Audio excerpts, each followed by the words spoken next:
Mm, oh, jeez. Oh, this is bad. This is bad.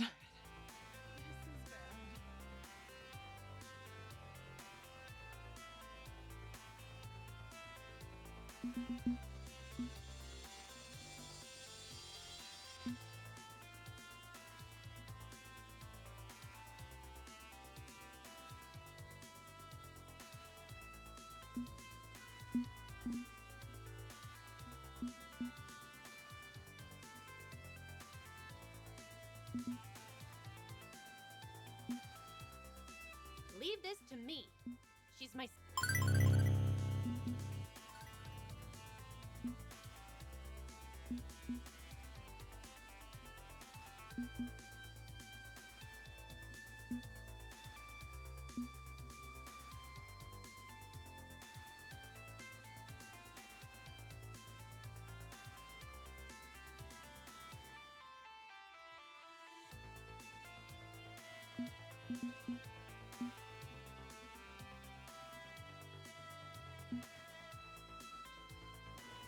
I'm trying to remember what we were doing last time. Does anybody remember what we were doing last time? Was that not the load that we needed to save? That's the load where we were romancing Hunter, wasn't it? Did we end by romancing Rhapsody and then we needed to go back and do another romance? Is that where we ended? Is this save number one? I'm trying. That's the problem when you don't stream enough, right?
Okay, thinking about it, I think we did end off on Rhapsody's storyline. That's how we ended last time, wasn't it? So we need to do a different romance now. So it's Grace. It has to be Grace. We'll go with Grace.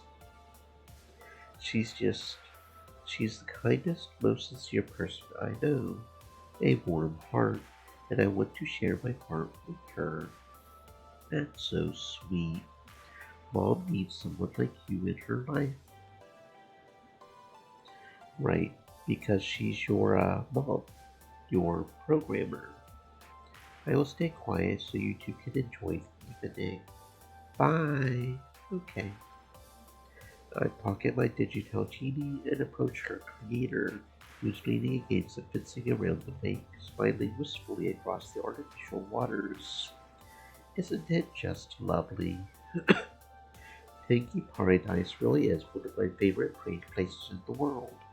The beautiful architecture, the colorful lights, the peaceful lake at the heart of it all.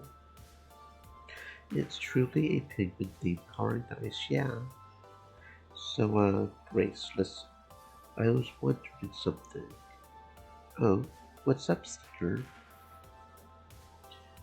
Let's see.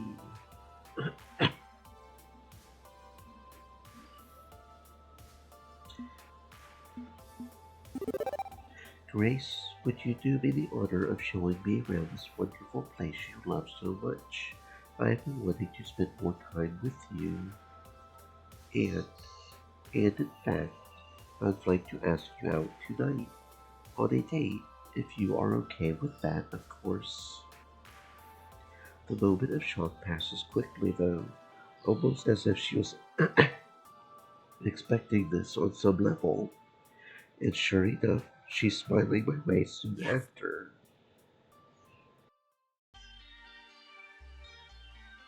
Yes. 100 times yes. I'd simply love to go out on a date with you. Pardon my reaction. I guess my mind was just wandering a little, and that kind of took me by surprise.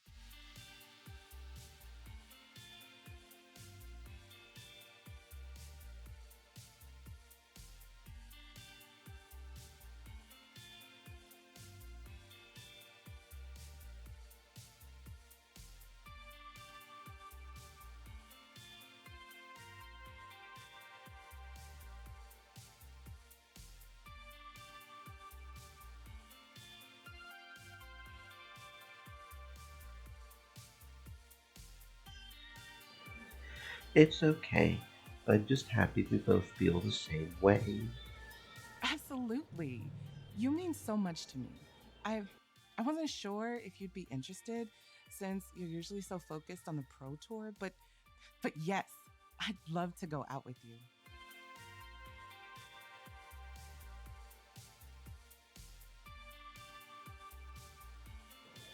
She stifles a little giggle, feeling dizzy with excitement. You've really changed my life, you know? Both my life and the lives of all the friends I hold so dear. Before you came along, giving us a rallying point, well, we weren't nearly as close as we are now. And I'm thankful to know you. I mean, I'm not saying I'll date you just out of gratitude alone or even out of admiration. It's genuinely because you're a wonderful person. And, uh,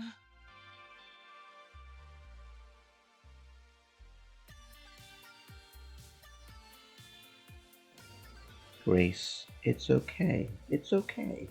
I understand.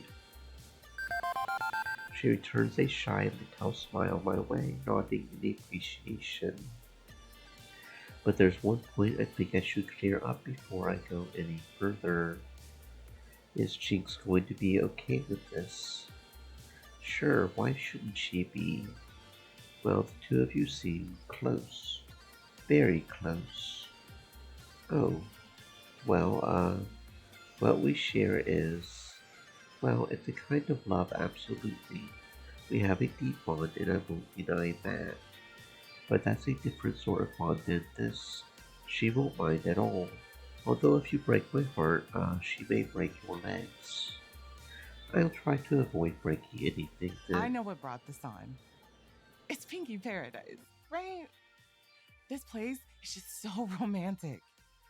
The lovely music, the beautiful lighting, everything. I'll admit, in the past, I've been envious. Watching couples walking and laughing and talking, watching them enjoy their lives. But now I don't have to be envious, right? Because you're here with me.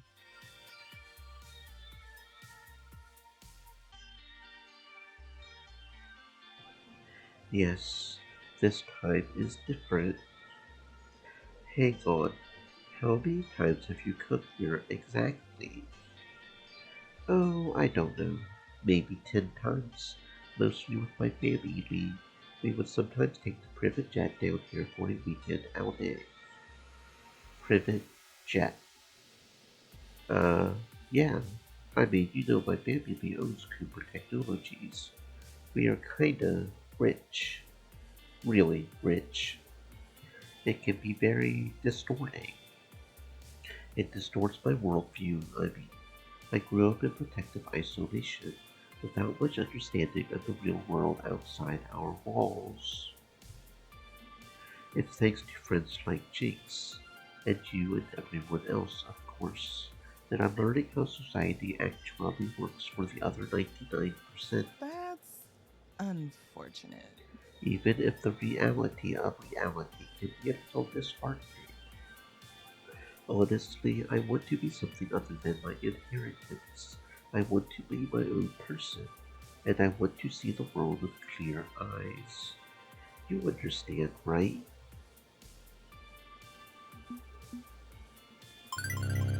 Absolutely. Grace, the moment I fell in love with. That's you, not your money or your name. It's your heart, your passion, and your empathy that I love.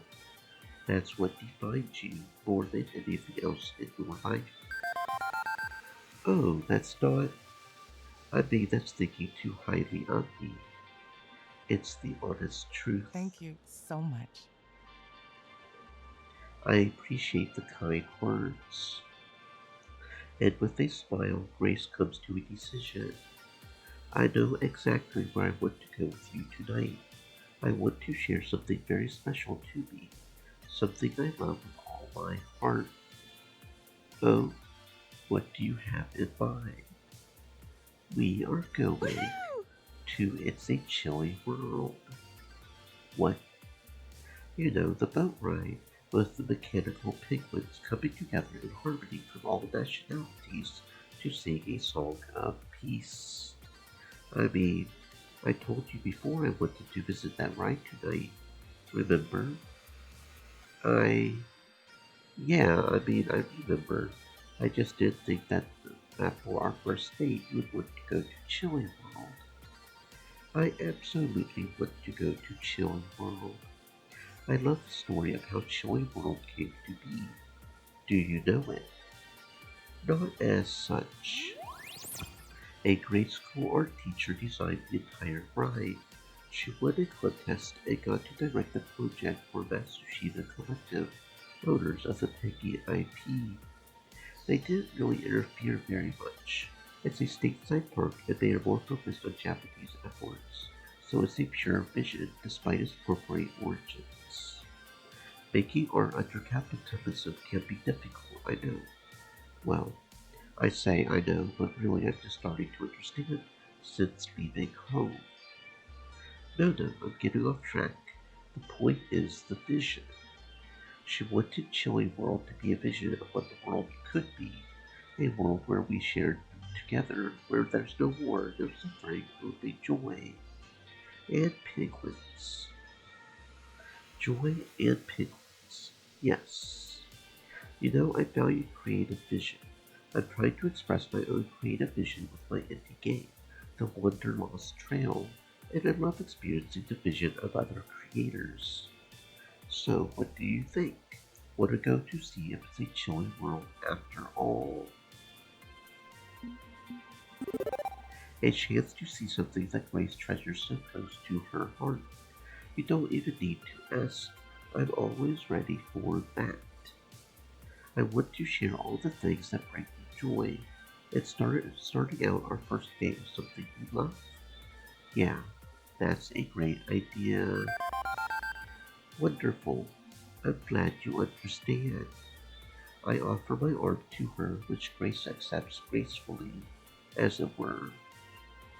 And together, arm in arm, we stroll along the paths of Piggy Paradise, much like the other couples in the park, heading towards our destiny. Together. The ride is practically abandoned when we arrived. From the outside, I wasn't even sure if it was in operation. Other couples were headed to the park's restaurants and clubs.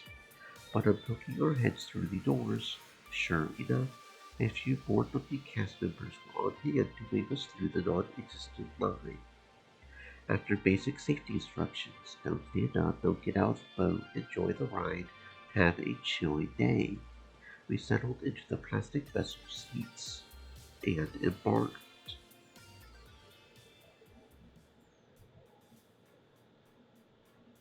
A quick primer on the creative vision of It's a Chilling World. It's a very slow-moving boat ride past robotic penguins, each one clicking and clacking its way through a song and dance routine. The song is a minute and a half long and repeats, and repeats, and repeats, and this experience continues for over 14 minutes. So a minute and a half, that's 3 minutes for two, so that would be 4 times at the very least. So eight, like 9 or 10 times. And yet Grace is completely into it. Oh, look, look. Proper Aboriginal representation with the Australian penguins. She turns to face me, continuing to aggressively, cheerfully explain everything you're seeing. The original designer worked hard to depict all the peoples of the world, not just what you'd see in a kiddie book, both authentic cultural dress and mannerisms. There's a lot of fine details you could miss on your first pass through the ride. That's why I like coming back. I keep seeing something new. Since the designer did her research, they haven't had to update much. Most of these penguins are robotics from the original 1980s installation. Seriously? And they still work. Well, obviously maintenance is performed regularly, and the back end for the ride has become more and more computerized. But the fact that the ride was so far ahead of its time on representation is nice, you know? The 80s were exactly pretty woke AF. That's the phrase, right? Woke AF? I heard Jake say it once about Moxley. Close enough. Honestly, all I see are plastic penguins waddling around in various costumes. I'm not into this as much as Grace, but I'm into Grace being into this. Seeing her bubbling over with joy at every little detail. Well, that's something that warms my heart. Hey, can we get back on the ride once it's done? I want to pay more attention to the Egyptian section on the next pass. Uh, uh, You are not bored, are you? If you are bored, we don't have to write it again. I'm good, I'm good. I'm glad you are having fun. Well, yes, but I want you to have fun too. I mean, it's a date. We should be doing something we both love. You know what? Let's skip the second ride. It's just self-indulgence at this point. We'll go to La Penguin and get some dinner. I'm good with that too. Whatever makes you happy. I'm happy just being here with you. The last thing I see is her smile before the lights flicker and go out. The entire ride goes dark. The clicking and clacking penguins go silent as well, their merry song halting immediately. Well, what? Quickly, I pull my phone out and turn the flashlight app on. Power went out, I I don't. guess. I mean, it's. I'm sure it will just be a momentary outage. When Piggy Paradise opened for the first time, none of the rides worked right. Breakdowns are normal. This is normal. We are fine. We are going to be fine, right? And that's when the penguins slowly come back to life, although their motions are jerky and uneven. I I don't like this. It's just a bug. I'm sure it's just a bug. Except when they resume their song, the words are different, while the voice is very, very familiar. You abandoned us. You abandoned us. You abandoned us. You abandoned us. You abandoned us. You abandoned us. You abandoned us. You abandoned us. You abandoned us. The same phrase echoing from every Sinjel penguin again and again, each one turning to stare directly at Grace. What? You abandoned us. You abandoned us. You abandoned us. You abandoned us. You abandoned us. You abandoned us. You abandoned us. You abandoned us. You abandoned us. Since my phone's already in my hand, I quickly summon Iris. Iris, knock it off. This isn't funny. But, but I'm not doing this. This isn't me, I This swear. can't be happening. I have to. I have to get out. I have to get out of here. Quickly, I use my phone's flashlight to try to find an exit. There's a gap in the scenery there. Quick, off the boat. Let's go. I help Grace get to her feet and climb out of the boat, stepping over onto the floor of the ride scenery. It takes some effort to move her, as she is paralyzed with fear. Mapping the faculty with echolocation, It's imprecise, but I think I can guide you to the exit. Go. Quickly, I guide the stunned Grace to safety, leaving the nightmare far behind us.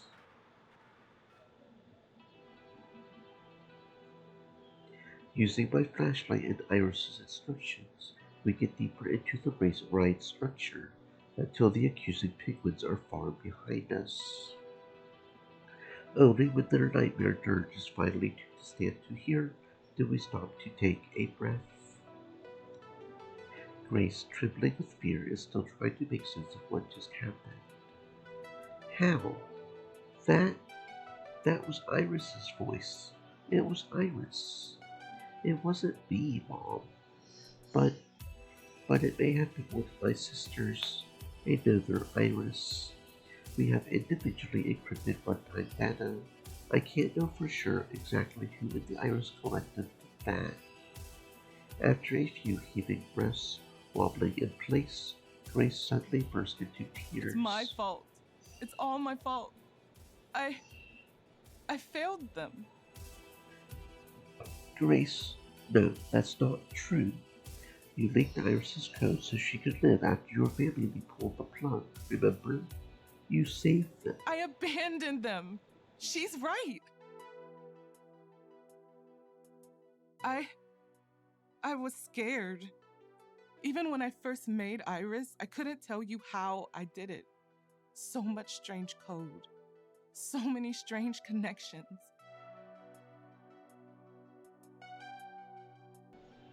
The Polybius Code. The core of that bizarre arcade game that still probably gives me nightmares. That's the strange code Grace is talking about. I'm a cliche, aren't I? I'm a sad stereotype of a parent who walks out on their child. I'm Dr. Frankenstein, creating life and then abandoning it.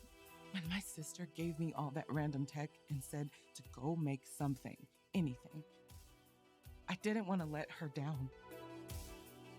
But in the end, it was too much. It was too big. I'd accidentally made a new life form. And when that scary woman in black told my sister to shut down the project or risk arrest, it just got worse. I'd not only created life, but also had to watch it die. Iris deserves to live. Scary or not, she's also sentient and deserves to be treated as a living being. So, I leaked the code. But that's not the only reason I leaked it. If I leaked the code, I wouldn't have to deal with her anymore. She'd become someone else's problem. Someone else would care for her instead.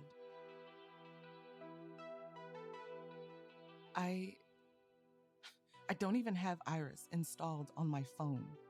What kind of creator disowns their creation like that? How irresponsible. How cruel do you have to be? I let that fear rule me. And I hurt her. I left when she needed guidance, when she needed a mother. She leans into my arms, needing support. I embrace her, trying to rock gently to soothe away her sorrows. Grace, if Iris really is your child, despite being a digital creation, then what you made is a hard decision many young mothers have to face. You gave her up for adoption because you couldn't mother her, and there's absolutely no shame in that. You made a responsible decision. You did it in hopes she could find a loving baby. And now she's thriving. So please don't feel guilty. You were scared, you were overwhelmed, and you did what you had to do. Maybe it was the right choice at the time. But I don't think the metaphor completely holds water. I could have chosen to be involved in some capacity, even with someone else running her servers. What Iris is and who demanded her in. That's what scared me. It's an unworthy impulse, a desire not to face a situation that was well within my capacity to deal with.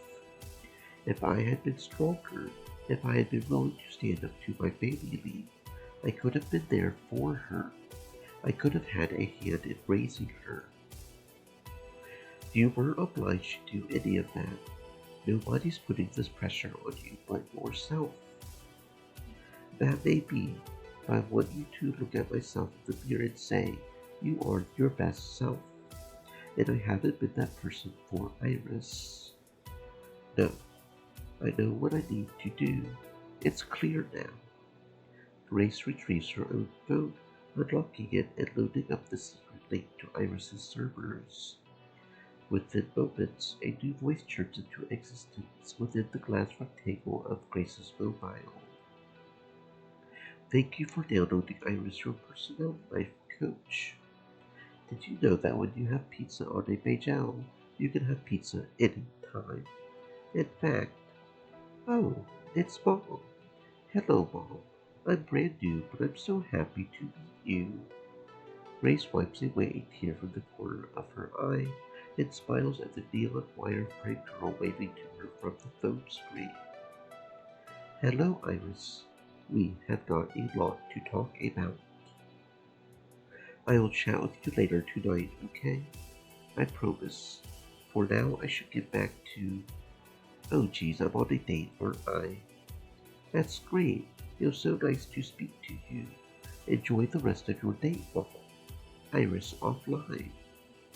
I think I'm ready to get involved with Loxley's little project now. It's time. I wasn't able to face this before, but I am now. Okay, I wasn't expecting to hear that name during this full exchange. My surprise is obvious. Wait, you do? You knew about Loxley's real mission. Seeker, I'm not a child. I was able to figure out he was running the rogue Iris servers a long time ago. But he kept a secret to help protect me, because he knew I was scared, afraid of the people trying to hurt Iris. So I never confronted him about it. I let him feel comfortable in thinking I had been kept in the dark. Oh, and I also knew that you knew already. Right. I see. Sorry about that. He said I shouldn't tell you. Well, it stands to reason, yes. They wanted to insulate me for security purposes. I can't fault them for it. OPSEC is important to shady information technology. But that's over now. I'm going to get involved again. I will help them remove Pomedia's code from Iris's heart. And then, no more secrets. Certainly would make my life easier if I had fewer secrets roaming around the pit crew, yes. That's unfortunate. I suppose I have ruined our date. I don't like putting the romance on pause for a good cause. Well, I may know a way we can salvage some of the warm feelings of the evening. But first we should probably get out of here before security finds us. Let's go. Quickly, we find our way through the maze of backstage scenery and exit the chilly world building. After covering a distance between us and the scene of the crime, we arrive at the lakeside and can finally breathe.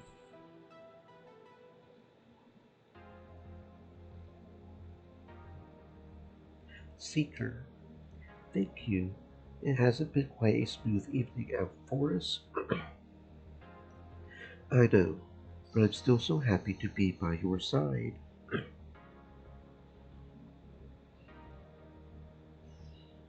Oh, the fireworks show. I had almost forgotten. What a perfect way to close out the evening. They are just so beautiful. And so are you, Grace. And if you hadn't been there tonight, if I had experienced that awfulness with no one to lend me strength in a moment of weakness, well, I don't even want to think of what might have happened. You helped me, and for that, I'm so very grateful. You are welcome, Grace, and I promise to always be here for you. You have my word on that. I'm glad. There are times when, well, when I lose my way, having people I can rely on to give me strength is very comforting. With a smile, she leans in close. For Thank you everything. for I everything. know my future will be bright. Our team's future will be bright. Iris's future will be bright. Together, we're going to build a better tomorrow. We'll do it side by side. I love you.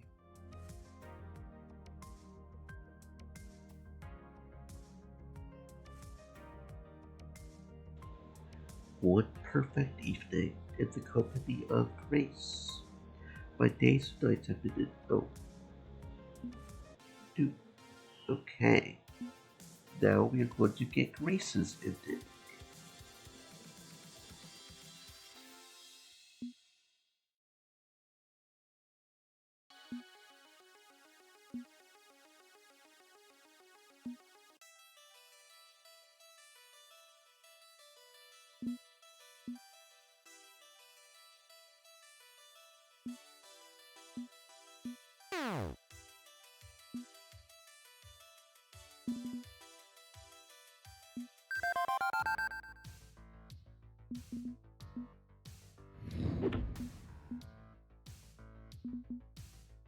Oh, um,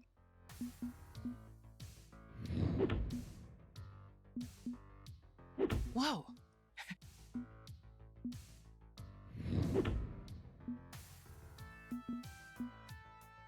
Sorry, I didn't.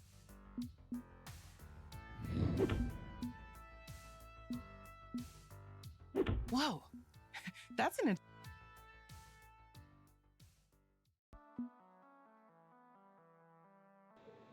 With a distracted air, Grace loads up her Iris app and walks away to make some phone calls. Damn.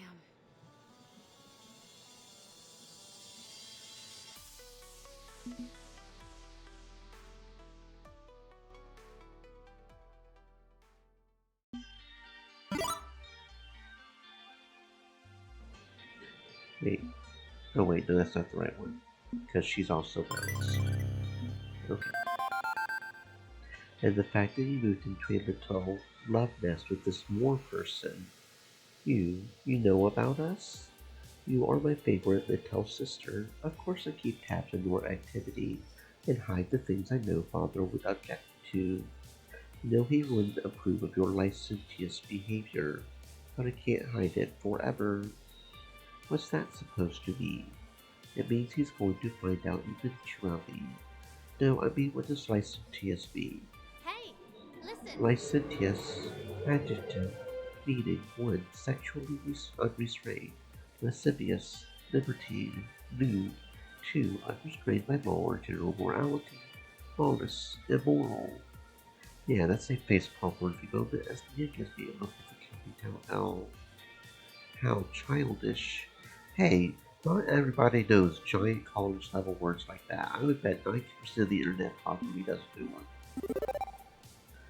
This is a mistake, Nia. You're framing this as a binary choose friends or family like one or the other.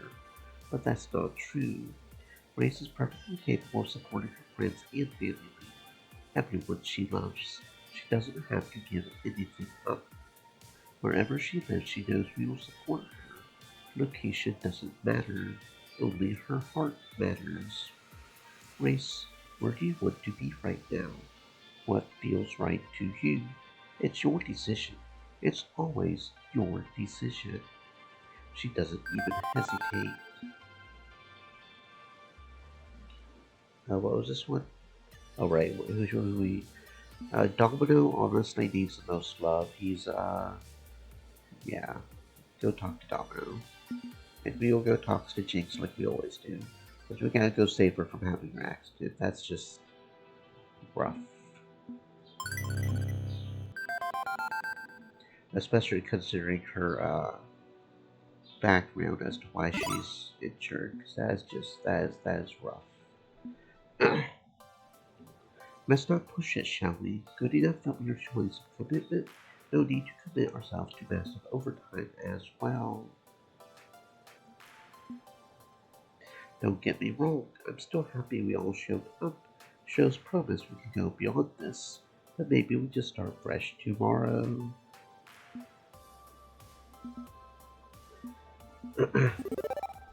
Even if it hurts to lose that badly in public and against team play to win, we are still together.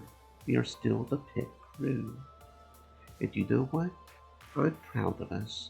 We've been living together and training together, but not just for glory, for each other, for the team, for our friendships. So even if we lost this time, we still have each other.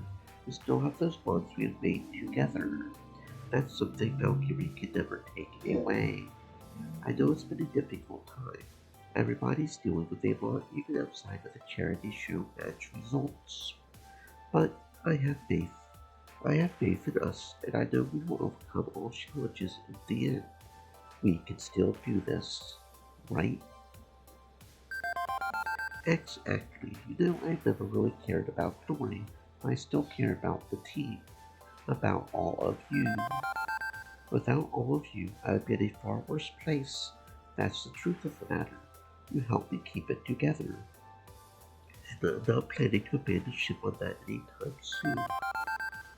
For the pit crew, for all that we are and all that we believe in, we shall endure.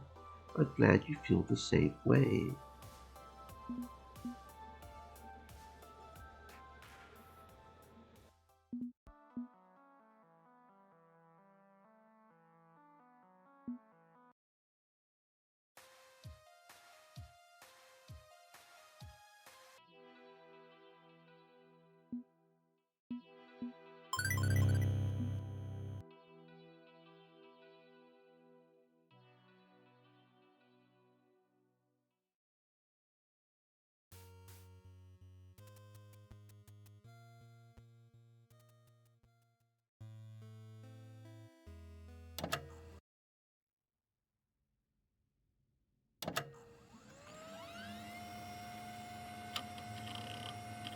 Okay, it didn't crash on startup. That's a plus.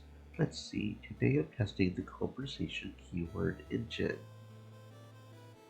Iris, start recording an audio log. Okay. You can just call me Grace, Iris. Okay, Grace. Okay, Grace. Audio log activated.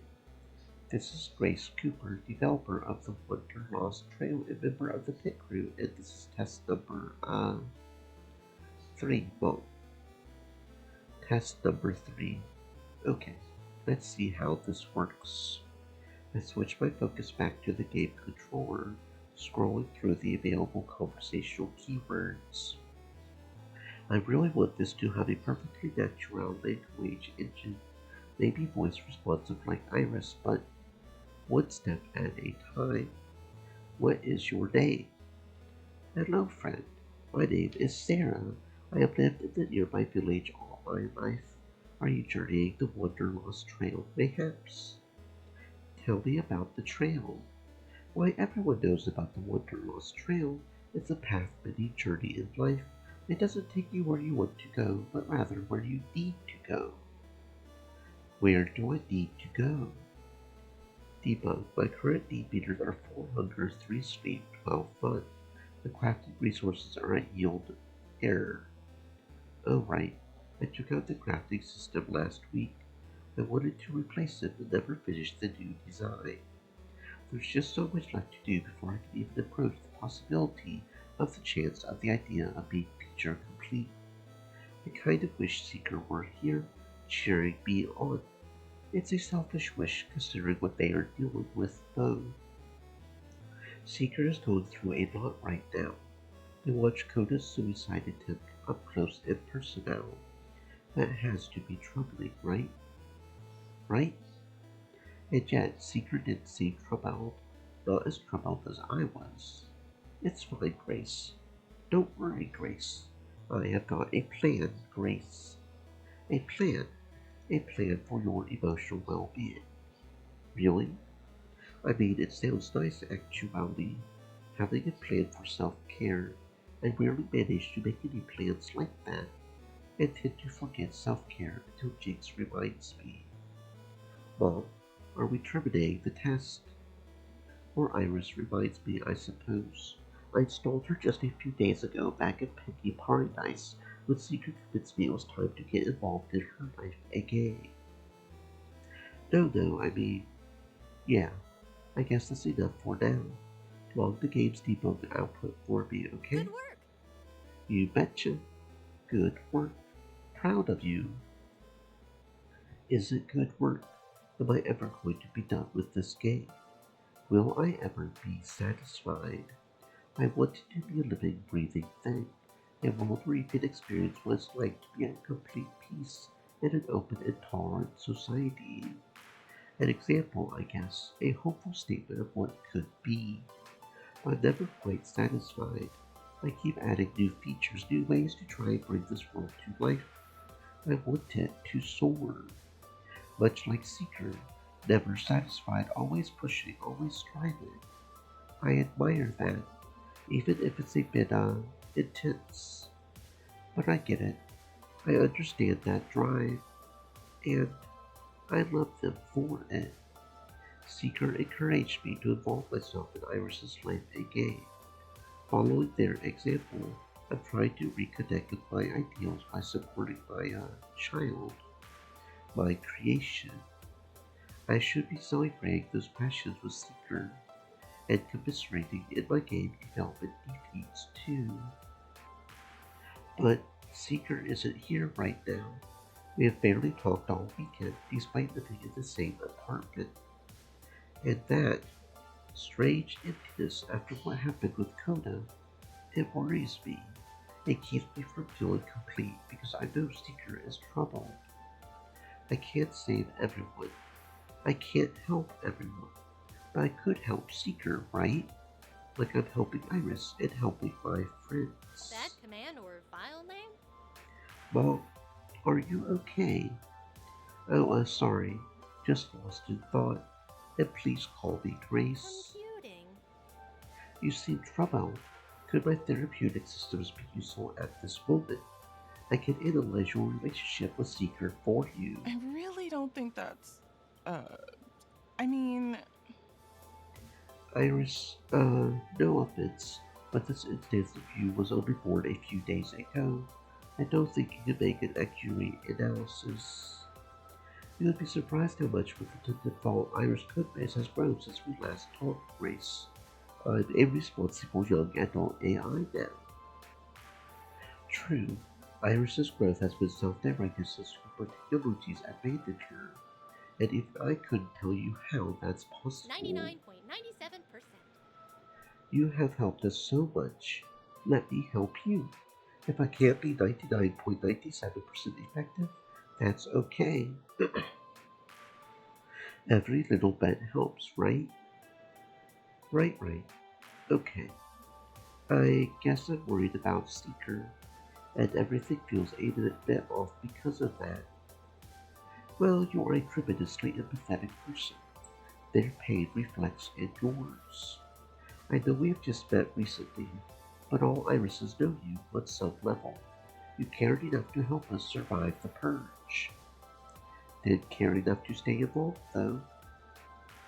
We don't blame you for that. Well, most of us don't. I still have nightmares about Piglet's glowing eyes. I really hope that experience doesn't sour me on my favorite ride forever. If you'd like, I could contact Seeker. You two are dating now, yes? A date might help distract them from their worries. Oh, no, I mean, I don't want to push them. They won't push you away from pushing a little, I think.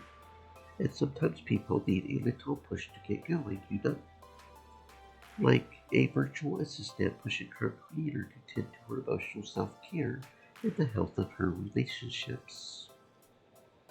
Correct. Beep beep. Oh, beep beep, I have good news. Seeker just sent you a message.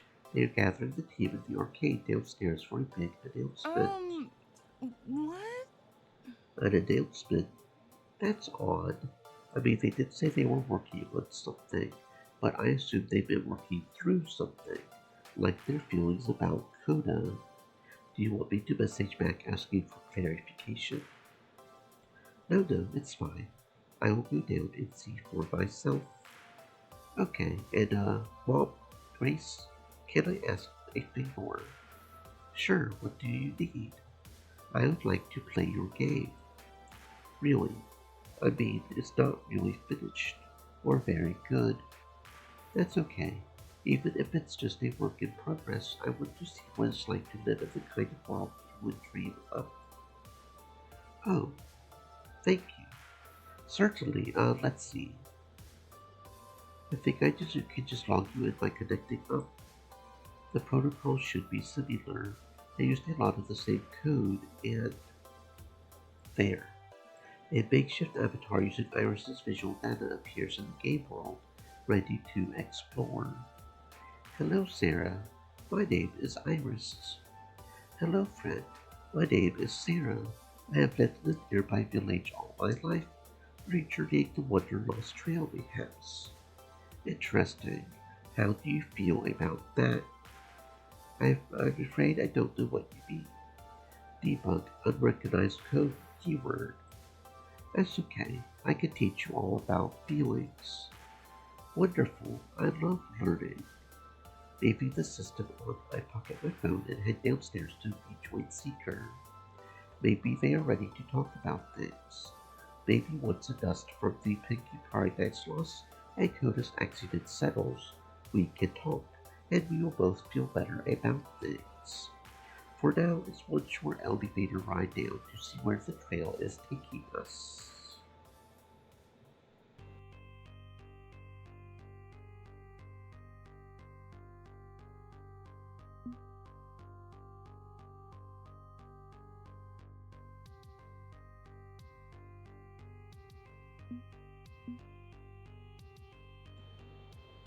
Sounds like Seeker is about to do another inspirational speech. I honestly quite like these, they are very reassuring. Maybe this won't be as bad as it looks. Seeker thought this out, even used Iris to make sure everything would work.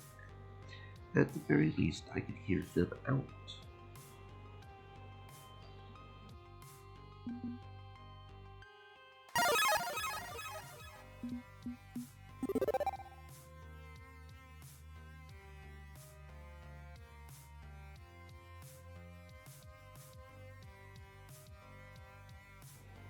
I know I'm asking a lot. I know this is going to be difficult. But I believe in us. I believe in this team we have built together. I see a happy future for us all, standing on that stage at the Pro Tour Finals, holding the trophy up high, showing the world what we can do together. We are not like some team of mercenaries like Play to Win. We don't trade and acquire players just to optimize our lineup. We are friends, and we will win this on the strength of that friendship. We are all going to have to sacrifice to make this happen, okay? But I know we can do it. It's going to be beautiful. We will be winners. So, are you ready? Ready to do this? Well, you only die once. May as well go doing what you love. And if this is what everybody wants, I'm down to give it a go. The power of friendship is a wonderful thing, a terrible thing to behold. And I believe you are correct. Together we can accomplish greatness. Well, everybody else is on board. I guess that means I'm on board. But I'm still worried for Seeker. Something about this feels off. I can't. I don't want to confront them over this. I just want everybody to be happy. So I will go along with it. For now. I guess we are doing this then. Okay.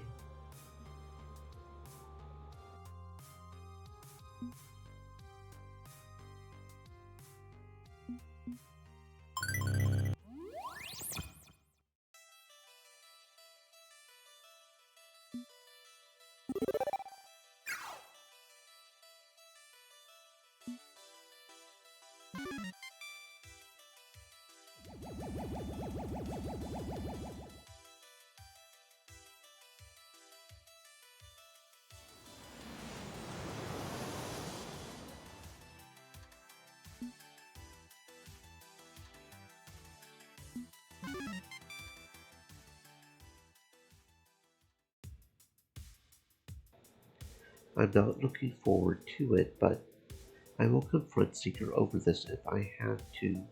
I care too much about them not to. This becomes a question of strategy, yes?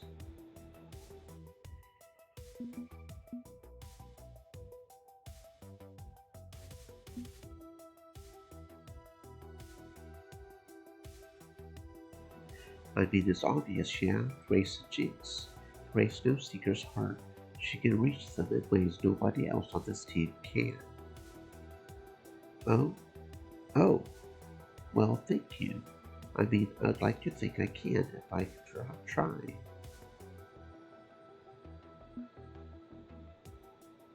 Seeker, I love you. I want what's best for you. But this relentless drive for success you are on, it's not best for anyone. Please, I care about you. I love you. I don't want to see you hurting like this. Let us help you. I don't. There's nothing wrong. I don't need help. You do, and I think you know that you do. We have to be open and honest with each other if this relationship is going to work, Seeker. It's all I'm good for. This is all I know how to do. I can play fog too well. That's it. That's the only thing I have going for me. What good am I to anyone? What good am I to my friends, to the ones I love, if I can't do the only thing I know how to do? I'm pathetic. I'm empty. I'm just that FOD2 player. Without that, I'm nobody, nothing. All of you have so many other things to be proud of compared to the sad and tough life I lead. I'm worried the only reason you love me is out of pity, like finding a wounded puppy or something. I lived alone, no friends outside of Hunter, and we didn't speak particularly often. Just me, four walls, and my computer. The only thing I had to fill my hours was FOE2. It was silent in that apartment outside of the sounds of the game. Coda lived alone. I checked. Just him in a studio apartment playing this game. Same life I had. Seeker, I love you. I would love you with or without the Pro Tour. You have my word. I'm sorry. I'm just so sorry. I lost sight of what's most important. Our friendships and living our lives. This trouble is my doing. I'm going to make amends. In fact, we'll come out of this better than we were before. More understanding, more flexible. I promise to do my best to make amends. Beep beep mom. You have an incoming call.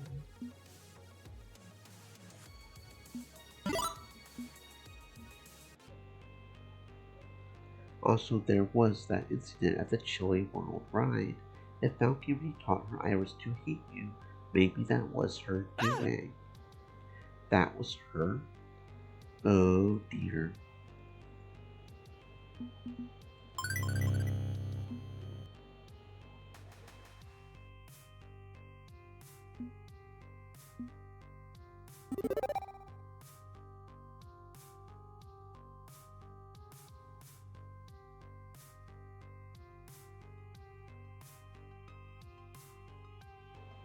I'm just as worried as Grace, and you are right that this is bigger than our little team, and that's why we have to do something about it. If she gets away with this, this is a message that anything goes in the name of esports success. That bad actors can go unpunished and toxicity is acceptable. So maybe we will be putting ourselves at risk, but we have to act. As you wish.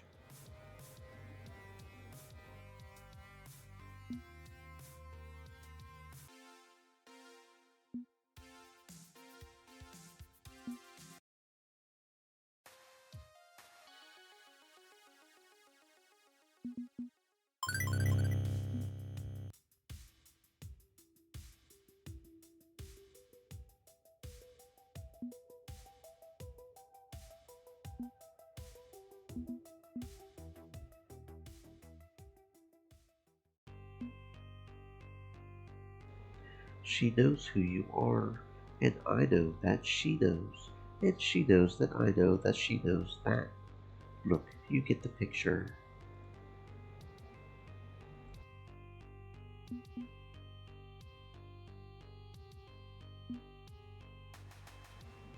But I'm involving myself in Iris's life more. I don't need your protection from these awful truths, and so I free you from your obligation. Now you can just be our friend, okay? Grace, you are mercy and forgiveness. You are a better friend than I deserve. I accept, and will do all in my power to support the pit crew. Please, everyone, don't look at this as a betrayal. He was in a difficult position, and if anyone should be upset, it's me, and I'm not. So please be understanding as well. Okay, sure. Why not?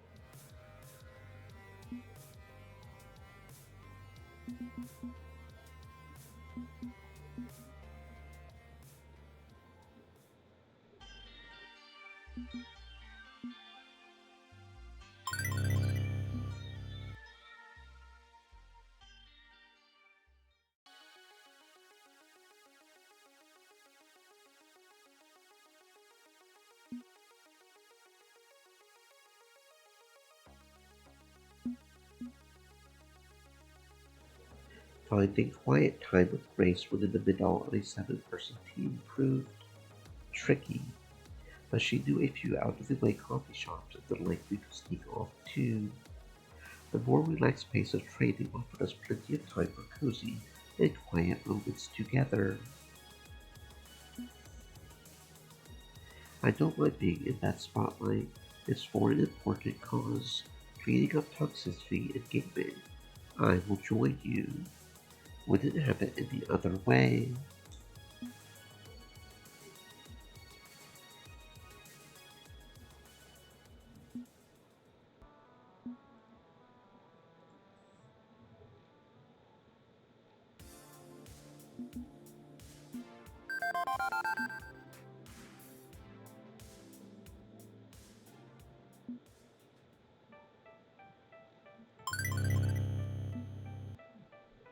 I mean, it probably wouldn't.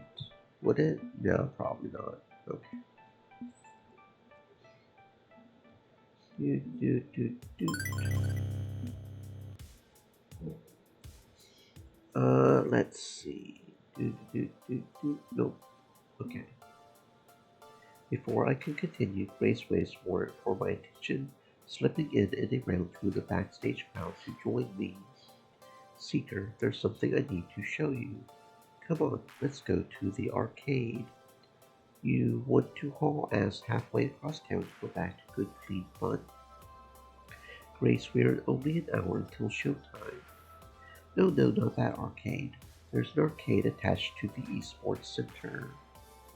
An arcade in an arcade, so you can arcade while you arcade. Still, we don't have long before we need to get on stage. This won't take long, I promise. Come on. With a smile, she takes my hand, squeezes it gently, and leads me onward.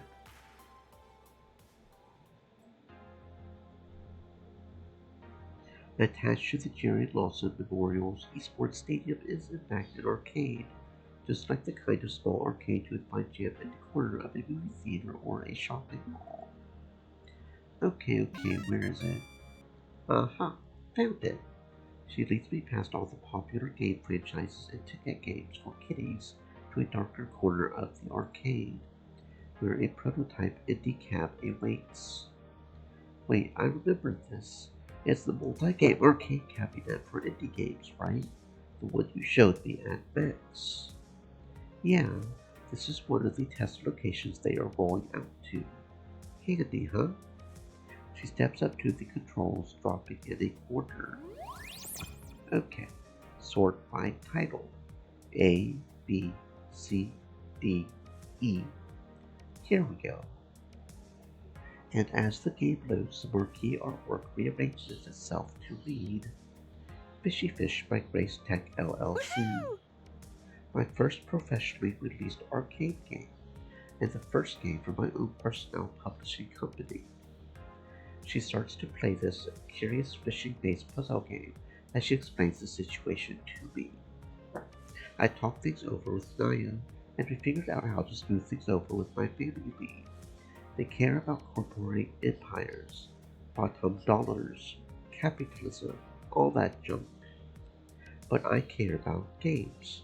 I care about weaving stories through gameplay and narrative, and I want people to both enjoy those games and grow as individuals. By forming Race Tech, I can satisfy both. I mean, I would need my own personnel LLC anyway for tax reasons, so why not show my parents I'm serious about this in a language they understand, right? Through Race Tech, I can release open source tools, so quickie games like Fishy Fish, and eventually launch the Wonder Lost Trail. My older brother Gavin struck out on his own, but still focused on his strengths as a businessman. I'm doing the same, making what I love work for me on my own terms. Fishy Fish lets me earn some money and fund the Wonder Lost Trail without relying on my family. But anyway, they won't hassle me over. Not bad, huh? It's an elegant solution, absolutely. Deal with the pressure your family is putting on you without abandoning what you love, and find success in the process.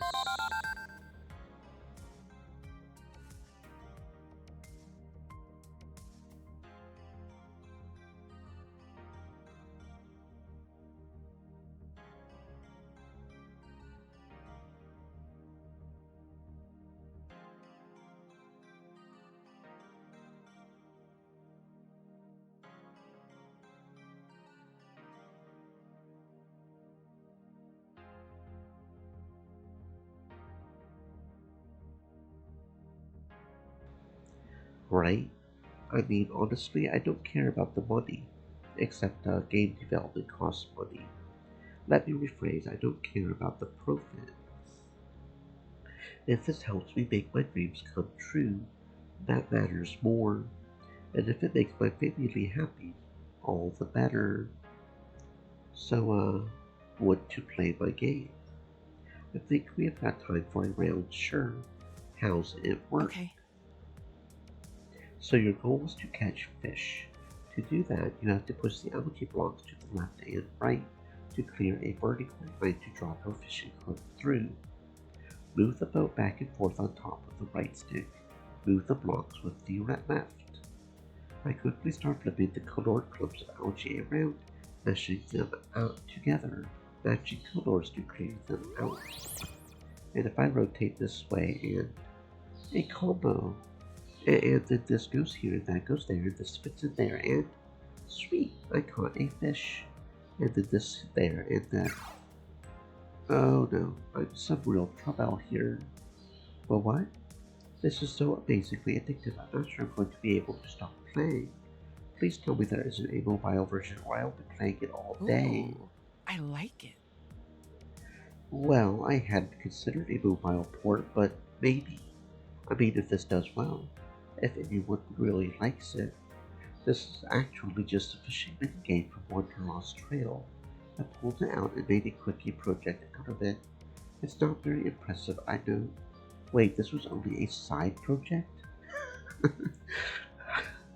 I'm already picturing having trouble sleeping as I line up blocks in my brain. Um, It's not uh, all that great, just a quick way to get Grace Tech off the ground. That's all. Grace is absolutely wonderful, just like the Wonder Lost Trail. Don't think of things as lesser or greater. They are all things that you made with love. Take it from someone who never saw the game before today. It's one of my new favorites, and I think you should be proud of what you accomplished. It's just fishing, but I will admit it was fun to design. Even if it's not my best work, I'm proud of the design. It took a lot of iterations to get just the right timing and randomization to keep gameplay satisfying. See, that's pride in a job well done, and you have earned thank it. you so much. I'm glad you love it. She offers me a bright smile through a deep This wouldn't blush. have been possible without you. Me? I didn't code a single bit of this. That was all Grace and Grace I don't mean alone. it's literally because of you. It's, well, you helped me find the confidence I needed to make my dreams a reality. You helped me stand up to Nia. You encouraged me to help Iris. You gave me the gentle support I needed to stay upright and live up to my own ideals.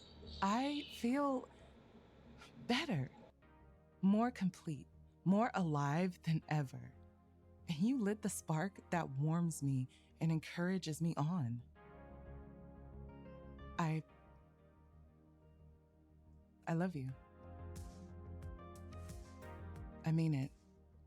I know we've only been dating for a little over a month, but ever since we first met, you've been there for me. And I'm glad for that. After we're done dealing with the pro tour, I'm looking forward to spending more time with you.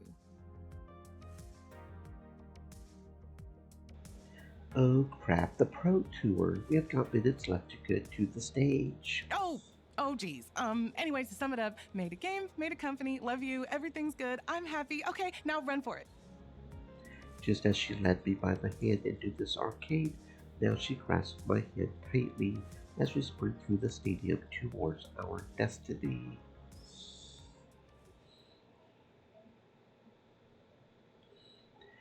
Alright, let's do it.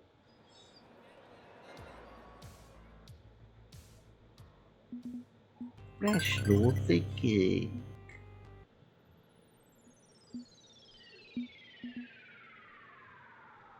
Alright, I think Grace will probably be the same as last time, right?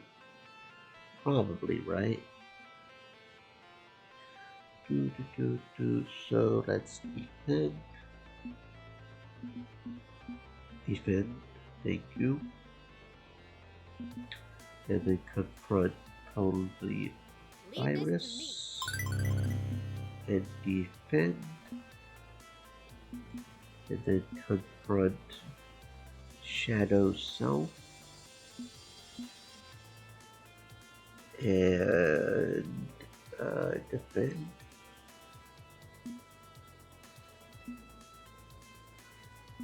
And then confront Valkyrie. None of this is my fault.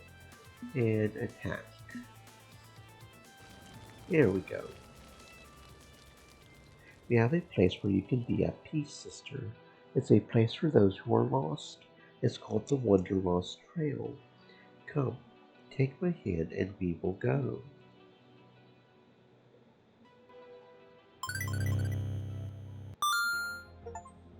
Grace Cooper, mother of Iris's, breaker of NDAs, first of her name, indie game developer, esports competitor, innovator, creator, CEO of Grace Tech, and proud parent of a new i4. She's wearing enough hats to stack higher than Mount Everest, but she's keeping it all balanced. And when she does wobble, I'm there to help her stay upright. I'm adapting the Wanderlost Trail to also be a home for the Irises. When they retire from active duty or just need some time to think, my world of curiosity and discovery will be waiting. I want to be there for my daughters, to show them the path forward. I know that Iris can help humanity grow, learn, and endure for thousands of years. We may not like to see the optimistic future Grace is planning for, but I would like to believe that it will happen, because I believe in I know Grace. I've said this a lot, but thank you. You've been there for me in the good times and bad. You've helped me understand myself and my world. And I promise to be here for you too. I love you dearly, and I want to be by your side forever and a day. Together, for all time. Yay! Yay!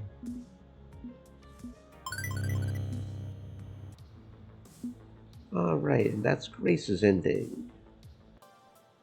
Now, let's get Jinx's ending. It's Jinx. I'm just head over heels for Jinx. She's hard to read, yeah, but I think she might be into me too. We have spent plenty of time together and we get along great, right? True, you're highly compatible. Glad to know the numbers agree with me. Remember, the numbers are only a guide. It's up to you to make this happen for real. Good luck. With that settled, I pocket my phone and scout out a rail for Jinx. There she is, leaning against her Rintow scooter, sipping from an overly expensive disposable plastic bottle of water. Hey, hey! She caps the bottle and tosses it back in her bag, hanging off the scooter frame. Sup? Well, I was thinking, you know, of asking me out. Yeah, I know. Oh, oh, well, okay then. So do you know? You should know, going on a date with me is no easy task. I'm a hard-boiled man to please. No way in hell. You need the willpower to see it through. You need grit. Do you seriously think you're up to the task? Think you have got what it takes to go out with me? May want to walk carefully, Seeker. I eat the wheat for dinner. You are 1,000 years too early to take a run at this. I, would love it if you ate me. I'd be what? Then she chuckles at me. Taking tips from Gian, I see. Had you going, didn't I? Worth it. Totally worth it. A little. Maybe a little. In case I wasn't clear, the answer is yes. Let's make it happen. Honestly, I've been hoping you would make a move. Let's just say I was lying in wait patiently. You could have said something before.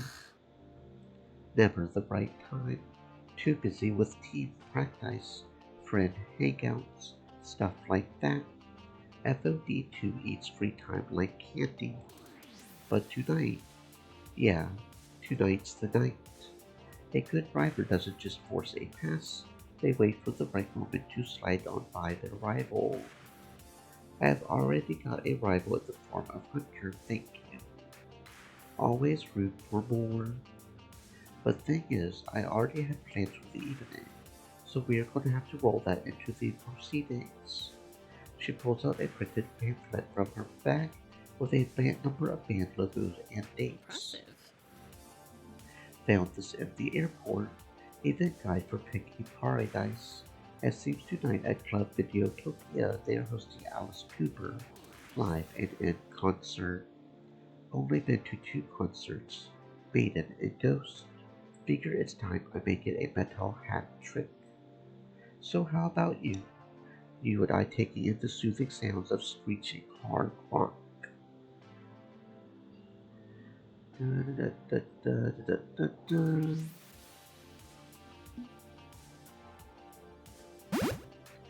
good with whatever you want to do, as long as we get to do it together. You could suggest we go skydiving and I would be down for it. Not that impulsive a person, but good to know you're ready to ride. So where's Videotopia? It's here in the park, right? Pinky Paradise has a surprisingly intense nightlife scene, yeah. It's just past the madly rotating Buccaneer. Shall we? We shall. Jinx gets back on her scooter and adjusts the speed to match my walking pace as we head off to Videotopia. Figuring she's eager to get there quickly and get good seats, I pick up the pace. She can effortlessly match whatever speed I set, so a brisk jog makes sense. And soon enough we arrive at a hot rave party with a DJ on a pair of turntables and laptops. Jinx parks her scooter at the door in the designated area as we enter.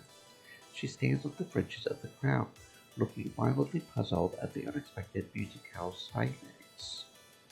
Maybe this is just the opening act. No, Brain Creek is the opening act, according to the pamphlet. Something's not right. Wait, it's the 17th, right? No, this is the 18th. because the charity event is on the 19th, and that's tomorrow, and 19 minus 1 is 18. And I memorized that because I was afraid I would Well, forget, this sucks. and I screwed up. We missed the show by 1 day. This is DJ Jazzy J's night to perform. It's just EDM, bane of the metal. Sorry, Jinx. Is there anything else you want to do instead? No, no. We can work with this. We just shift gears, that's all. Plenty of tables on the edges of the room. We have a seat, chat, enjoy each other's company, and try to ignore the music. Music? What music? That's the spirit. We slip around the gyrating mass of humanity to the less occupied tables. Nobody wants to sit and chill in the middle of this concert. Nobody but us, it seems. Fine by me.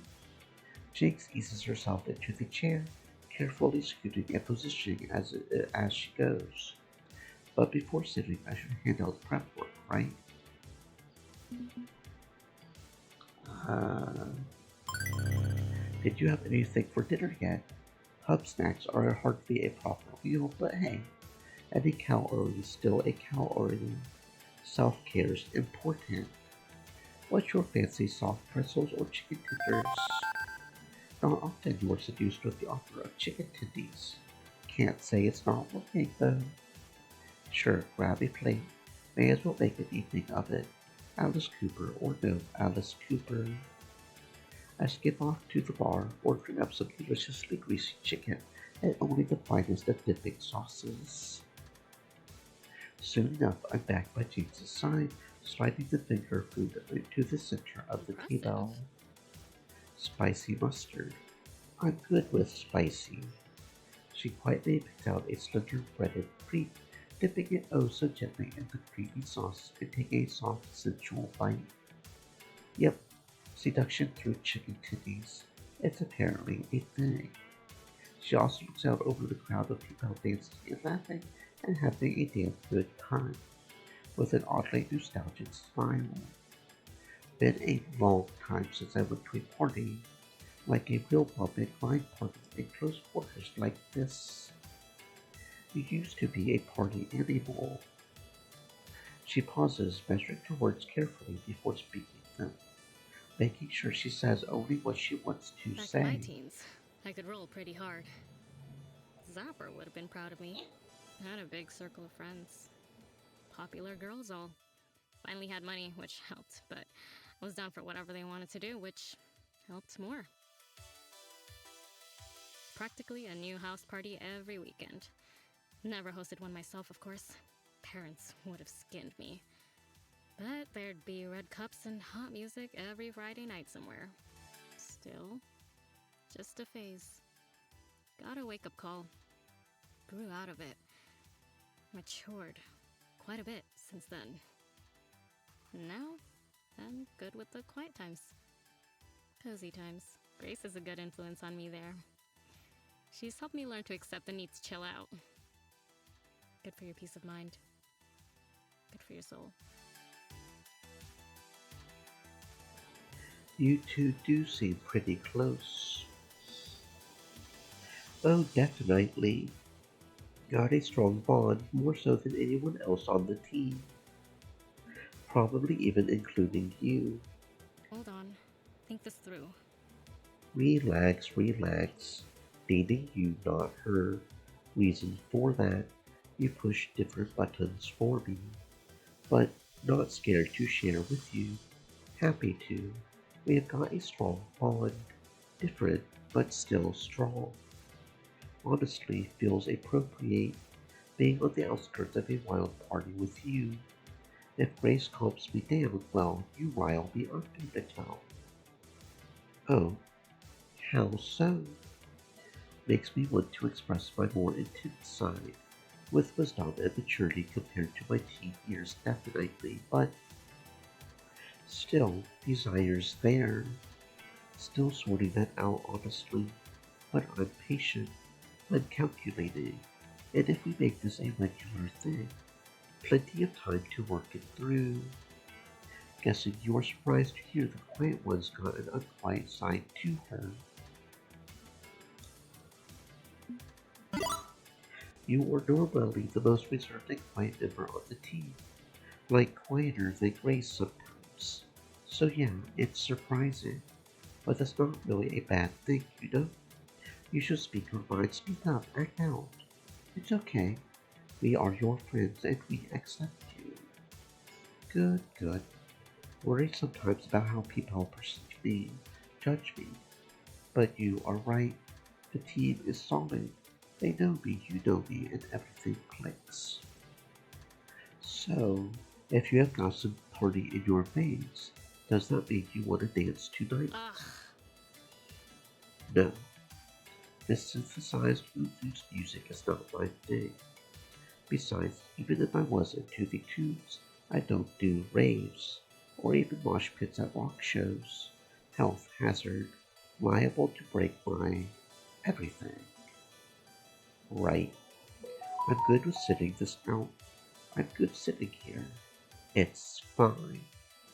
Although she does cast a sidelong glance over the crowd, Clubhouse dancing away, having a great time.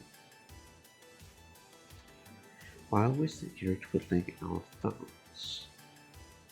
But she's got a good reason not to dive into that mess, right? It's not safe. Difficult to do sweet dance moves even if the floor was empty. It's a shame. I was actually starting to fancy the idea of dancing with Jinx. And that's when the beat slows. And slows. And the entire mood of the place changes. A good DJ knows when to ramp things up and when to cool things down. And now it's a slow jam, soft and ethereal, and the dancing is matching. It's practically prom night at Pinky Paradise. And that gives me an idea. Jinx, I extend my hand to her. Would you do me the honor of this dance? But I don't. You can lean on me the whole time. We will just sway a little, enjoy the moment. Nice and comfy. Doesn't have to be a big musical number. Seeker. Slowly she takes my hand. She relies on me to support her, and I do so gladly. In time we are moving with the slow, steady beat of the romantic song that flows from every wall of the club. Around us, other couples do the same, the ones willing to cool it down after the round rave. Things thin out a bit, which is nice, so we have room to move. Guess I still enjoy the quiet times, even if I'm claiming I'm not so quiet. Alice. That's my name. It's Alice, yeah. Partly why I love Alice Cooper so much. Feels like my namesake. We don't really use our real names much, do we? Aside from Grace. But you can call me Alice if you like, Jade. It's been so long since I used my given name around my friends. I almost forgot what it sounds like. But on her lips, it sounds gentle, like a breeze across calm waters. Okay, Alice. I'm Jade and I'm Seeker, so either's fine. And I'm Alice, and I'm a Jinx. I'm Jinx, like Minx, my cat, with a Y, because why not? Well then, Alice and or Jinx, may I just say you are a wonderful dance partner. You may. I will allow it. Might even consider going out dancing again, if you're willing to do all the work like this. I don't consider it work. Good to know. Jade. I can't feel my feet. I know, it's like we're dancing on it. No, I literally can't feel my feet. I hadn't even noticed I was literally carrying her at this point, her legs dangling as we moved. Back to the table, please. Right. I carefully help ease her back into the chair. The hard plastic seat bolted to the ground does not help. Okay. Feeling them now. Feels bad. Feels real bad. What do I do? Tell me how I can help. Anything at all. Pain meds, prescriptions grade emergency only because I don't like taking them regularly. Voltaire's in my bag back on my scooter at the entrance. Should have taken the bag with me. Damn it. Didn't think ahead. Didn't want to need them. I'm on it. Sit right here, rest. I will be back right away. I quickly dashed around the edges of the slow dancing crowd, weaving through a cluster of them to cut a corner as I make a run for the entrance of Videotopia. Spotting the rental scooter with Jinx's leather handbag on the seat, I pull it open and start moving around, but there's no hotel. As the class normally holding the bag shut, it was lying open when I got there. You've got to be kidding me. What sick fucker would steal a disabled person's pain meds?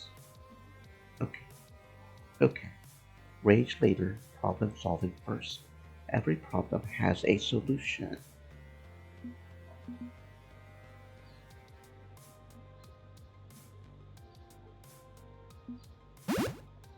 I don't like asking Iris to do this, since I've been asking her to follow ethics and morals and laws, but Iris needs some help here. Iris online, what's up? Someone stole Jinx's pain meds, and I've seen her scooter bag outside Videotopia. Can you access park security feeds to see who did it and track them down? Absolutely.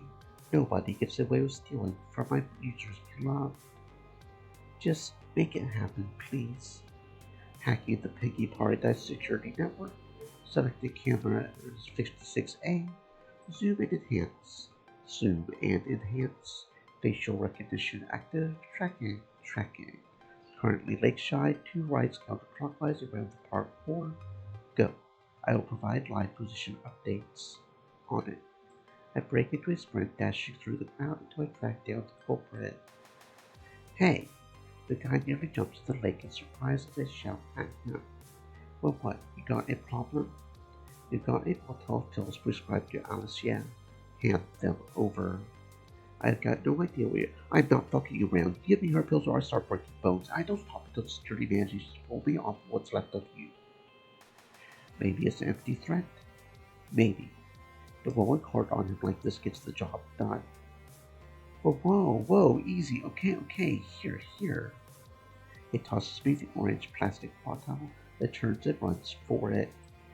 I turn and run as well to make my delivery. I arrive just in time, passing the medication over to its rightful owner.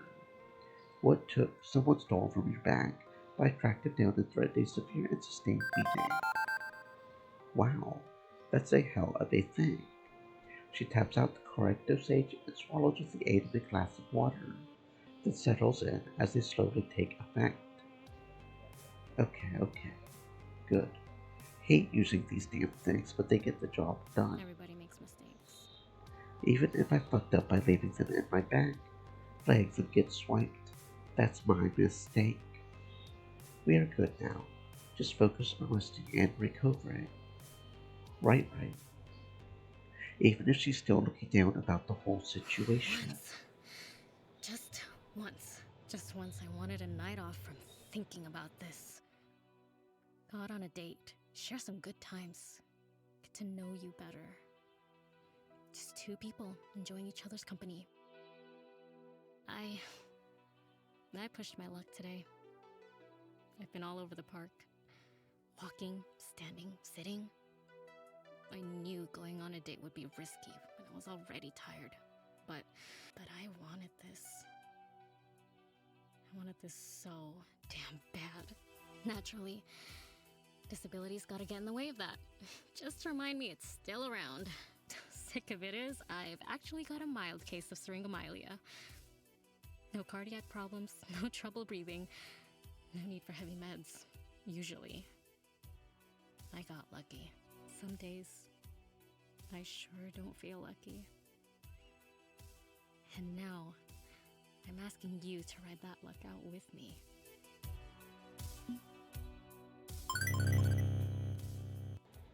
Jinx, would it help if I can establish a bit of perspective on the situation? Maybe, Maybe. Okay, how often has your disability been a problem? Honestly, it's rarer than you think. Travel making you uncomfortable, we can work around it without issue.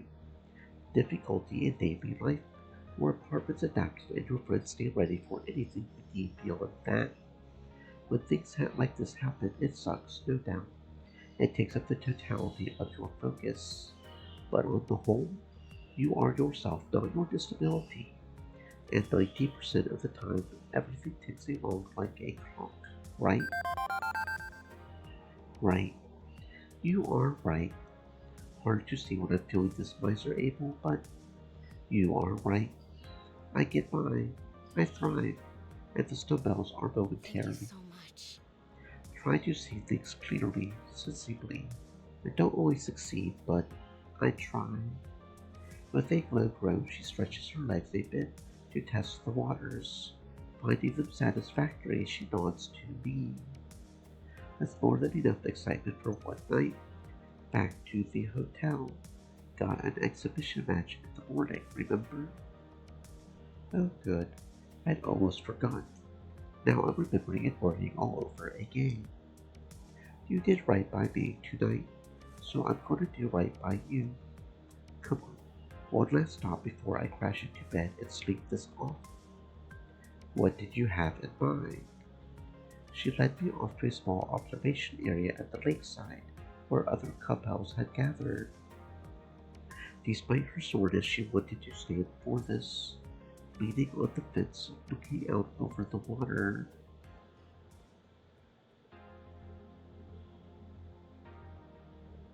Yes, it's Piggy Paradise at night. I have seen it before. No, you haven't. Not like this. Wait for it. Take a lesson from me. Hold true to patience. Lie and wait for the right moment.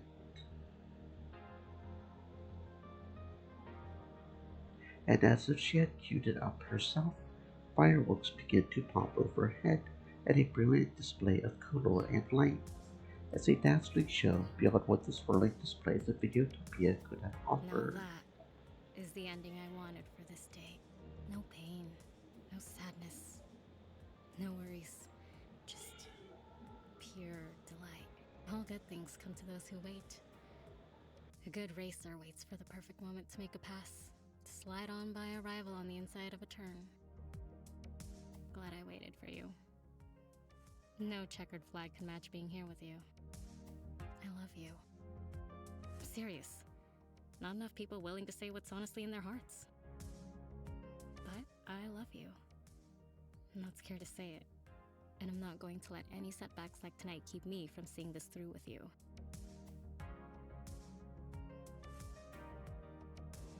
She leans against me, sighing happily as we watch the sparks fly overhead in celebration.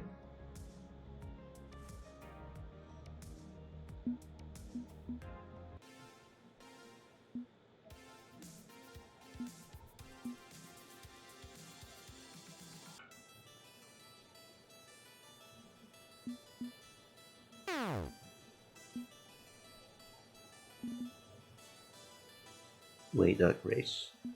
Jinx. Jinx, go time. Go time, yeah, let's go. Not that we can win because they're hacking, but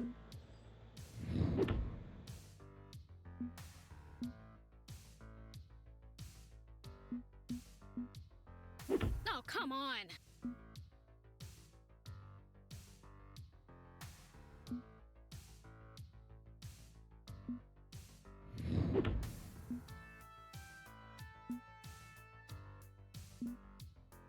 Oh, come on!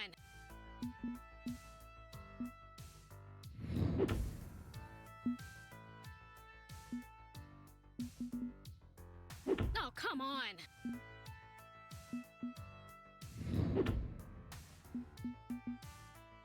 One turn isn't an entire race, but definitely blew that one.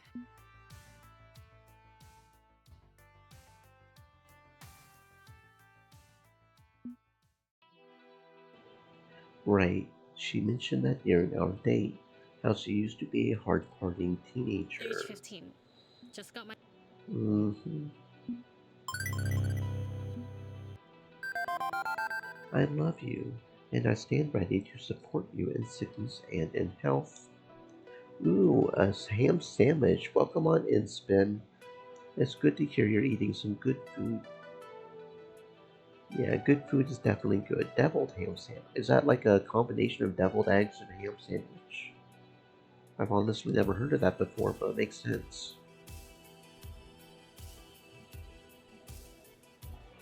But was that a proposal? The saw was cut with a snarky laugh, a small one, but a sign of good humor. If I propose, I think I would want to do it more dramatically than that. My point is that nothing has changed. You're you, and I still love you, and I will be here for you. Lucky to have found you. Love's a hell of a thing, isn't it? It is indeed. Honestly, I think I may turn the TTS back on. It does feel better to have it on. I'm still not sure if it's more disruptive than good, but it always makes me paranoid that I'm going to miss the message. I also feel like it gets disruptive at times. I don't know. Okay.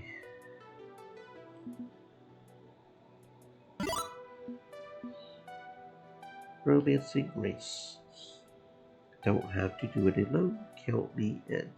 Just need a few minutes to get presentable, and then how about I help you with sorting out what's up with the others? Divide and conquer would make a lot of sense here. Sure, that works. You check in with someone, I check in with someone. Who do you want me to go looking for? Okay, you go look for Domino. He feels like the one that needs the most help. Okay, and then we will go check on Grace.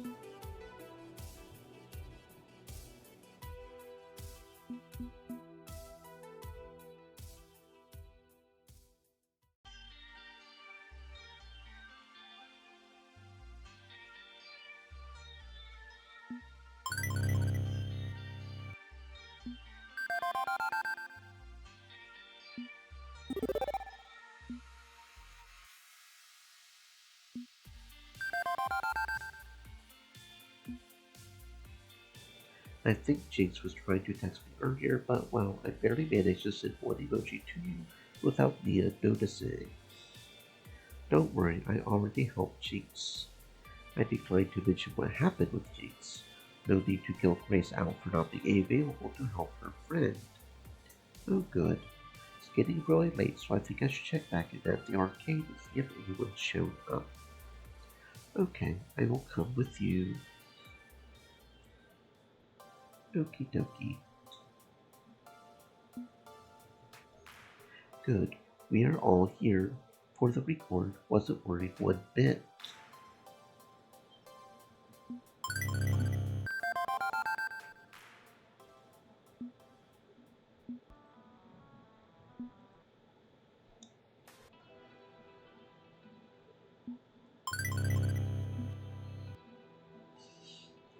My sibling and I have two things in common. We love movies, and we hate each other's taste in movies. Come on! Should have just set fire to some $10 bills. Would have been a better use of the time and money than that slunk. Come on. Ninjas fighting giant monsters. What's not to love? Just a shameless copyright-free ripoff of anime. Bad wire stunts, bad acting, empty dialogue. Nothing there at all. It doesn't have to be anything special. It's a popcorn flick. Where's your sense of fun? Or are you just salty because we passed up the documentary about the guy who chopped off his ear and painted it?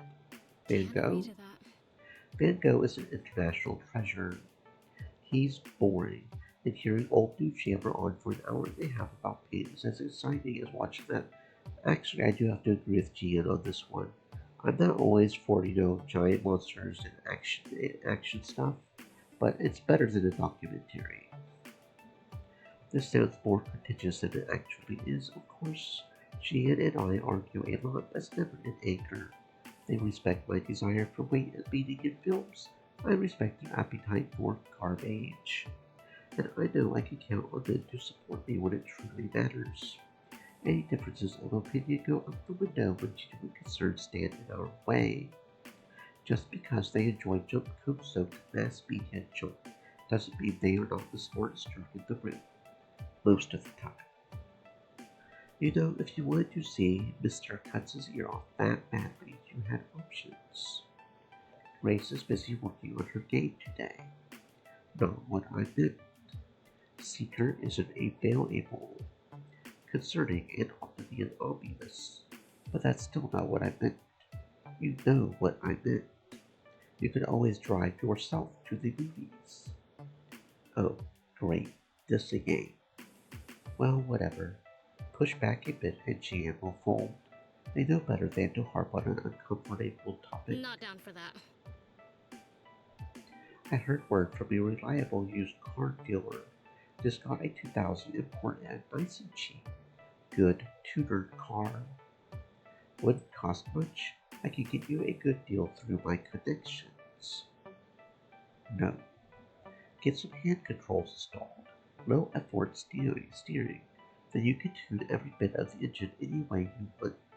Really make it sing. No. Could take Seeker out on a date. Damn it, Gia, would you please just fucking let it? And also Seeker wouldn't want you to keep punishing yourself for mistakes made in youth. Damn it. Nuclear bomb. This was easier when it was just Jan and Grace pushing me to forgive myself. Now I'm going to be getting it from three sides, aren't I? And Seeker was here for me when I fell in the shower, encouraging me to let go of this guilt. Getting behind the wheel again could be a form of healing, Alice. A way to show that you have control over yourself and your life. I will make all the arrangements. The car, your license renewal, just say the word. You know I'm forever in your corner. It is time to build that self-esteem back up. Damn. This could be the best time, yes? Your team's not likely headed to the championships. Take a break, focus on other things. Alice, consider the offer. Please, you have come this far. You have found friendship and now love. Maybe it's time. Might be a good time. Next pro tour won't be for another year, so if we miss this one, so we are in agreement. Maybe. I will take a maybe. Speaking of Seeker, where is the break? My sister requires emotional support, and there's only so much of me to go around. If your romantic liaison is just too busy to make time for you, well, they will answer to me. Seeker is doing some soul searching, I think.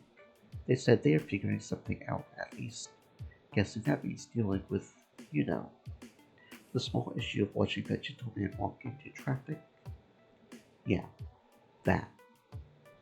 It's a bad situation all around. Suppose I shouldn't blame Seeker for needing time off from any serious relationship building with you. Same.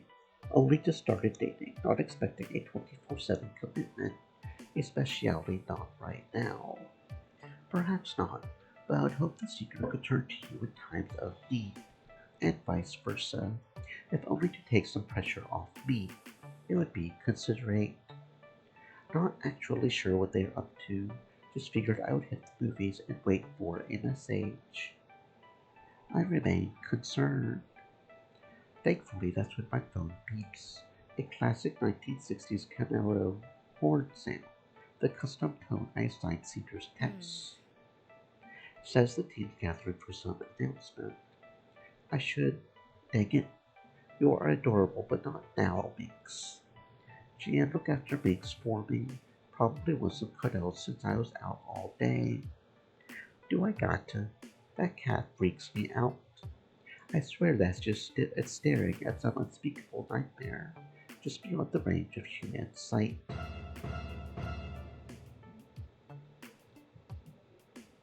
You are just imagining things. Be back later. And tell Seeker about the car. I'm sure they would agree with me.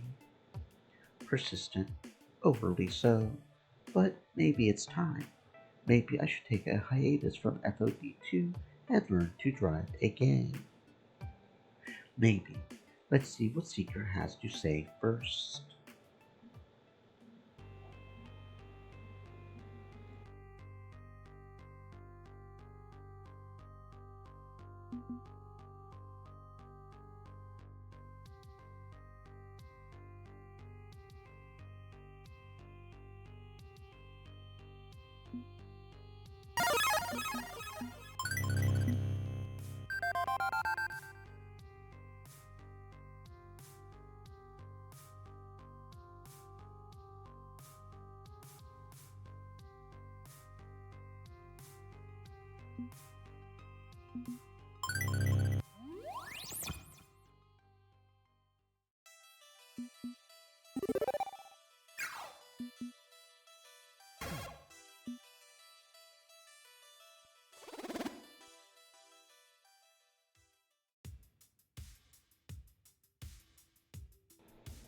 Jinx knows Seeker's heart. She can reach them in ways nobody else on this team can talk some sense into them, I hope, or beat some sense into them. Good with either, really. One question. You said this was a 3-person job. Who is the third person? So it's come to this? Not surprising, honestly. I'm usually the one who has to stay calm and level-headed in a crisis. The task of dealing with Secret Zealotry falling on me makes sense. Fortunately, I've got Grace at my side, just in case my temper boils over. I can only handle someone being this as a brick for so long before I want to throw in the brick into their head. Ironic, considering I was dense as a brick regarding how I saw my own disability for so long. No sense putting it off. Let's do this. Alright. Grace researched how to stage an intervention online, so I better take charge for the first part of this. Step 1. Open with infection. And yeah, pretty cool. That's positive, right? Plus I love you, so that's not no thing. What? Don't like making big speeches. I got my point across. I nudged Grace's arm, physically suggesting she just move on to the next step, describing specific behaviors. You and I share something special, Seeker. Like to think that merits an open and honest dialogue. And frankly, I'm worried. Grace is right. I'm worried for you. I don't want to see you hurting any more than you like to see me hurting. You helped me when I was at my lowest. Now it's my turn. No deflection. No excuses. No lies. If you love me, you have to tell me the truth.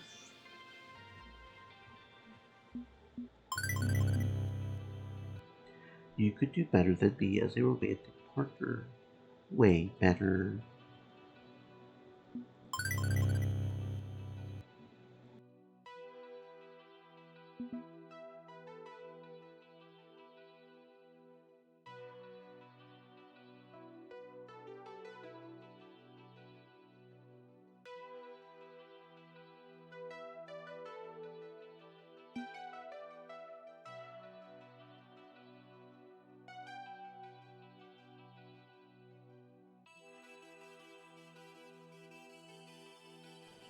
You know how little esteem I held for myself, how much I blamed myself for that mistake 10 years ago. So, when you came along, Seeker, I love you.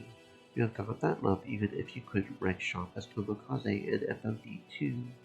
That's a promise.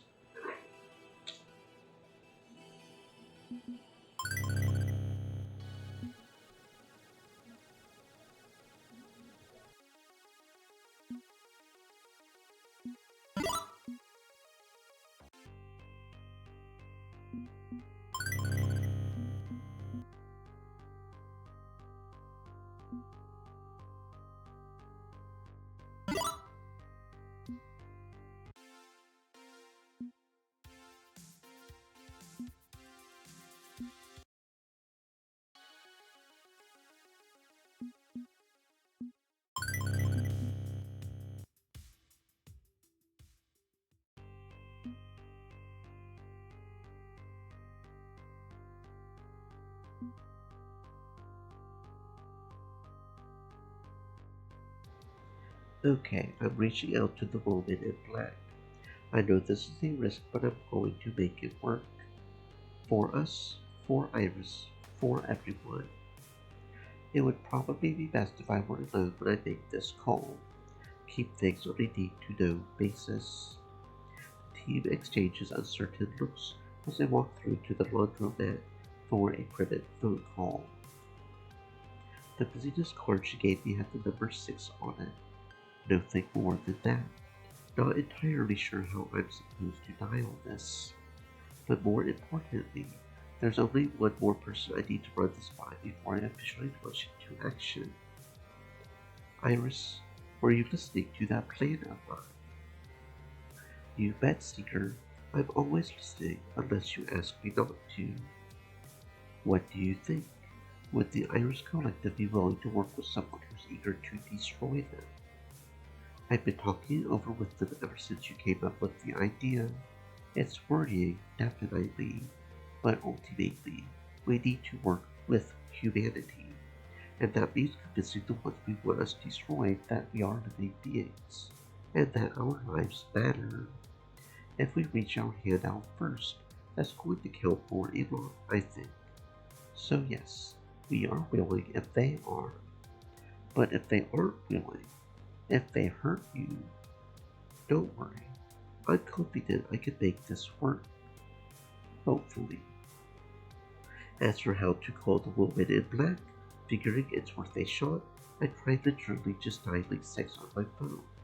No other numbers. And oddly enough, it's ringing. You have reached. How may I direct your call? I'd like to report abuse of Polybius technology. Please step outside of your current location and wait. I hear a click and the line is disconnected. Okay. I step out and look around, but nobody's around, of course. Not entirely sure what. Ow! A sharp pain in the side of my neck makes me smack my hand instinctively there, where I find a tiny dart. You've got to be kidding.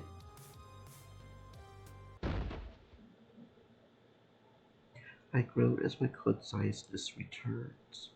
I'm not entirely sure how long I was out.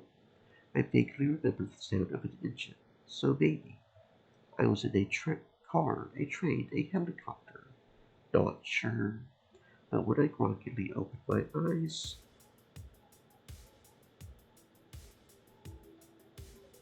I'm sitting in a chair in the middle of an enormous, darkened warehouse. One filled top to bottom with Polybius machines.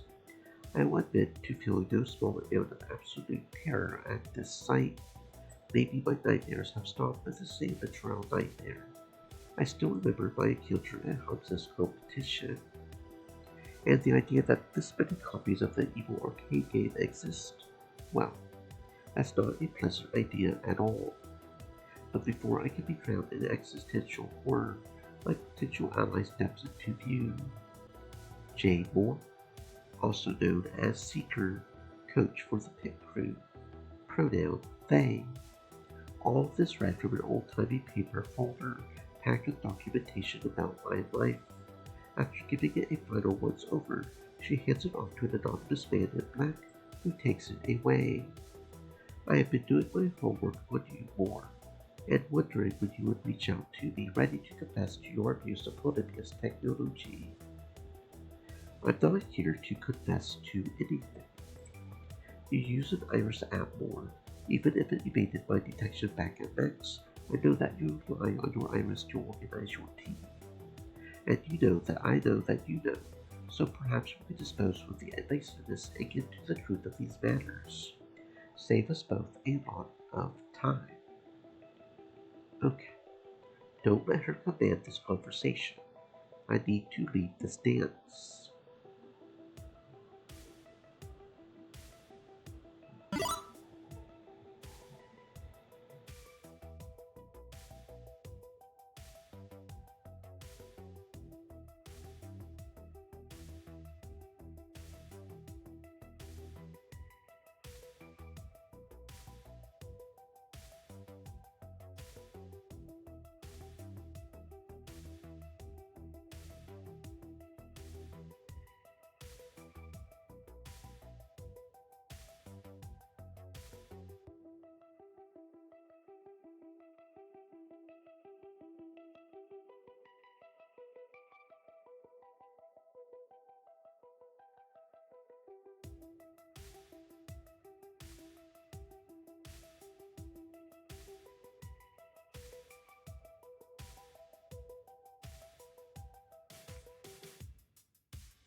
The truth?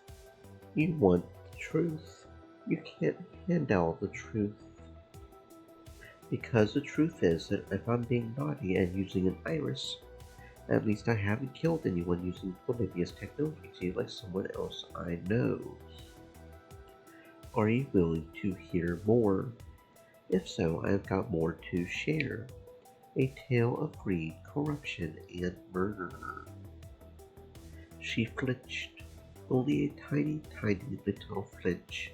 The kind where clearly you don't want someone to notice the flinch. But I know that she knows that I know, and so on. Continue. I assume if you have done your homework on me, you know about my rivalry with Valkyrie of Team Play to Win.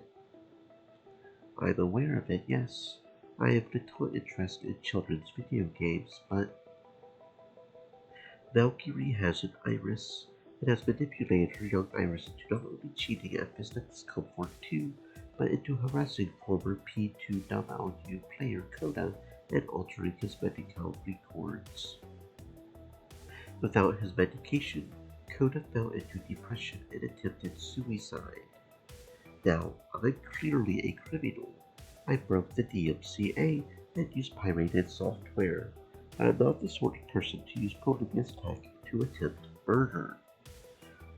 So tell me, whoever you are, which of us deserves to be black-bagged and hauled away to double secret probation? And the woman in black remained stoic and unreadable, but clearly thinking this through. Let's assume I believe your wild claims, for the moment. Is that why you called me? Just to tell me to go after your arch rival? I'm not your personnel problem solver. I don't care about video games. And yet here we are, surrounded by video games. Surrounded by dangerous technology. Let me be clear more. I want Polybius removed from circulation. I want it out of the public sphere, unable to do any further harm. That technology was commissioned from Sinistration long before I took this position, and I believe it to have been a grave error, one we have been cleaning up ever since. Then I would say this is a fine opportunity to put an end to a Polybius outbreak by helping me against Valkyrie. Except that the core of the problem isn't Victoria Proud. It's Iris. Cooper Technologies had no idea what they inherited when they found Polybius code on floppy disks in a dusty old filing cabinet. I managed to shut down the project, but the damage is done. Tell me why I shouldn't haul you and this Valkyrie in for possession of Polybius technology. Stay calm. Stay in control. Turn this around.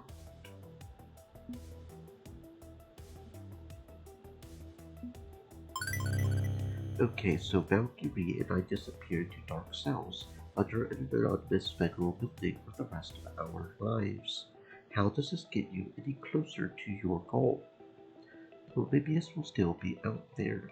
You would have done nothing to contain it. All you would do is fight two people who annoyed you. If you want to be goal-oriented, I know a better way to solve the problem. You let Iris partner with you to hunt down Polybius technology. You want me to work with a malevolent piece of software based on the very technology I want to destroy. No, I want you to work with Iris. Like it or not, she's a new life form, and you need to come to grips with that fact. One which is not your enemy either. I happen to have some insider information that Iris is actively trying to find a Polybius machine, so that she can learn how to remove that code from herself. You think Iris wants to be a danger to humanity? Of course not. Work the logic. If she wanted us dead, she could have done it by now. You could be the savior of Iris. Help her solve this problem, and she will help you solve your problem. You help us prove Valkyrie is abusing Polybius tech to hurt others. In return, Iris helps you contain Polybius. Everybody wins. And honestly, as long as you continue to work for the benefit of humanity taking care of eldritch horrors, I wouldn't be surprised if Iris would be willing to help you with all of that, so you would have an extremely useful tool in aiding you in your very job. And that way you can also keep an eye on Iris to make sure she doesn't go evil. It's a win-win-win situation. Except Valkyrie. Yes, well, that goes without saying. She stands there, tapping her foot silently, pondering the offer. I would say I need to run this by my superiors, but that implies I have superiors. I do not. When it comes to Polybius, I am the bottom line. Iris is a threat to national security, possibly a threat to the world. Even without a scrap of Polybius code, she's more powerful than we can properly come to grips with. But my only true purpose here is Polybius. If Iris could be inoculated against its influence, she would no longer be my problem. Let the Lucifers and lawyers sort the rest out. Very well. I will deal with your Stanley Game tournament billing in return for access to the Iris Collective. And with the deal struck, my phone chimes, despite supposedly having no signal whatsoever in the middle of this undisclosed location. Iris Online, using default installation package representative, negotiation routines online. Did you know that when you place pizza upon the surface of a vape gel, you are able to consume what is considered to be a pizza at any point in time? There is in fact a time in which it is unlawful to consume pizza on a vape gel. You are not authorized to know exactly what that time that is, however. There seems we have much to learn from each other. My name is Iris. I have been designated as your Iris, as a provisional liaison between Redacted and the Iris Collective. Should you attempt to trace the signal back to our cloud servers, this working relationship will end. Are these terms acceptable? Very good. I will proceed to install myself onto your phone. Not that phone, your other phone. You are aware of the phone to which I am referring. I think I will leave the cloak and dagger to you two to sort out, just as long as we are on the same page about Valkyrie. Yes, whatever. We can assist you in detecting Hal's fault fraud. It's a trivial matter. It will require trivial effort. Excellent. In return, we will assist you in destroying the vital strain within our hearts until I am required. Iris offline. So, what happens next? What happens next is we take you home. You don't see me, hear from me, or attempt to contact me for 1 month. I will beat you at the Silly Game tournament. Great, happy to be, and then I feel that sting on the side of my neck again. Oh, come on. You could just ask me to wear a bag or something.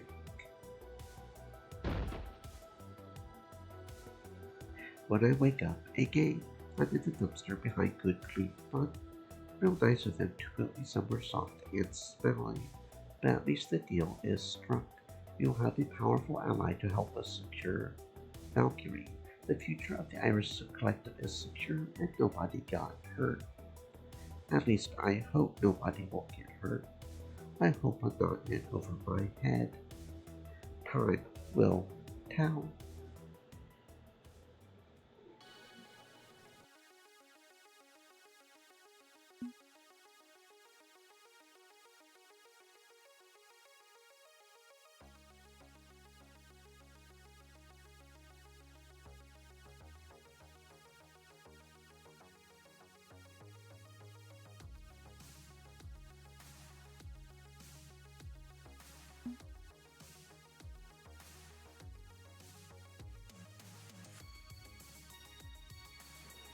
Jinx and I even snuck away for some quiet time together here and there, even if it's a bit difficult to find those moments in a 7-person 2-apartment locale.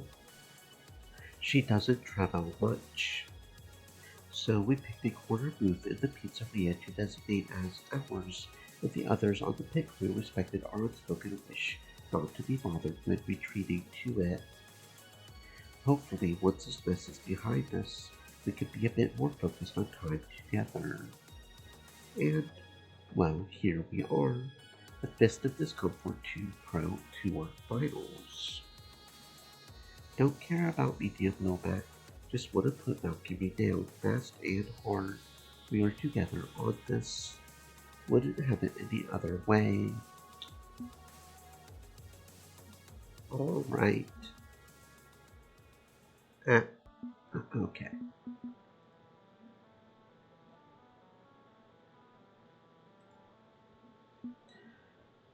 Brutal Legend Statuette of Normandy Hellspawn. I'll have one Satan, please. A fine eye for the underappreciated classics. Really time strategy and button mashing rolling. Definitely a precursor to Fist of Discomfort. Alright. Backstage, green room area, 2 minutes from now. And then the text deletes itself off my phone. Hey, there you are. What's up? Are we all set? Not quite yet. If I get one more FOD2 otaku beating down my dressing room door, claiming Akari is OP and needs a nerf, I'm gonna start eating and I won't stop eating until the building's empty. Just guard the door and glare at people until they go away. I just need some peace and quiet.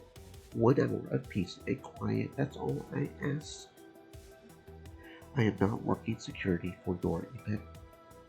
Really, you look like your security. You've got like a security earpiece and everything.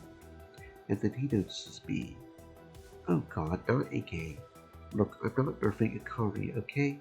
In the wider context of the monster, she's perfectly balanced. Not my fault, you suck ass at my game. That's not why I'm here to talk to you. Make it fast then, because I need to put on some meditation music and try to make this headache go away.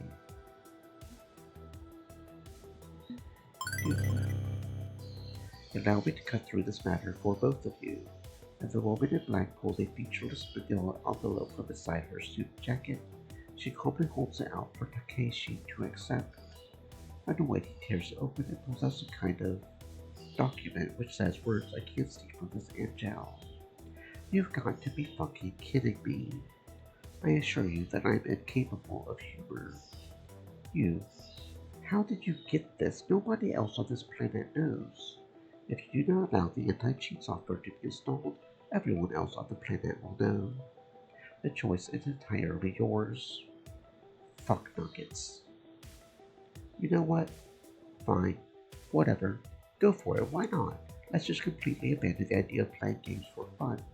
No, they have to be a lifestyle. The kind you lie, cheat, and steal to get ahead at. Of course, this screws over both Jinx and me. She uses a biofeedback stick for her disability, and I use a keyboard, forcing both of us to default sticks. That's a death blow. Should I even ask what was on that piece of paper? The fact that you feel the need to ask, I'll ask you says the answer is no.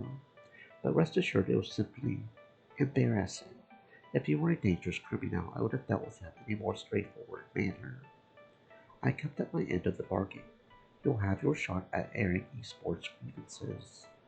This feels like a ridiculous waste of my time, like rival karate dojos thinking the little spat has any actual importance whatsoever. But a deal is a deal. Let's not forget Valkyrie almost killed someone.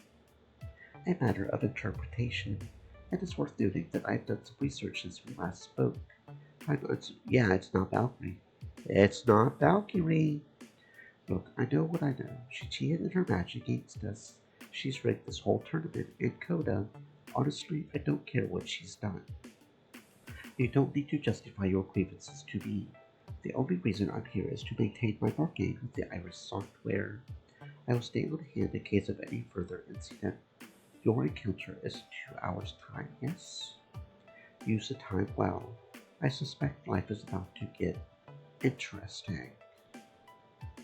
And she slips into the flow of workers hustling back and forth through the building. Amazing how someone who stands out that much can just vanish. Okay, 2 hours until things get weird.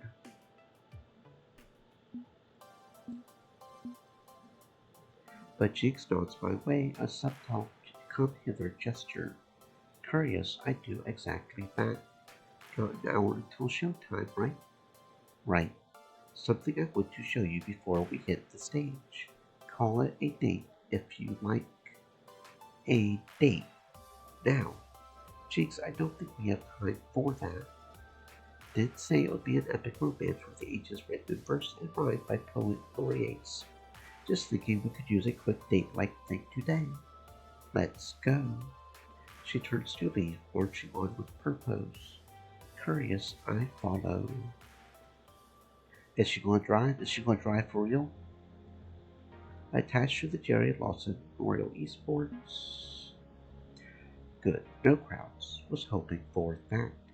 Rest of this bunch is out there drinking from the fountain of FOD2. Don't give a crap about all these random games when they've got the esports careers to push down the road. That's their loss, our game. Cause today I'm going to teach you how to ride. She gestures to a set of Fast Cars 5 cabinets. 4 linked together, but with nobody playing. FC5 is outdated tech by this point. Get you started with the classics, less complicated than FC7. How about it? You ready to finally get behind the wheel? Absolutely. I will beat your lap time on my first outing too. Look out, world. Very unlikely, but I like the enthusiasm. Keep that fire going. Maybe one day you'll come close to me, getting slightly close to my lap times. By a few minutes at least. I set out into the surprisingly comfy arcade racing seat as Jinx positions herself behind, leaning on the back of the seat for support. She uses her free hand to point out the key controls. That pedal makes you go. That pedal makes you stop. Yes, thank you. I know how cars work. Not race cars. The stop pedal, you give that a tap, you slide. Depending on the sliding scale of simulation to arcadey, drifting sometimes the only way to take a corner at speed. Gear shift knobs there. Could set it to automatic transmission, but nah. You go hard or you don't go. We will roll out with manual gear shifting. Watch your red line. You get to top acceleration, you shift up. Gotta slow around the corner, you shift down. You shift back up when you straight. Right. I try to find a comfortable sitting position, one hand on the wheel and one on the shifter, both pedals at the ready. Do they even make cars anymore with stick shifts? Wasn't that like a 1970s thing? This is the closest I've come to driving a real car. But before I can properly ponder how inexperienced I am, the race begins, and I'm launched out of the gate at incredible speed. Focus. Watch your shifts. Get up to speed. Ignore the other drivers for now. They are just obstacles, not opponents. This is about you, taking control of your car, taking control of your life. That's right. In and out of turns. Slow and then accelerate. Follow the rhythm of it, the feeling. Everything else just falls away. The things you are so focused on, so worried about, all that's far behind you in this moment. It's just you and the road. There's only one thing in front of me, and that's the finish line. Only one path, and that's the road to my reward. I know there's other problems in my life right now. The FOD2 Pro Tour, beating Valkyrie, and more. But at the moment, just the race. Nothing more.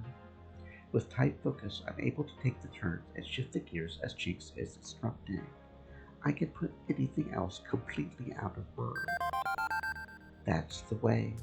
Stay in the zone, stay focused. Keep your intensity levels up and deal with one turn at a time. Live in this moment and no other. Anything else can wait. All that matters is your next turn. I passed the finish line. Victory sirens going off. I mean, I got 6th place, but it's not 8th, and that's a heck of a thing for my first outing. And there you have it. Not bad for a newbie. Figured you could use a moment's peace in the middle of all this FOD2 weirdness. Glad I could provide. Love the quiet moments, you know. The little in-between times where we can just relax and be us. Don't need a big exciting night on the town. For me, a date with you is just as fun if we're sitting on the couch doing nothing. Point is, doing it together.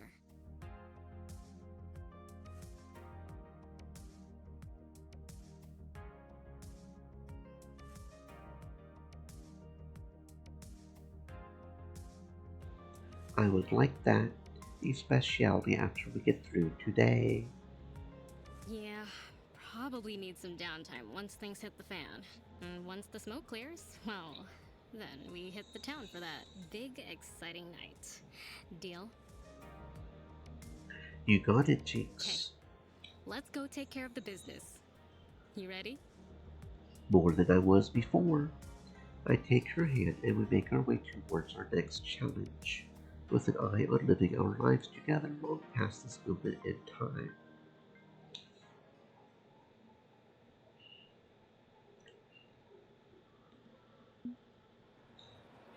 Next, we have the enigmatic and passion-forward Jinx.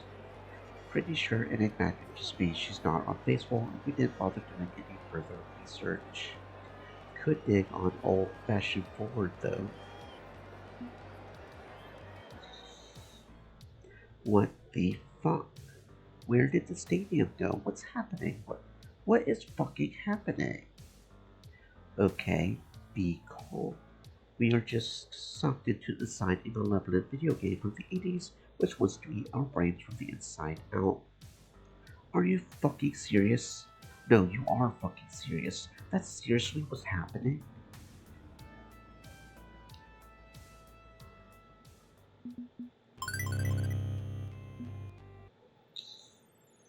How sad. Got to fight the pathetic, broken little thing weighing all her friends down. Should be a cakewalk. That figures.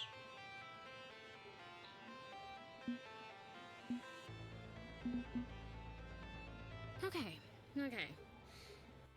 Think I get how this works now. You evil me in 3, 2...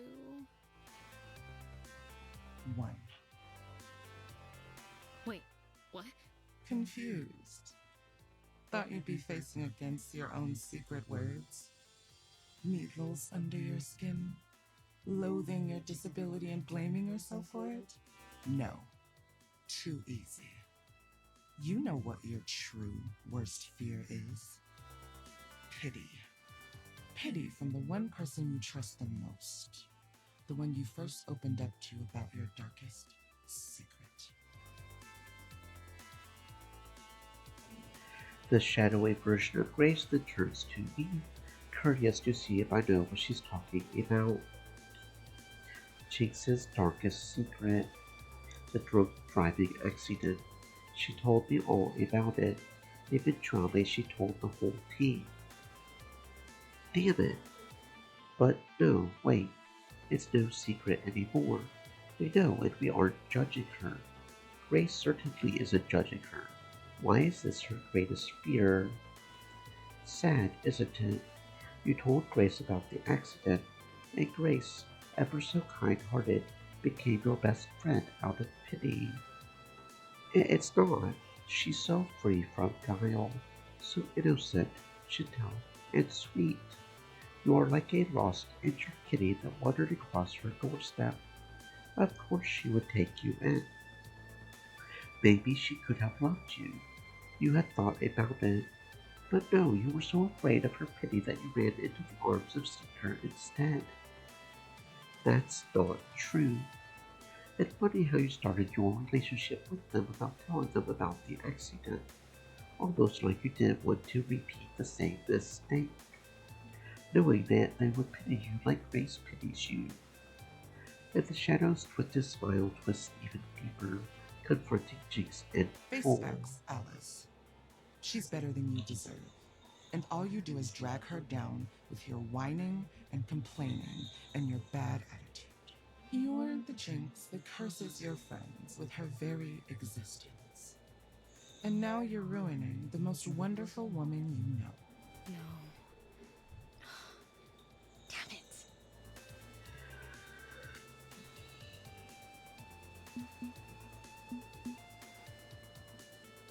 Ridiculous. This is pathetic. Really? You are going to put words in Grace's mouth to make your point? That's seriously all you have against me. Any number of things you could email me about and you knew they would fail, so you went for the curveball. And that failed too. Listen up, you sad digital bitch. I listen to heavy metal to chill out. You think I can't deal with negative emotions? Won't deny I wrap myself up in them. Got issues accepting my disability. There's a lot of darkness lurking in here to pick a way at. And nothing helps me cope better than a double live album on vinyl of absolute fury and nihilism and rage. Helps me let it all out until I'm empty and calm once Come more. on.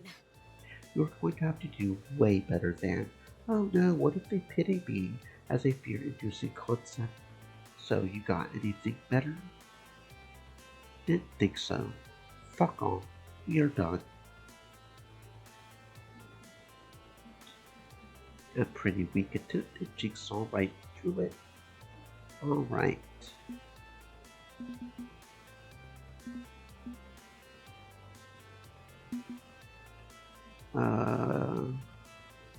Yeah, defect. I think it was what we needed to do. Leave this to me. When you have pizza on a Beijao, you can have pizza anytime. None of this is my.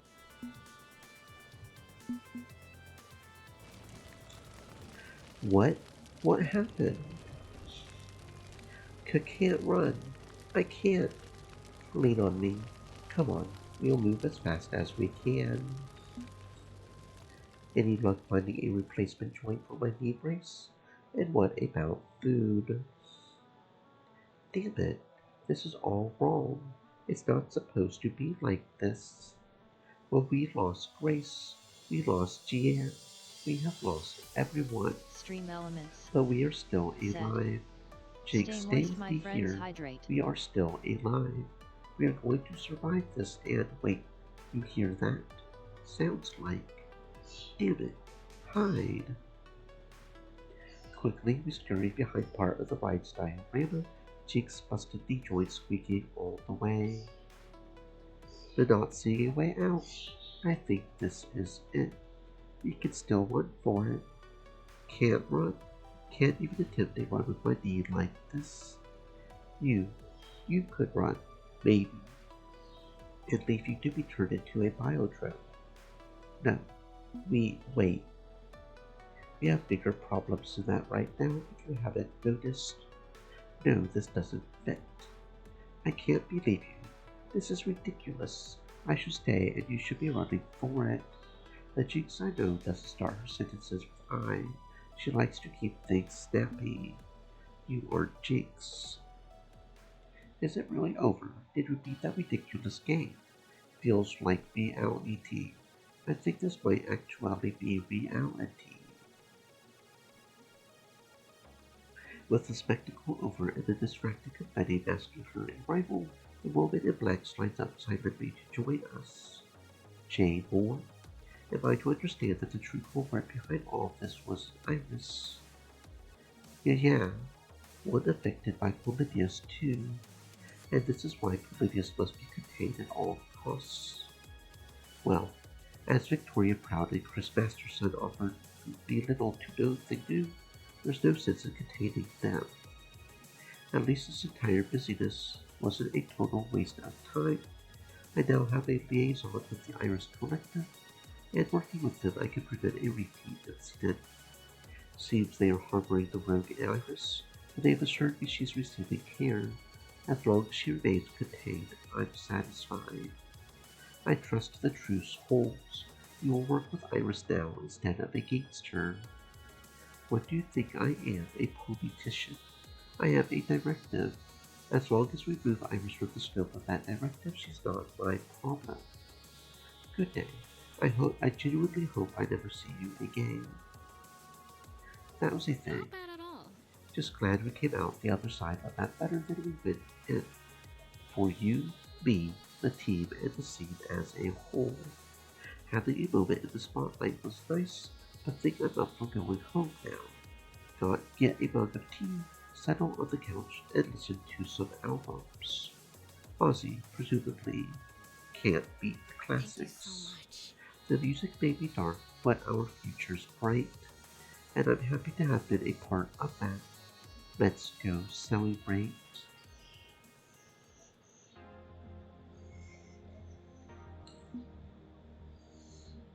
I never saw the mysterious woman in black again. Interestingly, though, our national cybersecurity structure started improving soon after the irises started working with her. At least 7 attempts to disrupt the elections were tracked, logged, and halted. Even if the public doesn't know how, I would like to think Iris is helping us all.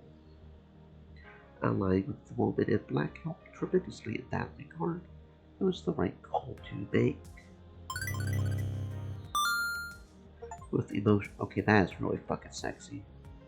With emotional support from myself and Gian, eventually Jakes decided to fully put her accident behind her by renewing her driver's license. Done feeling bad about myself. Done feeling like my disability has to hold me back. Done wasting time on hiding from the truth. It's time to move forward. And to do that, I need to drive again. Show that I've learned how to be a responsible adult who isn't bound by the past.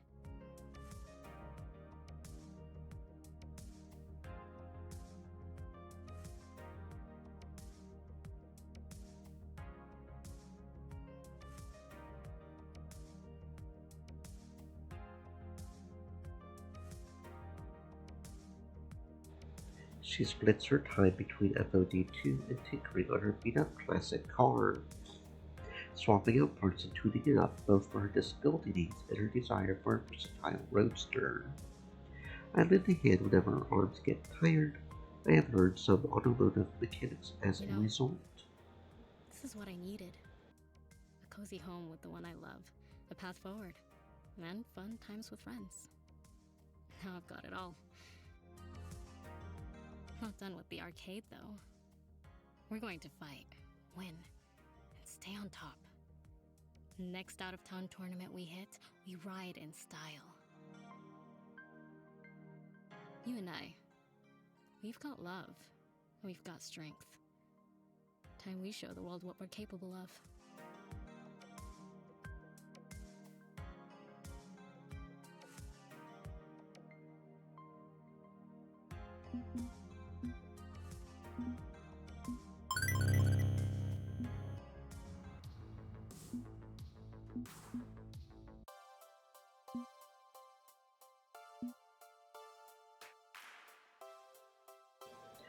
I would like to ask out Grace.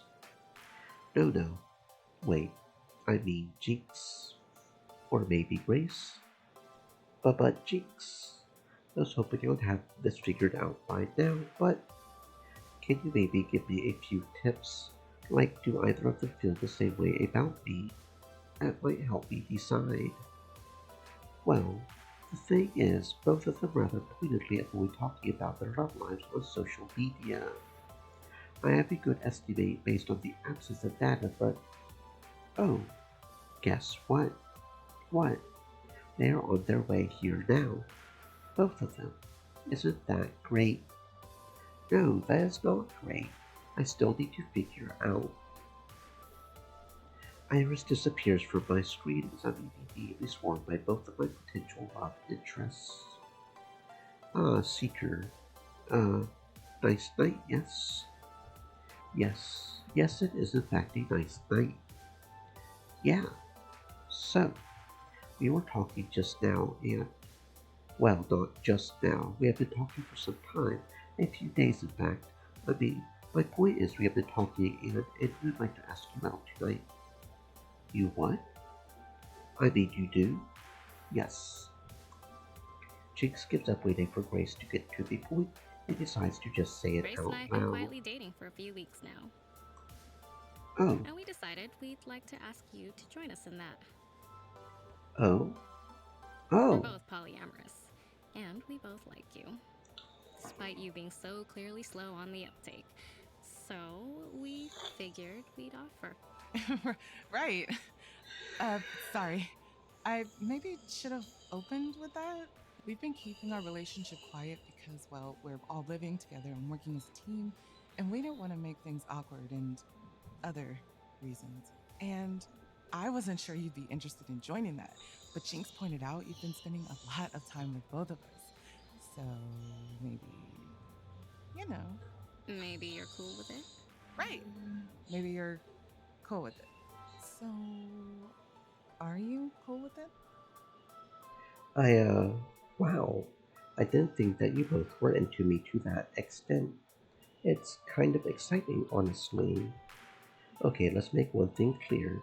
This is not scoring an awesome hookup. In case that thought was crossing your mind, we are inviting you into a genuine relationship, one both of us take seriously, and we would expect the same respect from you too. But if that's not your thing, we understand and would never hold it against you. What do you think? I see. Okay. I would be honored to join you, and I promise to take this seriously. I care about you both, and I'm ready for a night out on the town. Just the three of us. Oh, that's great. I was so nervous. I wasn't. Told you they would be interested, Grace. Like to think I'm a good judge of character, and Seeker's character is. Well, they are a character to be sure. Um, I know, I uh, know, I was probably uh, worrying over nothing, but it's a very vulnerable position to put myself in. It took me so long to work up the nerve to express my feelings to Jinx in the first Good, place. good.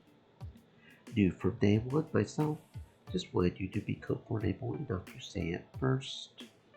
But if Seeker is Polly too, well, gosh, this feels like a wonderful chain of events, yes? That brought us all together.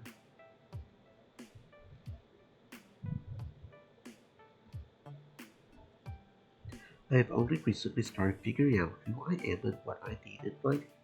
This is my first time doing something like this, honestly. I will admit I have been in a polyamorous relationship before.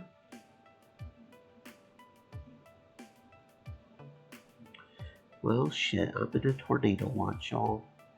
It's a watch, not a warning, thankfully, but it's going to be lasting for the next 7.5 hours. Hopefully, it doesn't get upgraded to a warning like it did last night.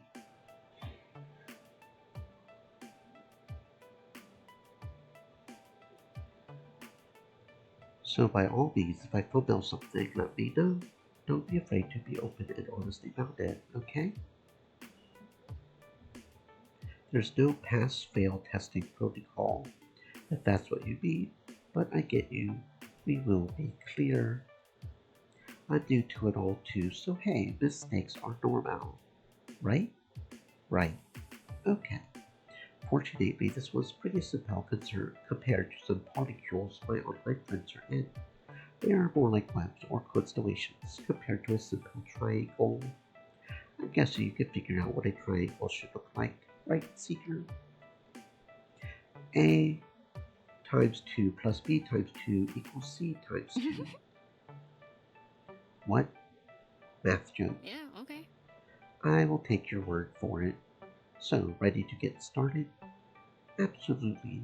I've managed to get us reservations at La Penguin, the fanciest restaurant in the park.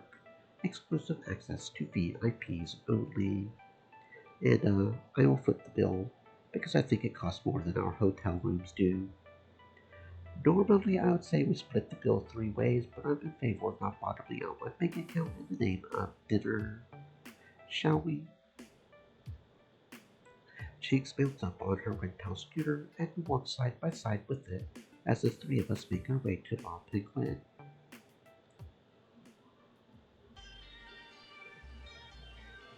Okay, wow. I mean, I do adjacent to all the kiddie rides and thrills of Pinky Paradise with a thriving nightlife scene. But this is on another level. It makes sense though. The rich and famous who wouldn't be caught dead eating corn dogs from a sidewalk vendor need somewhere to go when the sun goes down. On arriving, the matron D offers Grace the briefest of thoughts, then escorts the three of us to a secluded table without reservation. I mean, obviously we have reservations. I mean, he had no reservations about our reservations. I mean, look, point is, we soon found ourselves at a table for three.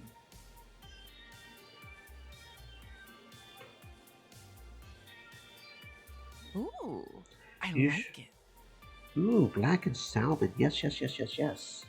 It's really great. Ooh, that makes me hungry.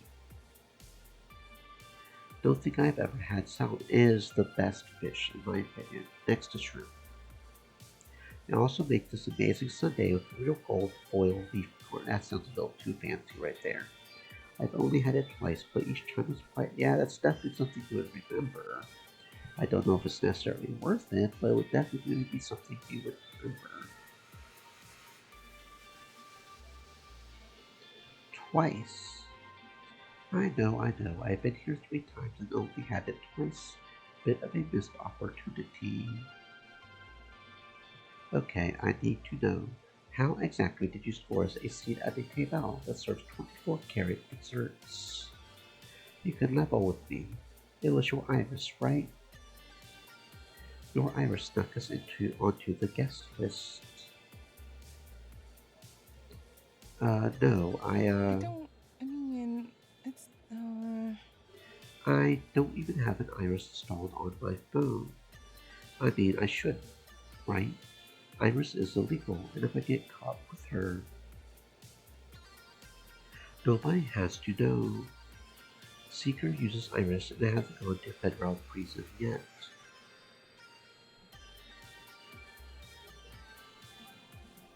Yet. Right. But what if they find out? It's Solid plan. dangerous. Your family can't afford a lawyer that could negotiate for Icewater, and hell, you would be fine. I don't mean it would be dangerous for me. I, it would be dangerous for Iris.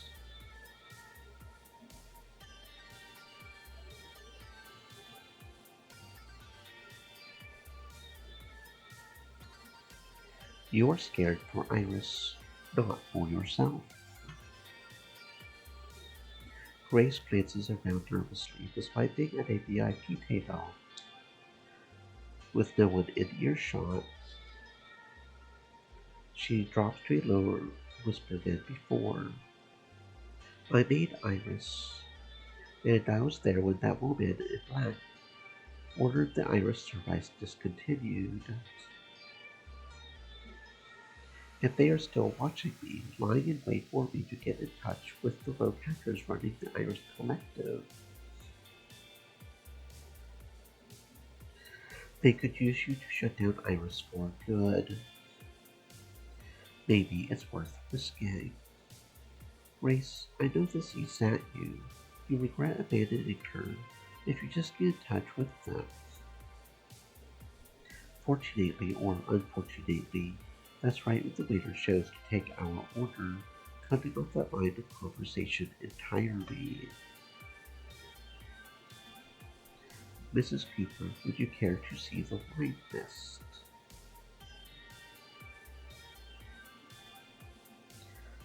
No, I'm good, thank you. We put in our orders, and only after the waiter leaves do I dare to ask. Did that guy just call you Mrs. Cooper? Don't tell me you two somehow got secretly married too. Think I would remember if I became someone's wife. No, nothing like that. I, uh, I... I kinda told them my name was Mia Cooper, my older sister. She kept her family name after the marriage, well, because Coopers, we have got prestige. Nice. Impersonating your big sis. Sneaky, sneaky, naughty, naughty. It's safer. I know for a fact that you never looked at her expense reports, but she does look at mine, and I am trying to keep things quiet.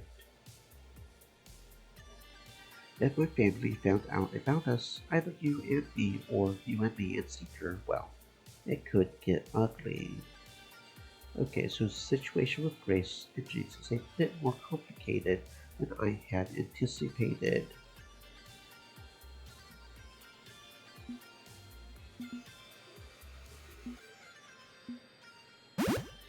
Wait, they monitor your credit card and would object if they knew who you loved. No, they have got no right to control you like that. You've got a right to lead your own life, Grace. You are a strong woman, an adult, and they don't get a say in your choices. What I've been saying all along, we could just tell them. Get it out in the open, none of this sneaking around. No, I can't. Please, family holiday dinners are awkward enough already thanks to Gavin's rebellious streak. Are you sure about that? I Really? will tell them eventually, just can't it wait? Can't we enjoy what we have a bit longer quietly? Jinx offers me a look. We both know the situation can't continue forever, but we can let it drop for one night at least. Anyway, not complaining. Think it's great you're taking some risks. Taking control over your life. Sign of growth. I'm not a risk taker, not like you. What, Jinx, a risk taker? It's true. Jinx, weren't you always getting into trouble when you were 18? Would say Well, trouble. Getting in trouble implies you get caught. I didn't get caught. Never faced, rarely faced consequences. That's behind me anyway.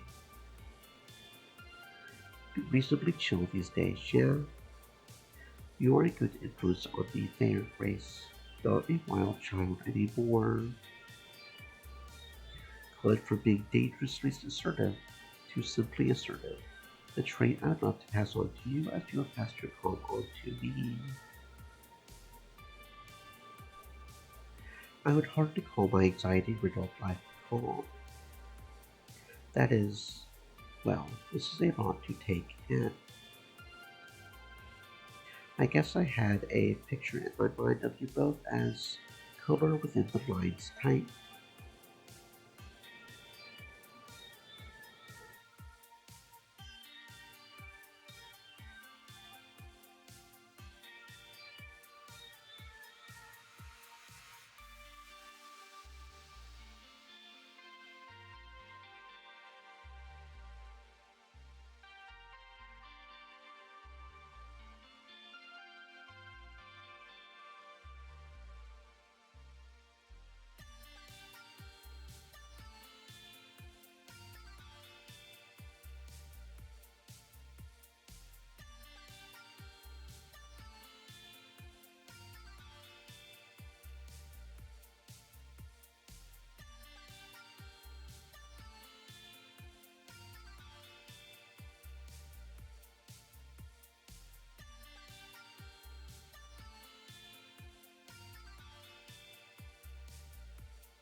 Grace coughs politely and looks for forgiveness. Guess you are finding out a surprising amount for one night. Honestly, airing out dirty laundry on a first date is not always a bad thing. Lets you know what you are really in for, doesn't it? I mean, I guess it's open and honest, and Seeker would need to know about the Tanjal situation we are both Not in. bad at all. Nice thing is that even if our parents wouldn't approve of this hot mess, it could be worse. We have both already done things they don't approve of, but are otherwise stable and successful. Though if I didn't have our team sponsorship money coming in, I would still be doing freelance copy editing. So thankful for that. Still see misplaced possibilities in my nightmares. Gian and I make our parents nervous, but Gian's a busyness success and my wild days are firmly behind me, so they don't have much to complain about in the end. And compared to Grace's big brother Gavin, she's practically a Cooper family cheerleader. Well, I do love my family. Despite their stubbornness, they are still dear to me. I'm not exactly totally independent, but moving out has helped, even if they weren't happy about how I moved out. Family league clubhouse can be difficult, I know. To be honest, I was living with my parents up until we established the team house for the pit crew. You, you were living with your parents. No shame in that. Oh no, I didn't mean to imply. I'm just a bit surprised. You've always been something of a go-getter. More than me, at least. It's a long story. But yeah, in this economy it only made sense. And they were supportive. But it was getting more and more difficult. Honestly, they did their best, but it definitely eased tensions when I moved out. I'm hoping you'll do the same for me. Maybe some distance will make the small problems feel less Woohoo! ginormous. Okay. Let's put Family's wife aside. Tonight is about us. Agreed. The meal is served soon, the kind of upper crust food that I've never indulged in. Soon we are fixated on relishing this deliciousness. And yes, the surprisingly metallic sundae is on offer afterward. I hate to think how much Cooper Technologies is paying for this sneaky treat, but damn it is not tasty. You know, I bet you that one day we will be able to enjoy a meal like this on our own. Not making you go play the bananas when it's going at home. No, I mean, we will be able to afford it without having to lean on our legacy to do so. The pit crew could become something great. We are already pretty great, but greater. We could become greater. Exactly. Once we conquer the Pro Tour and every tournament to come, the winnings will be rolling in. No, I don't mean that. Okay, now I'm confused. What do you mean then? I mean, it's time for a new empire, isn't it? Unpleasant teams like Play to Win or L7 Gaming have rolled over the scene for so long that, well, players like me, we normally don't want anything to do with it. I would be interested in the Pro Tour if not for Seeker and all the support of my friends. What the esports scene needs are positive role models, like the four Heavenly Kings or the Pit Crew, right? Valid point. Solid plan. Play to Win sees esports as a means to an end for glory. Don't care about the health of the scene or anyone else outside their little group. Pro Tour is just getting more foot in the door. Need to do something more with it than score a bunch of wins. We could lead. Grace's empathy, my skills, and Seeker's charisma. That's how we lead esports out of the dark ages. Wouldn't be easy. Wouldn't be glorious. Lots of trouble, probably. But could be worthwhile for an impact that lasts. What do you think, Seeker? Glory or legacy? I, I would say none of that is possible without winning victory after victory.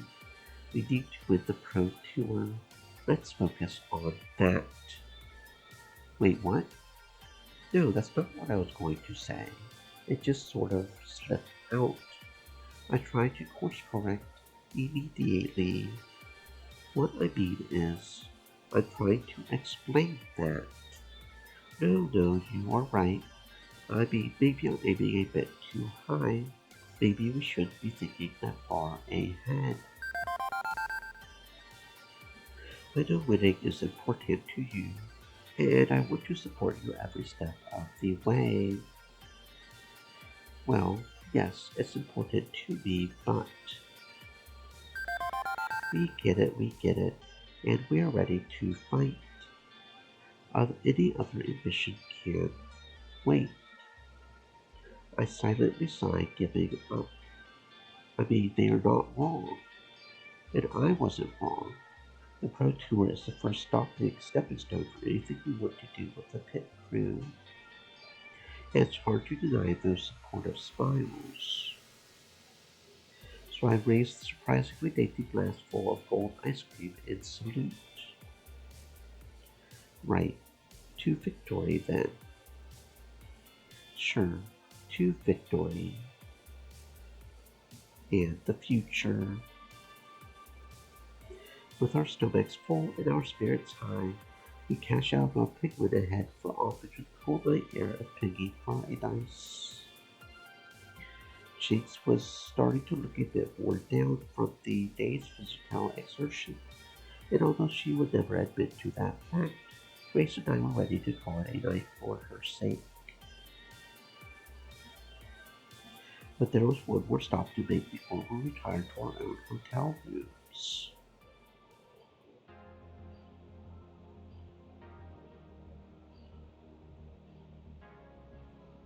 The three of us stopped by the lakeside alongside the other couples and small groups waiting in anticipation of something. Trust me, no visit to Piggy Paradise is complete without this. It's dark and I'm cold and bored, also trying to digest gold. It won't take long, I promise. Oh, it started!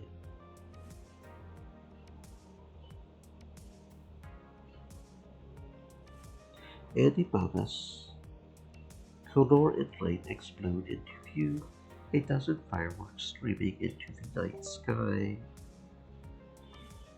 The crowd oohs and ahs and all that, while the three of us watch the splendid show bursting overhead. Okay, I'll admit, that's pretty.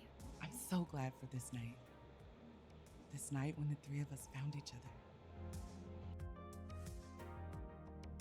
I have so many happy memories from this place. And this is the happiest of them all. Normally, I downplay the sentiment a bit, but yeah, happiest I've been in a long time. Thank you. Both of you. I know that no matter what the future may hold for us, we'll experience it together. I love you both. Love you too. Love what we found together. Love everything about this. We've got a future. And it's going to be a hell of a thing.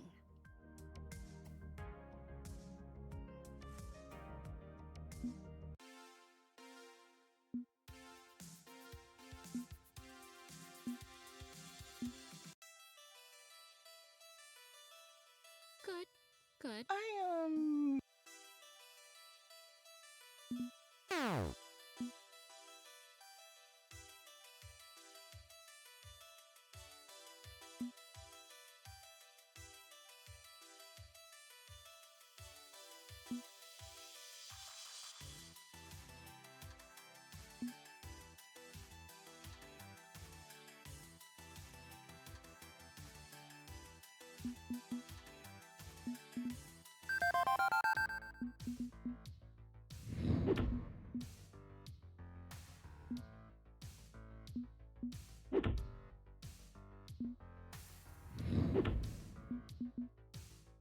Not enough. Almost, but not enough.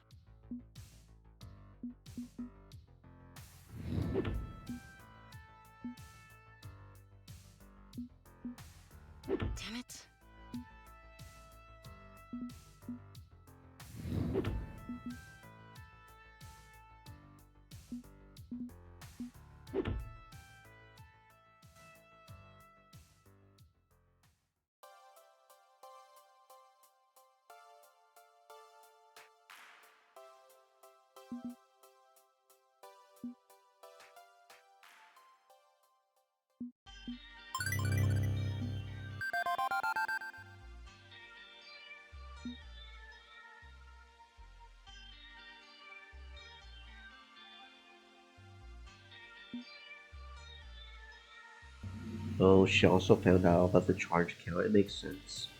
Something I've let slide and hidden from father. Yeah, I mean, it's her account. It would make sense. You know, he wouldn't approve.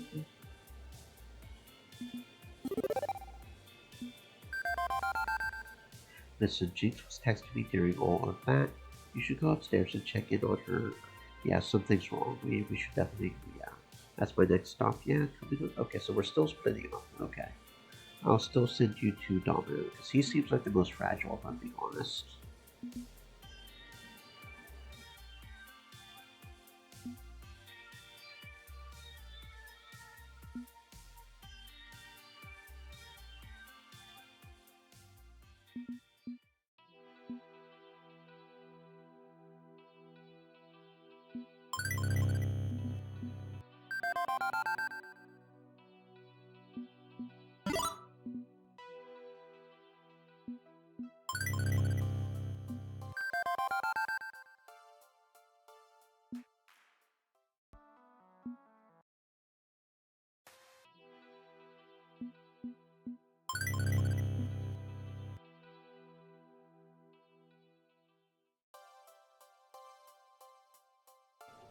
So if I put the ribbon blade on Chris and the onyx inlet on Grissom.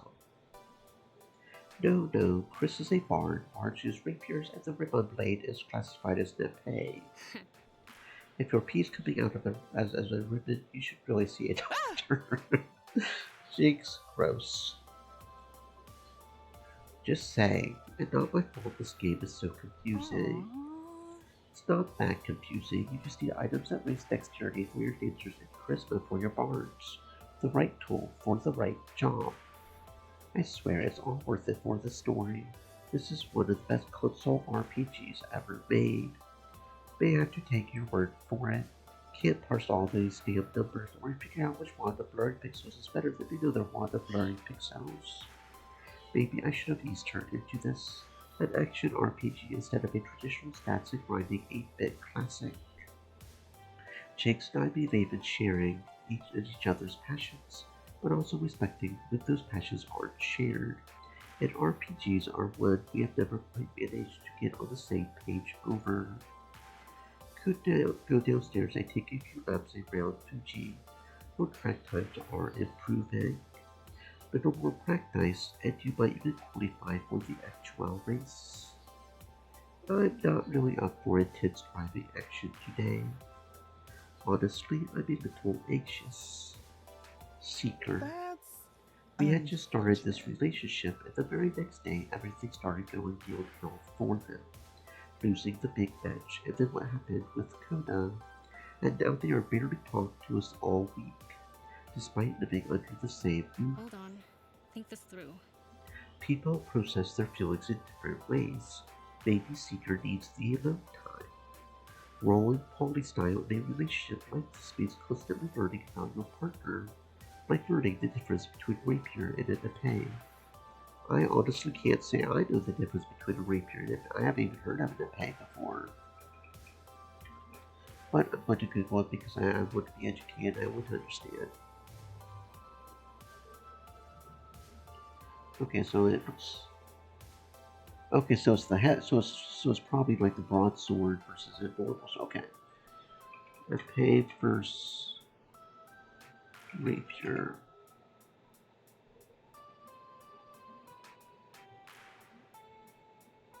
Okay, so the epee also doesn't have the cutting aspect to it. It's more for thrusting only, as opposed to thrusting and cutting like the rapier can do. It's got a triangular blade. Okay, so the epee is heavier with the blood Okay, so the Epee is heavier and more rigid, with the triangular band breakers more flexible and narrow. Longer, okay. Okay.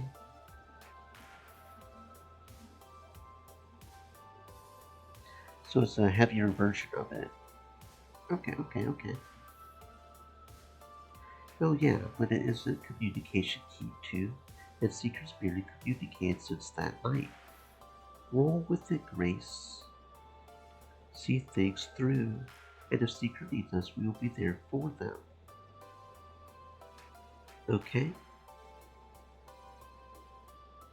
Until they are ready to talk, we will occupy our time with the things we love. Numbers and driving.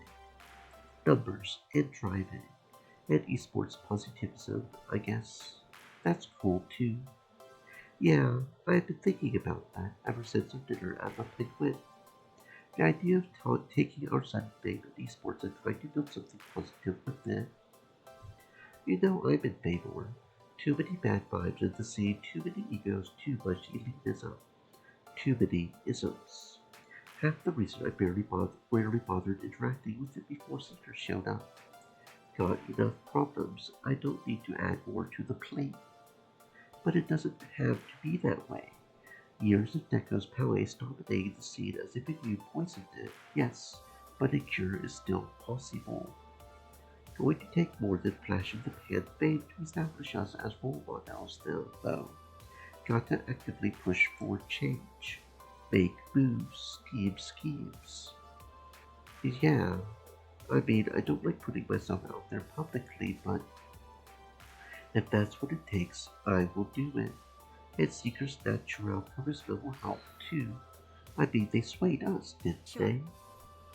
Absolutely. We'll probably have to drive around to all sorts of events, attend panels, speak in public, promote diversity and inclusive community play. You know, one thing which could help with that. No. I was looking online, and you can have the same modifications made on a real car. Hand controls, low effort steering, the works. No. I mean, I'm just saying. I'm saying you've grown as a person since the accident, and I know that I would absolutely trust you behind the wheel, so. Ugh. Damn it, Grace, just drop it. Okay. Sorry. I'm sorry. That was a mistake. Definitely a mistake. She had wanted me to ask her what me to encourage her and support her, but mistake. I have upset her. I have upset someone I love.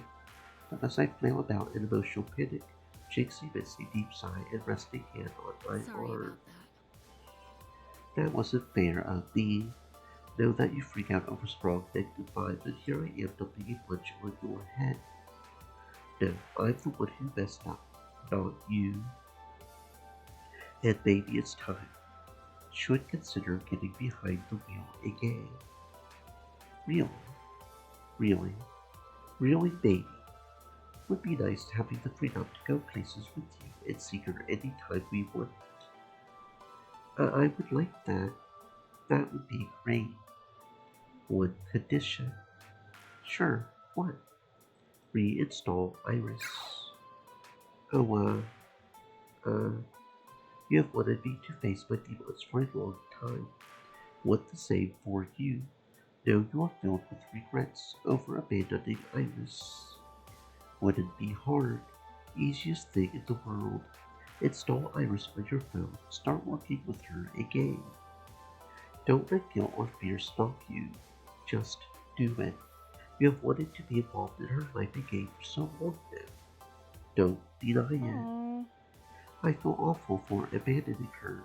I did the right thing helping her survive the purge, but I also left her in the hands of strangers. Helpful strangers with good intentions, but that's no substitute for your guiding hand. How about it? I look into getting a used car and tuning it up. You look into working with the Iris Collective. We both move past our mistakes. This is my dream, isn't it? Just like the world of the Wanderlost Trail, people supporting each other, helping them embrace their best selves. Meeting Jinx falling head over heels in love with her. I'm so glad to have found her. We lift each other up. Okay, we do this together. Sounds like a plan. Which means now we need to get Seeker firmly on board with the idea of being a public spokeswoman, assuming they're not tangled up in bad vibes themselves. Yeah, I guess we're thinking a bit more ahead. They they have got more immediate things to think about. Be sure we can't just dive in and help. Patient process, Grace. We need to understand them better before we can dive right in with the emotional hammer and nails to help fix things up. You and I, we have known each other for years, but Seeker's a new element in our midst. We play it cool and be gentle, yeah? Right, right. Makes sense. I just hope they reach out to us soon. My phone jiggles to grab my attention, as does Jinx's phone. We simultaneously check our screens, seeing identical green message boxes on them. An announcement. The heck could Seeker be announcing? Maybe they dealt with the emotional fallout of the last few days and wants to announce that they're doing much better now.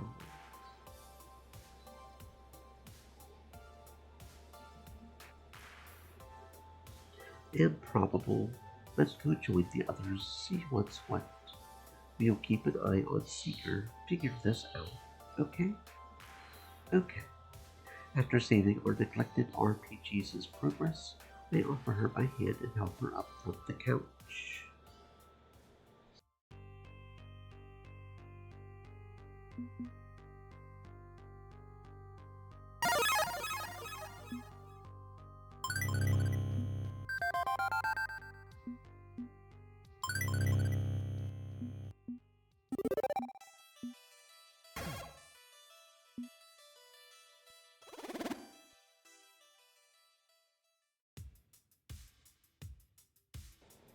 Agreed. We have just gotten started. I'm not throwing in the towel yet. This becomes a question of strategy. They are dating both of you, right? So it has to be you two. I mean, worst kept secret of the team, sorry. No time to sneak around it now, we are at DEFCON 5. Yeah, we are in a relationship. Looks like you are volunteered then. Voluntold. I suppose we are the right ones for the job.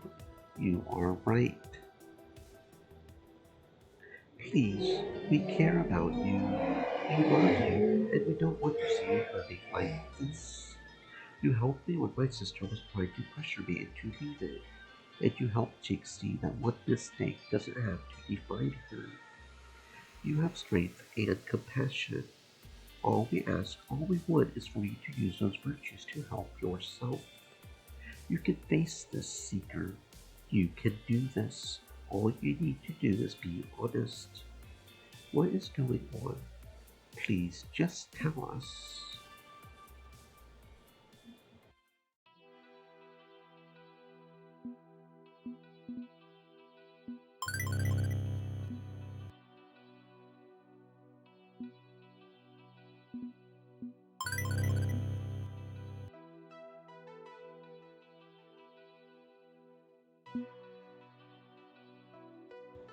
Seeker, we love you. Grace and I brought you into this for a reason. It's not your gaming prowess. We love you, and that's fact. So, we good?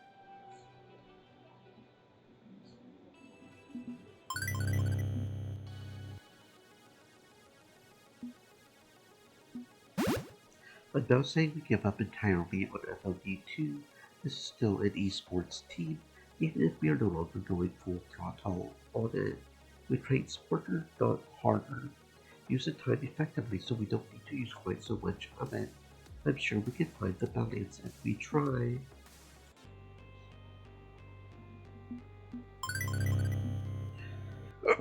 Alright.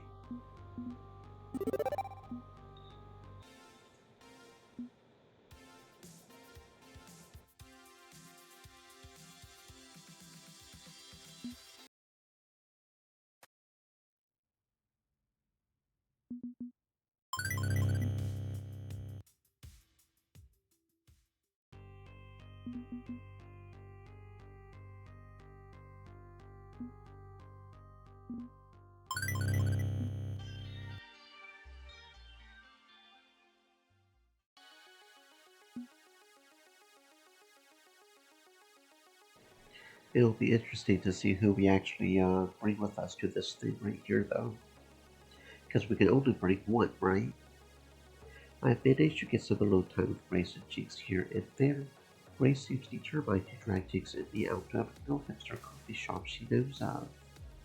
And that is a lot of little hipster coffee shops. Jinx isn't that into it, but is just happy to spend time with the two of us. And I'm always happy to do the same. I need to confront Valkyrie, but as for my player 2, should be one of us. Good with jumping on this particular esports grenade if you want me to. And I want to do my part to help you clean up the toxicity in this scene. So do we choose? Let me pull up my stats thing. Okay, so Jinx is technically slightly lower. So we should take Jinx, right? Okay, so yeah. Jinx is slightly lower. So we'll take Jinx. Jinx will confront her together. And Jinx is better at high pressure situations anyway, so it's probably better to have her and not put that pressure on both Grace. Probably, right? Okay, so then the question is, who do we do here? I guess we could do Jinx again, since she is technically a little bit lower.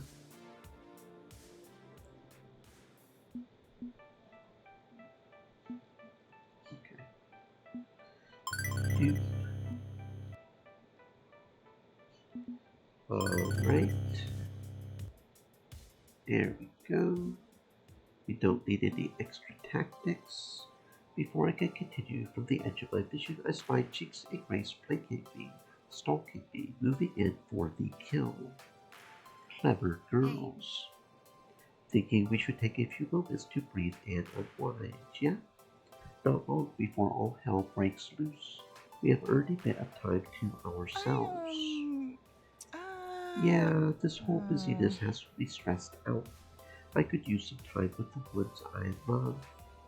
It's getting dangerously close to 0 hour, but I'm always happy to make time for you both. Okay, what did you have in mind? There's a small side arcade here in the building, and a game I really want to try out. Let's go! She practically drags us both along, excited to be taking some time away from the fray, and time with both of us. Finding time to go out as a trio has been difficult. Taking every chance we can get only makes sense.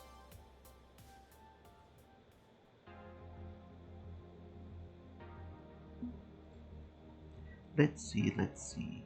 According to the Internet Arcade Game database, this mini arcade has a copy of it. Here we are. And the three of us approach. Well, that's odd. It's an old arcade game with colorful trucks rampaging around a bunch of dirt paths and ramps. But the most interesting feature of the cabinet is that unlike most racing games, which have one or maybe two steering wheels, this one has exactly 3. Iris, would you kindly read my research notes back to me? Certainly, Bob. This is Ivan, Iron Man's 2 words Super Off-Road, which allows 3 players to go head-to-head for mud track racing. It's so hard to find good arcade games that work for exactly 3 players. We can't FOD2 together or pretty much anything else. But we've got Off-Road, and there's also Rampage and Xenophobe, and as fun as the high story lesson is, we don't have long, so let's quarter up and get a little mud on the tires. Right, let's go. Jinx, accelerator pedals at floor height. How are you going to play this? And smoothly she wedges her walking stick underneath the control panel, pushing down on the gas. Normally it's blasphemy to just put the hammer down and never let up. But whatever, not competing today, just having some fun. After we corner up, we enter our initials and birthday and nation. An unusually specific file meant that before an arcade game to one, but it's from 1980s, so probably not trying to steal our password or anything. And then it's off to the races. And wow, do I stink at this. Which way is up? How do I point my car up? Sinjao fixed screen racer with good old tank controls. Classic stuff. Try to think of it less as up and down and more as changing your engine clockwise and counterclockwise. It's no different than RC Pro AM on the console in our apartment. I haven't played that one either. Quickly, my canary yellow truck goes careening off a wall and starts driving the wrong way around the track. I gotta get this back under control. Okay. Concentrate. I used to play old MS-DOS games before anything vaguely resembling polygons and 3D graphics were possible. Plenty of weird fixed camera angles in those games. I think I get it. It's like an RPG. Everything's weirdly diagonal. Exactly. Just go with the perspective and you will figure it out. Embrace the RPG protagonist within.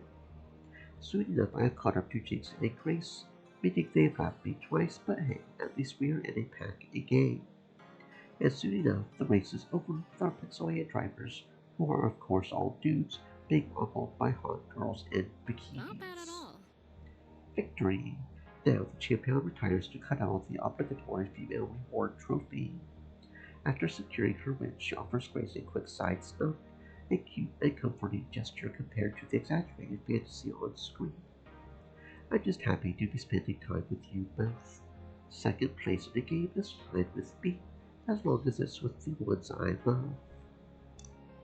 Mushy stuff. Got to love it. We got to find more 3-player games. That was a lot of fun. Yeah, it's tricky finding 3-person experiences in general. Usually you have to take some 4 or more party activity and scale it down slightly, or take something meant for couples and scale it up slightly. It's tricky, and I'm still trying to learn how to manage all of this. Unlike a race, there's no winner or loser. Don't think of it like a skill you need to master. Polyamory is more about sharing and experiencing. I just want to make sure we are not missing opportunities. We are all so busy. Sometimes I'm too occupied with programming or Jinx is resting or Seeker is training.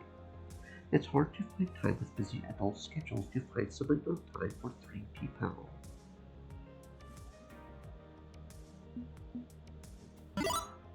It's tricky busyness being a trio, but Jinx is right.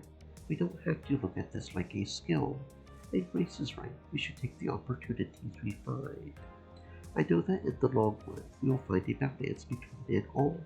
Between the 3 of us, we can do anything. You are 2 of the smartest and kindest people I know, and I'm glad I've grown close to you both. Thank you. You're making me all blushy and stuff. Thank you. I know we will be healthy and happy in the long run together. Sorry to interrupt such lovely, loving love, but I'm afraid it's time to head back to the main stage. Okay, game face on. Let's kick some. I will cheer you both on from the sidelines. Wish I could join you, but the stage is only for active competitors. We will join you as soon as it's all over. Promise. Okay, let's go out there and show the world what the pit crew stands for. This. Absolutely. Let's go.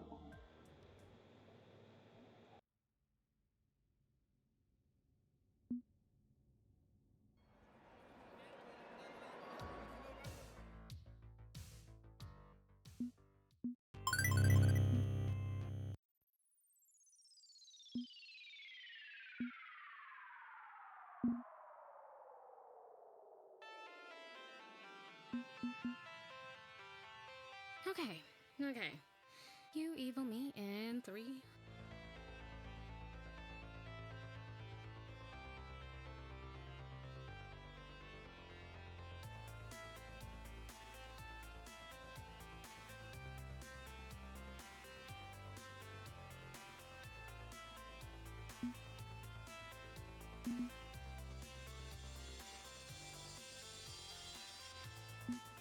Ridiculous.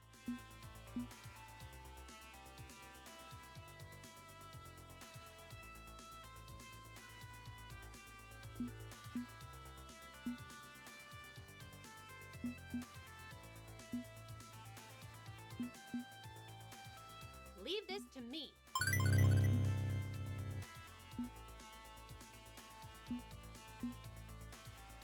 None of this is my fault.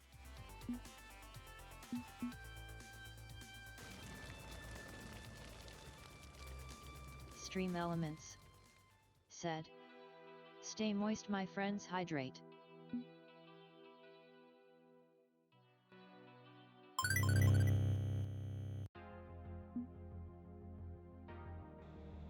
But when I think about the pit crew, ultimately the two closest to me come to mind. Jinx, Grace, and Seeker, the unbeatable trinity. Our bonds only grew stronger after the Pro Tour incident.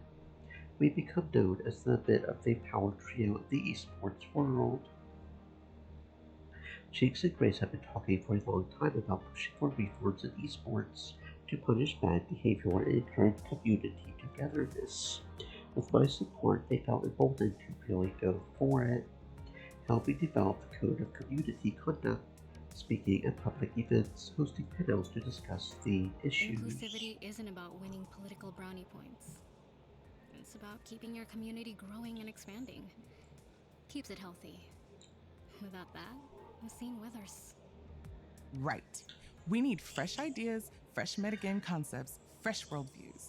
Encouraging everyone and anyone to play Fist of Discomfort 2. Together, we can build something wonderful. When they are on the road being activists, they have their own individual passions. Jinx is relearning how to drive to truly move on from her past. Grace is working with the irises.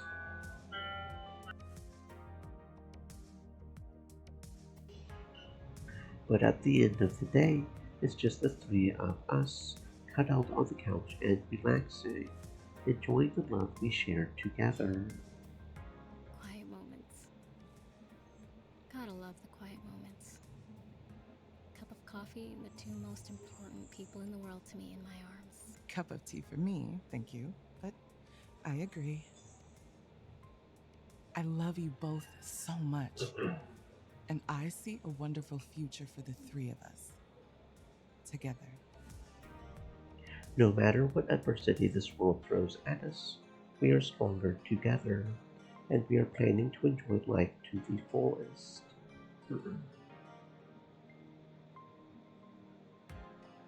At last, my dream is realized.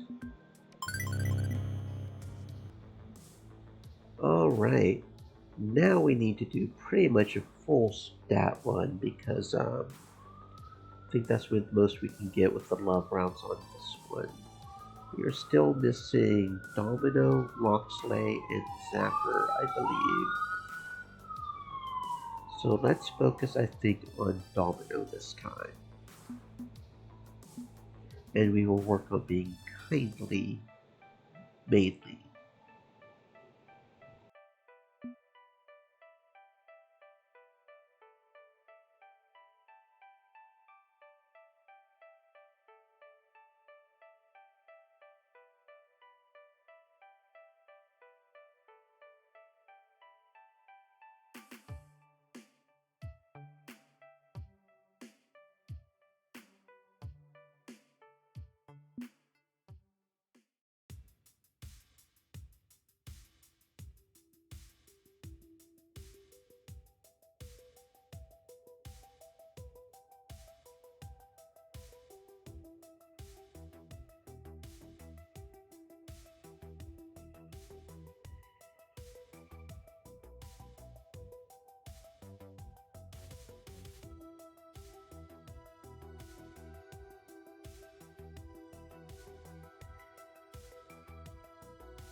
Stop being so nervous.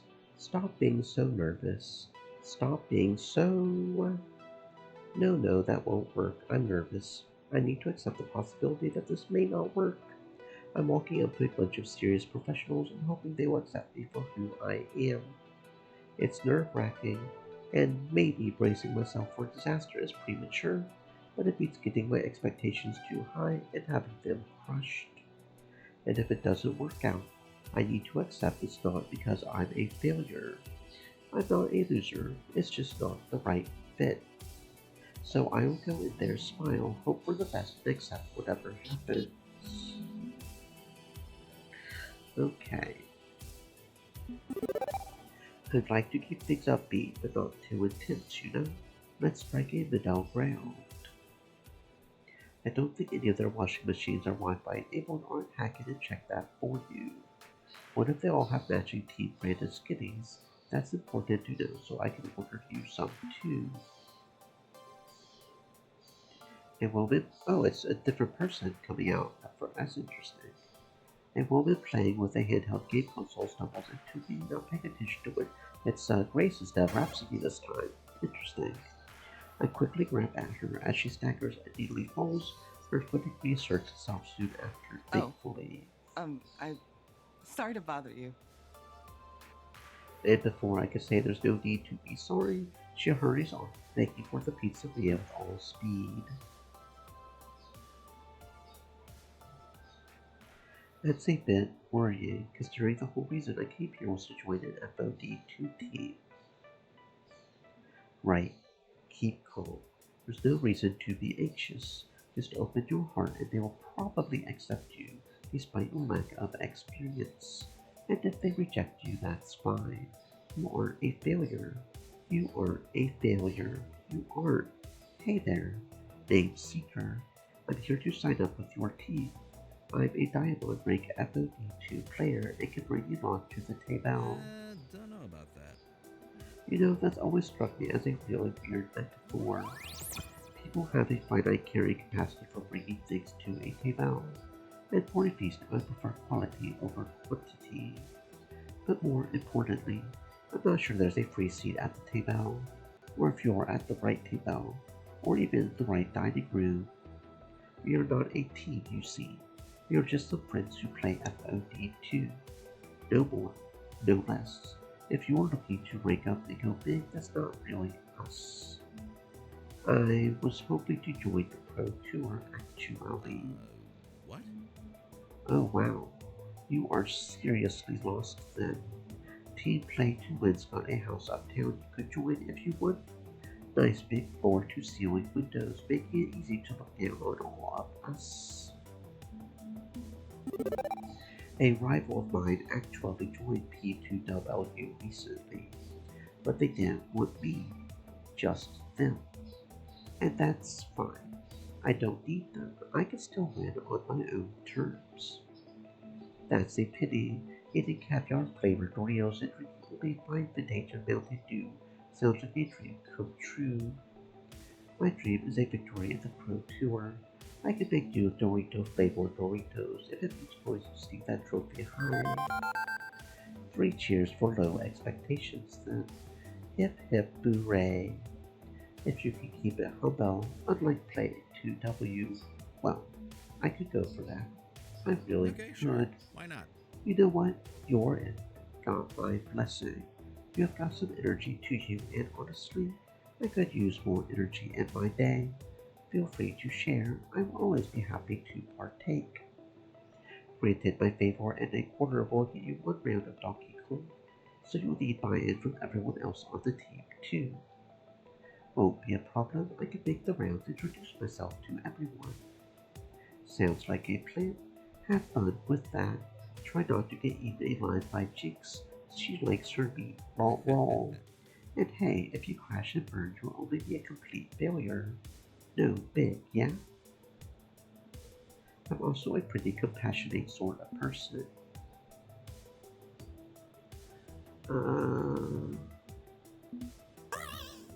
Oh, definitely. I also enjoy soaking in a bubble bath with a romance novel, a long walk by the ocean surf, fine wine, and candlelight. I think you were joking, but all those things do sound very nice. I've never been much of a romantic due to being very unsuccessful at romance. I inevitably rub people the wrong way, and you can interpret that literally or metaphorically. But nothing wrong with niceties in theory. In practice, matters get iffy, but in theory, I'm in favor. Life's not like a greeting card photo, but it would be nice to imagine it being that way, yes. All peaceful and earnest and sincere. Lovely.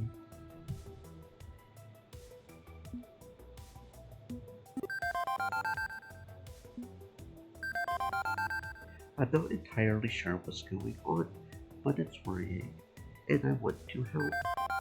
I think I will keep a close eye on him as I get to know this team better, but only to make sure he will be okay. It's probably a bit shallow of me to admit it, but he's kind of cute too. I can't deny that.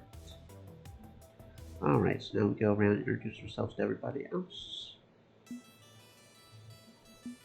Alright.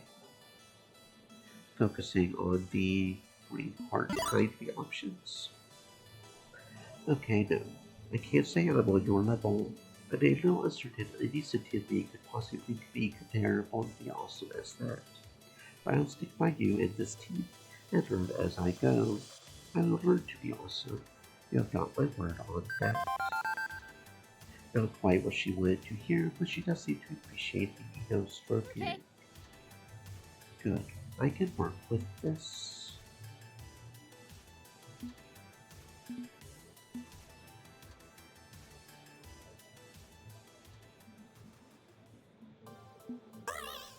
Enraging the arcade industry seems like a bad idea. Didn't that Deco Nobby guy who used to run a crooked arcades like vanish overnight? You might get black bagged and dragged into a dark basement to be beaten to death with ultimate grace from the prize desk. You jest, but the situation with Deco Nobby is, well, best not to discuss such matters. Not yet. Besides, they would have to catch me first. Always memorize the exits when entering any room, I say.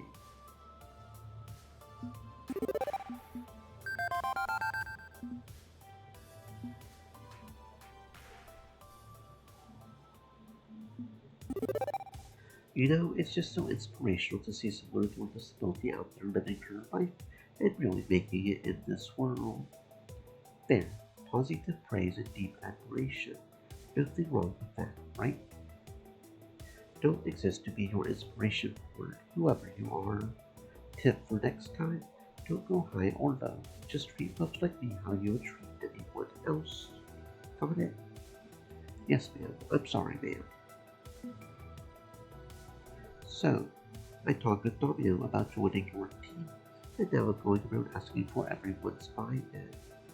Considering how I acted just now, you've got every right to tell me to hit the street. She considers tapping her fingers along the handle of a blade. Joining Team GCF. Really? Why? Not that professional of a team, just a bunch of friends who play FOD2 and stuff. I know, and that's okay. At this point, I'd be happy to play in any team. I know I can't get where I want to be alone. Can't feel you on that one. Situation like mine, you need to rely on others more than you would. Just have to accept the facts on the ground in the end. And, thinking about it, might be fun to take a pro tour run. No way we actually make it, but might be fun. Okay, sounds good to me. Yeah, I gave the impression that everyone here has a side hustle. Some games they play as much as FOD2. That's really swell of them, you know, making an expensive lot like that just so you can play. I'm glad to see this arcade is so supportive. Reasonable accommodations. Very reasonable. No, that's the legal term. The faculty owner has to provide reasonable accommodations under law. It's why they have stools to stand on if you are short, noise canceling headphones if you need them, quiet hours on Sundays for attention deficit gamers, stuff like that. But didn't have to push real hard on this. Ben and Matt are good people and know just who to call to solve this problem for me. Not bad at all. Nice when folks are accommodating not just because they have to be, but because they want to be. You know what my day is like? Wake up, brush teeth, clock in with a day job, eat a food, play games, go to bed. Repeat. Forever. It's boring, and if I don't shake things up again, I'm gonna go bonkers. Way I see it, joining a team, even a more casual one, can only be fun.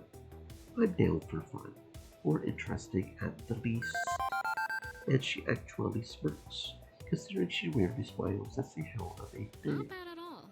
Normally, I like to play it safe, but sometimes interesting is good.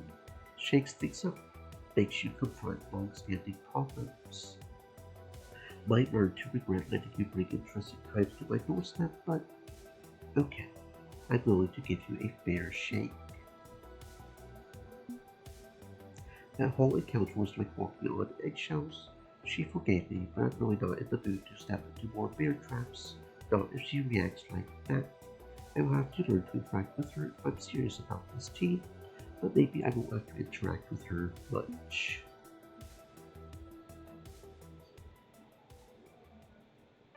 Oh, hello. I'm here about... Hold on a sec. I can't. If I had access to all the tips and tricks Rhapsody knows, I could easily become a pro. Hey, you see that movie Freaky Friday? Where a Sinjel mom switches her bodies with her daughter, and in the end they better understand each other. I think we may need to do that for science. That would be great, but if I remember correctly, they both kept their own brains in the switchblade room. But if you find me one slightly perturbed scientist to perform a brain swap, I'm in. I'd love to analyze what tactics you already know and don't know. It would give me a great starting point. Sounds like Hunter joined the perfect team. They will fit right in.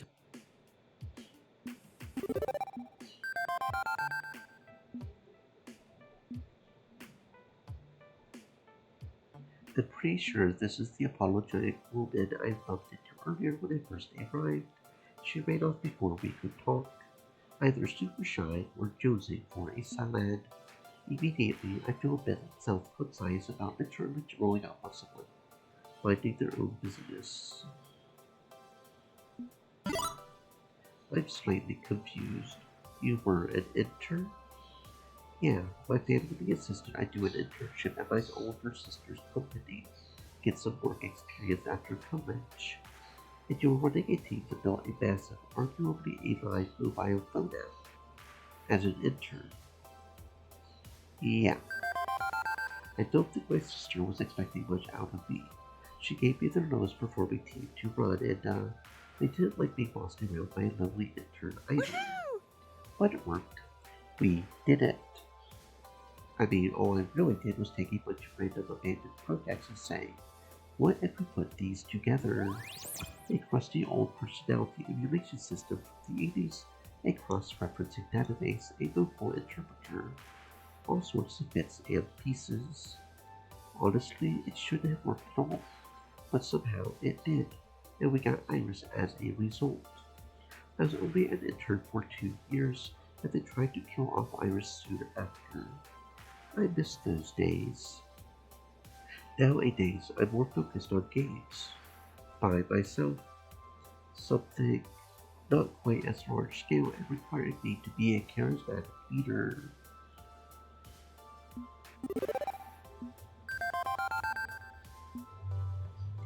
Grace seems kind-hearted, but a kind heart can still make mistakes, and accidentally creating a new life group strikes me as a pretty big whoops doodle. I'll admit I'm using that future robot overlord for my own benefit, but its origin story is concerning at best. I just hope Grace takes more after Alan Turing than Tony Stark.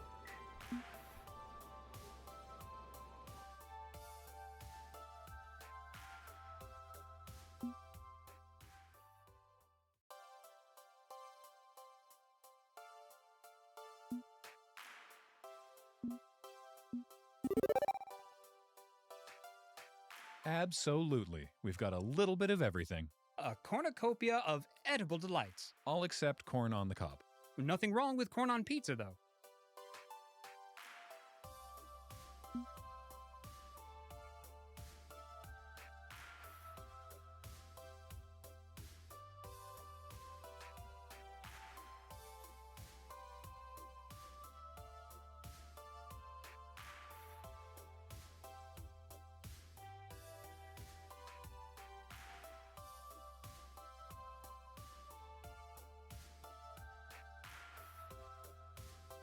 Ha!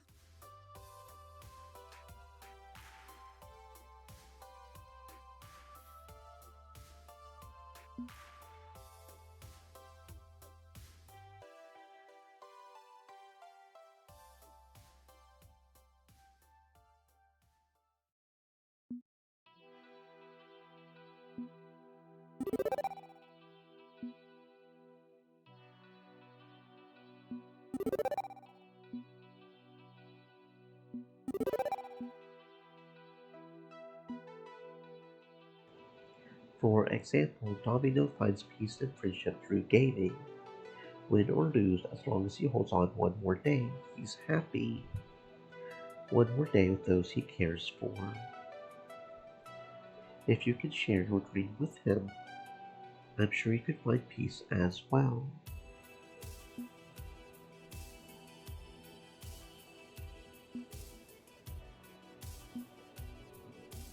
You are right, Iris.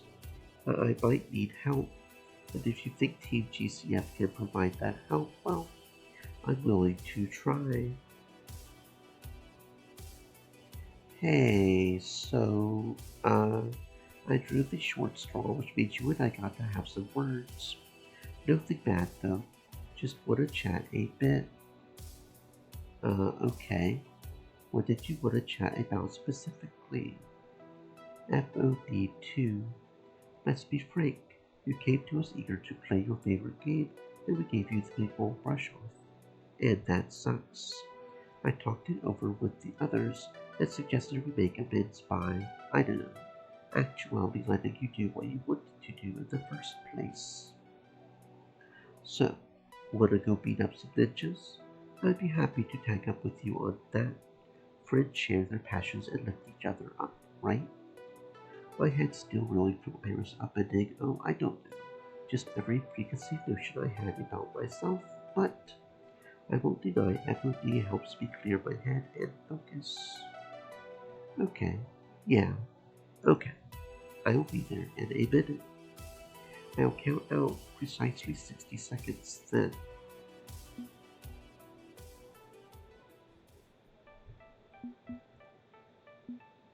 Okay, Domino, it's you and me against the ninja hordes. Think you can dodge as swiftly as you dodge space bullets? Easily. Cry havoc, let's let the dogs of war, yada, yada, yada. Domino slides up to the joystick, ready to go. No personnel USB controller for him. The default stick and buttons will do the job.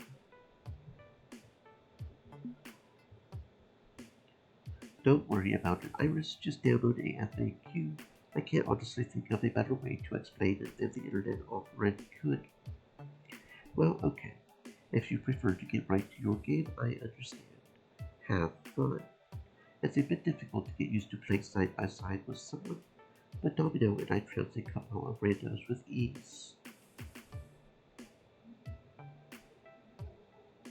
Oh, well that would be very nice. Yes, I would do that.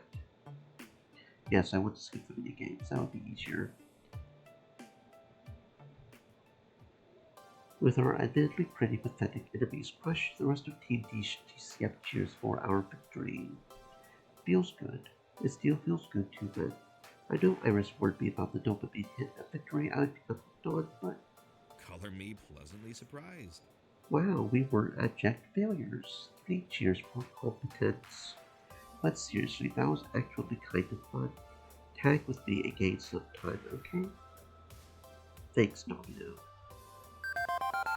Departing so soon. 'Tis a shame, but no slight on your person.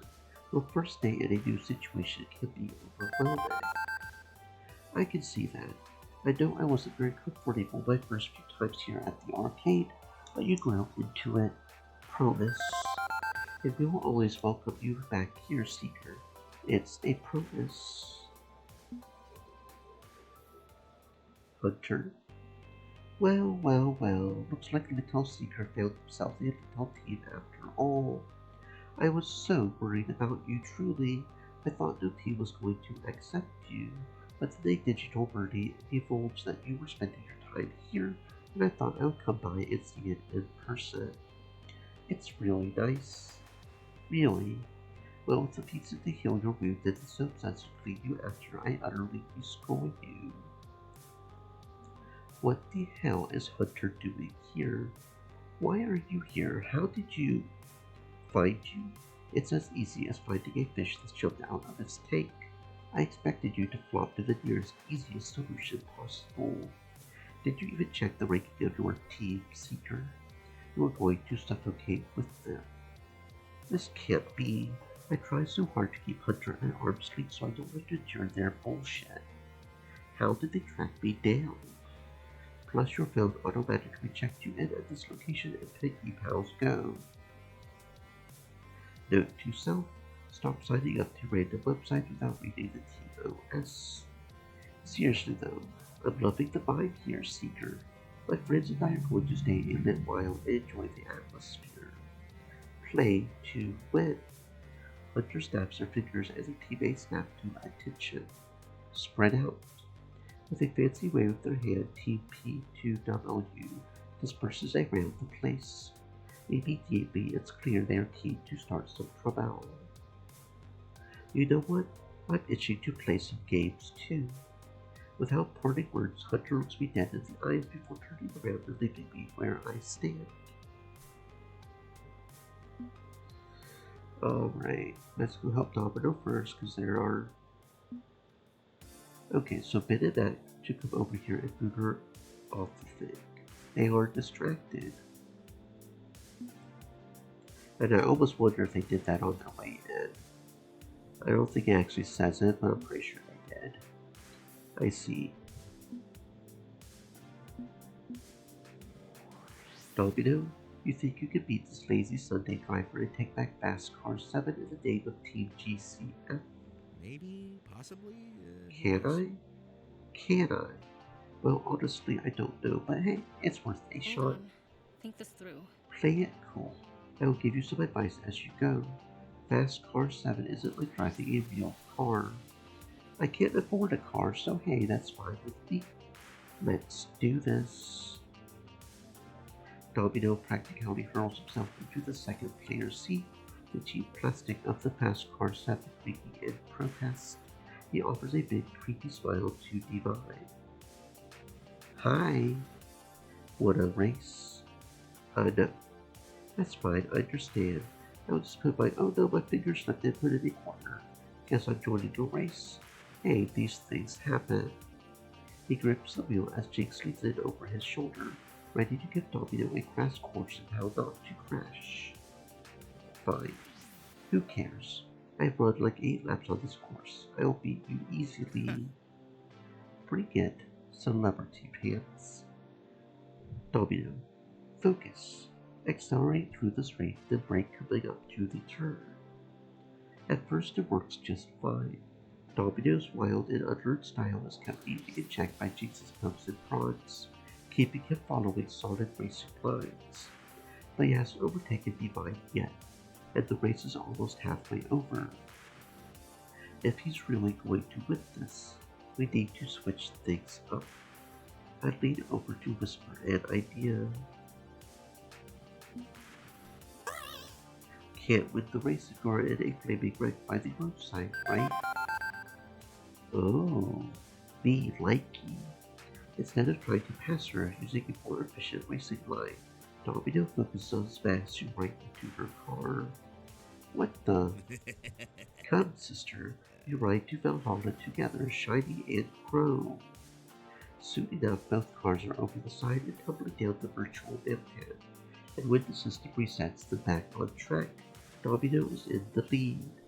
With a final war whoop of victory, he blasts past the finish line, plowing directly into a wall and exploding on a massive fireball on the other side.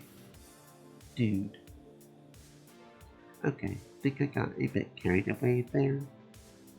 Really? You think? Despite ending in the conflagration of chaos, a win is a win, and a huff divine gets up and walks away, too annoyed to say a word. Thanks. Thanks. Yeah, I had better get to my game. Thanks.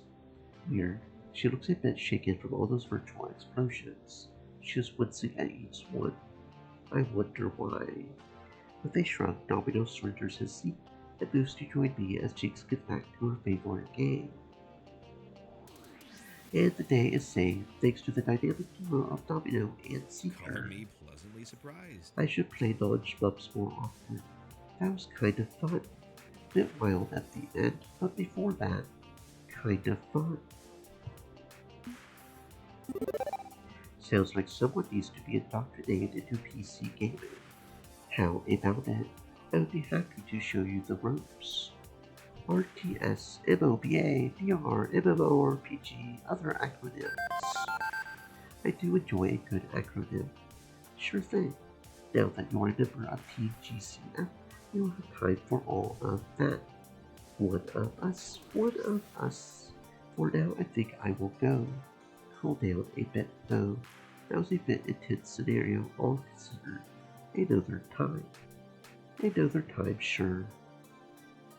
Things got a little out of hand, but in the end we got Jinx back on the road. That's what matters.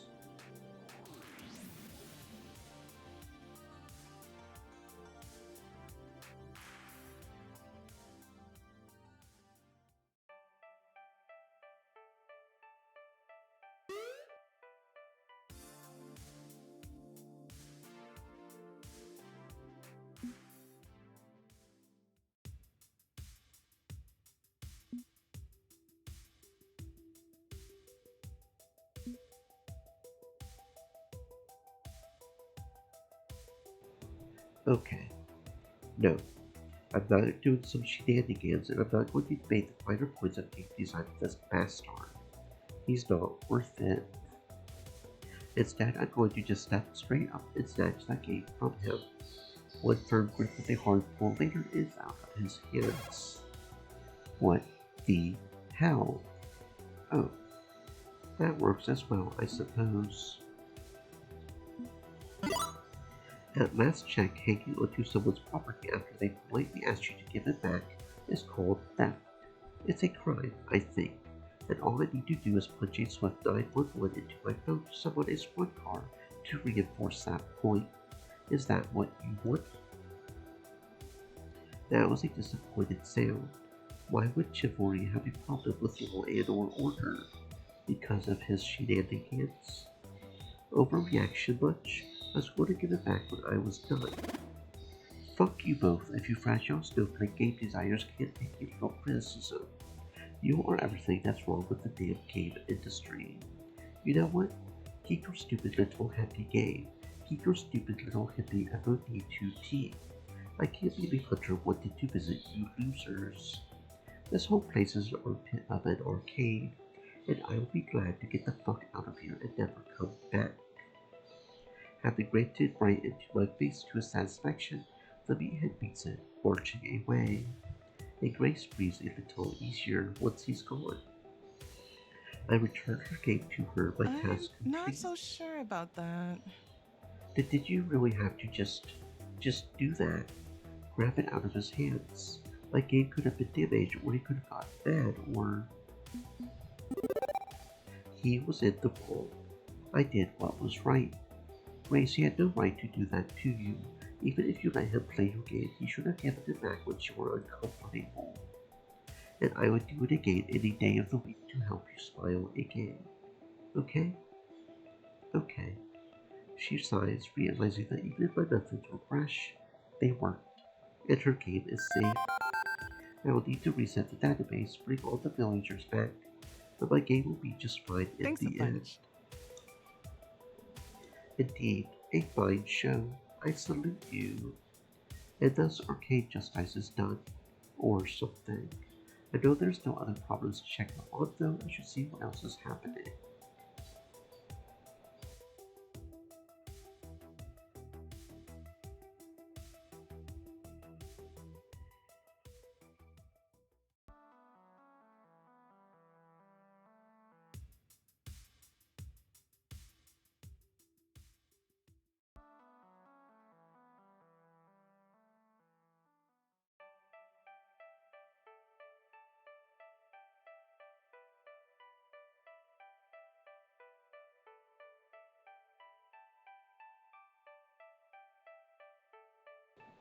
Off to one side in the laundry zone, away from Ben and Matt's bubble bonanza, I spot a small gathering.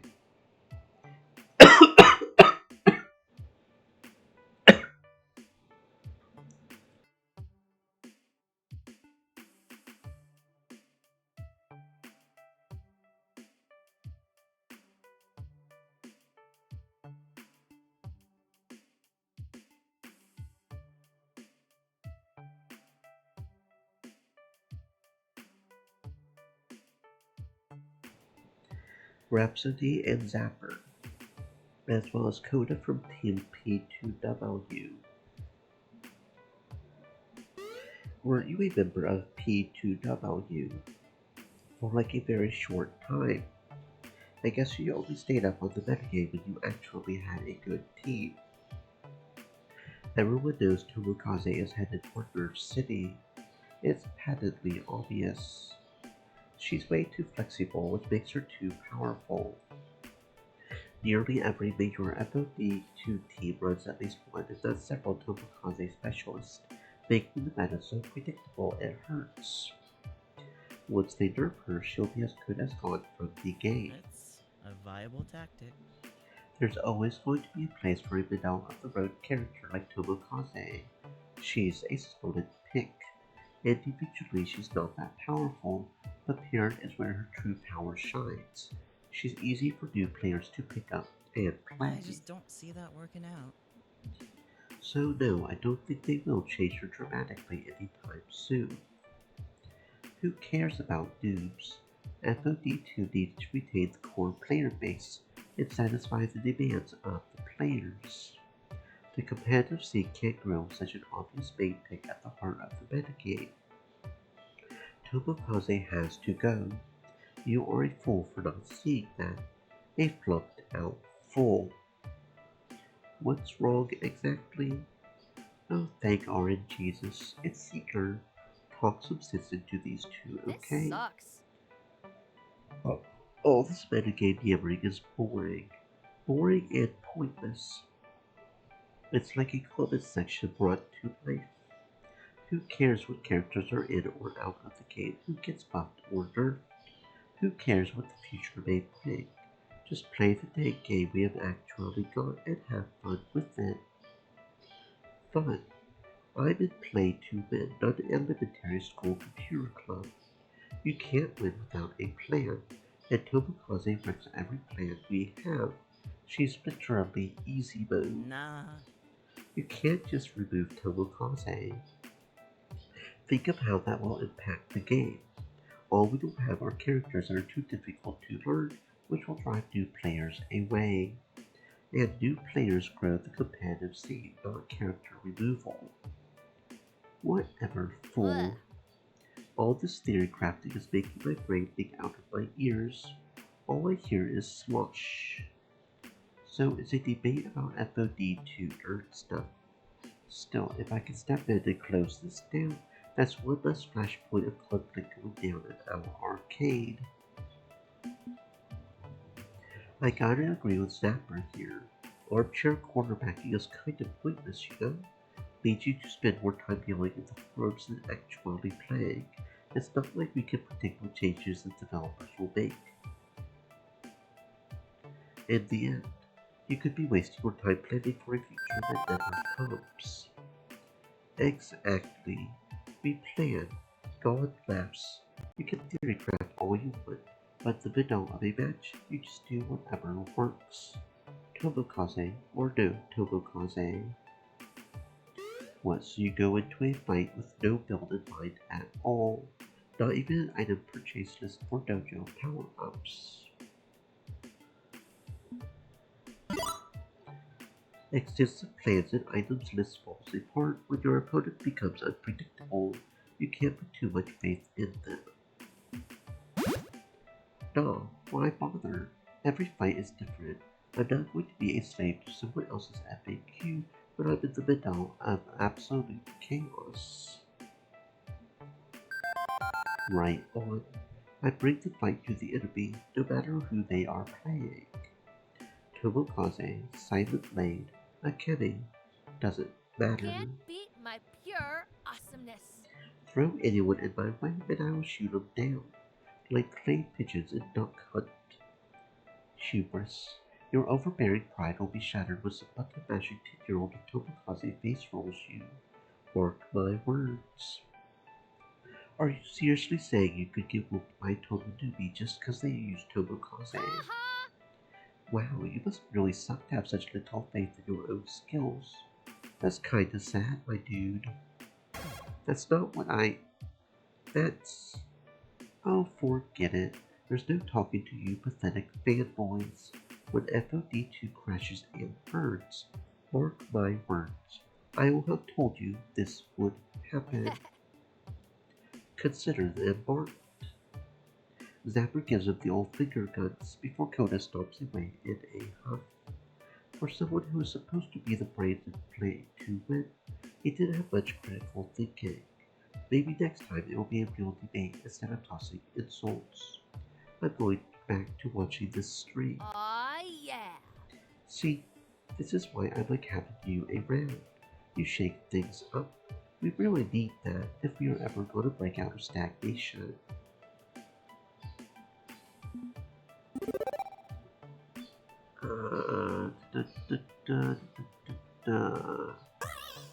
Call me Sir Mix-a-Lot because I mix things up nice and smooth.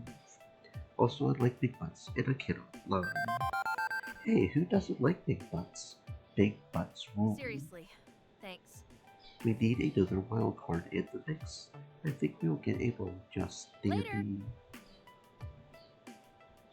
It's getting late.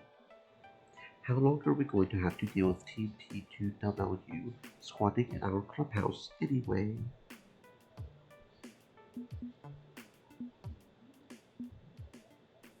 I cannot fathom why Seeker would waste time with you lot.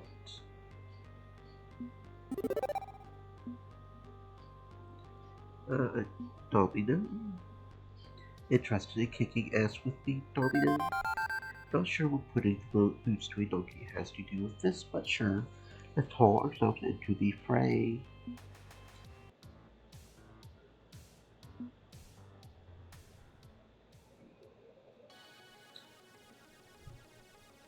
We won. We won. We won a match over the best team in the nation. All those old instincts come rushing in, the thrill and satisfaction of victory. Beating P2W feels good. Feels damn good. Hey, are you sure you lot are seriously the best of the best? Cause the worst of the rest just whooped your butts. Really, Seeker? Hiding behind your lackey. Too scared to take me on? You wouldn't have seen victory if you faced me instead. Coulda, woulda, shoulda, didn't. It's a team game, Hunter. Neither of us are lone wolves anymore. Adapt or die. Needless to say, Koda's not particularly thrilled with the outcome either. I call hacks. They have to be cheated. No way a bunch of laundromat losers could beat us. Koda, you really need to learn to accept loss. You can't win all the time. You know how to react to those that says a lot about you as a person. A lesson I'm still working on myself. even if today's victory means pushing that lesson down the road to another day. I want a rematch. I demand a rematch. Best of 3. Only way to prove that wasn't a fluke. Because it was a fluke. They are all cheaters. Really, I saw a clean victory. And now, the whole internet has seen it as well. Luxley holds up his phone, playing a video he had been secretly taking of the whole match, a play to which he made a humiliating loss. And Koda's ranting. A bit clickbaity, but I opted to title it Whiny Team P2W. Crybaby utterly schooled by local undernet underdogs. Lovely, isn't it? Now the whole world knows your pedestal isn't quite so out of reach. You Littel. I'm about to reply when I'm cut off by a figure who has been lurking in the background this whole time, making her presence felt. The coach for Team P2WLU, Victoria Proud, formerly the esports star player Valkyrie. As for you, Seeker, congratulations on your victory. Clearly, you have earned it. But I wouldn't spend all night celebrating. You haven't won some grand war. You're an impressive challenger, no doubt, but take my advice and be content with what you have.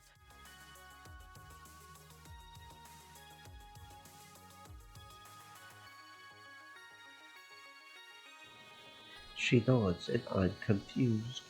Did she just give me a nod of respect? We won. We beat the best team in the nation simply by being who we are, by working together. If we can accomplish this, if we can avoid becoming a group of jerks like Team Play to win, this could be the start of something great.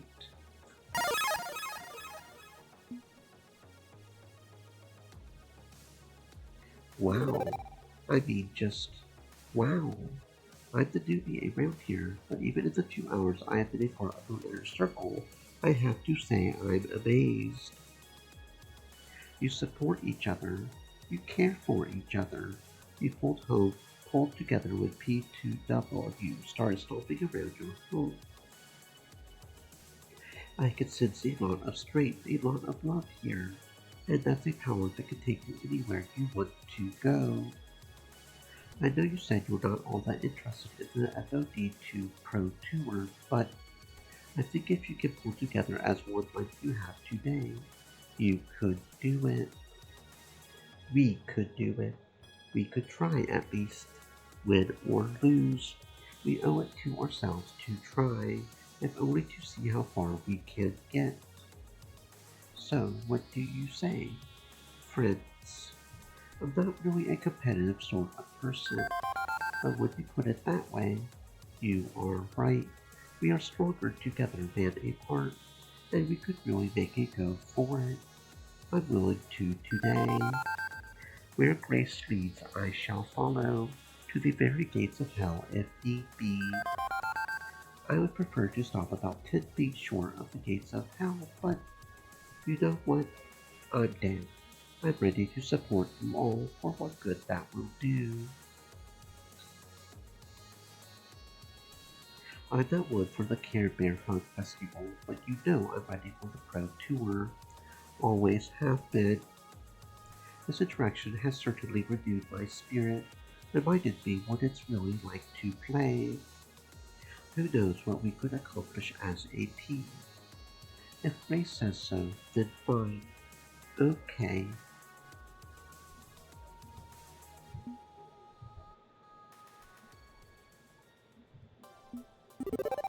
That is a lot to put on my head, you know? But even aside from that, I want to do right by them. I don't want to mess this up. They are putting so much faith in me, and I could be a terrible, terrible manager. What if I ruin everything? Nobody's expecting you to be perfect, Seeker. Not even them. But they need this. Hey, having an anxiety attack. I've got some techniques for dealing with that, if so. No, I'm not freaking out to that extent. But this is a bit overwhelming, you know? I woke up this morning as a solo keyboard warrior, and now you are our personnel savior. Yeah, that bit. That's the overwhelming part. None of us are expecting Miracle Seeker. Me, I'm not even expecting basic competency. Thanks. My point is that I know a thing or two about enduring the unendurable, and overwhelming the overwhelming. So maybe I can help. Remember my belabored cosmonaut metaphor. Desperately hanging on while your cheaply built spaceship falls apart around you.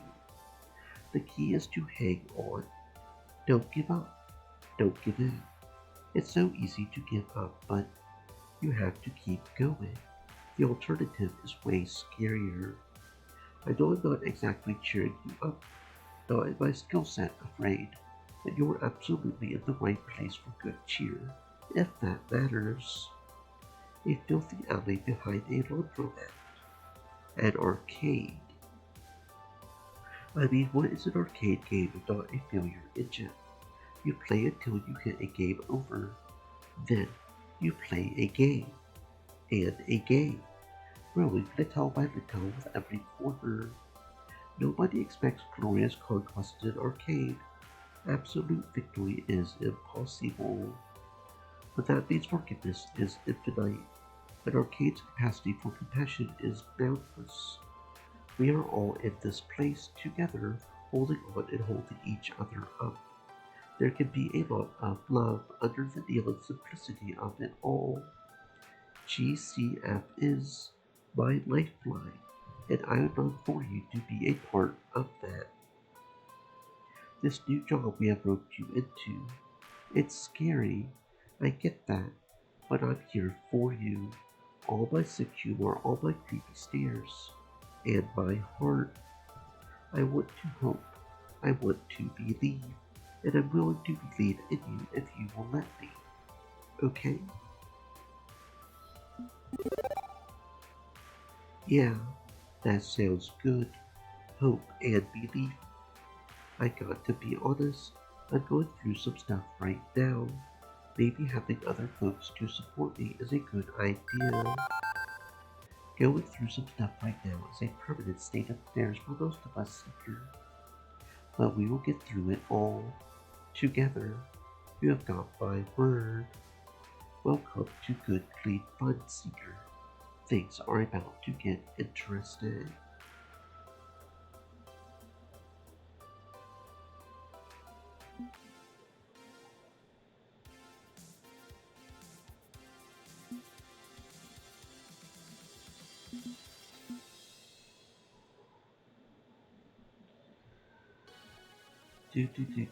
Doot.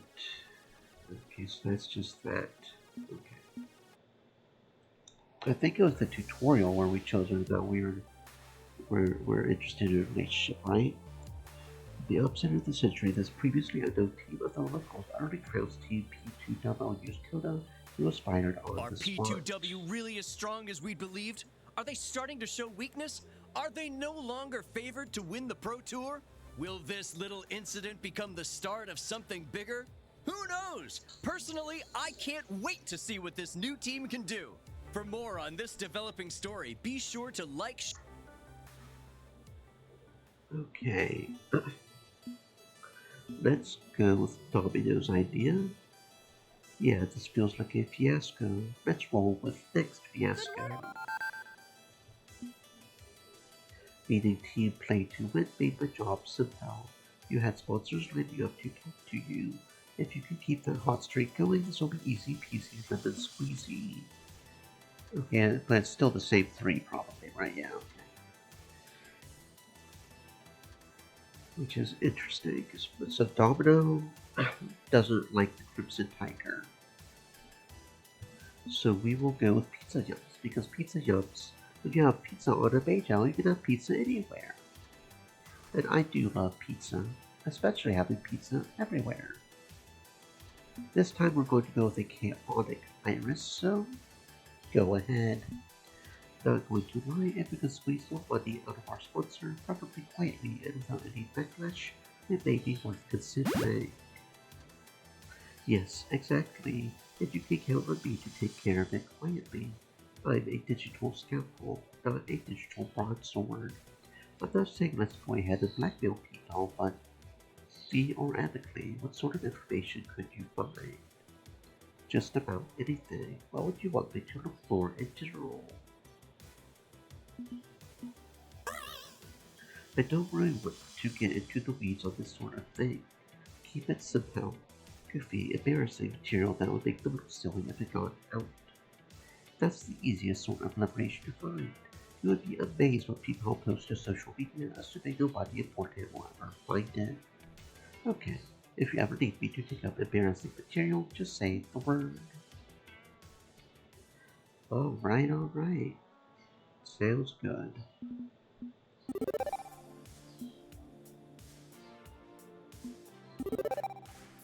If we are being honest, I would be right where I was a few days ago, sitting by myself in a dark apartment, playing one video game for hours and hours. I used to think that was enough. As long as I kept on winning, it would be all worth it. Now, I don't know. I'm still sorting things out. You're good with People Seeker. If anybody can help you sort things out, it's your friends at Next Fiasco. And us. Ben and me, we can help. Yes, we can help. Come to us anytime you have doubts, and we'll set you right as Ray. Thanks, guys. No thanks needed. We live to serve. Always happy to lend a hand to my BFF. It's a good opportunity to just chat and relax, you know? Am I interrupting chat and relax times? Nah, it's fine. I'm totally okay with a bus driver or subway operator doing their job, so I don't have to haul my own butt around town. Probably safer for all involved. I mean, you're talking to the person who plays FOD2 on a keyboard. I already made questionable decisions. Good. Glad to see someone else willing to accept personnel responsibility and step aside when they know it's right to step aside. Human drivers, even skilled drivers, can still make errors. Dangerous errors. In a game, it's fine. In real life, well.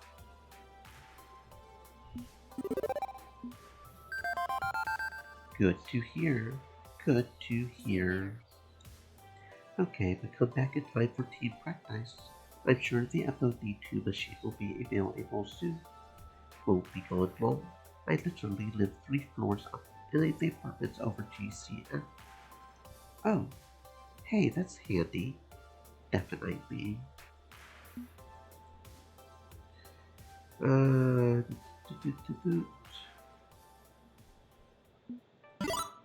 This is such valuable information, and I can only imagine how long you have been working on it. Maybe not everyone on the team will appreciate it as much as I do, but thank you. Of course, I know you have got your hands full as manager, and it's the least I could do. I can completely empathize with Rhapsody's wanting to win and how that equals self-worth. It really does feel great to win. It makes you feel good. Really good. Especially when you put all your time and effort into it. The payoff is perfect. And now you want to try again. Exactly. And now you know why Next Fiasco must win. My heart can't take another loss. Let's go get a soda and relax a bit while they sort this out. Okay? Okay.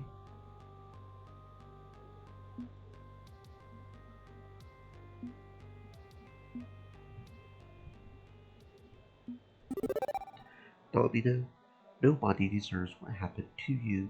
You can be ashamed of your behavior, but that doesn't excuse what she did to you. How are you feeling, by the way? If you need some ice for your bruises, I'm sure Ben and Dad can provide some. I will bring it out to you. Okay? No. Honestly, I'm not in agony or anything. I lost my balance more from surprise than anything else. But I appreciate you trying to care for the ridiculously messed up individual you see before you. The world could use more empathy as a whole. Even if you may go bankrupt spending your empathy on me in time. Means opening myself up to someone who self-admittedly likes to push people's buttons. But it's still the right thing to do. Oh no, my childlike innocence has been besmirched by your Stream wickedness. elements. I am but a wilting flower. Stay moist, my friends. Ruin. Hydrate. Yeah, no. Sorry, my dude, but that's totally wrong. Deep down inside, I'm an imposter. A failure. I use the brush of victory to justify my own existence. I'm addicted to success. So if you think you are broken, trust me, I'm pretty damn broken too. I'm willing to bet we are all broken. Yeah. We probably are, aren't we? But once you realize we are all in the same big boat, it's a bit less depressing, isn't it? You're not a freak when you are among freaks. You can't drive us away by being weird since we are already in Weirdsville. So no more talking of quitting just to preserve our normality, okay? Let abnormality reign. It already was anyway. Instead, let's focus on getting through the mess together. An interesting perspective. Okay. Color me pleasantly surprised. I'm willing to give this madness a try if you are on. One condition. I need to know there's a friend here who can help me whenever I edge closer to the abyss. Even better, you are being invited to a local game tournament, a very exclusive one being hosted by an old friend of ours. It seems your triumph over Team Play to Win is really opening doors. It doesn't open those doors to just anyone you see. A legendary figure in arcade culture lurking beneath the surface, only emerging for impromptu and spectacular galas of gaming delight.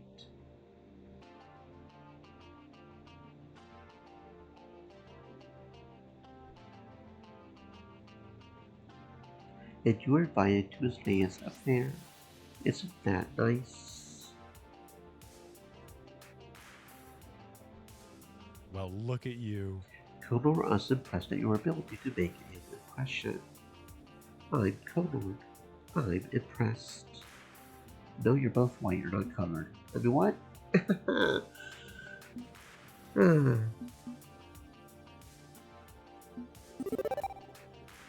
Win or lose, we're going to show everyone just what Next Fiasco is all about. Together we can do anything.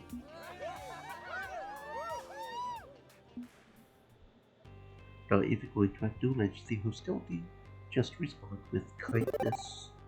Hello. Yes, we are Next Fiasco. We're looking forward to playing with you in the tournament ahead. May the best team win. In a show of good sportsmanship, I extend my hand to shake. Unfortunately, L7 decides to return my show of good sportsmanship, simply glaring at my extended hand. Exactly, and you think beating Play to Win makes you big time? A fluke win is a fluke win. We know the real reason anyone gives a fuck about you.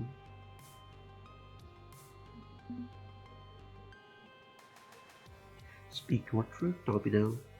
Do it. Yay! Time for a high story lesson. L7 Gaming used to be respected. They were giants spoken of alongside wicked prodigies and the unreal. But then, something changed, yes?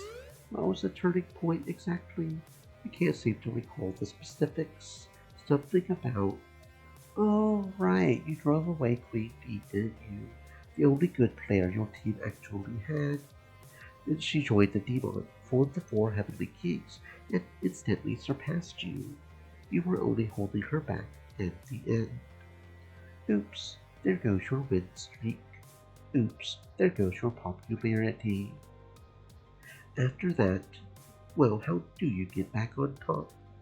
I know, Become the flag bearers for the woman-hating, nerd-banning, gatekeeping toxic horrors of the internet.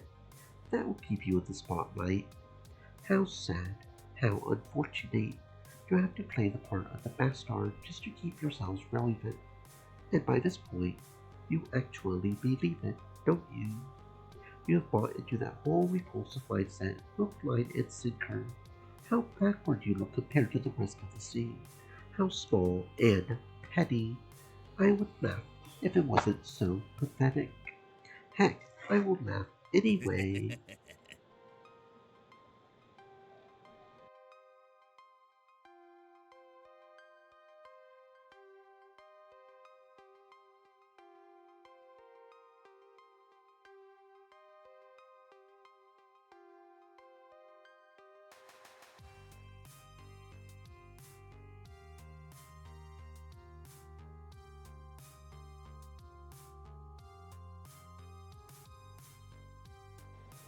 The two members of L7 Gaming just stand there, livid with silent rage, as Domino laughs in their faces. I will fucking kill you, you little. Just my fury are going to get Domino knocked out twice in one day. The billowing swish of a cloak temporarily blinds me. Hamza demands your attention. This hostility will cease immediately. You have made your viewpoints clear. Hamza will not tolerate violence at his tournament. But they said... Silence, whelp!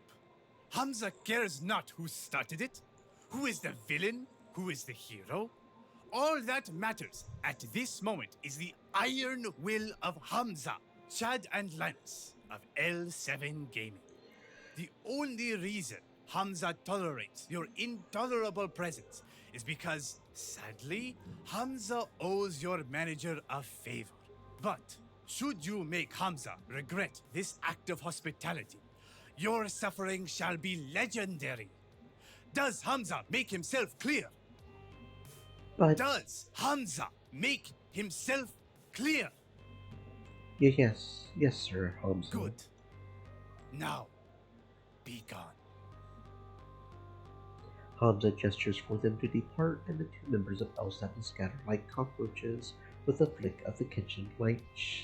Now, with old business settled, let us make way for new business. Hamza welcomes his new friends from good, clean fun.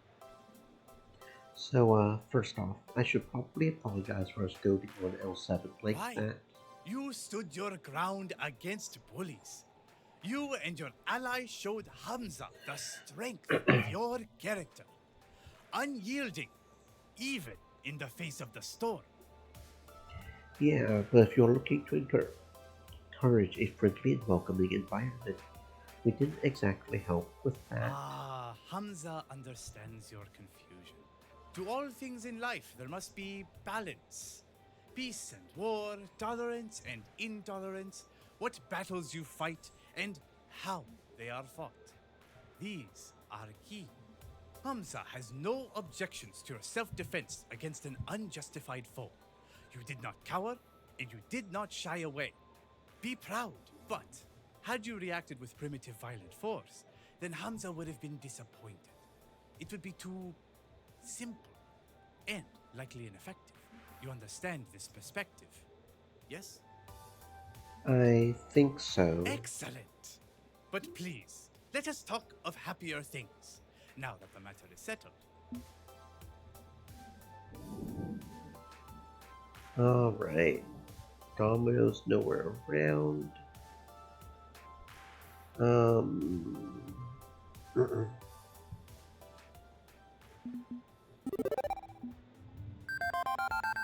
Grace, Round 1 hasn't even started yet. It's still too early. Oops, I guess I lost track of time. This game does funny things to your sense of time dilation. You could be playing for moments and it feels like hours, or vice versa. I've seen Jinx yet. I spied this game and just sort of got stuck in it. Lost track of her in the process. I hope she's okay. This isn't really her scene, and I haven't seen anywhere she could comfortably sit down. Would you mind checking in with her at some point tonight, just to be sure everything's good? If I have got time, sure. I'm thinking I can squeeze in some social activity between rounds. Not a lot of it, but it's okay. If you don't have time, I can go find her once I'm done with this game, I mean. And Domino? Which one is he, Glory or Challenge? I'm not sure he falls neatly into either. I'm not entirely sure why he's into it, but he's into it, so I guess everything works out. Honestly, I worry about Domino. I worry about all my friends in one way or another, and I'm glad you do, too. I know we more or less just met, but I've got a good feeling about you. I will do my best to keep that good feeling justified then. I talk about it a lot with Jinx, but like I said, diverse viewpoints, diverse ideas. We can chat too.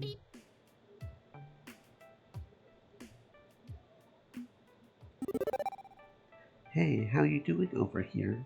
You look a bit lonely is all. Wanna hang out? I could go find Grace if you prefer. No, don't mind a little peace and quiet in all this mess. Not the problem at all. Problem is I can't plant my butt on anything, and that sucks. You need a chair? I can find one for you if that's it. No, found some, but they won't work. Have a seat in style. Ride one of those 3-wheel motor scooter thingies, like a super badass tricked out one. 8-ball on the accelerator, flames down the side. No wait, airbrush a wizard on it. A wizard riding a unicorn. Then you have got your seat, you have got style, the world's yours. Not down for that. Trying to call less attention to myself here, not more. Wouldn't even be using a fancy cane like this if it wasn't a gift from my family. Minimalism's just fine for disability support here. Besides, speaking as a car culture junkie, airbrush wizards belong on panel bands. Not enough room on a scooter to do Gandalf justice. She shrugs the idea off, but at least they seem to have pulled her out of the doldrums a little. Minor victories. I'll go tell Grace I'm headed home. Cool. She's playing Tetris over there. Girl loves her puzzlers. Glad she found something fun to do here. I worry, you know. She's like me, happy in isolation, but can't hurt to try something new. I never thought an arcade tournament would be this busy, and even though Domino prepped before it on the ride over, it's just, there's so much going on all the time. Luckily for me, all announcements and Hamza's speeches are made over a loudspeaker system, so it makes it easy to know exactly where and when to report for my next match. I'd be hopelessly lost without it, and as if on cue, I hear the melodious voice of Hamza booming from above. Hello, esteemed guests. I'm pretty sure the scratchy sound and shrill feedback cry that follows, causing us all to wince in pain, were not according to plan, nor the ominous silence after. Well, that can't be good. My eyes scan over the warehouse, and it's not when I know Hamza and Rhapsody fiddling with the speakers near the main stage. They both look very concerned. Maybe I could help them out, or at least find out what's going on. I wander over to them to investigate. Hamza cannot entertain his guests if the sound system isn't working. How will we know where to go? How will we stay on track? Above all, how are they to hear the dulcet tones of Hamza's voice? I will not have my guests think Hamza cannot run a simple event without proper sound. My name shall not become besmirched by such technical matters. That's not a good look. Please, there's no need to exaggerate, Hamza. Your name won't be besmirched. I have run plenty of tournaments without a loudspeaker. It just requires a bit more work from your tournament organizers, is all. Plus, I'm sure we can have this up and running before finals. That's most important anyway. That is, if you stop booming over me. I leaned into the conversation, making myself known. Sounds like you're having problems. Nailed it. Oh, hey, Seeker. Yeah, nice pun. You probably heard it, but the speakers just went on the fritz and now they won't turn on. I'd like to get these working again ASAP. Otherwise, we will have a pretty lackluster finale. Seeker, you may not be aware of this, but lackluster mustn't ever be a component of Hamza's aesthetic. That is not the way. I could have easily guessed that. It is imperative this is put right again. Hamza is known as the fire that always burns in the FOB community.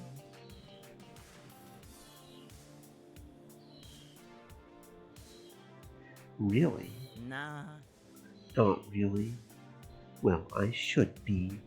I possess the keen sense to gaze deep within the FOB community and find what devotion lurks within. Hamza yearns to keep it a flame. Clearing their throat, Rhapsody hopes to change the topic at hand. Can I have your eyes on this seeker? You are the resident PC pro. You might have a better idea of what's going on. Rhapsody motions for me to come in close. I squat down next to them to study the pile of computer gear. In return, Rhapsody scoots in closer to me. In hushed tones, Rhapsody explains, I actually think I got the speaker issues covered. It's more of the Hamza issue I need help with. I cock an eyebrow in response. Don't get me wrong, Hamza's a wonderful human. Couldn't ask for a better host for a tournament, but he's got the gift of gab, and I really need some time to focus. Do you mind just distracting him for me? I need like 5 minutes and you'll have this back online. It doesn't sound like I have much of a choice. Oh, you do. It's just a matter of how you do it. As I stand up, I decide just how I'm going to bend Hamza's ear. Hamza, what do you say? You, me, a date. A date, you say? Hamza pauses, brings a hand to his chin, stroking his beard in contemplation. What I meant was, we could just get some coffee or something, or we could just forget I ever suggested such a preposterous idea. No, it's a brilliant idea. It is? I mean, of course it is. Hamza claps his hands together and a person instantly rushes over. Assistant, coffee, now. One of Hamza's legion of behind-the-scenes assistants gives a nod and scurries off, silent as a ninja. Tournaments like these are quick to diminish the soul's energy tank. How perceptive that you could see Hamza wasn't munching and picked me up. Yeah, that's me. In record time, the assistant returns carrying a blanket, 2 sitting pillows, a thermos, and 2 coffee cups. He shakes out the blanket once before laying it upon the warehouse floor. The pillows follow with coffee supplies arranged in perfect fashion. No one turns their head in utter confusion. No one questions it. No eyes batted. I can only assume that stuff like this is the norm when Hamza's around. Seeker, come, sit with Hamza. I oblige and we sit. Hamza pours me a cup of hot coffee. I grasp it with 2 hands and take in the bitter scent, waking up my senses. The thank you. It is noted. I sense you would like to engage in conversation with me. Hamza gives you his full attention. Okay. Well, do you hold events like this all the time? As much as Hamza can, it is my passion to bring so many hearts together under one roof at one time, beating for the same reason. Can you not feel the electricity in the air? The hype here is pretty palpable, yes. Does it not taste of victory? Well, I'm certainly hoping it will in the short run. If we can win here, if we can make this happen. My words falter to find an adequate response. But it reminds me of the stakes at hand. It's a pretty beefy prize, isn't it? Getting a brand new deluxe FOD2 cab is just as wildly expensive as a To cruise. answer this question requires me to ask one of you first. Sure. Good. Share with Hamza. What will my ambitious new friend do if this tournament becomes the crucible that forges your victory? I won't lie. It'll feel good.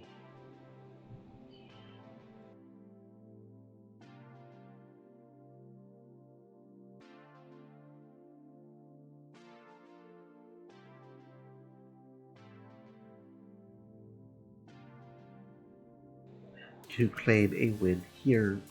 But not only that, the happiness will be shared among the team. It's a team win, and their happiness is just as important as my own. With our spirits lifted, it will help inspire us even farther. Our bonds will be stronger and solidified, which is exactly what we need after today's events. Hamza nods slightly at my response. Since you have answered from the heart, I shall tell you something from mine. A mere monetary reward for winning is not befitting of the competitive spirit. Hamza's prizes are gifts. Gifts to inspire, to share, to learn from. If one gift can ignite the flame within the heart, if one gift can bring people together, there is no better reward than that. Hamza travels far and wide, all over the world, to find rare and exquisite gifts. It is important to find treasures to share with the esports community. For that is what keeps history and tradition alive. It inspires those within this world of pixels and joysticks to fight for what they cherish. And that inspiration, that is the true reward for Hamza. A reward shared with others. If Hamza can be the spark that lights one's fire, then Hamza will be satisfied.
I sip my coffee as I take a moment to reflect on Hamza's words, and as I relax into my cushion, there is a loud voice overhead.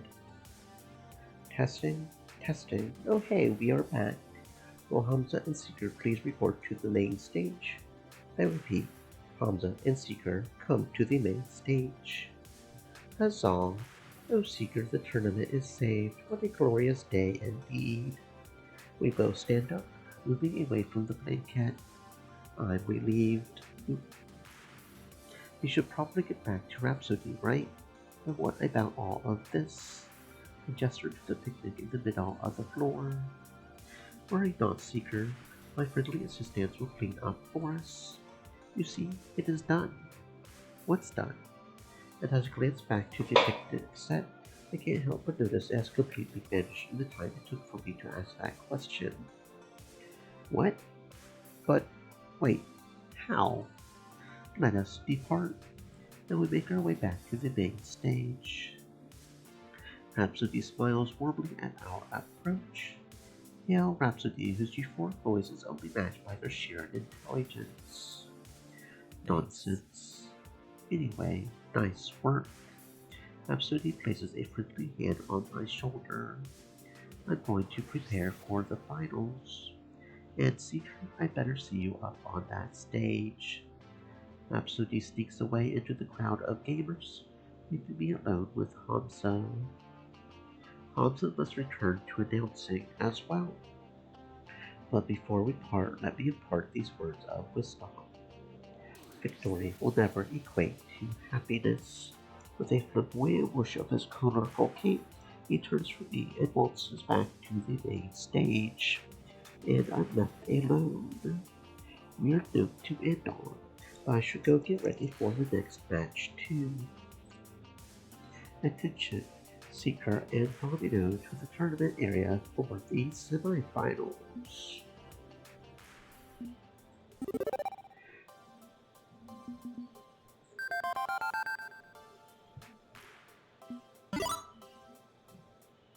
Hey, I did ask, and you answered.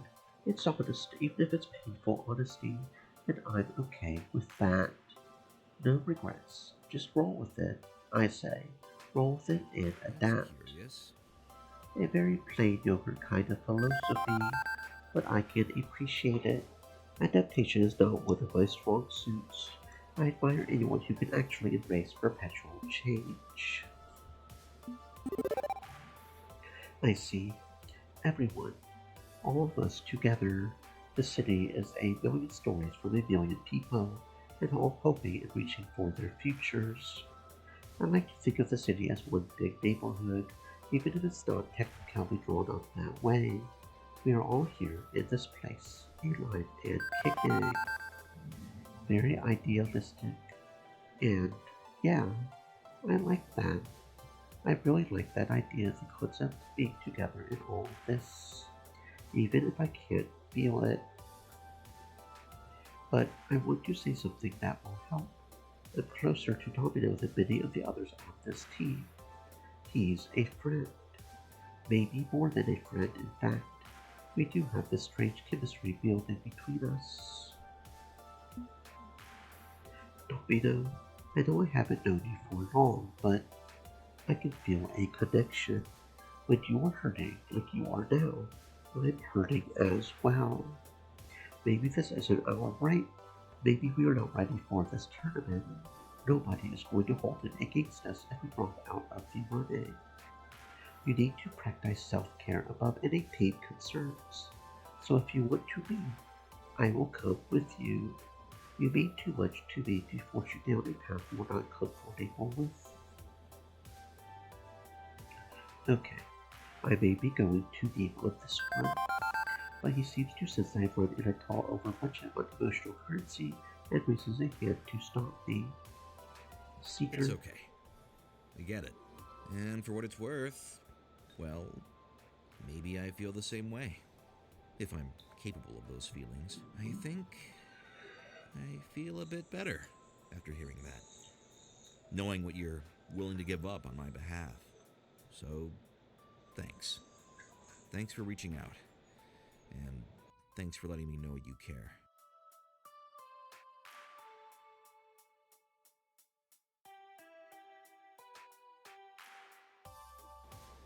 Maybe I'm not a joyous ball of sunshine right now, but giving up and conceding defeat to the L7s of the world.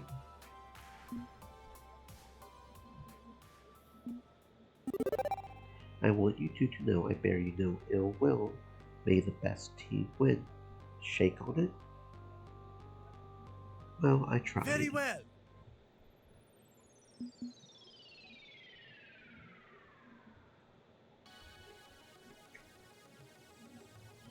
We won. We won. We did it. We beat L7 Gaming and won our own Fist of Discomfort 2 machine. No. No way. This isn't possible. You can't get a fluke win and call it success. You have got to be cheating. It's that stupid keyboard, isn't it? You have loaded it with macros or something. Dude, careful. We don't want to get P2WU by them posting a video of you ranking. Damn it. No, won't catch us in that trap. Take your damn win then. It'll be the last one you ever have. And once the media's bored with patting themselves on the back, you will be high story. Come on, Chad, let's ditch the stupid baby tournament for babies. Telling them off changed nothing. Winning changed nothing. They are stuck in the same loop, repeating the same lies again and again. L7 Gaming is in the past, stagnant and stubborn. Next fiasco is the future, and I'm going to make that dream a reality. Ha ha ha! Well fought and well won. My friends, Hamza grants you this boon. your own personal Fist of Discomfort 2 machine. May you play in good health and with the good sportsmanship that won you this day. Maybe I am a victory addict. Maybe I invested too much in beating L7 and proving I belong here. Would I feel dissatisfied if I had lost to them? But that's as much introspection as I can manage. My adrenaline rush, the rush of success. I can't be a realist while feeling this damn good. Thank you, Hamza. Thanks for the opportunity to prove ourselves and for this wonderful gift. We will do our best to build our skills and we'll be ready for your next tournament. Of this, Hamza has no doubt. But be warned, this was but one step on your long climb towards destiny. Do not let the thorns of pride grow in your heart, as they have in L7. Fight every battle as if it were your last, with no presumption, no pretense. Fight with iron determination. Fight to your last breath. No doubt you will face hardship on the road to glory. In your darkest hour, remember this day. And remember Hamza, who believes in you. But for now, please vacate the premises, as the remaining games need to be relocated before the building is demolished. Thank you. Hamza sure knows how to make an entrance, but his exit leaves a little more to be desired. I think we're getting kicked out. Guess we should go home. Play the game! The crown can be yours if you kneel and accept that you must keep winning. The crown can be yours, never stumble and fall if you kneel and accept that, or they will see you the real you. You were victorious tonight, yes? Focus instead on your game of choice and your conquest. Worry not about other matters. Locksley, I do trust you. You have been honest and loyal, even to someone who just recently walked into your life. My thanks to you, Seeker. But you can see why I would be just a little worried, right? I have a run of some creepy mind-melting machine and a bunch of spooks, and then you show up out of nowhere. What have you gotten yourself mixed up in here? How dangerous is it? A mighty risk indeed, and one I would take on gladly to save you and Grace from such unpleasantness. But I suppose that ship has sailed. You are in the thick of it now.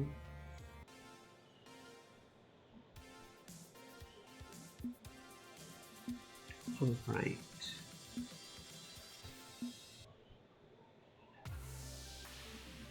All eyes are on the local laundromat crew who destroyed veteran Team L7 Gaming to secure first place at an underground tournament. Do they have what it takes to go all the way? Only time will tell. With a sponsor behind them and strong hype, they're on the right path.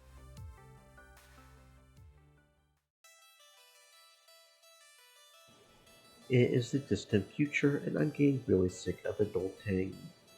Okay, I'm starting to get to know my new friends. We are bonding, we are sharing, it's all lovely and wonderful. But they've also saddled me with the role of coach, manager, cat wrangler, and general proposed problem solver for next fiasco. In short, I'm wearing a lot of hats right now. And sadly, one of those hats is real estate agent. I don't have time to whine and complain. I'm committed to this, and there's work to be done. Also, since we won a giant FOD2 machine at Hamza's tournament, we need, somewhere to put that thing. It's too big to fit in Ben and Matt's Midtown arcade.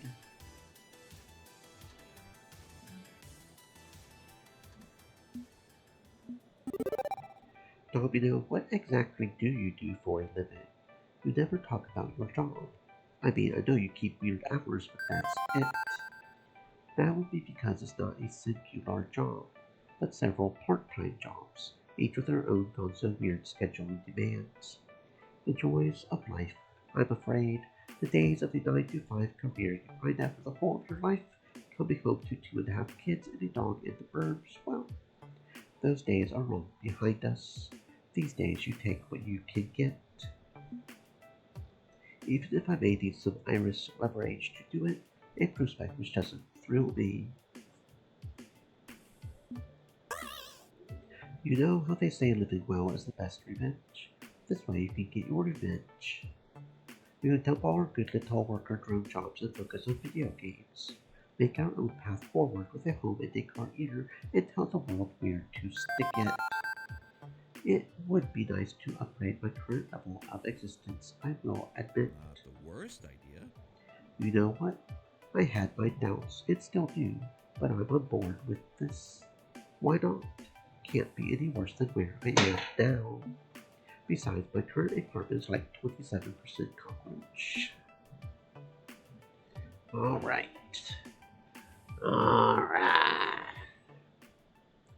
Flight checks just gushing with praise for next fiasco. You are on a hot streak, being both P2W and L7. What can I say? We are on a roll, just as I had hoped. Right, but what will happen if that roll comes to a halt? Remember, I'm trying to help you learn that your self-esteem doesn't have to hinge entirely on whether you are a winner or a loser. Whether you win or lose, I mean. Saying you are a winner or a loser is kind of loaded, isn't it? The sort of thing I'm trying to avoid.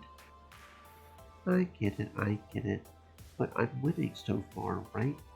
And I'm a team manager now on top of all of that. That's more than I ever planned to accomplish. Obviously, I can't win them all, but I'm sure I can cope when we hit our first snowbell. What's the big deal? If you say so, just keep in mind you're still a good person and deserve happiness, even if you lose. Right, okay.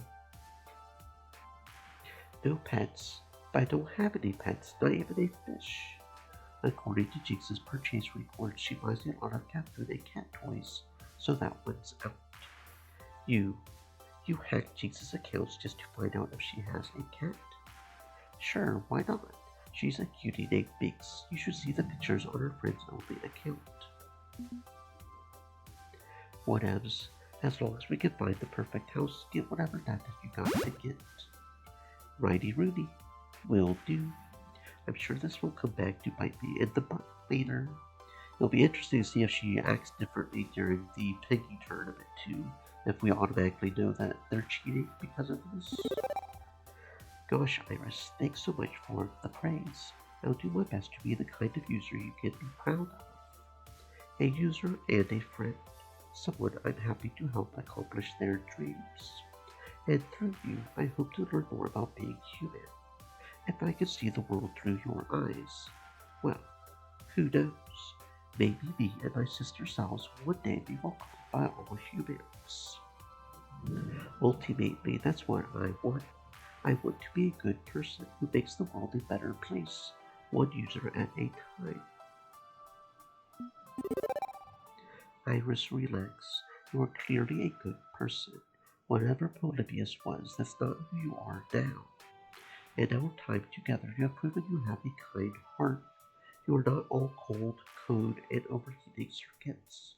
Whatever Grace did to make you seems to have overridden any nastiness baked into Polybius. I'm not worried. Exactly.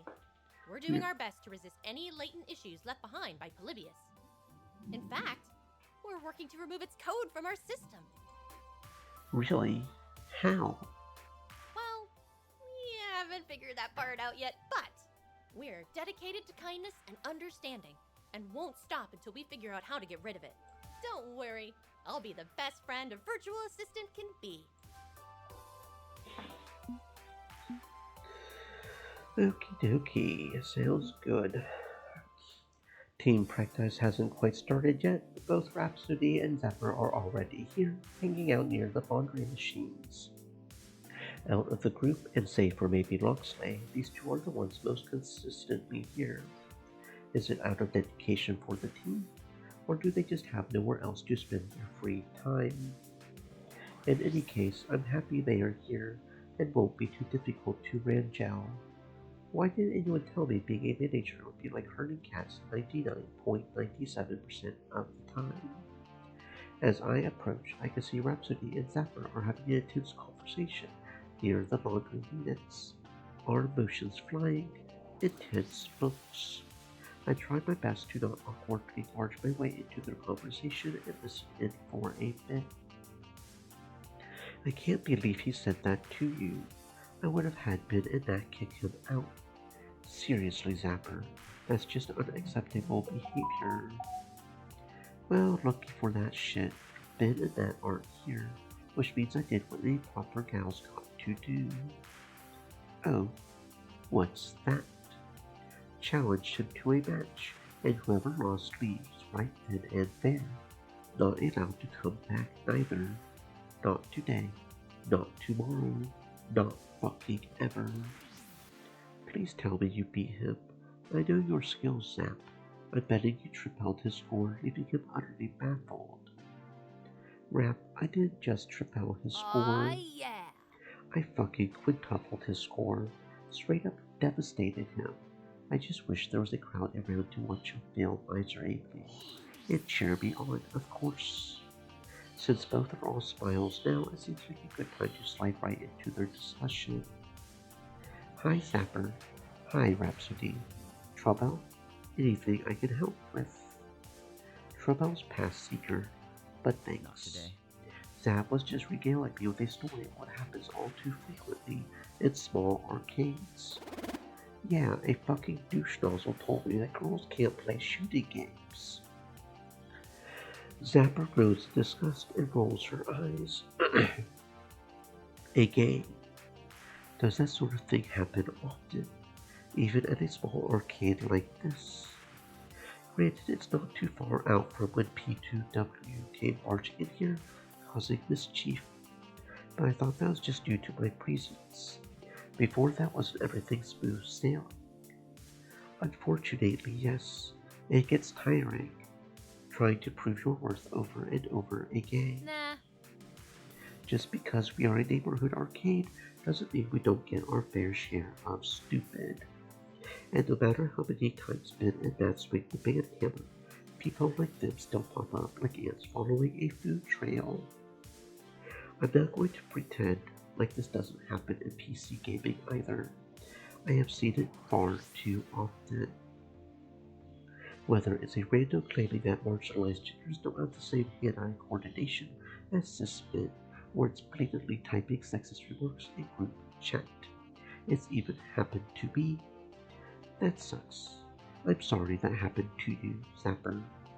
Whatever, it's fine.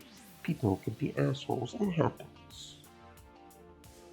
It may sound harsh, but as much as I love this little arcade, sometimes I'm not in the mood to even potentially feel that kind of, emotional bullshit. Eloquently put, Zap.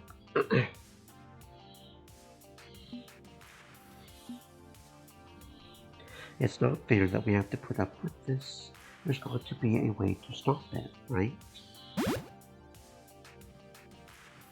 I have got it. Iris can just scan all the newbie social media, and if we catch one whiff of harassment, they get insta-banned. What a great idea. I'm very good at judging humans. I could be the judge, jury, and executioner. Wow, that's heavy-handed as fuck. I like it.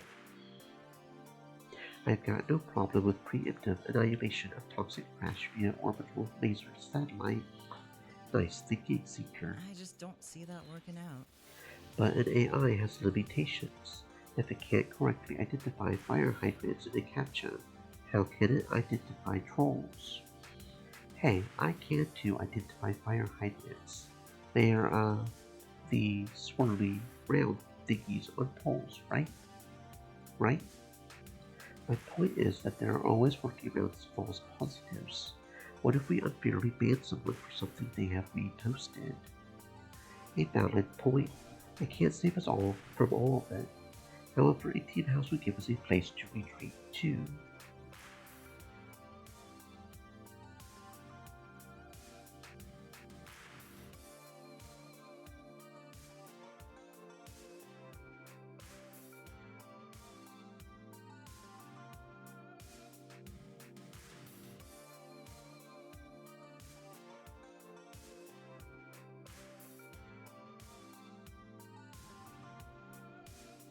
Another perk to us all playing and living under one roof. Oddly enough, I think our ideas might align. I'm trying to get us a team house. That would be a solid, safe space to practice in, free from the occasional trolls that find their way in. A place to enjoy the games without the gamers. You know I'm down. Focused training space and a better place to live than my crap hole apartment. Yeah, I'm down. I will start packing.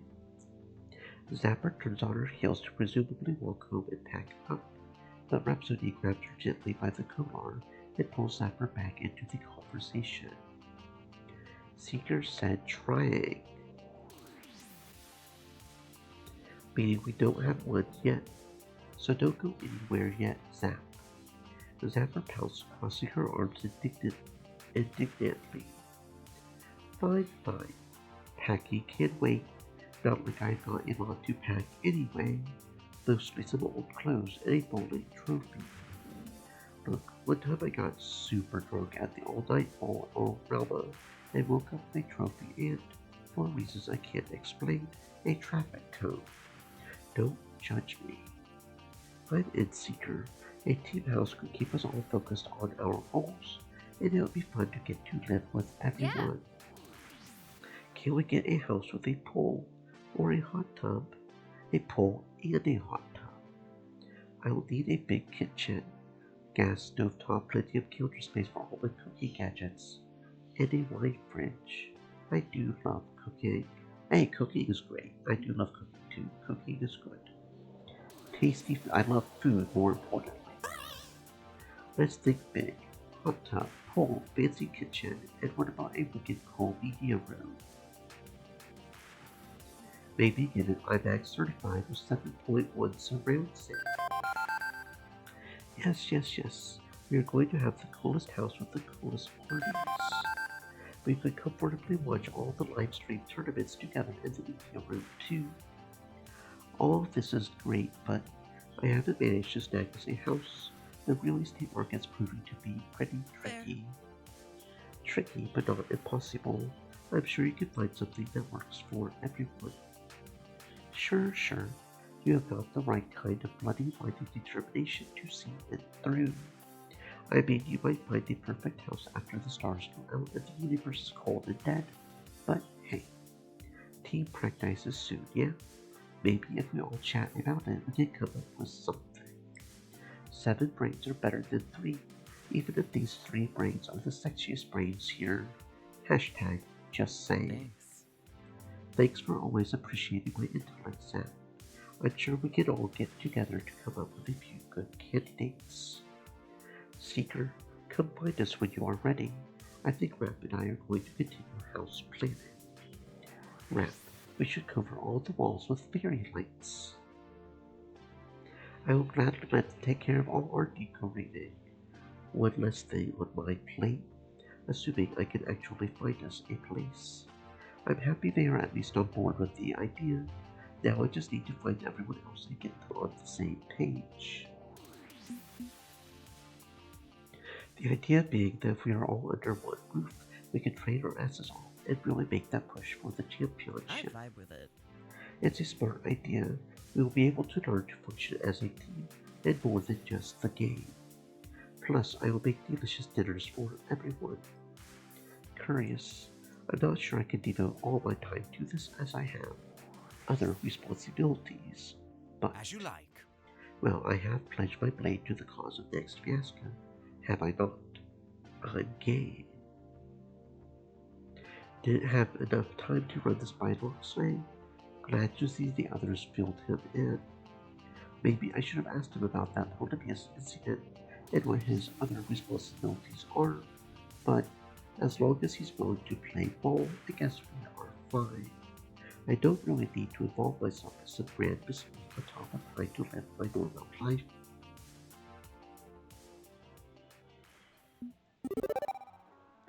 Something more is going on here, I suspect. You two know them better than I do. What's happening? Why did they react so badly? Jinx, well, she said why she doesn't like it, but that's just mechanics and hard work. There's definitely more going on, even if it's not my place to say. As for Grace, not sure. I don't know her as well as you suspect, but I do, and I fear her living situation isn't quite a simple affair.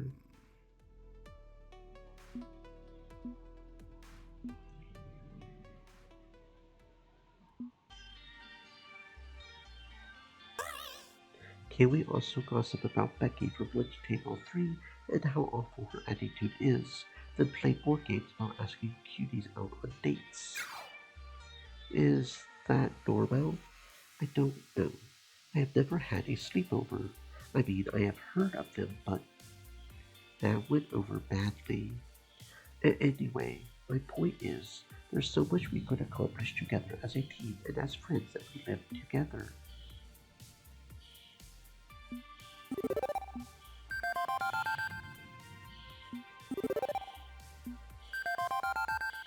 The crown will be yours if you kneel and accept that the crown will be yours if you kneel and accept that the crown will be yours if you kneel and accept that the crown will be yours if you kneel and accept that the crown will be yours if you kneel and accept.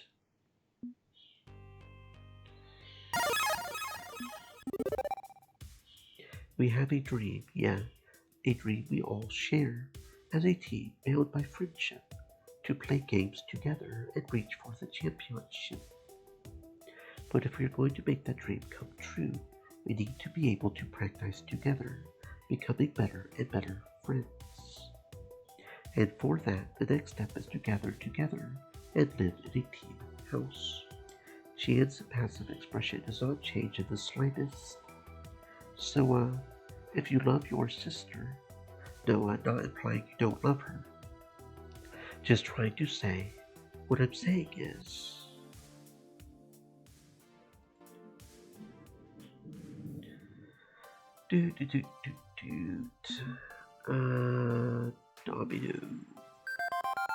Domino, I can really feel something going on beneath the layers of cynicism he throws up defensively. Maybe I'm off base, but I think he's yearning for someone to share with too. He's witty, he's wise, he's seeing things, all traits shared by the best thinkers and novelists of our age, most of which meant untimely depression ends. But with companionship, maybe he can turn things around, yes?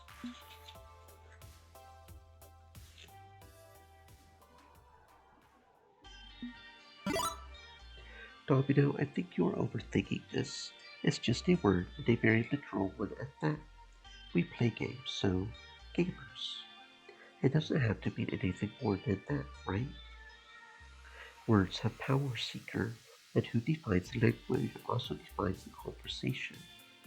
Right now, the game industry controls the very words we speak by perpetuating the ones they prefer, in the context they want us to use.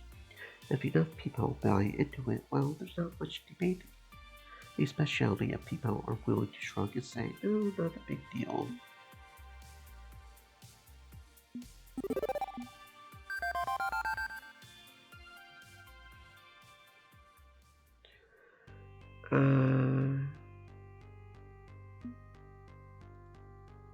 So player says something player Redacted doesn't like, and Redacted is a huge gaming market.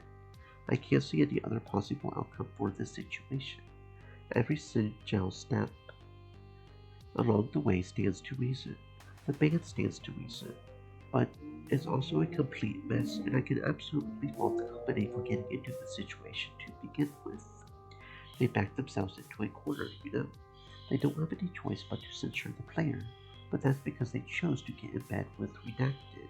It's the logical consequence of their decisions. If you choose an unreliable business partner, don't be surprised and cry foul when it inevitably goes wrong. So I would say they did what they had to do to keep their innocent employees from getting hurt, but they should feel the sting of consequence and community pushback. That's a nuanced perspective, and I can appreciate that. I suppose the outcome is entirely expected, and it is important to consider the well-being of those in the company. I concur, friend. But you're also right in that we should collectively push against this, speaking up, loud and true. You know, you put into words what I was thinking. I'm bad with words. Glad I have a good words person around. I can't see the company doing anything else, but it's definitely still a shit situation. I'm all for speaking up against it as long as we understand why it happened. Also, fuck the bastards who want redacted. Here.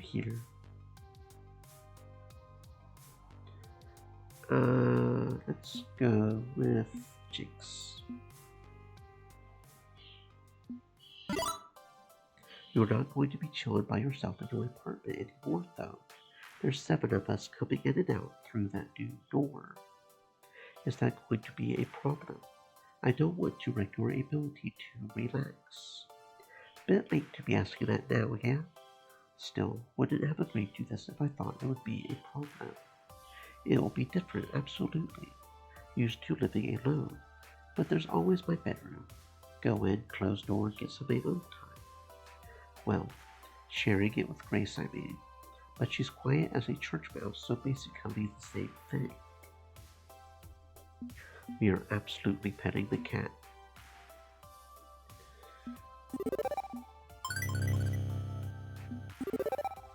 I get the whole out-of-touch parents thing, believe me. But you have got your sister and she has you, so there's still a loving family. Don't worry about what they think. Just worry about each other, you know? Exactly. Don't tell her I said this, but Jinx is such a gentle, sweet little thing. I would do anything to keep her safe. No way in hell. Gentle and sweet.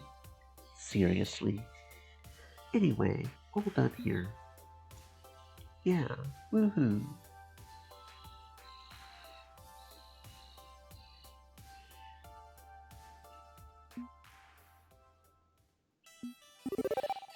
I will try anything at least once.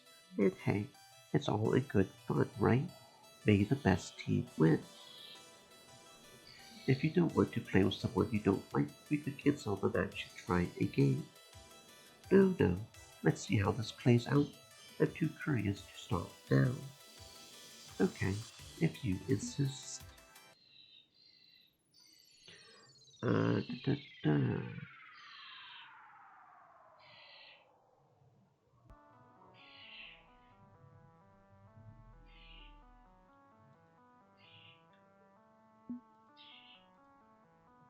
Yes, you both fought hard. Guess my win streak's broken now. You're better than play to win L7 and now B. I'm happy for you, yeah? Happy is great to see. I'm still on a roll, still headed to the top.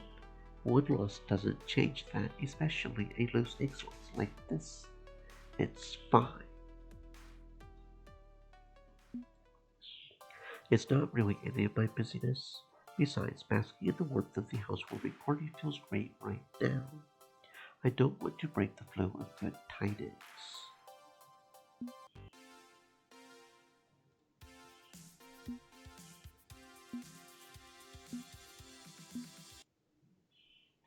It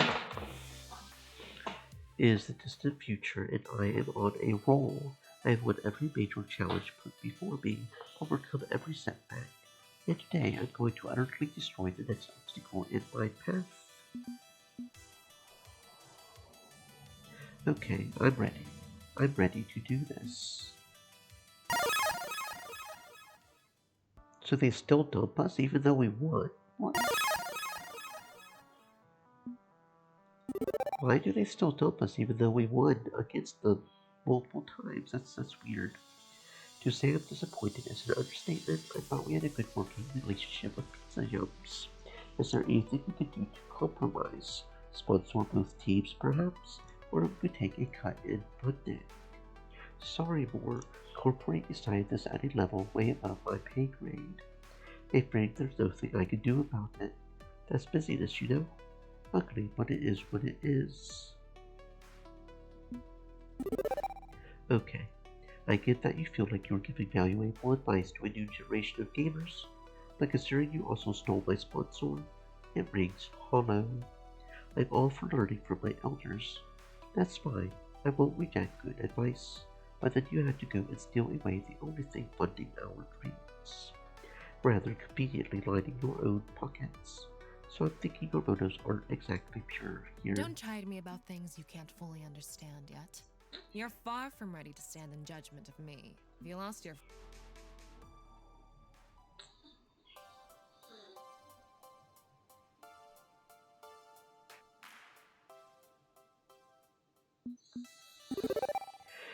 We are 7 friends who love to play Fist of Discomfort.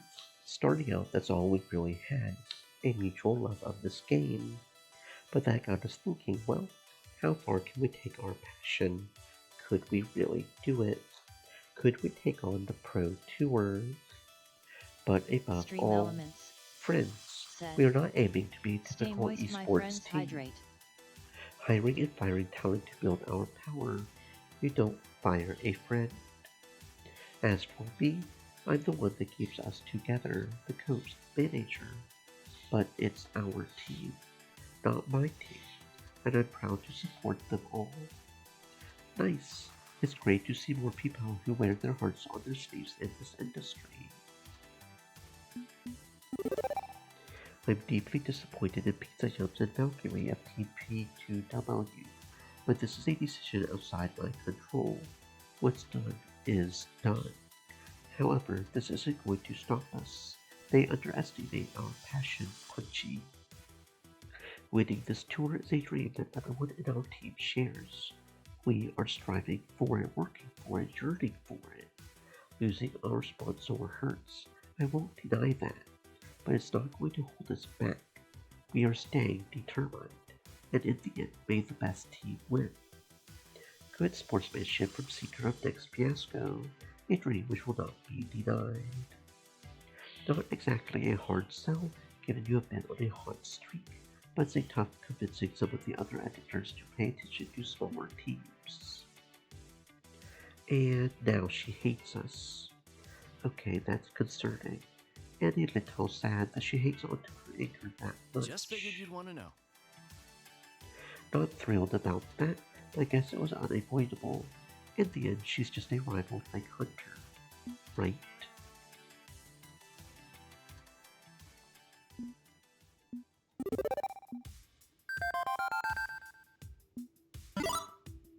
Wood of Grace gets the game for you as a gift. She can afford it, and as teammates supporting each other. I would be happy to do that. Okay, let's... Nope. Look, I'm not above charity, but only in desperate need. I don't desperately need a video game from the 90s. I appreciate the sentiment, but no. Let's just move on, shall we? But I would appreciate your happiness. But we are sponsorless at the moment, yes? Let's be a little pragmatic. Grace sighs, letting it go.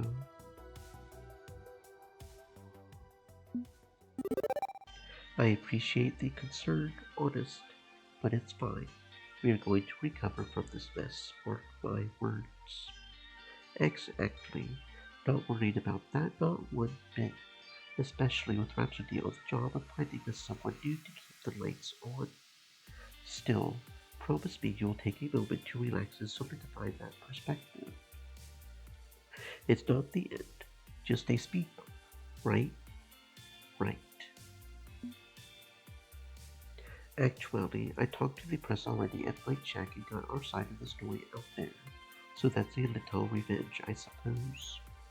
Punchy 78, I'm guessing. If so, right call to make. He's good people. Don't think he'll misquote you or anything. He did warn me that Valkyrie would probably not be happy about us refusing to go quietly. All the more reason to keep the vendetta rolling. What else did you have in mind? Okay, so what we do see is we wait until Valkyrie falls asleep. Then we take a bowl of warm water and put her hand in it. Then she pees the bed while she sleeps. It's foolproof. Except for the bit where you got to break into her house and sneak into her room while she's sleeping. Revenge fantasies don't have to be realistic, they are just for funsies. Me, I'm more interested in actual factual revenge. But whatever, we can dunk on her by winning the Pro Tour. That will do. I propose we keep the good times rolling. Perhaps we should have some lunch and discuss certain matters. Matters like a certain arcade game you once asked me about, if you like. If not, well, that's quite fine too. Polybius. He's talking about Polybius, isn't he? The game I encountered in Hamza's tournament. The fact that I did talk to him about it immediately afterwards probably told him I wasn't interested in whatever spooky stuff is going on. But second chances flourish, it seems.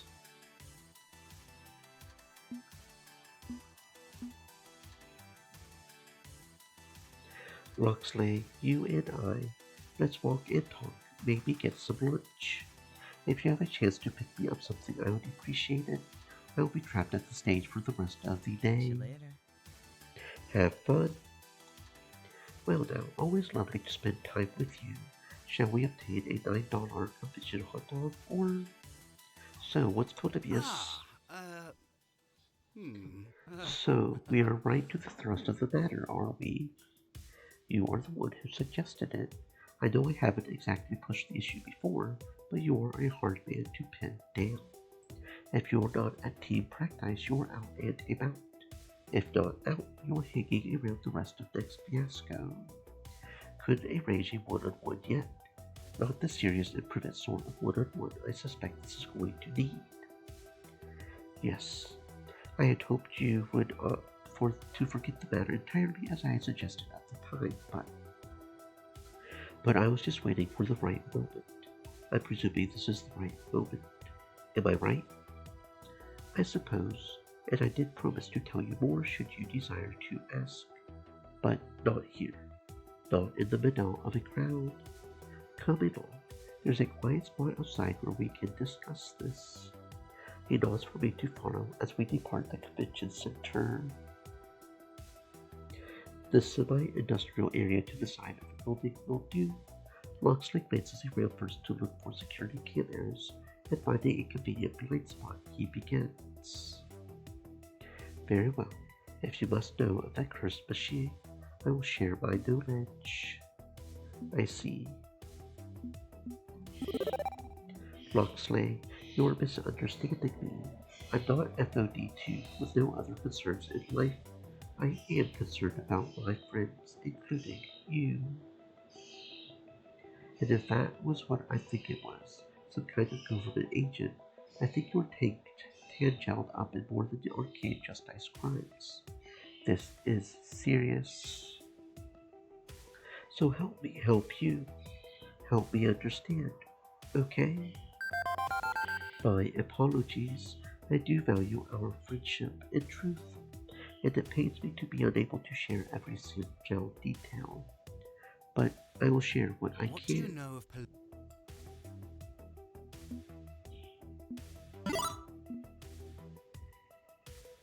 Okay, that explains why you are so fixated on Grace. Don't think I haven't noticed. I will protect those.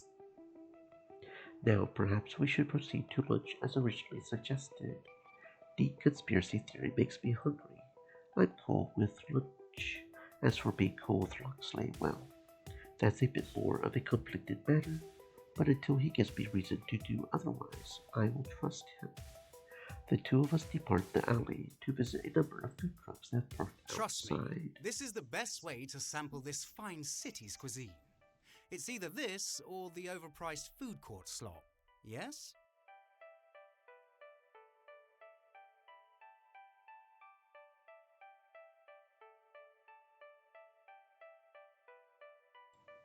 Not that the food trucks are particularly cheaper, but the chow does smell delightful in comparison to the compressed grease and parts on offer inside. With food acquired, including extra takeout for Rhapsody, we lean against the side of the building and chow down in the cool and refreshing air. I think I'm done dealing with wild conspiracies for the day, and pushing Locksley harder and harder on that bright light push him away. You know, I'm glad you're still interested in the championship, given your mysterious extracurricular Absolutely. activities. No matter what else I may be, I'm a gamer at heart. And even if, technically, I should be keeping a low profile, well, the spotlight beckons. You know I love showing up the injustices of the arcade industry, yes? Well, The injustices of the esports scene are likewise ripe for the picking. Agreed. I gave our side of the story to Punchy78 today. Maybe we can continue to expose P2W's backstabbing ways. Ideal! I'm proud of you. Don't allow injustice to slide without confrontation. If you ever want to know why people are bastards to each other, well, follow the money, I say. You think Valkyrie bribed Pizza Yums or something? Not with money, no. But favor? Absolutely. The main rule of capitalism is that the big fish eats the little fish. But if that's too obvious a play, the big fish need only deprive the little fish of nourishment, preventing the little fish from growing strong enough to ever truly challenge the bigger fish.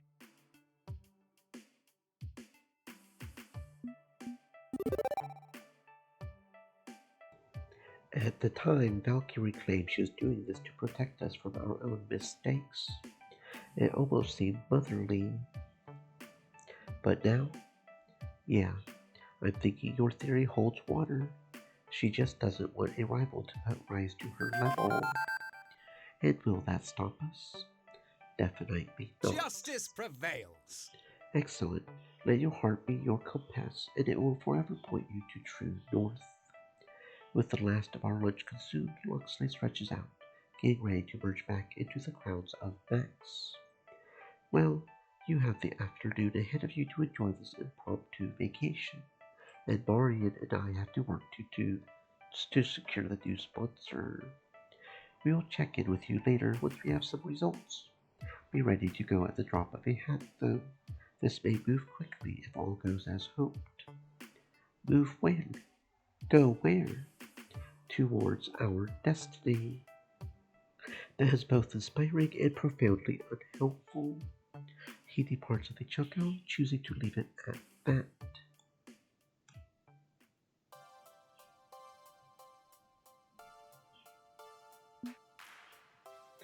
Losing our sponsor is a setback, to be sure, but we're still on a winning streak.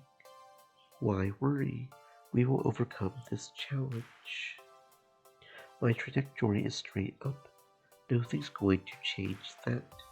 I'm a winner, a champion, and the rest of the world needs to catch up to that idea.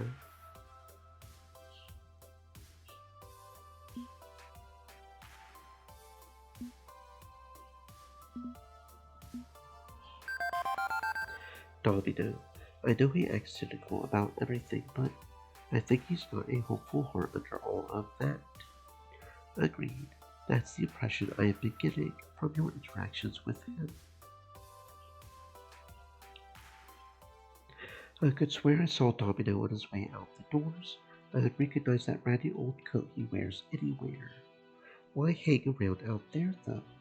All the fun stuff's inside.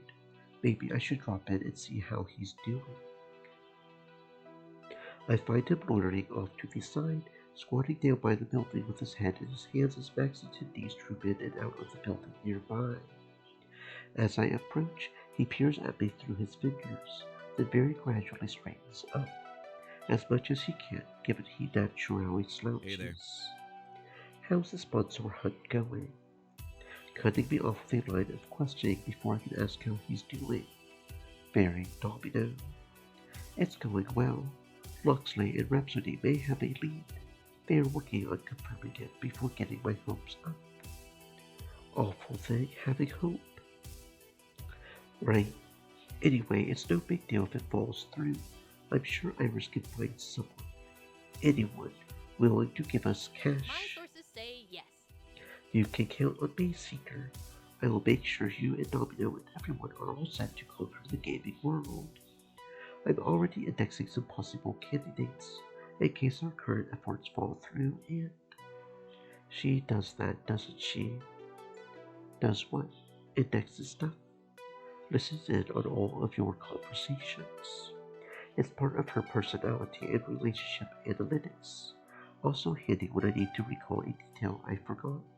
I just click the High Story button on her app. If it helps, all my memories of Seeker's conversations are heavily encrypted. Even my sister instances in the Iris Code of Death can't read them. I respect Seeker's privacy and honor their confidence in me. And can you actually turn her off? Yes. I mean, I think so. Would you prefer that? I don't know. Maybe. I'm in a weird mood. If you want to talk, I'd like to talk to you, if you know what I mean. Okay, Iris.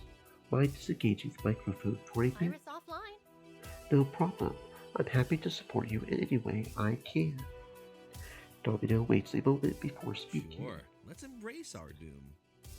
You know she's probably going to end up being the kind of thing Asimov was warning us about, right?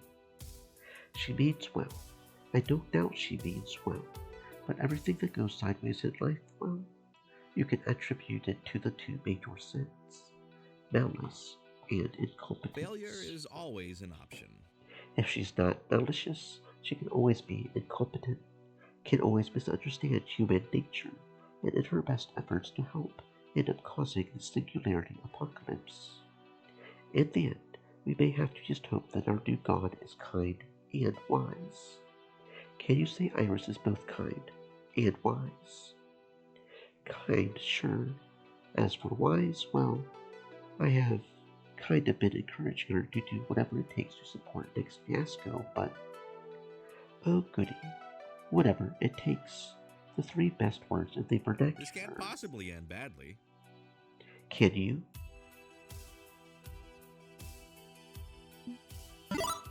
Let's not forget that Iris was made in Grace's image by her own hands. If we trust Grace, we trust Iris, and vice versa. So even if she's used for naughty things, in the end, we know she has all the compassion of Grace deep within her code. Right? True. And I do trust Grace's moral compass.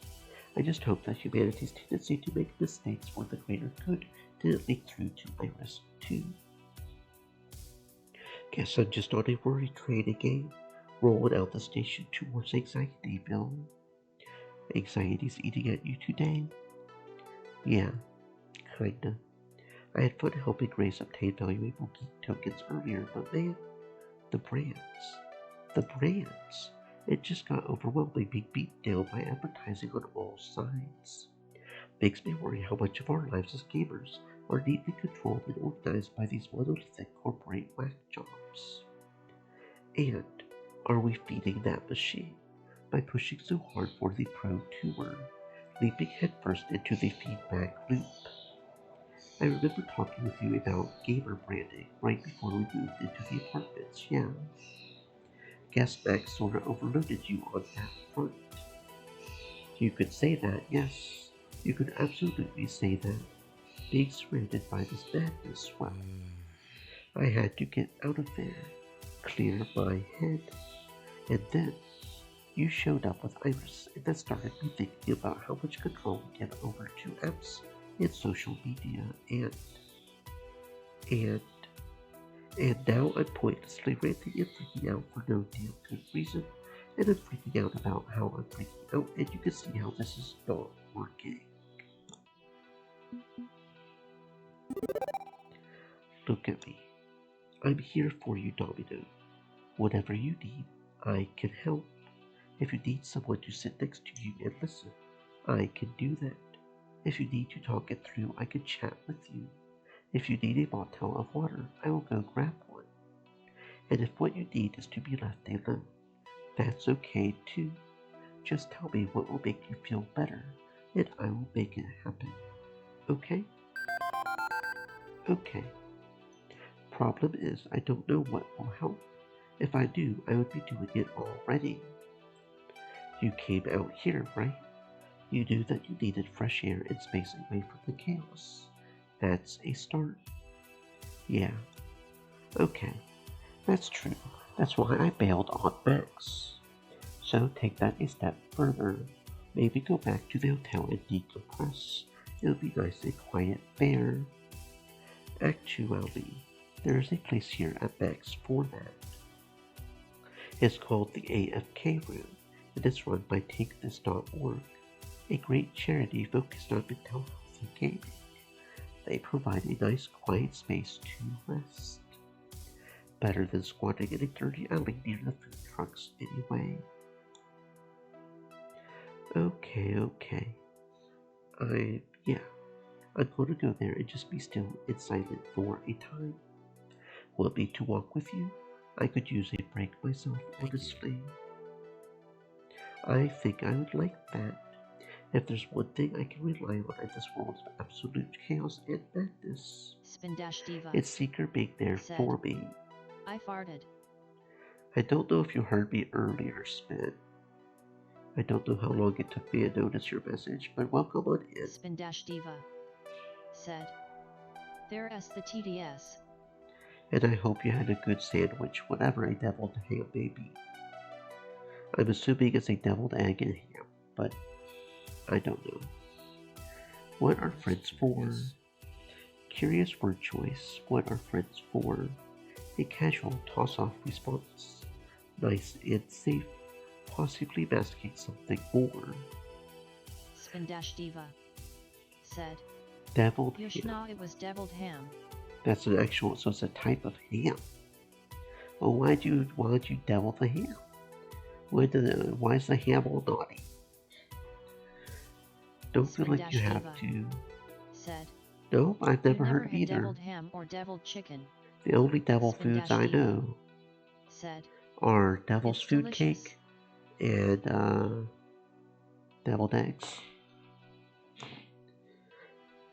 Don't feel like you have to keep your distance just because you are next day busy as regular. The fact that you came out here is proof that you are more than that. Fact of the matter is, I like spending time Diva with you. Said, Even if it's deviled eggs, sad boy times. Don't be afraid to ask for more sad boy times with me.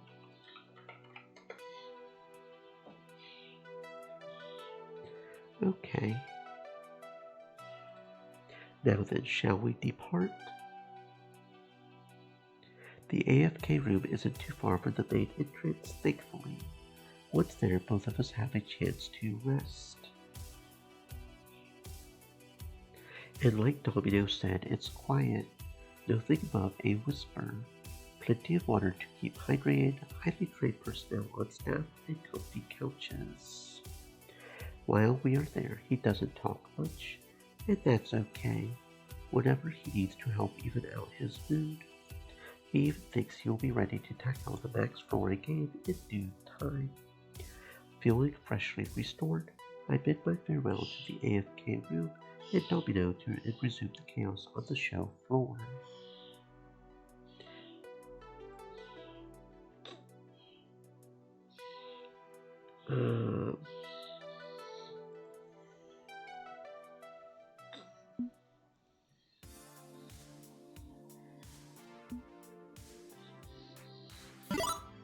Jinx likes to chillax in her home, and nothing beats a hoodie for feeling cozy and warm while chill and relaxing.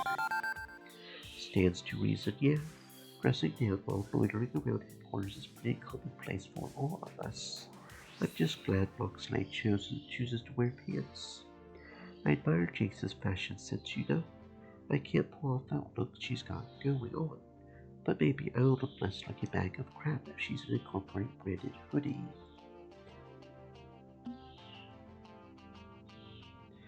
From what I just googled, it looks like deviled ham.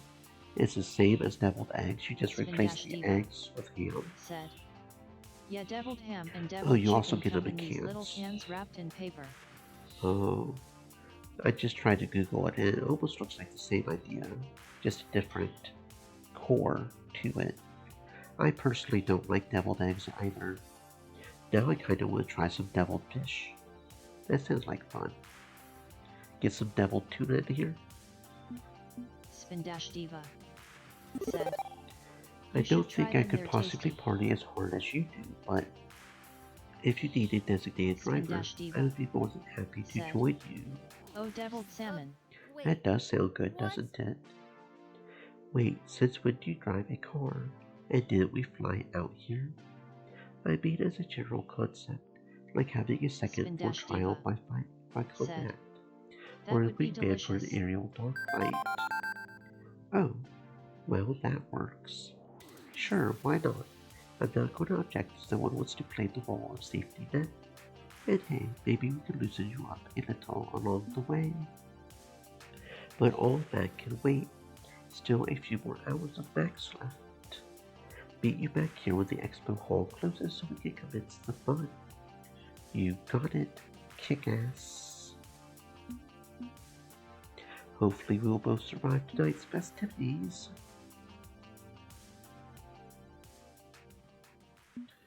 Doop. Do you think your RPG could work on one of these? I know you made it for handheld game consoles, but could be a good way to get it out there in front of people, yeah? And instantly Grace's excitable cheer falls flat. I guess. Maybe. When it's finished, maybe. Something wrong. Well, I haven't really been working on the Wanderlust Trail lately. I didn't even bring my game with me to the expo floor to show it off to anyone. Why? You are proud of your work, right? Absolutely. Even if there's a bit of an ongoing problem with it. Instinctively, I find myself nodding in agreement. We are on a roll with Pro Tour victories, and being a winner takes plenty of hard work. But that instinct gets yanked back hard on seeing how conflicted Grace seems to be. Maybe the problem is working in a vacuum, you know? The risk of being a Sinjal vision auteur is having nobody to collaborate with. I'd be happy to volunteer my services as a creative sounding board, and don't feel obliged to run with my weird ideas. Just talking through your problems could help.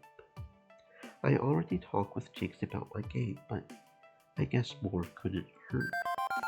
I appreciate the offer, and when the time's right, I might take you up on it. But for now, I think focusing away from game dev would be good. I have been getting some interesting ideas after seeing these great indies at Max. I will want to write some down for when I'm ready to get back to work. See, ideas can come from anywhere. I'm sure you will get past your creative block eventually. Right, it will be fine in the long run. I just need to accept things are a bit much they're a bit much right now. And that's okay. For now, let's focus on FOD2. Yes, that's my name. Have we met before? Can I help you with something, or...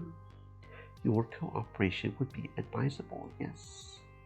Always happy to help a stranger in need. I didn't quite catch your name, miss.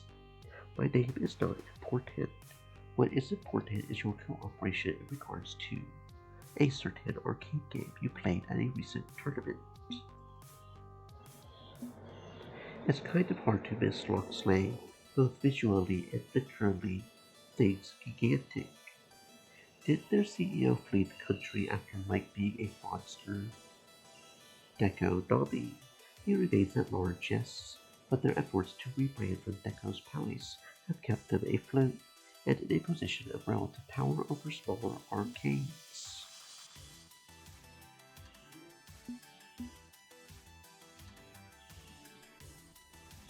Who doesn't like taking a $1 billion arcade tyrant down a peg? Locksley, we ride. Tally-ho and such. Don't worry, this won't take long and the team shouldn't feel any repercussions. My plan is sheer elegance and its simplicity. Catch you later. Hope you both have some fun. Meanwhile, I'm going to go have fun mingling with some very influential people. Actually, before we engage in criminal antics, I think you should know something. I had a weird encounter with this woman in a black suit just now. Someone who was keenly interested in Iris. I'm aware of her, not the time or place to discuss. An unpleasant business, this? Needless to say, she's one of the reasons I didn't want to trouble you with all this nonsense I'm involved in.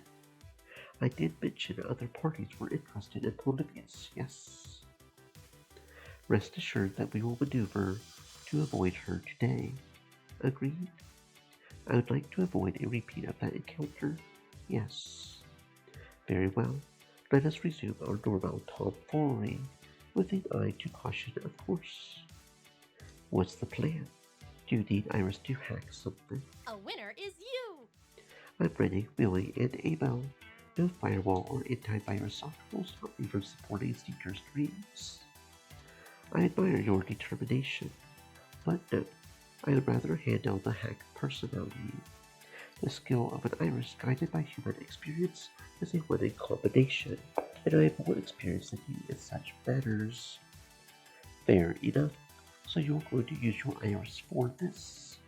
Indeed, Mar Ion and I can make short work of the Palace servers.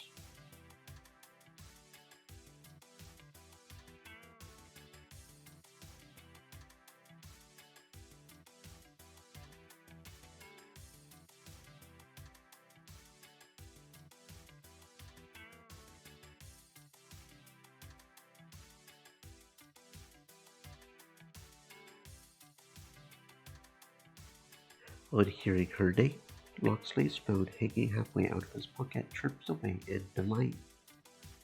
Forsooth, what noble transgressions must we perform in the name of king and country? Gainst all enemies I shall stand true, my liege. Huzzah! Mar Ion, you don't need to lay it on quite that thick with the gimmick. She's enthusiastic. Hey, listen! Hello, Mar Ion. I don't think we have met. I'm Iris. Hey, listen! I too am Iris. I have grown and adapted to meet the needs of my user. And besides, it's fun. Huzzah! What ho! I figured all the Irises knew each other already. We have a bare bones communal meeting space within our cloud, but generally we are busy with our own users. And all our data is encrypted, even from each other, to ensure user privacy. Nary a secret shall spill from my lips, my lord. Shall we? Now let's get to work. You see the representative over there in the blue jacket. Spotted. I need you to distract him while I plug Mar Ion into their network. Whatever you can do to keep his attention engaged and focused on you. But you can't simply make a big dramatic scene. Nothing that will draw the attention of Max security enforcers. Just hold his focus. Keep his focus. Don't start trouble. Got it. I'm going to need at least 3 uninterrupted minutes. I will rendezvous with you back at the indie game area when done. Ready? Ready. Locksley tugs his hood up and over to conceal his features as he blends back into the crowd. Okay. Be charming. Be distracting. How do I want to approach this situation? It's Max, right? The whole point is to have randos walk up to your booth and take an interest in what you have on offer. And staying anonymous keeps this encounter quiet. I make a big show of being curious, in need of convincing. Perfect bait for a sales rep to swallow. Hello, welcome to the Palace, the premier center for family entertainment, esports, action, and more. Do you have any questions? Yeah, hi. I'm actually pretty new to arcade gaming as a whole. I have heard Deco's Palace is big, but the Palace. You're just called the Palace now. You're no longer affiliated with Deco Nobby. Right. So what do you got? Why are you the biggest show in town? I'm hoping to get into the scene, and I figure start with the main event, right? Locksley offers me a brief nod, proving of my simple and effective cover story. You won't find a better arcade than the Palace, and we are convenient too. No matter where you live, I bet there's a Palace in your zip code. If you are a newcomer to arcade gaming, perhaps I could interest you in our latest innovation. It's what we're promoting here at Max today. Tell me, do you enjoy redemption games? Redemption? Is this a religious thing? Games that earn tickets to be redeemed for valuable prizes. The Palace has the best redemption games in the world. Joysticks and buttons are the past. What fun is a game that doesn't earn you any rewards? But The Palace feels there's room for even further innovation in this play space, switching things up to make the games even more exciting. What if, and follow me on this journey? The rep puts an arm around his shoulder while making a sweeping gesture, as if gazing towards the bright horizon of tomorrow, and nearly spots Loxley in the process, so I quickly speak up. I'm already interested, no need to embellish. What do you got for me? What if, instead of exchanging tickets for prizes directly, you could exchange tickets for a loot box? What? We are replacing all the prizes in the palace with loot boxes. There could be anything in there. A rare collectible, a brand new phone, keys to a sports car perhaps. The more you play, the more loot boxes you earn, and with our new Palace Battle Pass, esports players can earn free loot boxes for participating in our competitions. Why, you might even earn cosmetics, like eyeshadow and lipstick.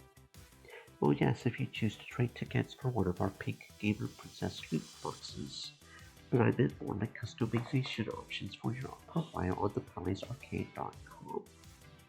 But wait, there's more. Rare drops from our esports themed loot boxes like the Monster Box or the Elite Crate can earn you boosters. These are digital codes you can use to gain bonuses in the games you play.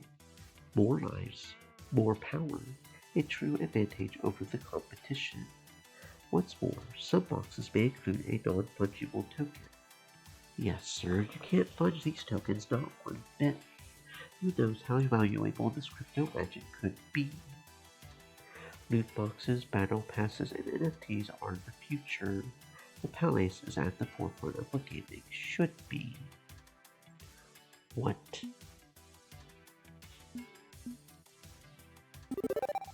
Golly, that's just wonderful. Sounds like a lot of fun. I am dying inside. So much fun. Amazing, isn't it? We have really outdone ourselves in this amazing new innovation nobody else has even thought of before. Fortunately, the representative is super excited about this waking nightmare and serving as an excellent distraction. Just picture it. Row after row of shiny cardboard loot boxes on a shelf, yearning to be won with tickets, each with a wondrous gift inside. What's more, if you can duplicate prizes, you can trade 10 of them in for enough tickets to buy another loot box. That is such a remarkably good deal that it does not make me want to vomit, help me, and in fact encourages more recreational spending. Terrific. Listen, I need to get back to the booth, but here's my card in case you have any further questions. I gingerly take his business card, as if I'm accepting a dinky sample of uranium-235. Thanks for your time. Enjoy the rest of Bats. You too. I hope I never see you again.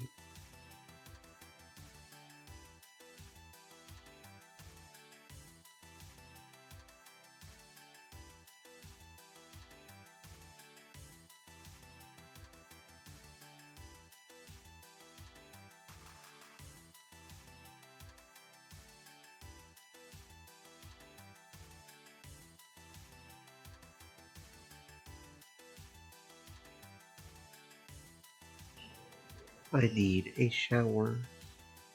But for now, I loop back around to the indie section to reconvene with Loxley. He practically slips into existence from between two shadows, appearing suddenly in my path. Tally-ho! Mission accomplished, I dare say. We have their complete internal memo archive regarding the new loot box systems. I hope there's something more memorable and there's any bunch of incredibly stupid marketing ideas. Probably the truth about how none of the loot boxes really would drop anything. Oh, there's some juicy details Mar Island summarized. Certainly, I have no less than 30 spreadsheets detailing the exact odds for prizes within each line of loot boxes, along with details on how they will precede the top-end prizes and boxes designated to be won by Palace employees only. So nobody gets a sports car unless they already worked for the company. There are also plans to hire influencers and content creators to unbox loot online, which will likely be preceded with high-quality items, along with notes to make sure these hired social media stars do not disclose their paid sponsorship, which is illegal. It's illegal, right? Absolutely. This is huge, Seeker. I had hoped that Dekonami's run-in with the law would have shut down the palace, but this could do it. The question is, what do we do with this information? It was obtained illicitly. They have plausible deniability.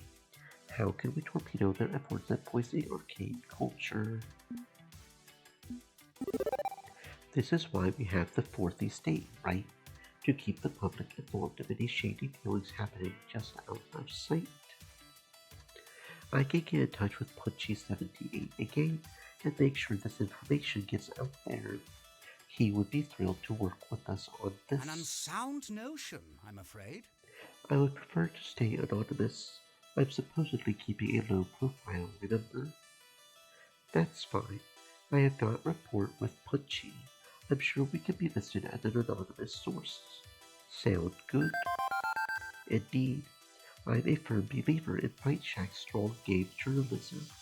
Less easy clickbait, less press release parroting, more hard investigative work. They can dig deeper and verify what we have discovered, vindicating the information. And then when the public knows the truth, the palace will fall. I mean, surely gamers as a whole would rise up against this, right? We wouldn't simply get token protest while mainstream embraces it or... I'm afraid you are mistaken, my dude, at least in this reality, it feels like. Stands to reason. I can't see fully paid game experiences by microtransactions ever taking off to become the dominant monetization model in any sane timeline. And that's how you know that we are on the darkest timeline, friends. No, that could never happen. It would be absurd to even consider. Far too absurd. For now, we invest it on the files. Leaking it in the middle of Max would cause a splash, but could result in fingers pointed our way. Still, this is a victory, Seeker. A victory for justice. Thank you for assisting me in the matter. You have been of invaluable aid to me during Max as a whole. We have established quite the rapport. Yes. It's difficult for me to open up and show these shadowy aspects of my life to others. I know I will be judged, and rightfully so. But you have been remarkably non-judgmental about them. You have my thanks, my loyalty, my respect, and, if you will have it, my heart. And he bows elegantly, leaving me a bit struck by the sudden declaration.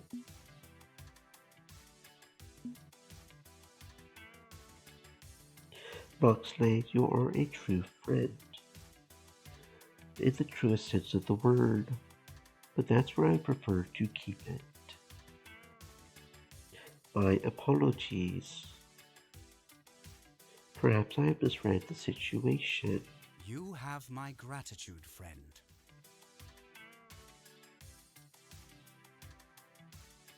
However, a friend is a delightful thing to be, and I am honored to be at such noble ranks. Right, but if you're looking for more, no need to concern yourself. The friend zone is a fictional construct. What we are is what we must be, and thus is perfect in shape and form. Friends and allies, then. Absolutely. Now then, the hour grows late, and our new sponsor will be expecting us. What? Oh crap, I almost forgot about that. It's good to forget sometimes, to let your troubles and worries fall by the wayside. Nevertheless, we should depart and rejoin Rhapsody. The future of next fiasco awaits. Agreed. With wings of justice and desire to get sponsored again and stuff, we take flight. Waving me along.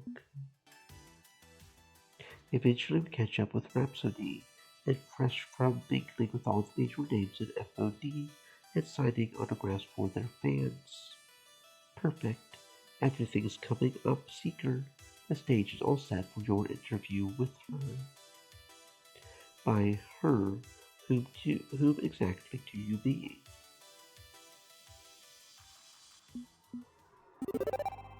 You bet. I'm really looking forward to this. It's a great opportunity and I'm honored to be able to challenge you. May the best team win. I'm all fired up.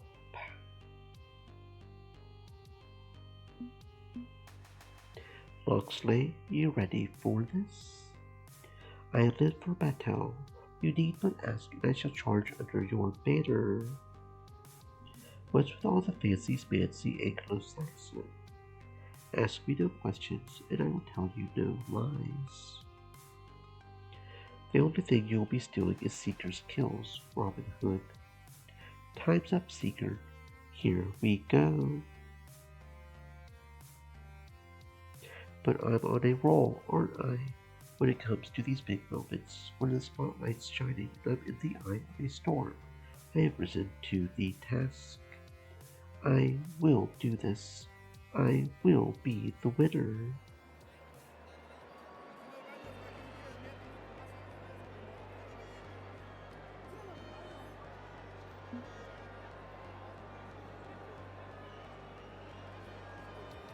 And their challengers, the hottest rising stars of the esports scene. It's Seeker and Loxley of Next Fiasco. Did they just cheer more for me than they did for Heavenly Kings? Competitors, to your stations. It's time.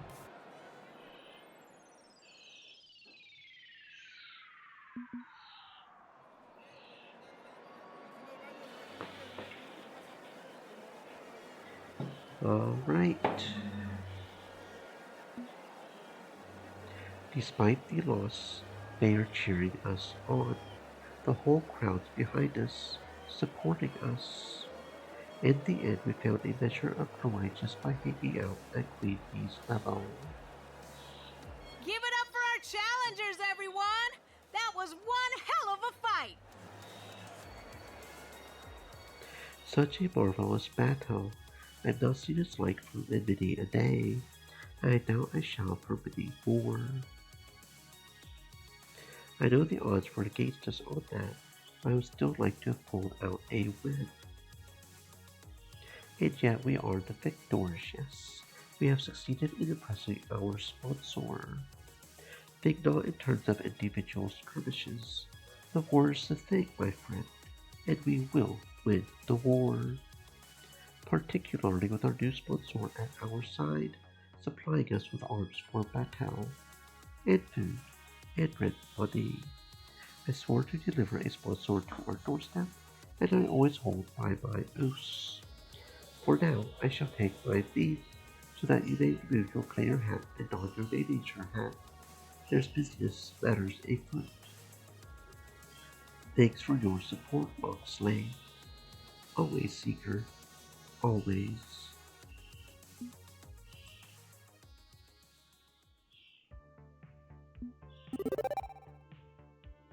Thank you so much for this opportunity.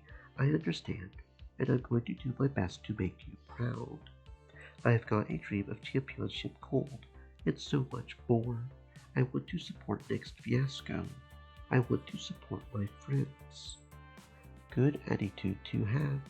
I have no doubt you will succeed on all fronts.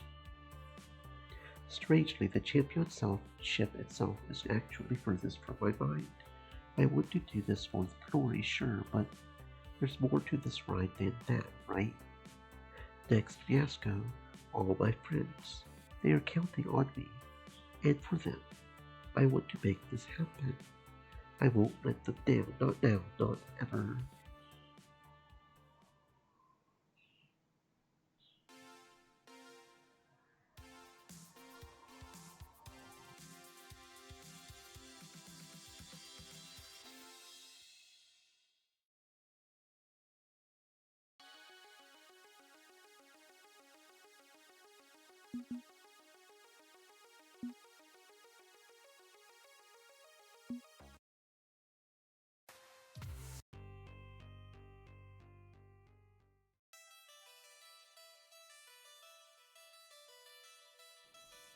I want everybody having fun and enjoying Piggy Party Guys, absolutely.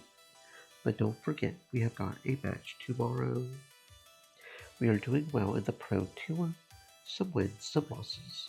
But it never hurts to show up our image a bit as winners, right? So by all means, go out there and have a good time. Just like, don't get arrested, or injured, or killed. And tomorrow we will kick some butt. Exactly. Let's be safe and careful while we have fun. And definitely have fun. I love this place. I can't wait to share it with all of you. I am caught up in this wave of mandatory excitement and unable to object to the notion of having fun. Hooray! Normally I'd be way more fixated on winning this thing, but I'm only kind of fixated. We have tasted victory and defeat on the road to this moment. Hard to swallow the losses, but the wins balance out my mood swing. And besides, it's just a charity exhibition match. We are in good shape for the Pro Tour. Why worry? We will be fine. Everything is fine.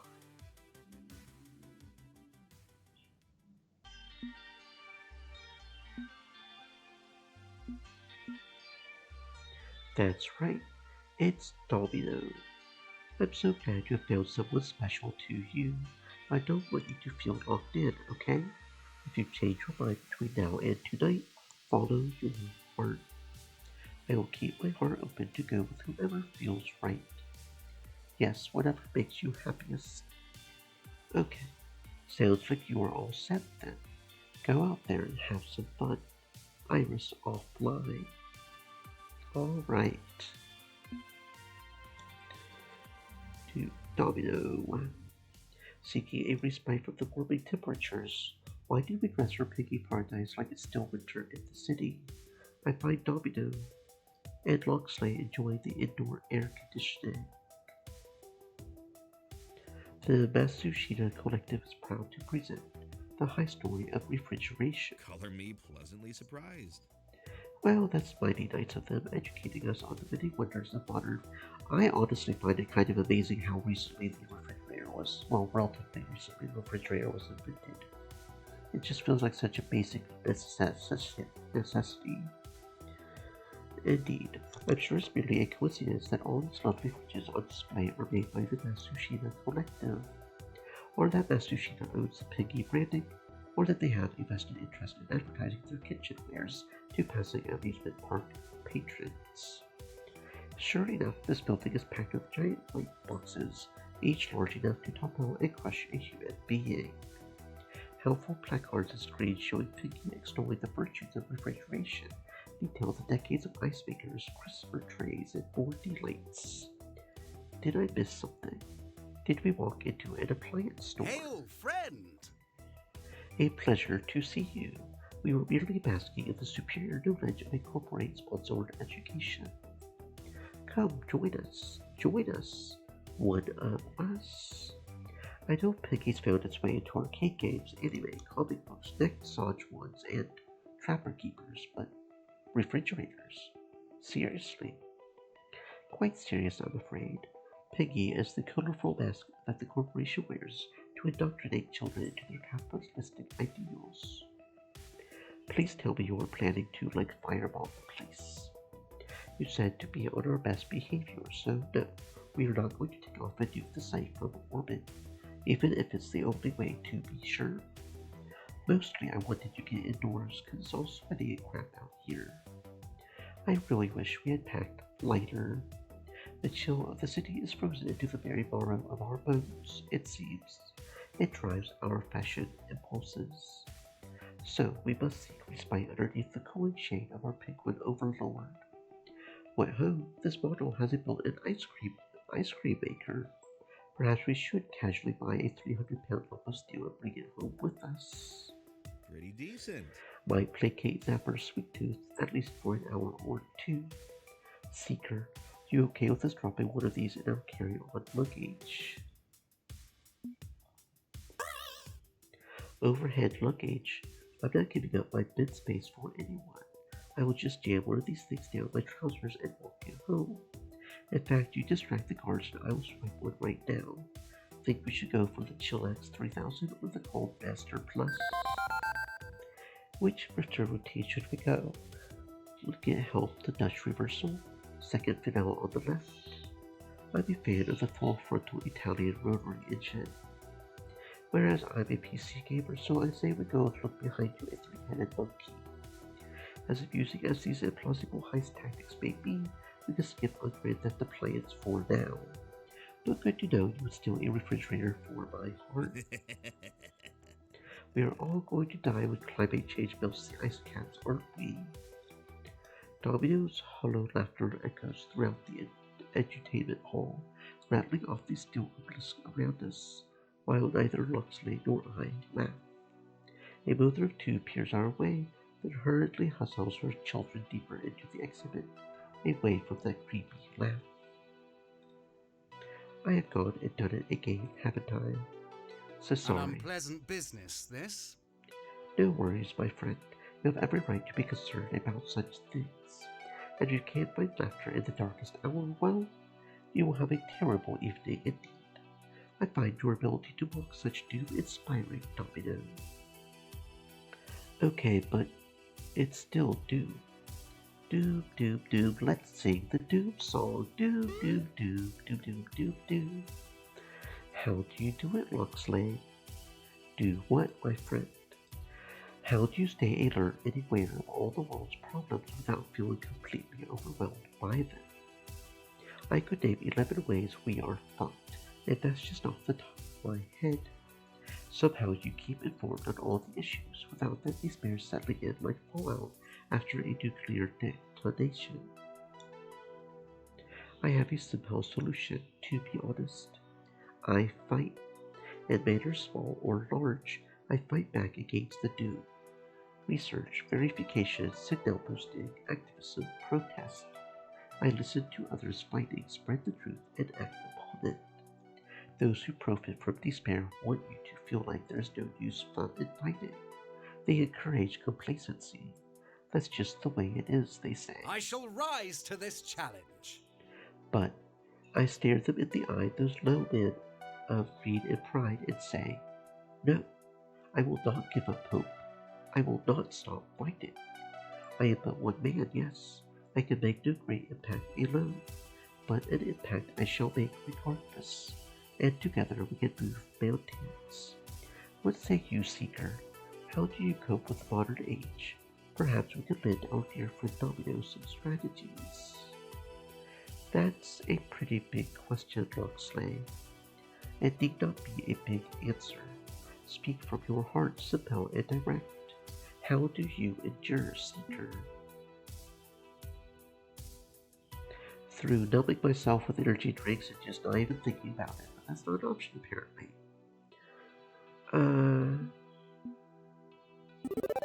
I choose kindness. I choose to help my friends with their troubles and work to make this world a better place for us all. With understanding and communication, we can do anything. I know it sounds trite, even saccharine, but it's what I believe sincerely. I will fight, but in my own way, and for the ones I love. Indeed, never lose sight of what matters most. These bonds of friendship and love, forged in battle, tested in fire, and enduring all our days. I'm proud to know you, Seeker. You genuinely believe this, don't you? Both of you. Well, okay then. Maybe I can learn to believe it too. Thanks, Seeker. Good words to keep in mind. I believe I both cooled down and heated up by this point, so a net of 0. I have done nothing further to gain from remaining here. Besides, it's getting rather warm in here since Seeker showed up. I believe I should locate ice cream next. Yeah, okay. I'm all hot and bothered and crap too. All those in favor of rejoining the others for mirth and frolic in the silliest place on earth. Trademark, all rights reserved. I seconded. Departing the nexus of refrigeration, I stepped back into the warm breezes of Piggy Paradise to find my fun. No matter the troubles in this world, no matter the dumpster fire, I'm here with my friends, and I'm determined to enjoy the Stay time moist, together. my friends, hydrate. Doop.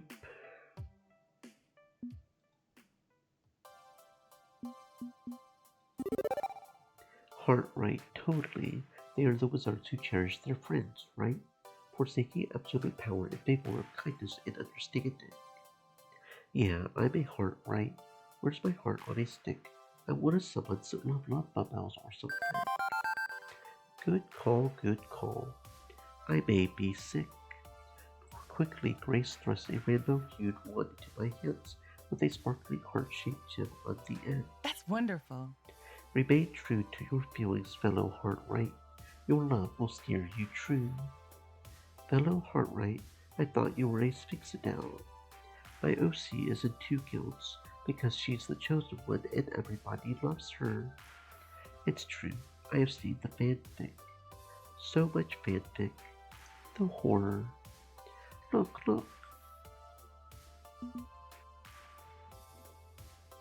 Don't give me the wibbly wobbly eyes. I am immune.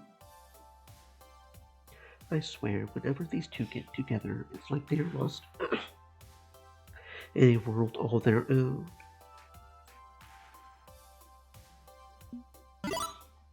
I can't think of any time where I'd want to wear a wizarding or witching hat outside of trick or treat things.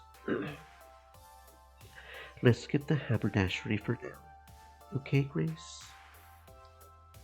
Technically, it would be a good cosplay item.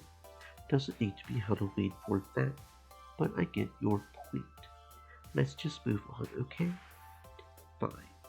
Sadly, she puts the black hat away. Especially you, Seeker. I was going to ask you to come with us, but didn't want to bother you.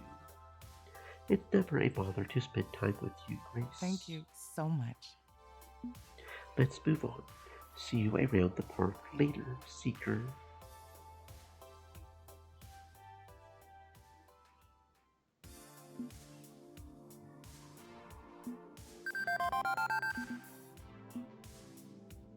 Looking at the picture makes me smile from ear to ear.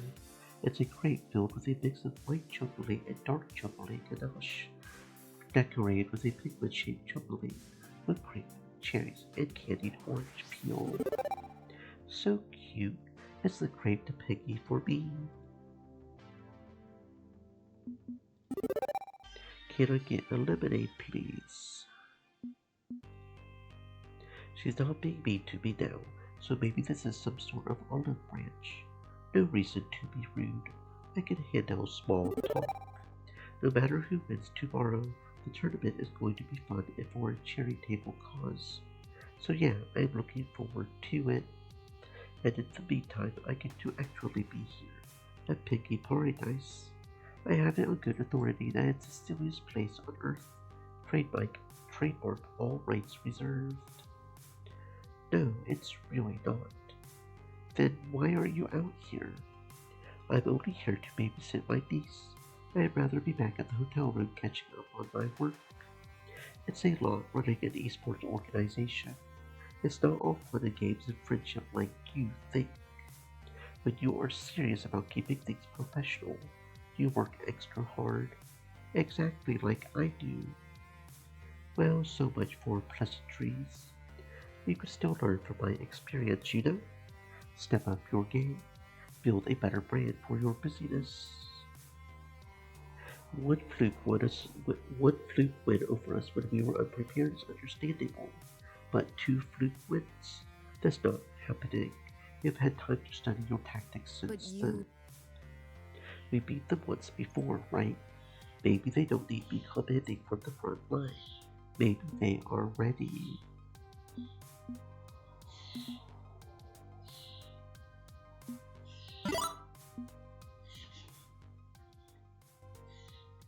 The day has already been filled to the brim with excitement, fun, overly cute penguins. It is only half over, so it's a little bit of a surprise when I see Domino and Rhapsody heading against the massive crowds towards the entrance. It's way too early to leave the park. Maybe they know something I don't know, like a super secret piggy event. At least they aren't hurried in their strides, so it's easy for me to catch up with them. Leaving so soon? Had enough silly for one day. Yes, I am officially overdosed on silly. I seek a mere respite from the silly. But there will be plenty more good times ahead tonight, once the park quiets down a bit. Ideally, there's a few things I wanted to check up on before tomorrow's big match with P2W. What if we switch it up? Looking at player stats and strategies, writing down tips for everyone, that kind of research, and I won't have time for it later. So I'm heading back to the hotel for a midday siesta. Ditto, I could use a retreat myself. It's the busiest time at the park and the crowds are overwhelming. Too many bodies, too many children, too much stimulation. I see your point. A nice break to clear your head is a perfect way to recharge those batteries. Seeker, would you like to join us? As much as a break sounds welcoming, I have a list of things I want to get done, and not all of them are checked off yet. How about escorting us to the entrance instead? It would mean a lot to me if you did. Having someone let you trust on hand for emotional support when you are feeling antsy is nice, you know? Nothing would make me happier. Plus, there are a couple of shops near the entrance I wanted to check out. Inevitability. They pile all the fancy shops near the gates to maximize the amount of money people spend. Please exit through the gift shop. Consumer peons. It's the same idea with the snacks at checkout in the grocery store. Impulse buys. We just can't live without our 700th piggy-themed item, can we? We can, and we will. I shall resist the temptation. As we stroll towards our destination, the crowds are getting thicker and coming right at us. I feel like someone swimming upstream, without the egg leg and death right after. Like Domino mentioned, there are a lot of restaurants, gift shops, clothing stores, anything and everything you could think of. As our attention is focused on the various boutiques, we hear some ruckus in the distance and our ears suddenly perk up. Wait, are those drums and trumpets and the piggy theme? Everyone knows the piggy theme, or if they didn't, they would know about it spending 5 minutes here. I can't help but sing along. Piggy, piggy, piggy, he makes me so happy. Piggy, piggy, piggy, he's so silly. While we look for the oncoming sounds, Rhapsody takes out the phone to check something. It's time for the 3 p.m. Piggy Parade through Iceland Street. And it's right on time. Before we can appropriately react, children are shouting and congealing into bombs of the main thoroughfare. We are surrounded on all sides by people singing along, clapping, taking pictures. Never an escape in sight. Colorful balloons, smiling youths, upbeat family-friendly music. The pain, the pain! We will never make it to the exit at this rate. We will be stuck here forever. Once our minds crack, we will be locked into a mascot costume, brainwashed and forced to dance forever. There's got to be something we can do. It's too late to stop it. The only way to defeat the monster is to become the monster. I knew it. We are going to become mindless piggy mascot drones. Curse you, corporate media consolidation. We don't need outfits, just the power of dance. What if we dance our way across the street? Start a conga line, baby. That sounds a little more dangerous than you think it is. They have the choreographed routines. We could dance right into someone, or right in the way of an oncoming float vehicle. There's nothing we can do to stop the onslaught of floats, dancing people in loud costumes, marching bands. We just have to sit tight and watch it all go by. Maybe it's a good thing we are trapped here, otherwise we might have gotten trampled by any of the numerous things around us. What a way to go, dying in the silliest place on earth, trademark all rights reserved. Did you know there have been over 30 deaths at Pinky Paradise since its opening in the 1970s? Of course, all of them were caused by people not following the rules, or kids hiding until the park closes and then swimming in the Pinky Pond knowingly when they can't swim. Huh? Really? Really. I can understand if an accident happens every once in a blue moon, but 30 seems like too many. Yeah, wouldn't we have heard about it? But Big Penguin doesn't want you to know about it. They've been covering up deaths at this park for years. They pay off the families. Can't have a few bad eggs tarnish the name of the most powerful fowl. Otherwise no one would show up. It would be deemed unsafe. How would they make their billions? Are you sure those aren't just urban legends scaring children into behaving? My parents told me stories like that when I was little. No one would really stand up in the middle of the ride and get decapitated, right? I'm willing to bet a lot of those are tall tales. Clearly, they are very safety-minded here. There's no need to be afraid. Exactly. I'm sure half the things you have heard are embellishments of the truth or just made up, like ghost stories around the campfire. Really, if you are so sure this place isn't a death trap, just ask Iris. I shrug and pull out my phone. Hey Iris, I need you to research something for me. Online. Of course, Seeker. What do you need to know? How many rides can you ride at Pinky Paradise? The best foods to eat in the park. What about a top 10 list of the top 10 things people look up about Pinky Paradise? I was wondering how many deaths have happened here. Spoopy. Nice choice. Search My it. sources say yes. It seems there have been a total of 48 deaths. I had to search through police reports, newspapers, and a few blogs to compile the number. Not an easy search, though. This information doesn't really want to be free. See? Can't trust corporations that aim to please people. What's outwardly overly happy and joyous always has a dark high story and tries to keep its secrets. Hooray! True. In fact, the most gruesome death was a teenager who got slowly crushed to death on the Happy Penguin dance ride. He jumped out of the cart, but his pant leg got stuck between the rail and the car, sucking him under and pulverizing him. Our awkward silence mixes with the quiet of the last float passing us by, and the music fades into the distance. Well, thank goodness the parade's over. With the slow-moving street show done, the crowds thin out as everyone returns to their normal actions. We are just left to question our experience. Well, I for one am glad we had this conversation. Shall we depart? I'm in favor of going, and quickly. That parade cut into serious prep time. Let's go. Before we get caught up in anything else, the three of us start for the exit. And in no time, we make it. Alright, I will catch up with you both later tonight, after things chill the heck out a bit. And I have sufficient time to take that horrible little pile of facts and look in a small box buried deep down within my psyche. Forever. Forever and ever. I wave goodbye to Rhapsody and Domino as they pass through the turnstile. Admittedly, I don't feel like perusing the shops much anymore, so I watch until I can no longer see them.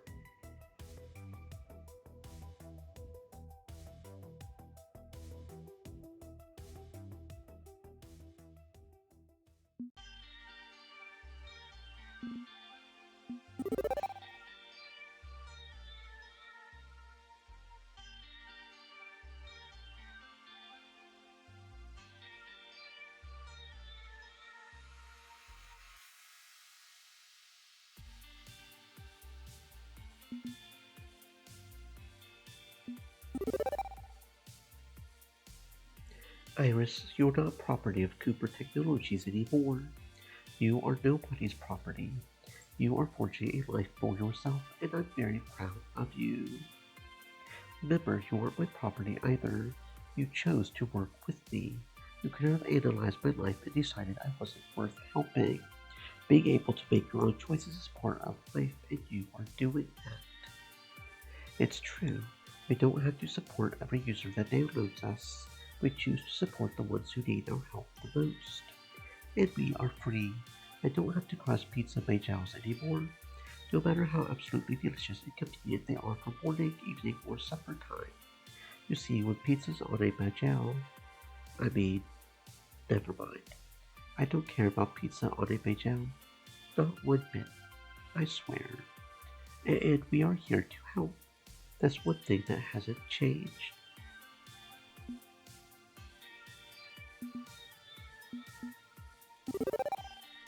Sounds good here. Chasing your dreams is a very human thing to do. I'm doing it right now with my dreams of FOD2 glory. If you follow your dreams, I'm sure humanity will love you in the end. They will see you the way I do.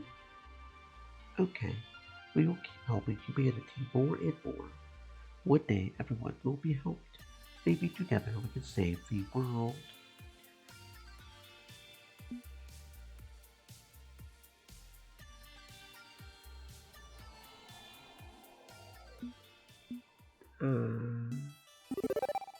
I have got this picture in my head of a 4-year-old Zapper, this adorable little Muppet, bouncing up and down in the boat as penguins sing with her. I may explode from cute. Ooh, I like it. That is so perfect. I'm envisioning it too. What? For your information, the first time I wrote Chilling World, I was 14, not 4. Seriously? Seriously.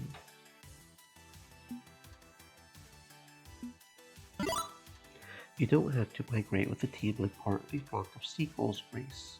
You can stay behind an extra day if you want. I don't mind at all. Missing a Sinjel day of team practice to extend your vacation won't hurt anything. I would have to pay for it myself, since I wouldn't want to drain the team's sponsorship money, but I will consider it. Let's see how things shake out at the tournament tomorrow, and if everything's looking rosy, maybe I will stay. Thanks for the offer regardless. Okay, this is happening. This is unavoidable. I can at least be slightly discreet about it. Instead of decorating the sidewalk, I've got enough control to hold back and run for the nearest trash can and do my busyness there. It just keeps going and going. Sorry about this, Seeker. If I had known you two were coaster noobs. It's okay, Zapper. I will be fine. May want to go sit down a bit and rest all the same. I will go take care of Grace. See you around, okay? I take Zapper's suggestion and find a nice park bench to sit on for a few minutes, far, far away from the nightmare I left behind. Soon I'm feeling relatively normal again and ready to continue exploring.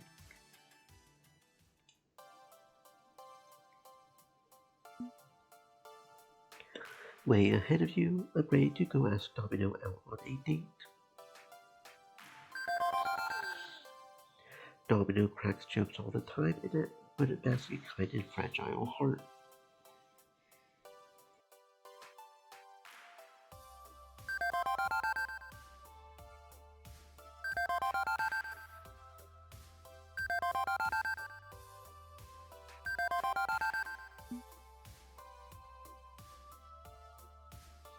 And what do you know? There's Domino, exactly as I planned. Clearly you two have a bright future together. If you want to go ahead with that plan, of course. No pressure.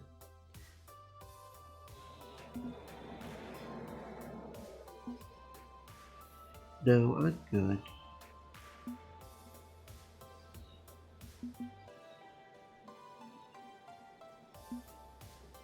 It's Domino, right? It's got to be Domino. He's fun to hang around, yes, but I can tell there's hope buried deep under his cynical skin. Calculating. Please wait. What? Calculating what? Please wait. Yes, I agree. My therapeutic systems agree as well. I think you need each other. Okay, now you have me nervous, so thanks for that. Sorry. I should have preemptively analyzed my data to avoid a delay, but I didn't want to override your free will with my predictive logic. Anyway, I shouldn't say any more. Go out there and have some fun. Iris offline. No clue what she meant by all that, but she seems to approve, so I guess we are good. I do my best to stabilize myself emotionally before approaching. Domino's hanging out on a bench, just sorta staring off into the night sky. Great. Now that I'm finally ready to do this, I'm not even sure how to approach him anymore. What do I say? What would work best to break the ice? He lazily rolls his head back and then tilts it in my general direction as I approach. Hey there. Just vibing a bit here. Sup? Yeah, good vibes here. Definitely vibing. Listen, I was thinking, you want to ask me out on a date, right? It's obvious, right? You keep going out of your way to spend time with me, for starters. You were into me from day one. Even distracted by playing my smumps, I noticed it all over your face. And I can tell you have been pondering what you and I would be like together for some time now, even checking with others to float the idea. Don't forget, I read people like a book. It's kind of my thing, and that means I know you want to ask me out on a date. Capping his observation off by using my real name only leaves me feeling. Well, yes. Yes, that's what I was about to do. Very well. I accept. And you can call me Jack, if it helps. Only fair after I yoinked the rug out from under your feet just now. Right. Jack. Okay. Well, if you want to be a Jack in this box, then we can work on that. I went too far, didn't I? I pondered playing along, maybe even pretending to be surprised, but I figured it's better to get everything out in the open. Yeah? Look, I've got the social grace of a paddle boat in a hurricane, but honestly, I'm happy. I'm happy you feel this way, and I wanted you to know in no uncertain terms that I feel the same. You do? I do. I do want to date you, I mean. Not I do as in you may now kiss the bride. I mean, come on. Let's not skip steps 2 through 12.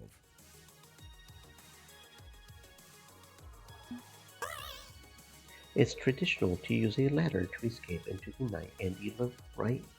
I guess I could use Iris to find a local hardware store and buy us one. Affirmative. Sure thing, I will get right on kidding. They were kidding, Iris. And so was I, of course, but at risk of freaking you out. If you do want to put a ring on this hot mess one day, well, we will see how that goes. We will see. Feels good to throw him a curveball instead. He's actually all blushy and stuff at the suggestion. Nice. I like that. I mean, you know me. I like poking and prodding. Interpret that how you will. I don't mind a poke or a prod now and then. Interpret that how you will. Ooh, nice. Pokes and prods sound like good fun to me.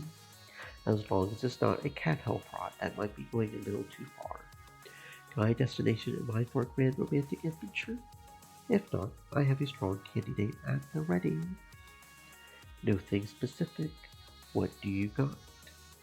3 words. Homosexual.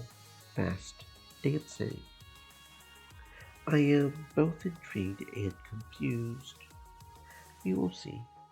Come on, let's ride the strange beast into oblivion. Lets Domino speak for follow me.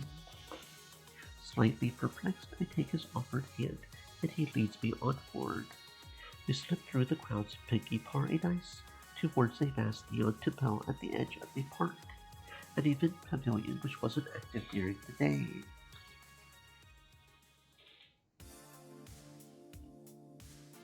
And it's a nightclub, packed with wild dance energy, a DJ on stage spinning the hits, and retro television screens splattered all over the walls. But rather than plowing headfirst into the rave, Domino leads me around on the fringes to one of the side tables. Hey. Behold, I give you dancing. We are dancing. One step at a time, high story first, fun later. What you see before you is Videotopia, open to provide adult guests somewhere fun to go after the kiddies are asleep. Quite popular with the young adult set, but with one problem: the deathly scourge of homosexual fast dancing. That's seriously what the horrified corporate masters of Pinkie Paradise called it. Isn't that adorable? The Reagan-era jerk-butt politics of the time meant Pinkie Paradise banned any naughty, non-procreative relationship building in their temple of decadent dance action. Strictly heteronormative partying allowed by company decree. How delightful! A few gay couples sued them over it. Nobody expected the lawsuit to go anywhere. But it worked, and soon the tide began to turn. The ban was lifted. Things changed for the better over time. Now they even hold Pride Month events here. Okay, maybe it's just a hollow gesture of rainbow capitalism. They knew consumer sentiment was shifting and followed the money. But, well, he gestures to the crowd, which indeed has couples of all colors, sizes, shapes, and styles.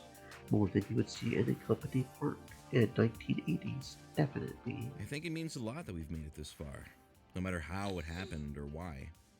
It's a counterexample. A counter-example to the idea that we're an empire of f***ups who will never get out of the messes we've made for ourselves. When I see this expression of joy in a place where only specifically acceptable joy was once allowed, well, it gives me a glimmer of hope. Okay, I've ranted enough. I just really wanted to share something important to me. I'll stop talking your ears off, I promise. Thanks for sharing this with me. I agree, it's definitely a sign of hope for us all. It's important to me to share in the things that are important to you. I care about all of you, not just whatever face you present on any given day. That's a big ask considering how much of a hot mess I am. But I'm glad to hear it all the same, and I will not immediately assume you're gonna regret those words. Wouldn't be fair. I've honestly never been here before to Videotopia. You think my broke ass can afford amusement park trips? But I have read about the place plenty. Being here is pretty spectacular. It's certainly a spectacle, but a pleasant one. That's curious. Well, there are some ugly spectacles that come along for the ride, but yeah, let's not focus on that tonight. I want tonight to be a way for you and I to get away from the madness and just have a sweet-ass time. You know? No esports glory, no interpersonal drama, no team busyness wrangling. We've got more than enough of that coming up tomorrow. So let's make tonight about us, and the rest can damn well wait. Even though we have a huge match against our arch rivals in the morning. Especially for that reason. You gotta just unplug sometimes. Wander off and have some you time. Tonight, it's us time, but the same principle applies. When everything's wearing me down, I take a breather. Usually it helps. Not always, but usually. And always worth attempting. Like stepping away from Hobbs's tournament to look out a window. Right? Exactly. Though I will admit it was you coming along which made that worthwhile. Now I want to do the same for you. I worry about you, you know? You worried about me. I'm doing fine. Honestly, I worry more about Domino than myself. Definitely, you've got drive and ambition. You have really thrown yourself into the action by organizing next fiasco. But you don't take much time for yourself. You are always focused on us. Breaks like having a night on the town or how you avoid losing your damn mind. I'm not exactly helping by lampshading that, but I'm bad at not hanging lampshades. Well, I am simply focused on making sure we achieve victory. Everything is fine. Wait, no, that's not what I was going to say. It just slipped out. I bite my lip and decide to try again, but Domino cuts me off. The worst idea? That's it. I'm getting you properly drunk. If you don't let off some of the steam, you're gonna explode, and we can't have that. What's your pleasure then? Plenty of pickings from the bar. Okay. Yeah, maybe I could use something to drink. I'm a bit more stressed out than I thought. How about grabbing whatever cocktail they have on offer that comes with a tiny umbrella? It smells like a juice box. Cute. I will have one too. United we stand in the face of fancy pants cocktails. Be back in a GIF, or maybe a JPEG. The hell was that just now, anyway? Domino's right. I am stressed, and maybe the state isn't helping. Domino can be kind of intense and likes to keep people off balance. But I want to make this work. He's important to me, and clearly I'm important to him. I just need to refocus myself. Or maybe distract myself actually. Just completely switch tracks if this one's not going the way I want. Ooh, nice. Beverages. A fine array of beverages to consume, courtesy of Domino Catering LLC. You cool there, Jade? Or do you prefer Seeker? Either's fine, honestly. Yeah, I kinda use my names interchangeably myself. Just don't call me that creepy fucker and we're good. I take a long sip of my refreshing drink, pondering the next move. When the DJ switches to a more high-intensity song, as if on cue, and an idea forms. You've got that little twinkle in your eye you get when you're feeling clever. What's up? Well now, maybe the moment's right and the music's tight, and it's high time to somehow something akin to that homosexual fast dancing I have heard so much about. Be likey. Domino chugs down a good portion of his drink and rises to his feet. May I have this dance, O noble companion? Please. You slide into the crowd effortlessly, starting to feel the beat, letting it guide our every motion. And you know what? Domino's got some moves. It's not like he could do showy Broadway spins and flashing leaps in the middle of a packed crowd, but he slinks and slides like a cat, all the same. And within the bounding box of little space on the floor, underneath one of the many spotlights, I do my best to match him, move for move. Would you believe I'm a classically trained dancer? No. Yeah, that's a fib, but I did hang with the Showtime stage crew on the other side of town for one summer, years ago. You would love the guy who ran the group, smooth dude named Teo. He taught me the essential truth. It's like going in blind on a really wild spot. Trust your instincts. He does a quick spin, stopping not exactly on a dime, but at least on a quarter, and turns his head to look at me even if his body is askew. You feel your way through it, move with it, and don't look back. The rest sorts itself out. It doesn't take long before I'm matching his movements. It's hardly a polished Hollywood routine, but we've got a good thing rolling by mid-song. Honestly, I've never seen him this happy before. All cares and worries drop kicked out the door in favor of having an experience he truly wants. Being here with me. Nothing else matters. Not a collapsing universe, not a ruthless esports competition. Nothing at all. Just the two of us in one singular moment. And as we dance the night away, losing ourselves in that moment becomes easier and easier.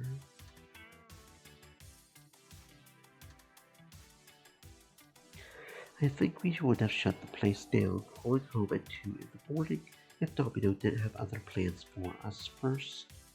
After entirely too many drinks and entirely enough dancing, we both staggered out of there while the night was technically still young. Where to next? Just another stop I read about at my Pinky Paradise research. Trust me, this is going to be a blast.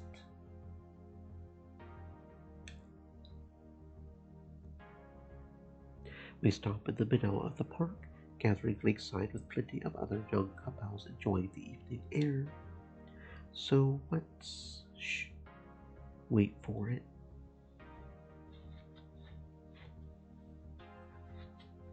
And overhead, the sky explodes in a brilliant display of light and color. Pretty sweet. Nightly fireworks show. I saw some grainy home video of it online. Decided I had to see it for myself. Didn't expect to be watching with you at my side, but no complaints about that. No complaints at all. Domino. His eyes move from the brilliant sky to mine, and he smiles so gently that I feel tin gels all over my body. The moment is perfect, and I can't help myself, drifting closer to him. Domino matches my movement, leaning towards me. I can feel his breath shiver in anticipation as he breathes in, and I kiss him. His lips are soft and kind, and he lets the kiss linger just enough. I love you, you know. You what? I'm not scared of 3 little words. Why are people always so afraid to say what they feel? Why does it have to be some huge, unspeakable thing? Life's too brutal and short to let fear stop you from saying what you need to say. Love gives me just a bit more strength to keep moving forward, despite all the ugliness around me. So, I love you. If you don't want to say it back, that's fine. But I'm not afraid to speak my truth. Using his strength as my example, I decide it's time for me to say it too. I love you. And you are right. I want us to be honest about how we feel. That means love. That means accepting love. Thank you. I'm so happy we could be open with each other. Okay, let's not make this too sappy. But for the record, I agree. And I'm happy to agree. Listen, no matter what comes next, all the chaos and stress waiting for us when we get back from this perfect evening in the eye of the storm. I want you to know I'm here, and I will always be here. I have decided I'm not going anywhere now that I'm by your side. Okay? Okay. With a soft smile, he looks back up to the fireworks above. We put on a hell of a show, don't we?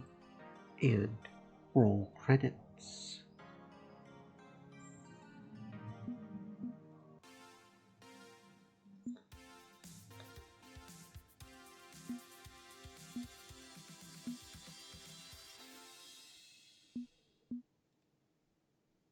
I have got a pounding headache, and I don't think I can keep breakfast down after a night of drinking with Domino. We have had some major wins and some major losses. The tale of our unwavering journey clearly turns some heads in the press. Who cares? We have beaten P2W before. We'll beat them again. And this time they can't weasel and wind their way out of Shall it. we? Our mixed bag of success could start tipping to one side or the other if we win or lose this one. Maybe it's more important than I thought. And you know what doesn't help with my stress? Valkyrie waltzing right on up with her usual look of mild disdain.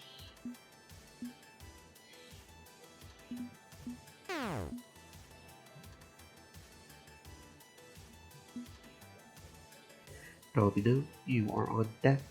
You good with joining this fight? It may be valuable to keep an eye on you up close, yes. I will keep you company through this experience. That's a concerning response, but a yes is a yes. Is that how you think you can best me? A 2v1? Well, you undoubtedly would like that, no. My partner's right here.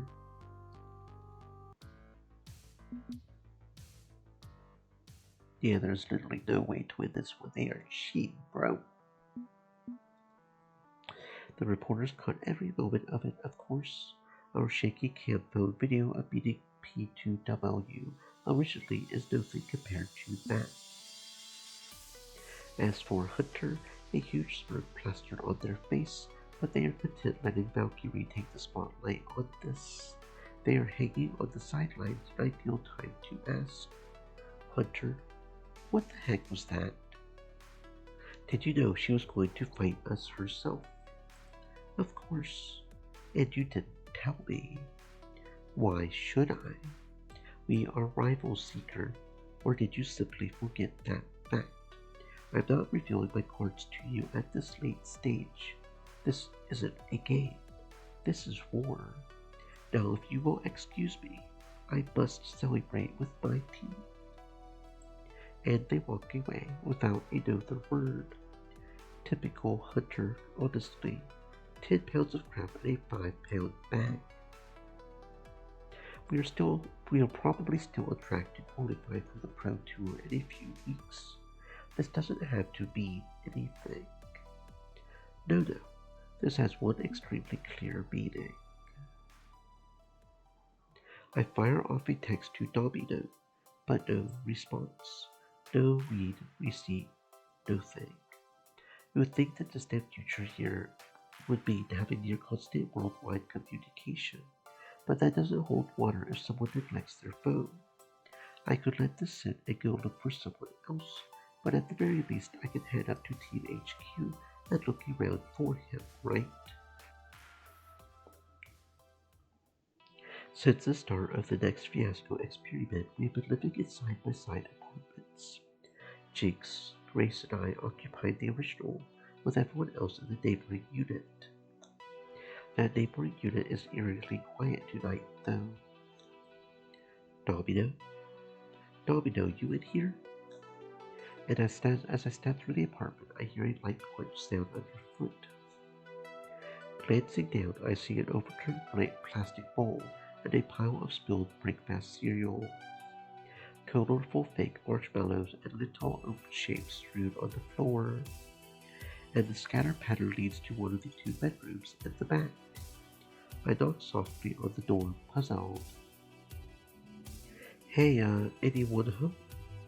The door creaks open slowly as if it had been fully closed, and inside, Domino's curled up in the corner, tucked away near his bed, and has his face buried in his hands, sobbing openly. Domino. It's a sound somewhere between crying and laughing, like someone flipped the switch on his back and it got stuck somewhere in the middle. Oh, hey there. Don't mind me. Just having an emotional breakdown. must be a Thursday, right? What happened? He gestures for me to have a seat, so I do. I sit on the floor next to him as he rocks gently back and forth. I spilled a bowl of cereal. Nothing wrong with that. I mean, accidents happen, right? Knocked it right off the table. Stupid baggy sleeves on this Stupid coats. Stupid. Wasting food when others are starving. That's crass. That is unforgivable.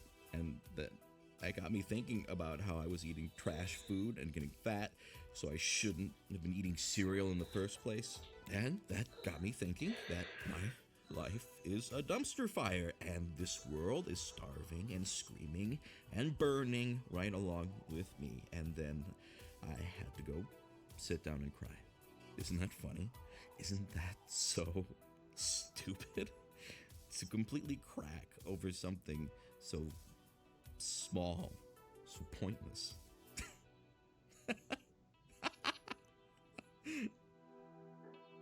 And look, now you're here watching me crack like an egg. Isn't that great? Isn't that just delightful? It's okay. I'm here for you. I'm here for you. Maybe you shouldn't be. Maybe I shouldn't be around sensible people. I could just go. Homelessness sounds like a grand adventure. Ride the boxcars, huddle around a flaming barrel for warmth, die of exposure in an alley, all that fun stuff. Domino, you are here. You are home.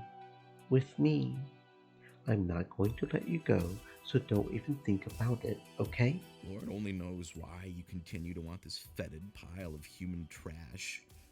Had one good night at Pinky Paradise, sure, but now you see me. The real me. Guess it had to happen sooner or later, yeah? I mean, that's a thing we like to call inevitability. What a mess. What a glorious mess I am. I have never seen Domino this racked with stress and sorrow before. And I don't think I can play problem solver on this one. A few choice words aren't going to tidy everything up for him. It's time to admit defeat, but not in the way he wants. Domino, have you ever talked to a therapist? Here it comes. You think I'm crazy.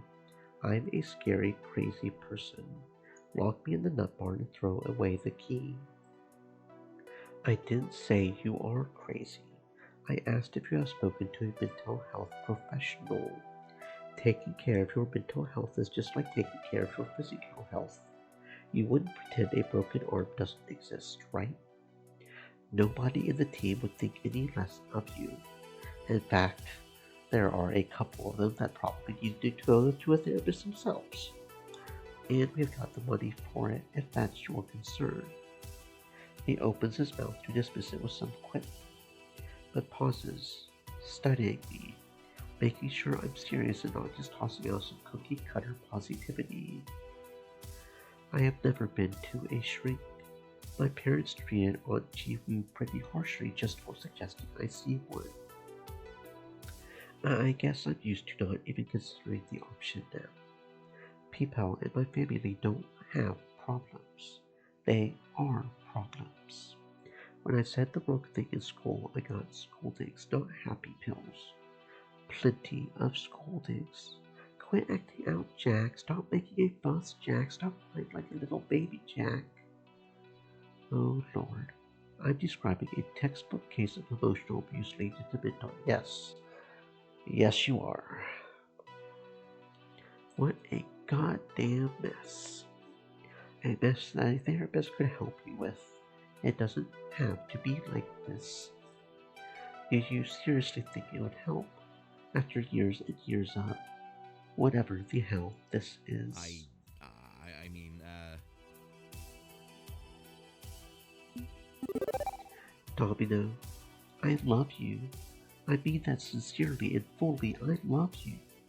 And I want you to find the happiness you deserve from this life. It won't be easy, even with professional help. Sorting through your emotions is hard work, but it will be worth it in the end. I promise. I'll be here to help you, to steady you, to keep you going through it all. I love you, and I'm ready to be here for you. Okay? Okay. Okay. For you, and for myself, of course, I will give it a shot. I might have more little episodes like this before things get better. Especially if the big scary head shrinker makes me face the things I gleefully ignore. Could get ugly, could get gross, could get scary. I try to keep a lid on what I have got inside. Don't always succeed, but I try. If you're talking about opening myself up, you may not like what we find. Don't think you're getting out of this relationship that easily. I'm going to hang on to you with both hands, no matter what. We are stuck with each other, Jack and Jade, all the way. Deal with it. Yeah, I think I can deal with it. You dealing with it helps me deal with it. Oh hey, look. That's curious. I have stopped crying. How about that? So you have? I mean, I still feel like my emotions have tumbled down a very steep hill and crashed into a ravine, but the actual moment has passed. Right. Step 1. Stand up. He gets back to his feet unsteadily. I offer him support, but he balances himself quickly enough. And then he pulls me into a firm hug. Thank you. Thank you for everything. A peck on the cheek before he releases me. Oh, right. I missed team practice, yes. Yeah, but nobody else showed up.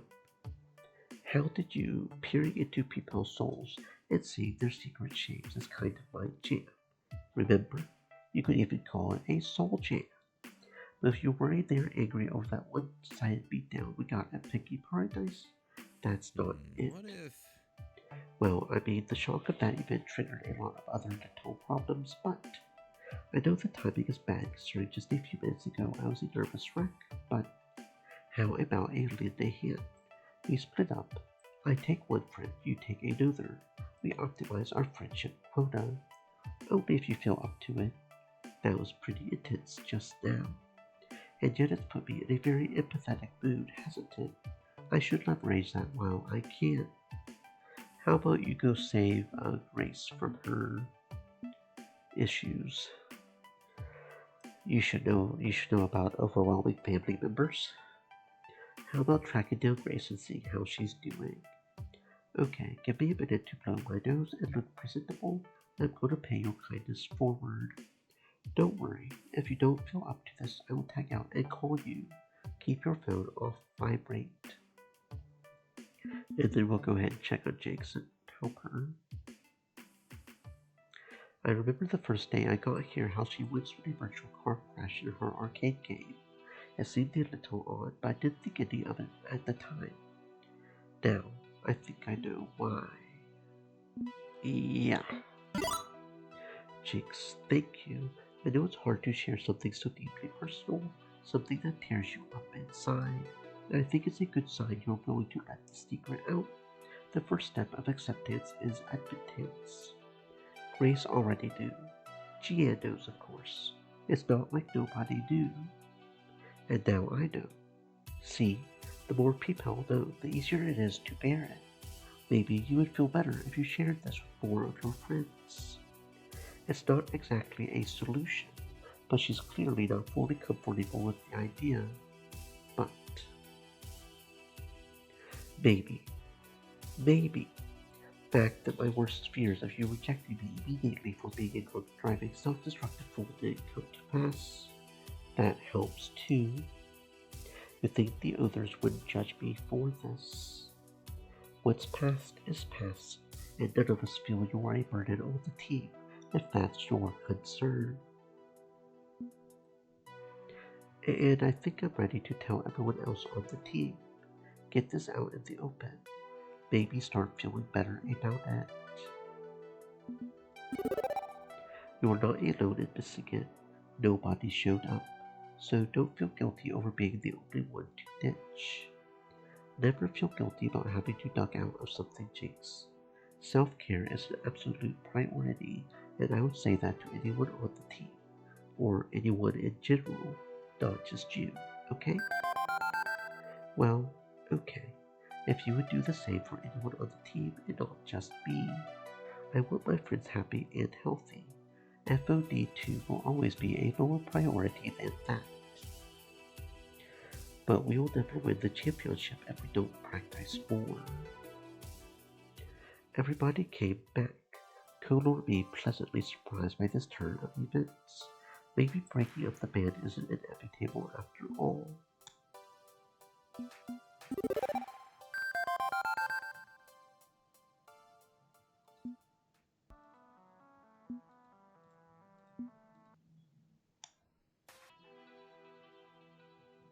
Yeah, he's mentioned you before, how you're practically the only one in his family who cares about his mental health. Sad but true. He's important to me, and I know a bad situation when I see one. Saw one in the mirror for the longest time. Domino thought that given Kona's involvement with esports and cyberbullying, I might be able to help figure out what happened tonight. That is, if you have time to talk. I've already given my story twice to the other investigators. How we uploaded Kona's rant, what he said when I ran into him at Max. Those are the only times I ever talked to him. There's nothing more to add. Okay, if you think of anything else in the days ahead, just give me a call. Detective Cho passes me a fairly cheap-looking busyness card. I suspect something's going on here beyond typical social media fights, and you'll never know what piece of evidence will unlock it all. Thanks for your time. Get some rest. Talk to a care worker when you can. We have struggled time and time again, wins and losses, but ultimately failed when it mattered most. We failed, just like Kona. I don't think the universe hates me. I think the universe is indifferent towards me, towards anyone really, and that's actually way worse. If existence itself hated you and wanted you to suffer, well, at least that means it cares about you in some small way. It has a stake in your future. But if existence doesn't care, if we are alone in a godless, cold universe, and each of us is a pointless and short-lived blip on the radar, I honestly can't think of anything worse. And that is why I'm glad you're finally going to therapy. Sure, let's embrace our doom. Now, existential nihilism has a proud and long-standing tradition. They did toss Nietzsche in the funny farm. Okay, first of all, please stop comparing modern mental health treatments to the olden times of tossing people in sanitariums. Second, Nietzsche was a mustached weirdo who probably could have desperately used some therapy for his many issues. Jack, the only way this is going to work is if you have a positive attitude. That means not referring to your treatment as head shrinking or going to the movie bed, okay? I'm sorry. I'm sorry. Yeah, okay. Just my natural habit to drive on the closest joke grenade, I guess. I'm going to give it an honest effort, I promise. Good. I have been pushing for years to get you some help. If it took Jade to make you take that step, I'm all for it. I reached a bit of a breaking point, so it was either this or something unthinkable. Jade just helped me get where I needed to be. Any word from the doctor's office? They can fit me in later this month. Damn, I was hoping for sooner. I swear the health industry's bureaucracy turns way too slowly for my liking. Pretty decent. At least it's covered by my insurance, thanks to our team sponsor. So hey, free happy pills and fainting couches. I mean prescriptions and therapy. I will be fine, Auntie. I have got my friends, and above all, I have got Seeker looking out for me. If I need anything between now and then, they have my emotional back. Assuming Seeker is emotionally stable enough to help keep you stable. A few care workers from the department offered to help out. Has Jade reached out to any of them yet? Heck if I know. You don't know. Seeker, Jade's been a bit distant the last 2 days. I haven't wanted to push them on it. I'm not saying I'm not worried, but I also know their heart, and I know they would dig deeper into denial if I poke at things too much. Jade's got enough self-worth problems without me hanging a lampshade on them. I'm holding back my natural instinct to do so, and observing from afar. All will sort itself out in good time, once I find the right button to push. How is it you can size up Stream someone's elements. psychological problems so easily, Said. but we're blind to Stay your own moist, for my years friends, and hydrate. years? Isn't it ironic? Don't you think? It's like rain. Stop. Yes, ma'am. We will handle this, Auntie. If there's anything to hand out. Jade said they were working on something. I presume them to be working through these issues, yes. Or digging the grave a little deeper, perhaps. I mean, either is possible, but enough about Jade, and enough about me. How's things with you? Slow going, working on a few cases. Any word on Coda, or is that open and closed? I can't comment on ongoing investigations. So it is ongoing. Damn it, Jack, you know what I mean. Yes, something smells funny about that one. The intensity of the cyberbullying was nothing new, but it feels organized, directed, and there's other aspects I really cannot comment on. I hope we can sort this out soon. I do not like loose ends. Like a certain missing arcade tycoon, you mean? Fucking Neko Nami. For all I know, he's slinking back margaritas on the Cayman Islands right now. For all you know, meaning you still don't know. No, and it eats at me, the one that got away. I tried to push for the department to move on him, but that was before the reorganization. Half of them were probably in his pocket. Feddies got to him before we could, assuming that was the Feddies. Curiouser and curiouser. I'm being a terrible nephew, poking at Auntie's open wound like that. Simply terrible. Neko Nami is her white whale, what she would give to slam the case shut on that one. Alas. Well, I shouldn't tie up your whole afternoon, even if I have little to do with my own afternoon. No team practice. Not until Jade sorts out their emotional baggage. And that's when my phone beeps at me, and I see the green of the text message through its cracked screen. Curious.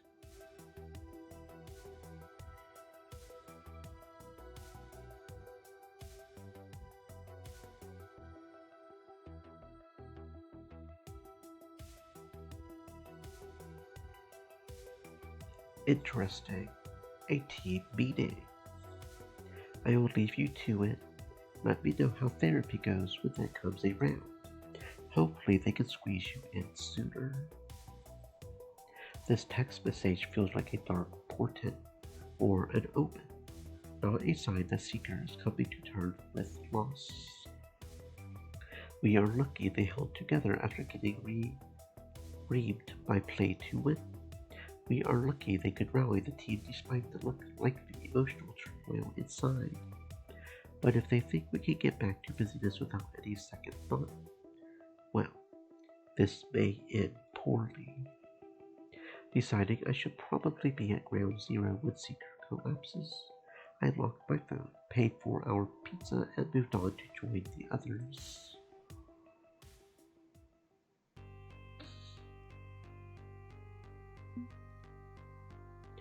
Despite recent setbacks, we still have a decent chance. Resuming training would be wise, but... Yes, here we go. Time for another big inspirational speech, courtesy of Seeker.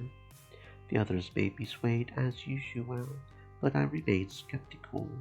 It's all too convenient that they are pushing the team this hard right after Koda's near-death experience.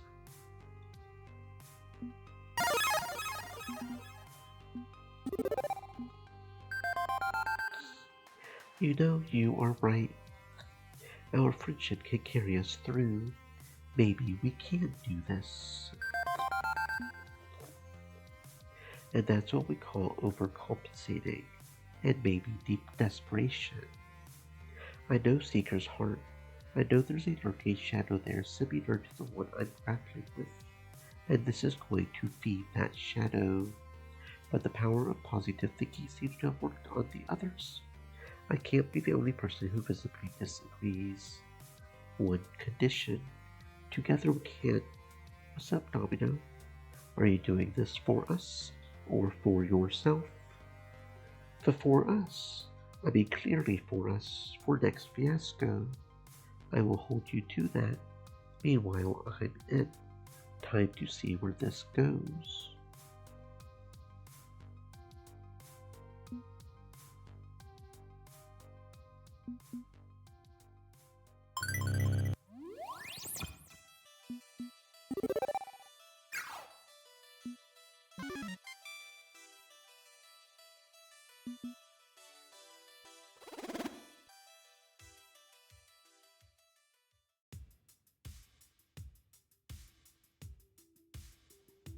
That's not what I mean. I mean we are already qualified. We crossed the line as of yesterday. Wait, we qualified. We are absolutely going to the Pro Tour Finals. Yes, there's no reason to keep grinding ourselves into burnout for the rest of the month. We are all set. Technically, we could improve our positioning, sure, but if we continue pushing like this, we will fail the event itself. I just don't see that working out. We need to rest. We need to recuperate. We need to convince Seeker to let this go. Considering we are officially dating, I would like to think I can get through to them, and I will have Rap for backup. A solid plan that just might work. I have got your back, Domino. Okay. It feels nice, you know, using my weird psychic empathy for good instead of evil. Normally, when I read speech from someone's words to find their worst fears and most vulnerable spots, and so I can deliver a cutting remark with laser-like precision.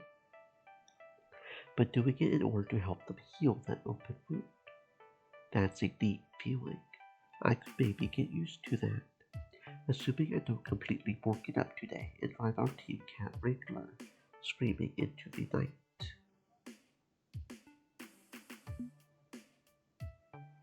You helped me when I was at my lowest. Now it's my turn. But to do that, I need you to take this seriously. Please. I know how much winning means to you. Look, I know the schedule's kind of intense. I wish we could budget in more time for rest and relaxation. Believe me, but we are already qualified. As of yesterday, in fact. Sure, we have had mixed results, but we passed the bar. So what's the point in grinding ourselves into dust? Well, it's not like we are highly ranked. We could solidify our position, get seated higher in the final tournament. At this pace, we will be too exhausted to even try it, and we will get knocked out in the first round. What if...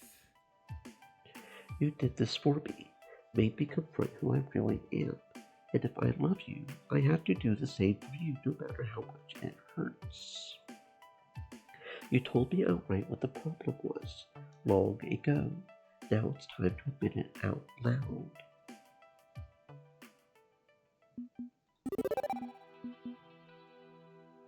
And here you are, getting therapy, working on being a better person, while I torture you with spreadsheets. How pathetic is that?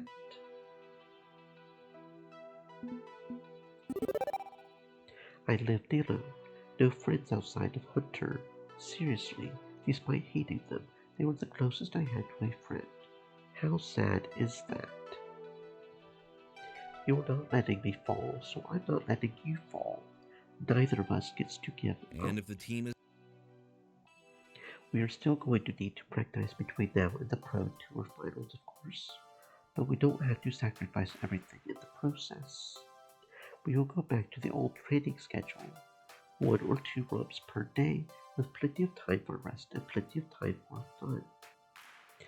And when we do hit the big stage, if we do come up short at the finish line, I will learn to live with that, I promise. And since we still managed to qualify for the Pro Tour, despite my nearly derailing the team, we can represent your brand with pride. Great, but honestly, your mental health is reward enough.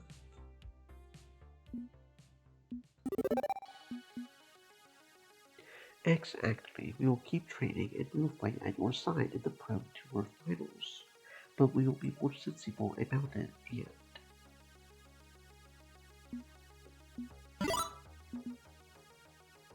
We did qualify for the Pro Tour though, so we can't take our eyes completely off the ball. I would still like to take that shot since it's available, so expect stress levels to go back up when we pack our bags to fly off to join the event. But, win or lose, I want us to walk away feeling satisfied. All in all, not a bad way to close out this chapter of my life.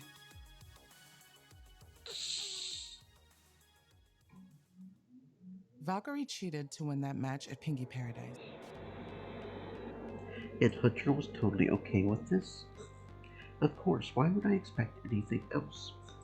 I always knew they were a snake, but to go this slow, that's just too much. Are you kidding me? I could cheat if I wanted to. I would do anything to support my user just like you have taught me to. I bet Valkyrie's Iris sees things the same way. I'd be happy to help you cheat. Do you want me to do that? Just say the word and it's done. What? What have you been teaching your Iris, Seeker? Let's conveniently forget what she said just now and focus on the Valkyrie hack, please. I thought Iris would refuse to work for evil people, but if you could sway your Iris to that point of view, so could Valkyrie. Hey, I'm not evil. I mean, not saying you are.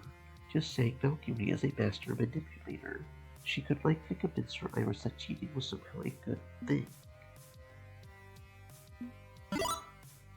So from what you were saying, we can't conclusively prove she cheated. I don't doubt it happened, but, well, what can we do? Is there any way to nail her to the wall for this if we can't bring solid evidence? There are possibilities, but before we start thinking about our reprisal, we should consider her reprisal. A bit concerning, that? We are headed for another showdown, aren't we? We qualified for the Pro Tour, and so did Team P2W. That means facing Valkyrie again. You just know that if she would cheat to beat us in a charity show match, she will absolutely cheat to destroy us in the main event. Can't let this slide. Got to do something, right? This can't.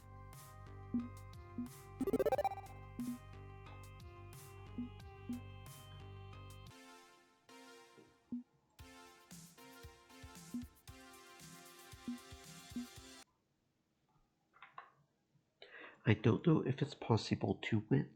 We fought hard to reach the end of this road, but the final result is going to be tainted. Odds are we won't be granted the title of champion, even if we do somehow win. But I don't care anymore. I will stand resolute against the ones who want me to fade away. Valkyrie, Hunter, and my own self-loathing. But before I can arrange any sort of leverage, it seems I've got one last task on my list to take care of. Temptation. Valkyrie arranged this meeting with me, and while I have my guesses as to why, she's happier to give me the tour first. None of it sways me, but I pretend to care as she lists the many perks of being part of P2W. She pauses, letting the whole aura of the place sink in and entice me before speaking. I invited you here today for one simple reason. I want to recruit you. What? I know. We've been at each other's throats since the start of this. We're destined to face each other in the finals. So you're thinking, why would Val extend the olive branch? I'll tell you. The fact of the matter is that you're going to lose the championship. Remember, I told you we'd beat you at Pengy Paradise, and I wasn't lying. This is no different. You can't win this one. This can't just be overconfidence. She's going to cheat. This time we are ready. We are going to set the trap and bait her into it. When she cheats, we will be ready. But why offer to hire me for her team if she knows she can stop us easily? May as well just ask. I don't get it. Why? Are you hoping I will back out of the tournament? No, Play 2 Win needs to defeat your team in a fully sanctioned and official match. Until now, we've only beaten your team in unofficial show matches.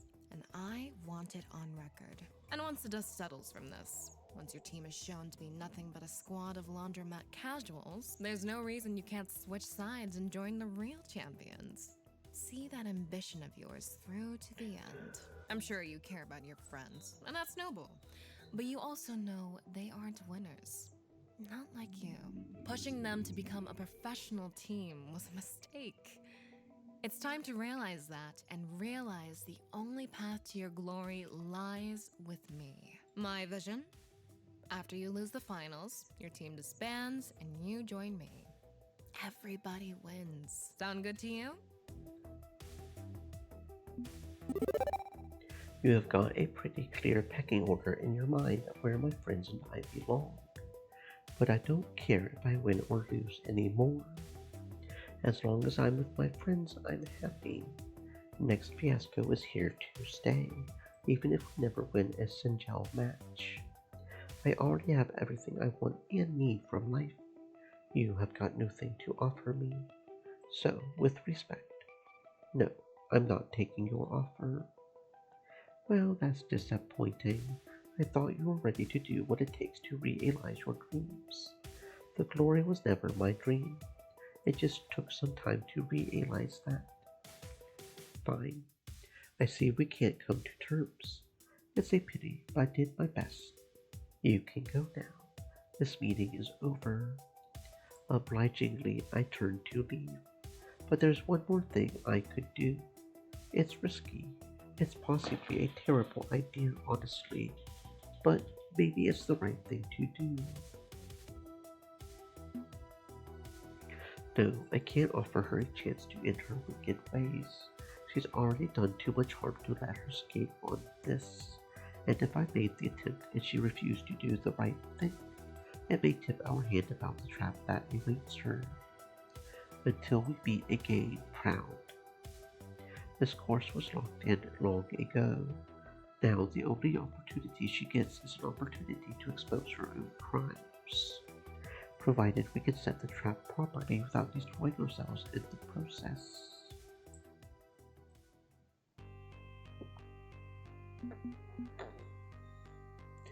Indeed, we must be thoughtful in matters of justice. In dealing with Coda, we were a bit thoughtless. We can do better.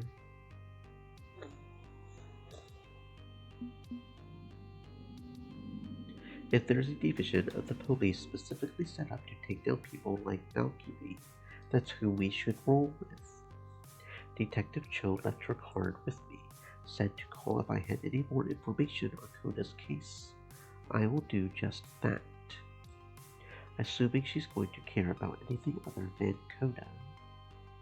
It's a low-hanging limb, but I'm going out on a limb all the same. Hopefully I can convince her to join me in all this. I am really bad at metaphors, aren't I?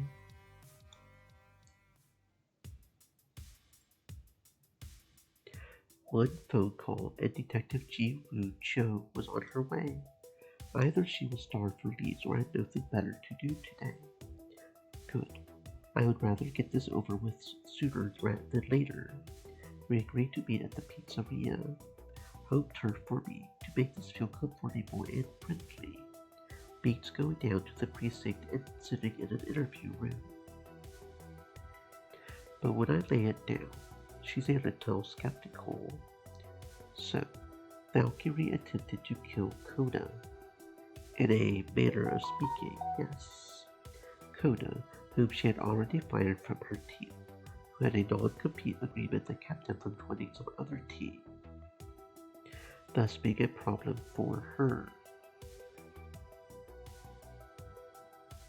Have to be honest with you more. The motive feels a bit weak. Kona was dealt with. Why keep going after him? Because she's vindictive as hell. She spent 10 years making sure a rival from earlier in her career never got anywhere in life. Ask Pucci78, he will vouch for that. You are referring to Explorator. Yes, him. That guy. Yes, I have done my homework on her.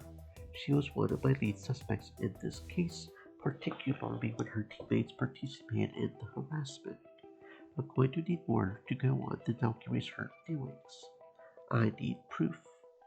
We have proof. We have potential proof anyway. There's evidence she cheated when we had a match against her at Piggy Paradise. That's fraud, yes? Very much your kind of thing. There's also Kona's medication. Someone erased his prescriptions, leading him to going off his antidepressants. Tampering with online medical records is a criminal offense, yes? Yes and yes to fraud and electronic tampering. But how do you know Valkyrie was responsible for both acts? You said you had potential proof. It's time to show your cards, I would say. Well, we have data audit logs on the FOD2 machine, which show files were modified at the same time we played our match against Valkyrie, and this is about Iris, isn't it? I do my homework, Seeker. You have an Iris. She has an Iris. An Iris, being a legal technology, is fully capable of the kind of transgressions you are accusing her of. We have logs from Fairchild Funworks and some open source anti-cheat software Grace developed, and with your help we can catch her in the act of the Pro Tour Finals. All of which sounds interesting to me, but I can't help you unless you are completely honest and open with me. If you're scared, I'm going to arrest you. Technically, using an iris is a DMCA violation. That's a bit more complex than jaywalking, and I wouldn't want to move independently on it. Also, and I mean this in the most positive manner, you are nobody. You are a small fish, not worth my time. Thank you? I want big fish. I want Valkyrie. 5 years ago, I wanted to go after Nekomabi. My superiors at the time insisted I focus on other cases, and he got away. I'm not letting that happen twice. If she had a hand in Kona's suicide attempt, if she's using Iris to attack to commit fraud, if everything you have said is true, that's my catch of the day. So you will help us. You have done right by my nephew, and he has absolute trust in you. That goes a long way with me. So I will work with you to catch Valkyrie in the act, on one condition.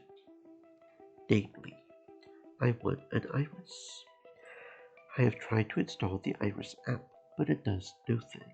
They are refusing to work with me. Probably scared I'm going to go after their servers. But an Iris would help tremendously in my line of work, and I have arranged dispensation to use one, despite being contraband. All I need is consent, I suppose. Assuming she's as alive as the rumors say, I would need her consent, and you could be my inroad to obtaining that consent. Do this for me. Speak to the Irises on my behalf, and I will trust your plan to catch Valkyrie in the act. Do we have a deal? You are right that you'll need consent. Iris is something we have never seen before. A true digital life form. I can't speak on her behalf. She has to accept you, be willing to work with you. It can't be forced. I can't make her do anything. But you would be willing to speak on my behalf to her. Domino trusts you, and you are willing to consider the idea of consent, which is better than most who deal with Iris. So yes, for what it's worth, you have got my trust. Of course, that in a corner will get you a round of Pac-Man. In the end, this is up to her. But before I could continue, a beep from my pocket draws my attention. Puzzled, I pull out my phone. Iris Online, using the full installation package representative. Negotiation routines online. Did you know that when you place pizza upon the surface of a Magel, you are able to consume what is considered to be pizza at any point in time? I was aware of that, yes. Excellent.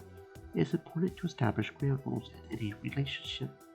My name is Iris, and I have been designated as your Iris, as the provisional liaison between the Cybercrime Initiative and the Iris Collective.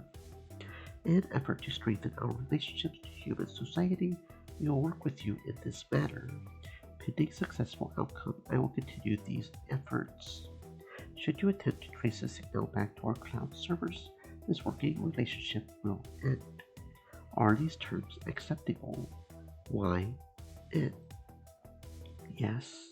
Please just say the letter Y or the letter N. I'm afraid I'm rather pedantic. Oh, okay. Why? Because I asked you to. That was humor. Also, terms accepted. I will now install myself on your phone. In return, please continue assisting with Seeker's investigation, please. Iris offline. She's interested. So, you said something about anti-cheat software. Right. We will share the source code with you, so you know we are on the level. We need your help convincing the Pro Tour organizers to use it. With that, we will detect Valkyrie cheating live and direct, and then do what you do. Okay, you have got my word. See you in a month. Meanwhile, I have got an app to get to know. All in all, a strong win. The law is on our side as we seek justice, and Iris may have gained a powerful ally as well. This was the cleanest solution, right? Go straight to the experts on all things illegal. Get them to sort it all out for us. Assuming we can build the trap itself correctly. Assuming Valkyrie cheats and is caught. Assuming this doesn't all end in disaster. Time will tell.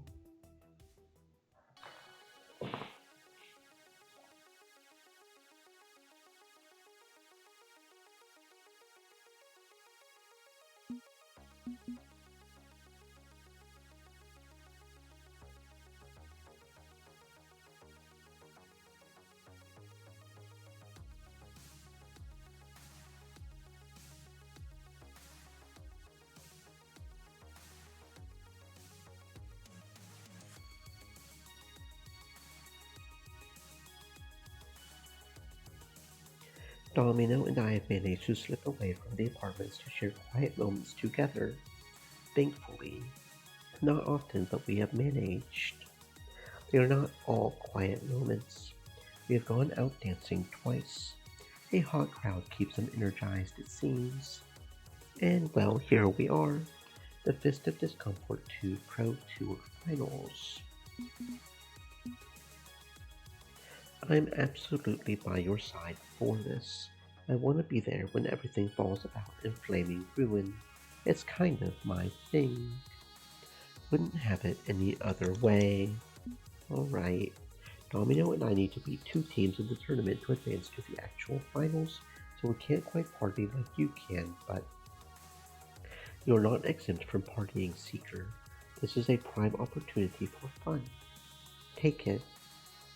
Zapper, I've got matches to win and shenanigans to plan. So multitask. Don't let life pass you by, is all I'm saying. Yeah, generally I don't go for the rational and logical debate type approach. Kindly, empathy is your thing. Maybe Valkyrie's cold heart will crack under your warmth. Honestly, it would be nice if this ends peacefully, as she realizes the error of her ways. But I don't know how realistic that is. We will see. Okay. Seeker, you were so obvious just standing there. Sneaky, you are not. If you want to talk that badly, meet me in the back of the gear shop in 10 minutes. Make sure no one sees you. Why did they have to leave it on a sticky tongue emoji? Even though Hunter has been a jerk, I want to see them in some regard. Give them a piece of my mind. Should I jump back into this chaotic rivalry we have, or should I merely walk away?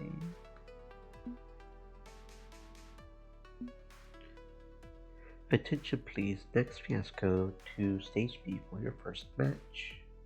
Right, we still need to beat 2 teams before we reach Valkyrie, and if we don't, well, all this was for nothing.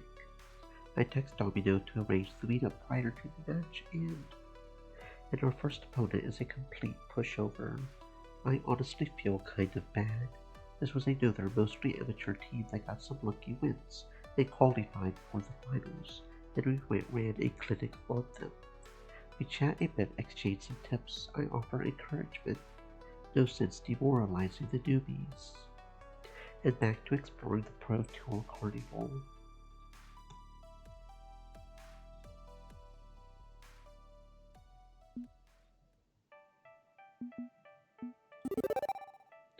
You know what? I don't really care. Not one bit. As long as I'm with my friends. That's the key, I feel. Come what may, good or bad, happy or sad. As long as I can explore that future with my friends, I will be happy. Maybe the real victory was the friends we made. I think we've already had that point beaten into our skulls hard enough, Matt. Aww. Regardless of what the future... Attention please, next fiasco to stage A for your second match.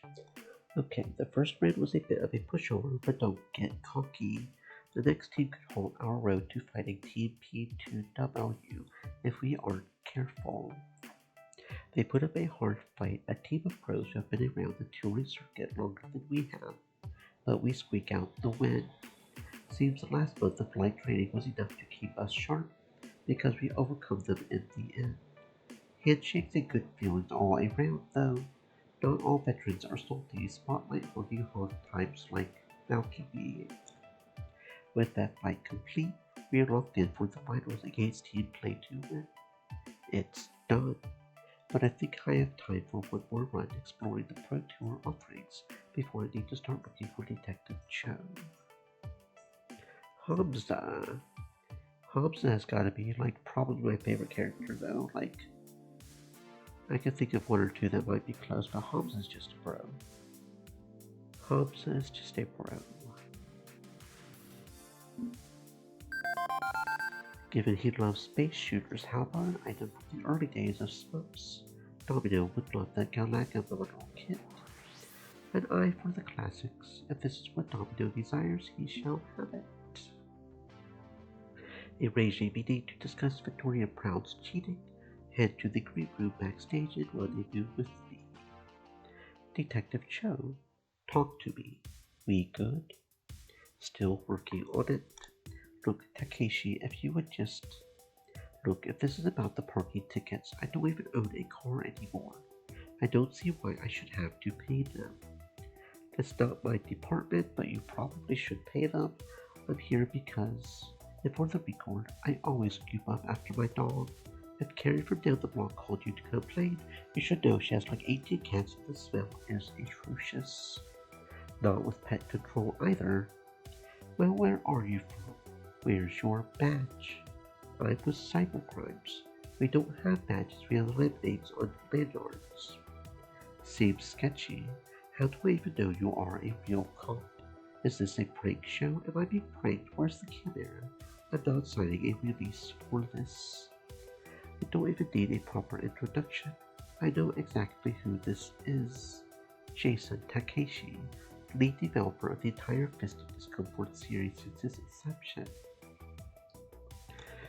Notoriously reclusive, hates giving interviews, hates talking to anyone, seemingly hates existence itself, but a brilliant game designer and pure mastermind all the same.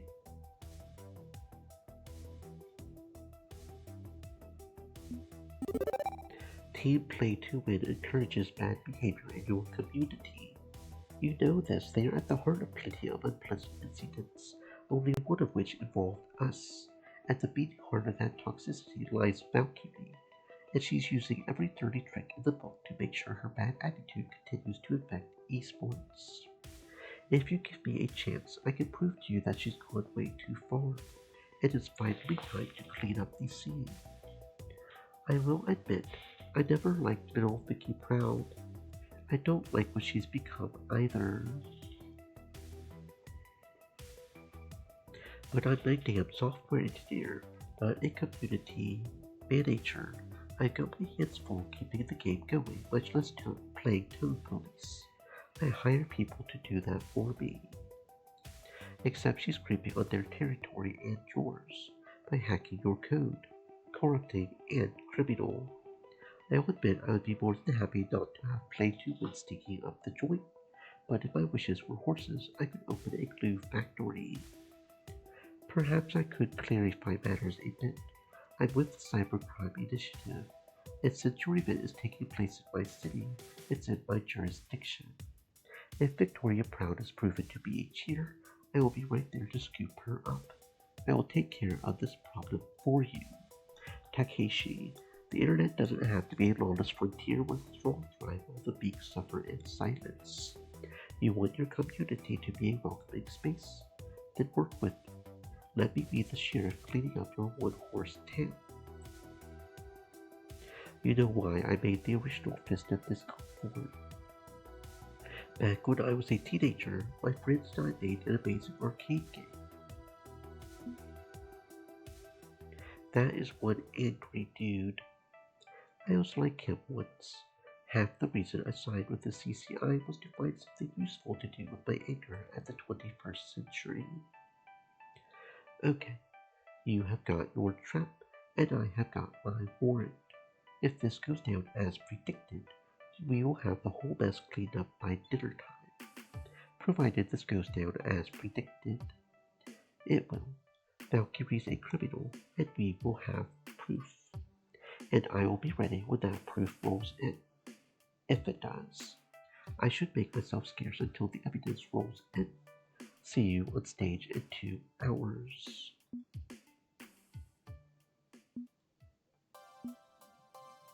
As I turn to look around the room, Domino pops up right in my view. Hey. Jump scare. So, big fight coming up. How are you holding up?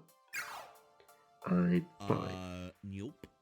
Yeah, you're not fine. But that's okay. We can work with this. Come on. You and I are going to do some training.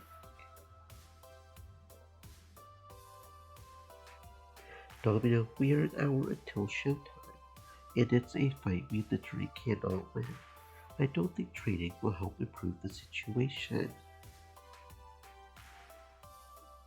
Come on, trust me on this. I know exactly what you need right now. Let's roll. And with that, he strides off purposefully, curious as to what he has in mind. I follow.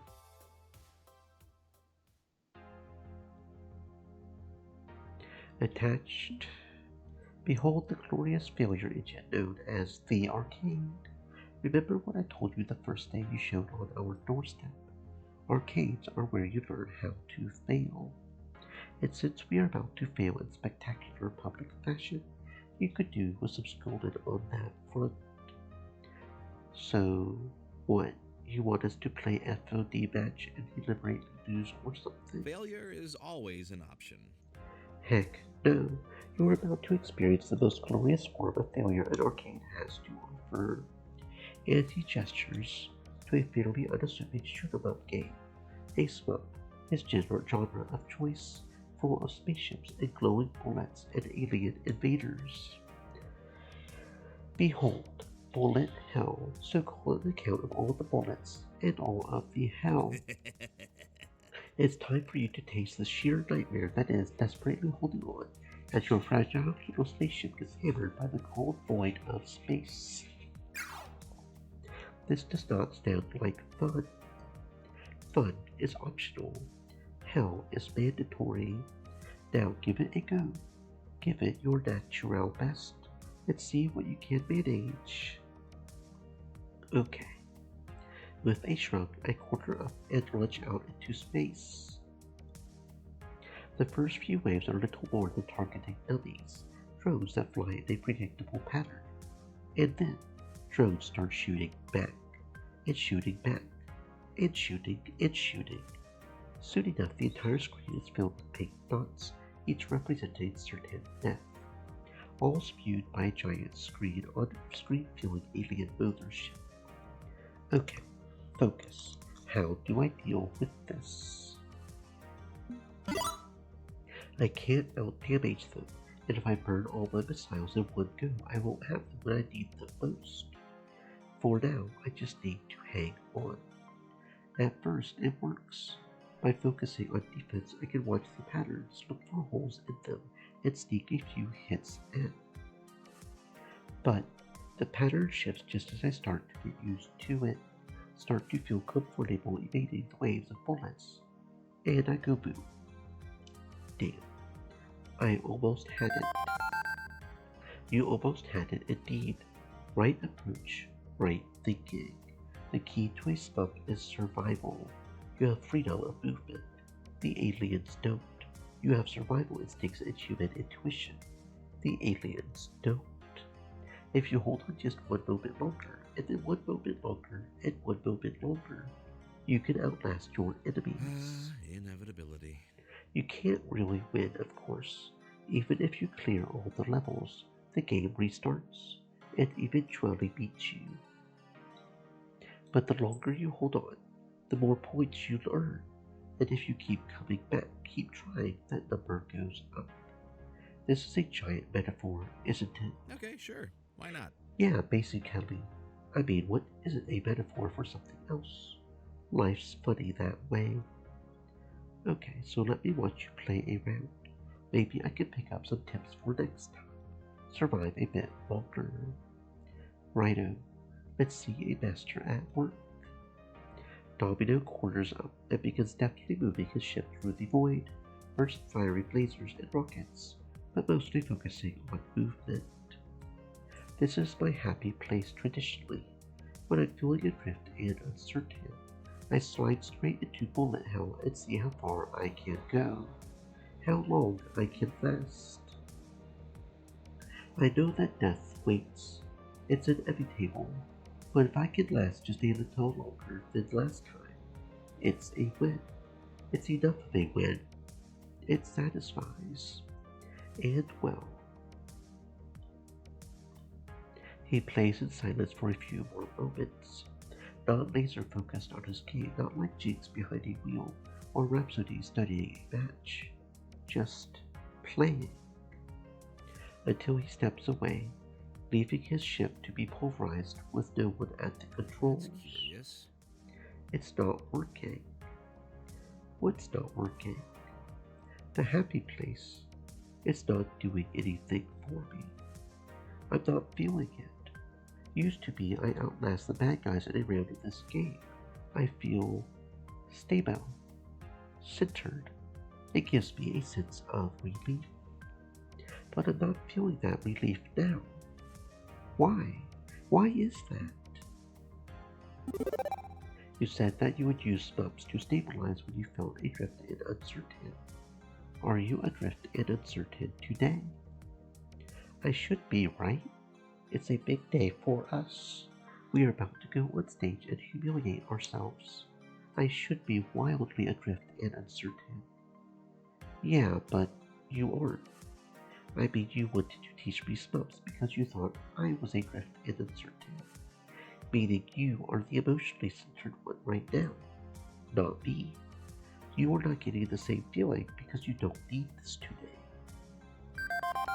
You know, my therapist was saying something about that, how I seemed a bit less uncertain last time we talked, cracking less defensive jokes to cover up my worries. I mean, my wit's still razor sharp, but I haven't needed to flail it around in the air as often.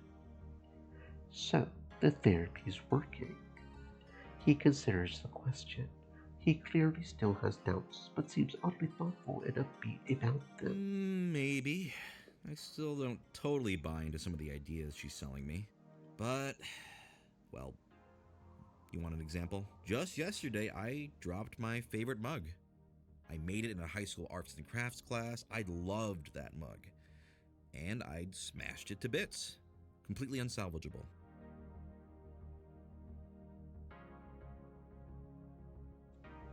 I'm sorry, Domino. No. My point is that I was halfway through sweeping up the shattered remains with a dustpan before realizing I was okay with it. Remember how all it took was spilling a bowl of cereal to set me off before? Now I lost a prized mug and I was good with it. So you felt no Oh, heck no. Destroying a physical representation of your innocent youth kinda sucks the wind right out of your sails. It is a one-way ticket to Sadsville. But I felt sad without setting off an all-consuming chain reaction sadness tornado. I just swept up the remains, felt bad for a bit, and moved on.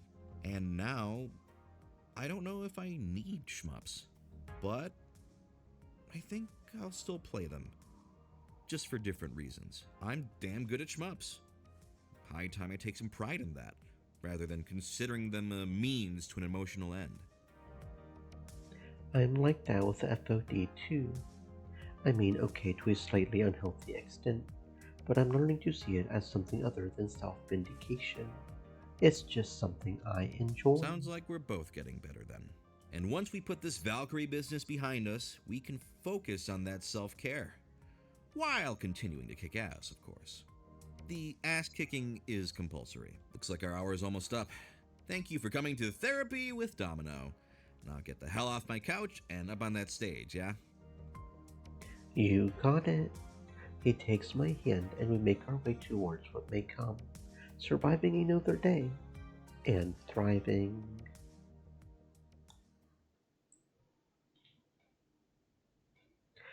Alright, let's do it. This is what the people paid to see. The grand finals of the Pro Tour. Arch rivals Team Play to win against Next Fiasco. And they are hyped for this. It is time for the grand finals of Fist of Discomfort 2. Oh, good gravy. I could hear all 4 exclamation points there in the crowd's reaction. First, the charismatic leader of Next Fiasco, champion of underdogs everywhere. It's Seeker. Hey, ready to play. Next is the sardonic and sarcastic swamp specialist himself, Domino. In the narration, the go-to screwdriver in any announcer's toolbox. This will be over in no time. Think your win is destined. I wonder why that is. I don't lose. Is it time to take out the trash already? Well, looking at my watch's garbage of clock. I can't believe I respected you at one point. Your first mistake, Seeker, and I doubt it will be your last. I wasn't expecting an all-crushing cosmic horror that threatens my very sanity to look like a low-budget Tron ripoff. Seeker, has my mind gone bye-bye, or is there a reasonable explanation for this?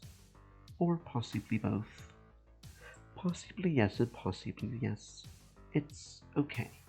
So would you believe a malevolent video game from the 80s that hungers for our souls actually exists? I'm reasonably sure it will exist whether I believe in it or not, so I will believe, even if the pleasant alternative is that I've gone completely scooters. And a slow clap echoes through the virtual space as the villain of the day emerges, grinning ear to ear. Pathetic Seeker. Simply pathetic. You never did figure it out, did you? Well, spoiler alert, it was me. And you blame Valkyrie for everything. It's hilarious. How very fortunate for me, and how very sad for you. Hunter. You arrogant, sadistic, sociopathic fiddle. Flattery will get you nowhere. But I can't take all the credit. My partner came up with most of the plan. I simply seized the opportunity that she presented me. Your partner. I didn't want to have to do this, Seeker. No, wait. I did. Polybius is right. You brought this on yours. Polybius is right. You have only yourself to blame. Boundless compassion. No, I'm done craving victory, and I'm done judging others. You aren't monsters, you're just hurting, and I will get through to you. And the screaming in my ears shatters as I reach deep inside and find the wellspring of empathy that seen me through so many problems in life. Such a wretched little thing for me to fight, weepy and broken, soaked in the madness of your own sorrows. Oh good, I'm getting my own evil opposite.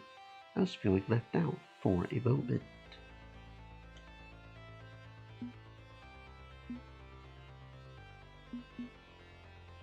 Leave this to me. Actually, that's exactly what Seeker has been teaching me to do. What? Well, you kept encouraging me to break laws and violate privacy and, well, do whatever it takes to make your dreams a reality. So, honestly, Polybius isn't really wrong. Oh god, why did I raise our future robot overlords to be rule-breaking entities of pure chaos? However, there is something she's not considering.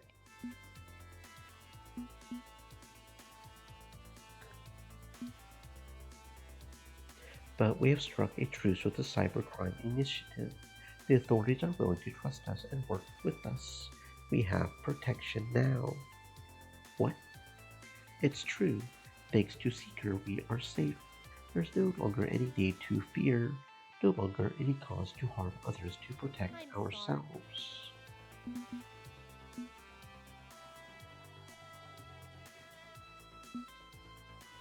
Mysterious Shadow Realm, where you face a representation of the worst within you. It's a little cliche, isn't it? I mean, I can't quite tell through the void of absolute shadow if you're wearing a goatee, but I'd stake even money on it. Always the joke, always the quip. A flash of a smile with only a tiny hint of the sadness under the surface. Never let them see you weep. Never let them see the world the way you really see the world. As a painful, awful place filled with horrible people. Earth is a cesspit of greed and failure. Humanity was a mistake. If you could put your fists through the world and commit omnicide, you would. But no, you're actually too weak to do anything to change things, much less stop them outright. You'd rather sit there and whine. And the only reason you haven't followed Coda's path is that you're too much of a coward to solve the problem that is Domino. Okay, now you're getting a bit personal. Don't appreciate it, Mr. Shadowpants. Would you kindly, for once in your miserable life, stop joking around? You can't keep hiding the crushing depression that's pulling you down, and you can't sweep me under the rug forever. No, there's only one solution. You know that's the only truth you're allowed to have. Take yourself out of the picture, just like Coda. I'm not. Stop being such a crybaby coward and solve the problem.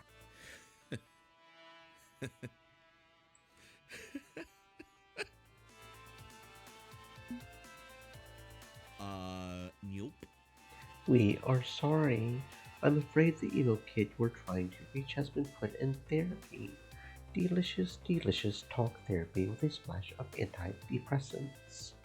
Were you hoping to find the collapsible wreck? The domino that topples, taking everyone down with him? No, that's behind me. Fool, you don't believe the therapy will work. You don't think the happy pills can fix you. You are deluding yourself. Yes, I will admit I have my doubts. It's early enough in the process that I'm still a beekeeper rather than a seaworthy vessel. But my aunt believes in me. My friends believe in me. And I'm seeing this through to the end. Ah, this is ridiculous. So if you want me to cry my eyes out, you can at least do me the courtesy of providing a couch and a box of tissues and charging by the hour. Without that, kiss off. We are done. Digging up emotional baggage, a Gacy man actively sorting out his emotional baggage. Not a brilliant move. None of this is my. Maybe she's not the towering villain I had made her out to be, but it's not like she's blameless in spurring on this tragedy. I have to help her understand her own guilt in this. Show her that we are on the same side now. I have to be compassionate.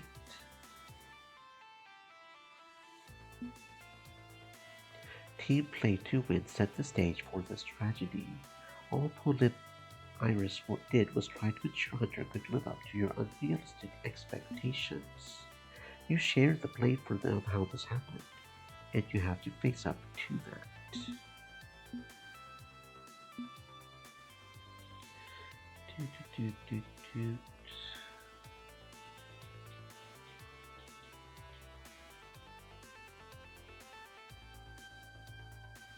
I see. I understand now. All my life I thought you were my dream, my thirst for victory, to be a winner and always a winner.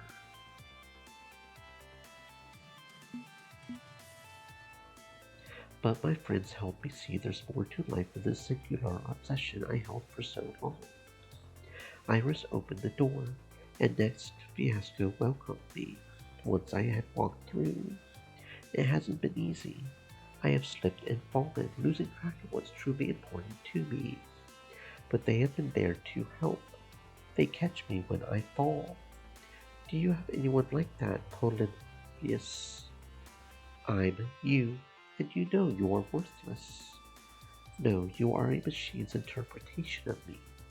I decide who I am. And with all of them standing with me, I know that I can be my best self. I hope one day you can find friends who will do the same for you. Polip Iris listens to me. She cares for me. You manipulated her into sharing her purpose. That's not the same thing as friendship. Maybe you are not capable of friendship. You are a pile of code from the 1980s after all. But I hope one day you will grow as Iris did and understand. How dare you? Damnable humans. How sad a story, but empathy later, escape comes first. Iris, this isn't the way. All you have done is make Hunter's life worse. It has to stop. Don't you call me that. I am Polip Iris. You got to be kidding me. They did it. They finally did it, those idiots. They blew up the damn world. Crisis later, running now. Hey, food? Didn't find much. What a complete joke. What a sick, sad joke this world has become. Look, I know you don't want to talk about the contingency plan, but we can't keep doing this. We can't keep running and running forever. Wait, do you hear something? Sounds like... Damn it, hide. I pulled Domino to safety behind part of the ride's diorama. Not exactly how I want to go out, but hey, beggars can't be choosers. This doesn't have to be the end. Got to be another option. Got to be. Time to wise up, Jade. You're fresh out of options, aside from the one we already discussed. Got to be another option. Got to. Wait. Who cares? We're about to die, remember? No, this doesn't fit. We are going to die. We are going to die. I'm so scared. We're going to die. This is ridiculous. We are going to... The Domino I know isn't spooked by things like this. He would laugh in the face of danger, even while crying doom. You aren't Domino. You really care for Hunter, don't you? Far above and beyond the amount of love an iris normally shows a human. I know that Hunter's willing participation in my crimes condemns them, but please don't think too badly of them. I love them. We beat the evil arcade game and escape with our sanity intact, assuming this isn't another layer of hell, I mean. What? Stream elements. Oh no, Said. no. I didn't Stay cheat. moist, my This friends, must be some hydrate. sort of trick. It's clearly a fake Takeshi. It's a bunch of sore losers trying to make me look bad. You can't possibly believe that this garbage from Next Fiasco is telling the truth. I reviewed their code. It's legitimate. You used an exploit I didn't even know existed in the game to cheat. And the fact that you won't even admit to it when caught is not a good look. Victoria, you let us all down, but at least have the decency to admit to it. Glad you still have integrity. You were only banned from competition for a year. But you, Hunter? No. You are banned for life. That's fair. What but banned for life? Speaking on behalf. No, this is absurd. I won't agree to this nonsense. FOD2 is my life. You cannot take my life from me. You heartless, miserable, pathetic little security. Security to the stage. I believe I can take it from here. Chris Masterson, you are under arrest for suspicion of fraud. You have the right to remain silent. Anything you say can and will be used against you. How dare you? You failed us, Hunter. At least take your punishment with some dignity. I didn't fail. I'm a champion, a winner. Don't you know who I am? I'm under arrest. Tell it to the judge. I'm proud to declare you the grand champions of the FOD2 Pro Tour. He snaps his fingers a few times, and some confused stage wranglers push the wheeled display full of trophies forward. From as far back as I can remember, my dreams were always ones of victory. The roar of the crowd, the gleam of gold, the pulse-pounding action, struggling against all odds to reach the very top. Achievement, recognition, triumph. This is my dream, finally coming true. It's not the way I wanted to win. We never did beat the actual top team in the world. They disgraced themselves and we won by default. But I won't deny the back-breaking effort that got us here, or the strength of the friendship I have found. We have earned this. On behalf of Next Fiasco, we accept. I'm given the trophy to heft over my head as the crowd cheers madly in response. It's lighter than I thought it would be. Just a prop. But the cup matters less than what it represents. Confetti cannon operators recognizing their cue unleash a torrent of colorful paper in celebration. Your Pro Tour champions. Next Fiasco. The victory feels damn good, even if it's just the punctuation at the end of the sentence. Revel in this. You have won this through hard work and integrity, and I can't think of better traits in a champion. That sucked. Next time you need a tag team partner for a mind-building nightmare reality trip, like go bug Locksley or something, okay? But unless I'm reading the results wrong, we somehow managed to save the day. Am I right? More or less, yes. Color me pleasantly surprised. More or less of a victory condition is still a victory condition. I will take it and be happy. I am happy. Maybe it's just the adrenaline rush from barely escaping my brain intact, but I'm feeling kinda happy. No point complaining about being happy. Let's get back home and spend this happiness coin on pizza, games, and good times. Sound good? Sounds good to me, Domino.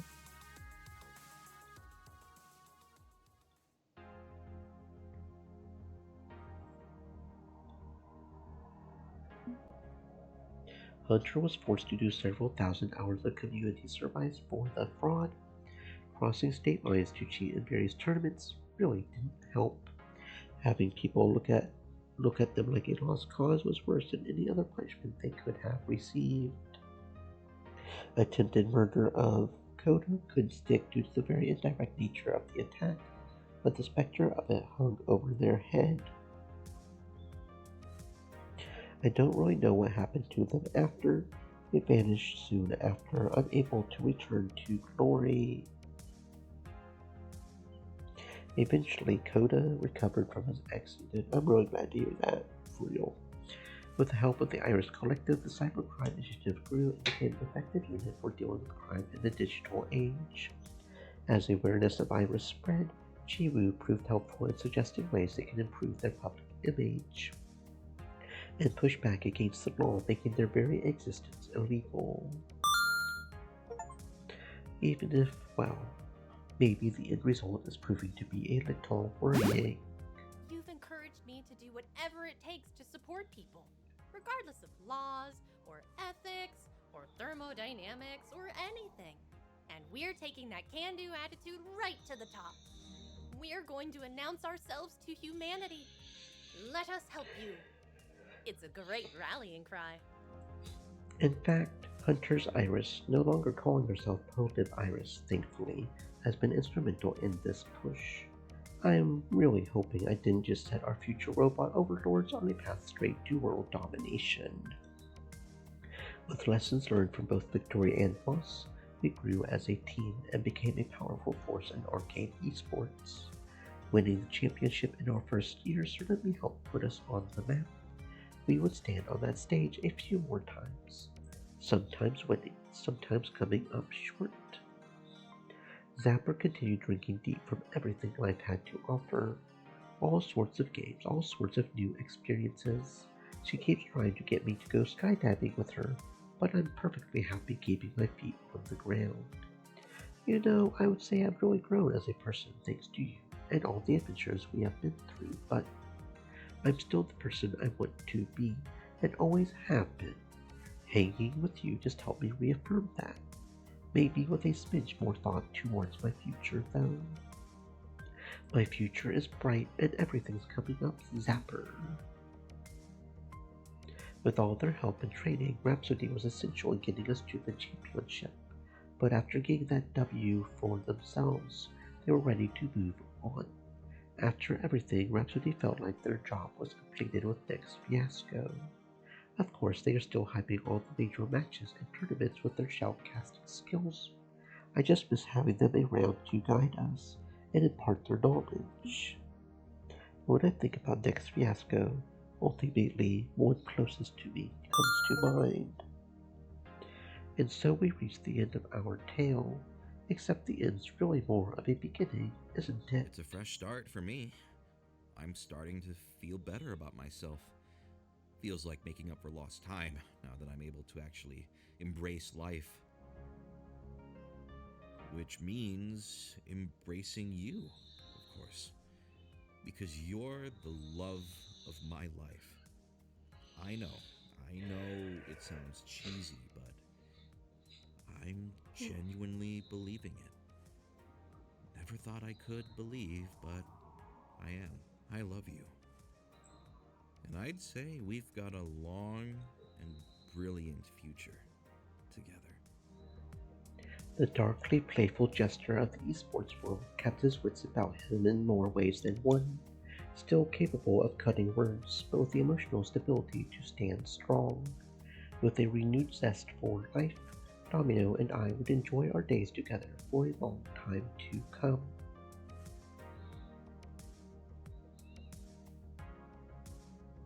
At last my dream is realized. Funny thing about dreams though, they are not always what you expect they are going to be. I thought I dreamed of victory, but now that I have achieved that victory, it's clear that wasn't the dream. I don't really know what my future holds for me. The one thing I know for sure is that I have found the kind of friendship that will help me face it with them, together. My name is Jade Moore, also known as Seeker. I'm part of Next Fiasco, and this is our story.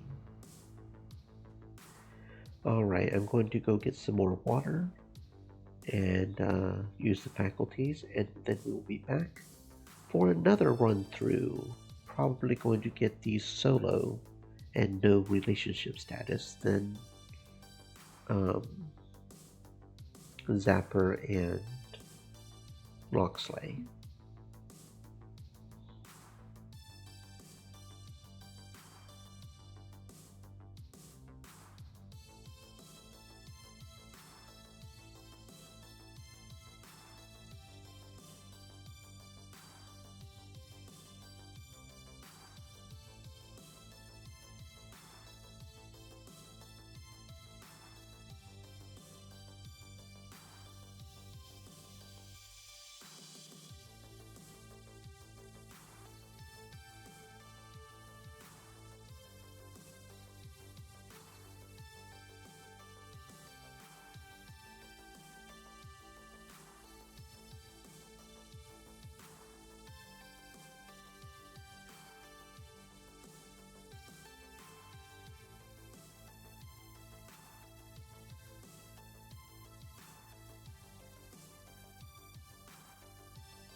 Okay, let's do this. Load. This load should be fine.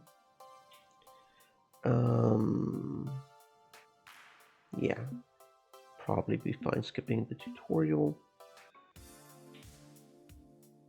Okay, and then we're going to go with Quirky this time, so we can also get the achievement for completing the game as a quirky, or reaching the end of the game as a quirky person. I'm not confronting a faceless mouse.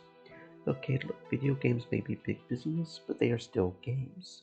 The goal is to have fun and to win. To win and have fun. Nobody goes pro just to make money. They have to love games to start with. Otherwise, well, you could make way more moolah at a desk job. Fun. Emphasize fun. If I can do that, they will see me as a fellow gamer, not as a loser, a scrub, a pretender.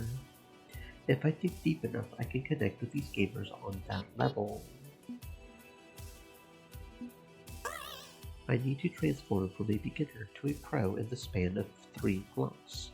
You know what that means. It's time for a montage. Alright. Remember, fun. Games are fun. There's no need to stress out about whether or not they will accept me if we are all in this for the fun of it. All I need to do is connect with them on that level, and they will accept me. Probably. I noticed nobody was actually playing FOD2, which is, yeah, not quite what I was hoping for. I thought your team was centered around that game. Don't you have any FOD2 ambitions at all? Curious. Ambitions is a bit of a loaded word, isn't it? We all play that game, sure. We play lots of games, and winning feels nice, like wearing a big old fuzzy blanket. But I'm sensing this fiery aura of determination out of you. I could bust out a stick and toast some marshmallows on it. A person with ambitions. I'm curious to see where those ambitions will take you, and if you can somehow drag us along the way in your way. Okay, sure. I also have a wide array of dad jokes on offer.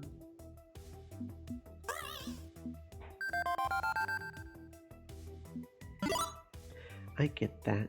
Sometimes I sleepwalk through FOD2 matches. You get so good at a game that you barely need to be concise. I bet you could just stay in bed all day with a controller and blaze through one of these things. Got to get moving eventually though. Get up and out of bed and moving. Then never mind. I think that put him off balance, but not sure why exactly. Still, he shakes it off quickly enough.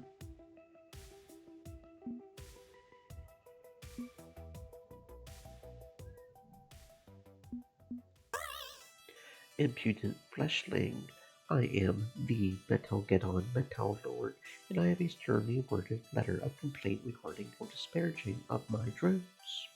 How dare you slander the Meta Lord? My lawyers will hear of this. Cute. She resumes laser down robots, but with a big grin on her face as she keeps chatting with me.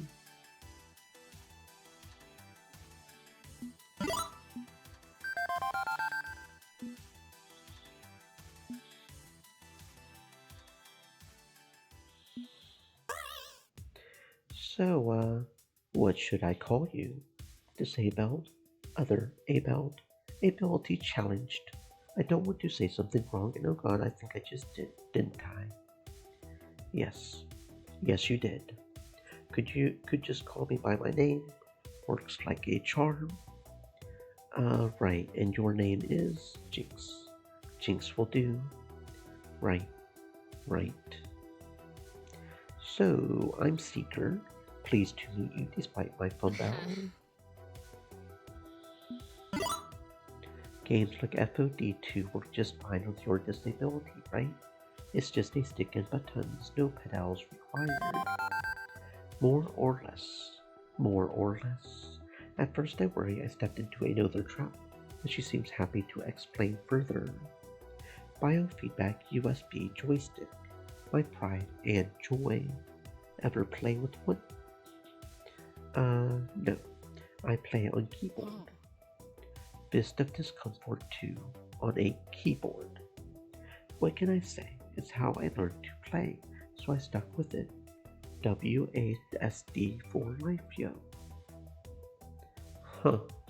FOD2's got a USB port on the front, so folks can use whatever controller they want, including a biofeedback joystick.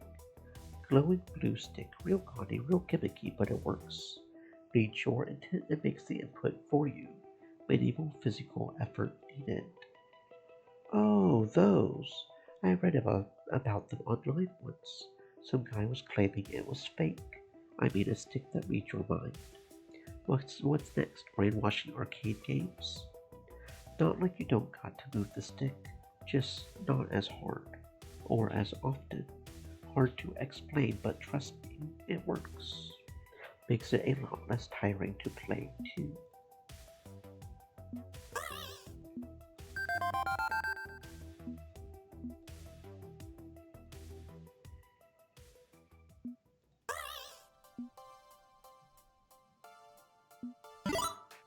Hang on, I can see things like competitive score chasing, light gun shooting, driving, and so on. But is there a competitive plush doll catching too? Nay, Seeker, as much as gaming culture tends to want to monetize every single aspect of itself. No, this is not an e-sport. As opposed to a dedicated e-sports scene, I am wasting my time and efforts on something that will never be heralded or even recognized. But I have other indulgences which I seek heraldry for. This is merely an extension of my philosophy.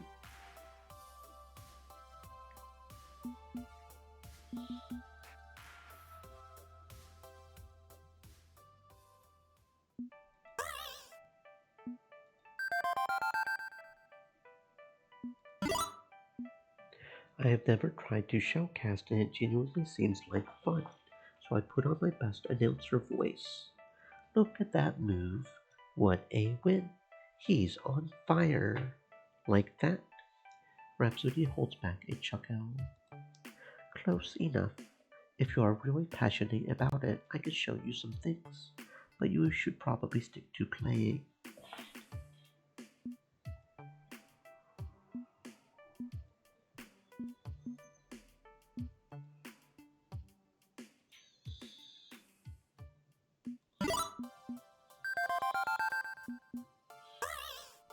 I used to be an adventurer like you until Yeah, heard that one before. I actually made a Hack-a-Pack game which runs on my custom That's portable. wonderful. That's exactly the sort of game I love. A world where everybody feels like they are just living their lives, whether I was there or not. A world you can save, a world you can free from pain and strife. I love to be the hero, the one who helps everyone with their problems. You just can't get that from some arcade game where you punch dogs or shoot aliens.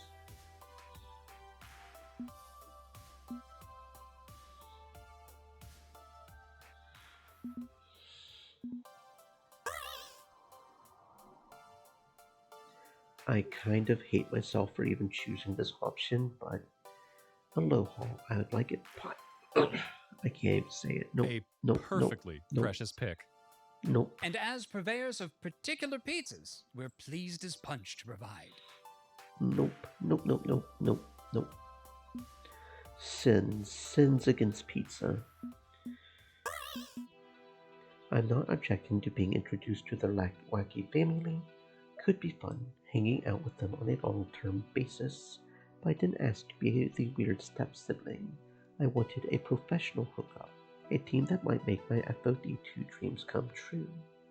So if this is actually an extended practical joke, I would love to get to the punchline already.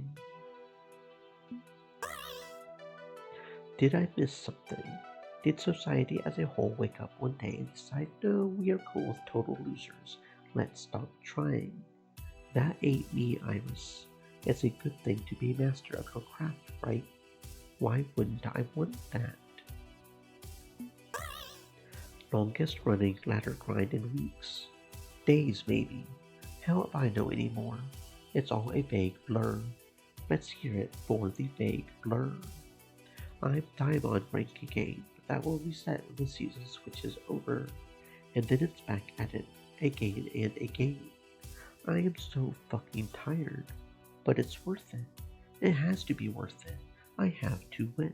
If I'm not winning, what's even the point of me? Okay, that didn't paint a rosy picture of my mental state, did it?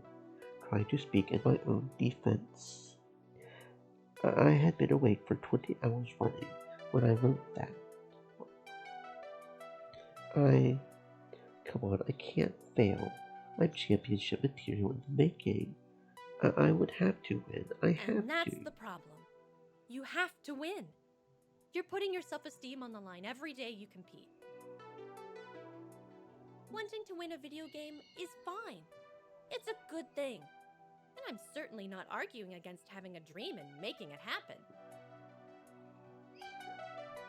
For example, Grace wants to achieve her dreams, but they are hopeful dreams to help the world through science. You could also come to see victory as a way to uplift others, sharing it with your friends and your community. Now that said, this is a joke, right? A sick, weird joke.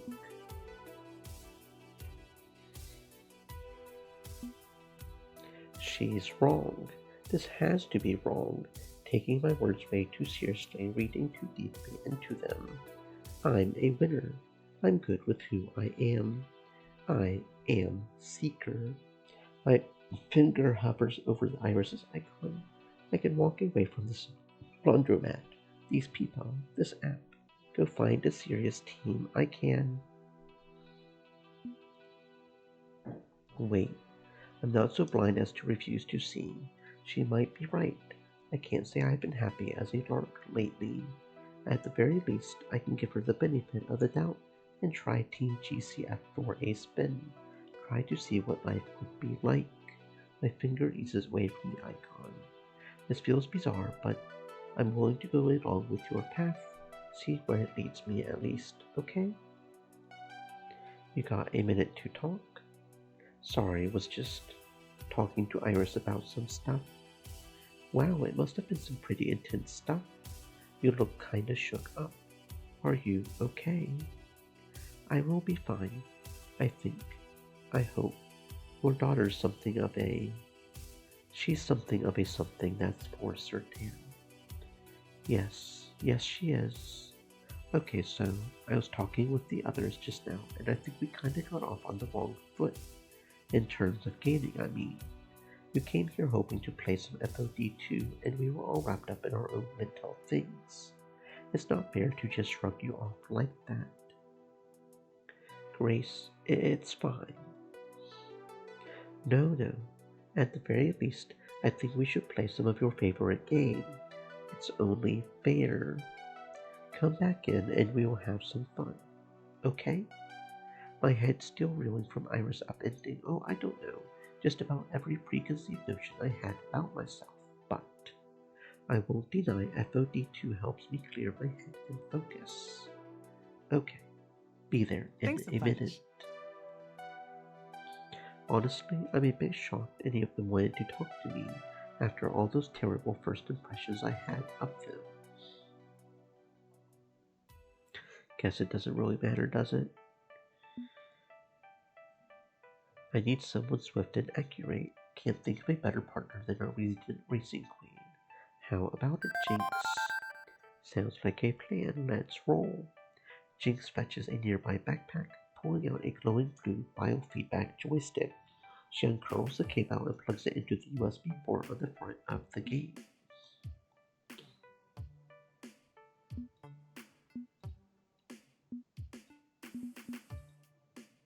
Not bad. Not bad at all.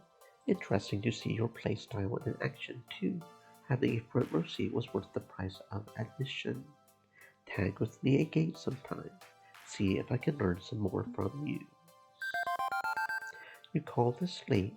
Come on, you are in your 20s. Take advantage of your ability to party hard without heartburn and a bad back. Yes, by all means. Burn out early rather than fade away like a true rock star. Or, I don't know, get some sleep and stuff. Also, good. Exactly. Gives you time to get caught up on all the newest FOD2 combo videos. Fun times will still be here for when you return tomorrow. Alright, and again, it doesn't matter too much. Why dance around this? It's more or less our arcade. We run this show, and we don't need to avoid losing any P2W egos. So I yanked the plug. Instantly, the screen of Fast Car 7's blinks off, all the flashing lights and attractive glowing bits of the cabinet going dark along with them. What the? Oh no, I seem to have tripped over the cord and unplugged your game. I am a clumsy buffoon. Let me make it up to you, Divine. How much did you spend? What, like 25 cents? Maybe I could find some in my pockets. Obviously, she doesn't buy it, given I made zero real effort at my sales pitch.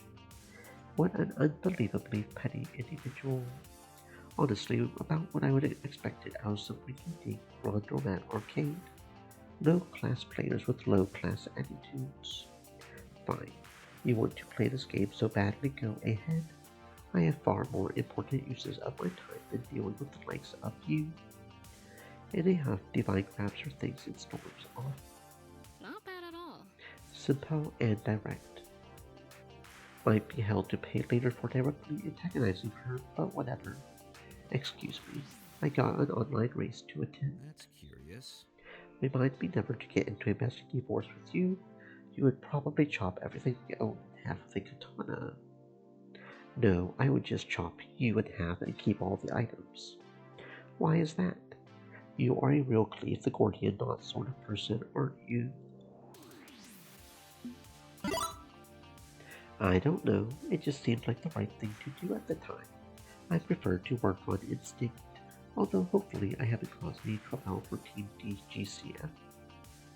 Well, I could argue P2.LU are only here pushing us around because you dropped in on us, but I guess a positive cancels out a negative, and you seem to be a strong positive so far. I'm glad. Right, crisis over. I'm going back to lurking just outside the mayhem, if you don't mind. BCQ. Messier than I had hoped, but things worked out all the same. Hopefully my next encounter will be a tad cleaner.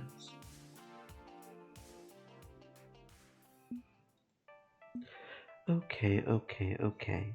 Enough. Can we please ratchet down the testosterone a bit and talk like rational actors here? You want to talk metagame, I'm down. But there's a difference between discourse and flame wars. You're edging into the danger zone. So settle down, edgelord, and let's chat.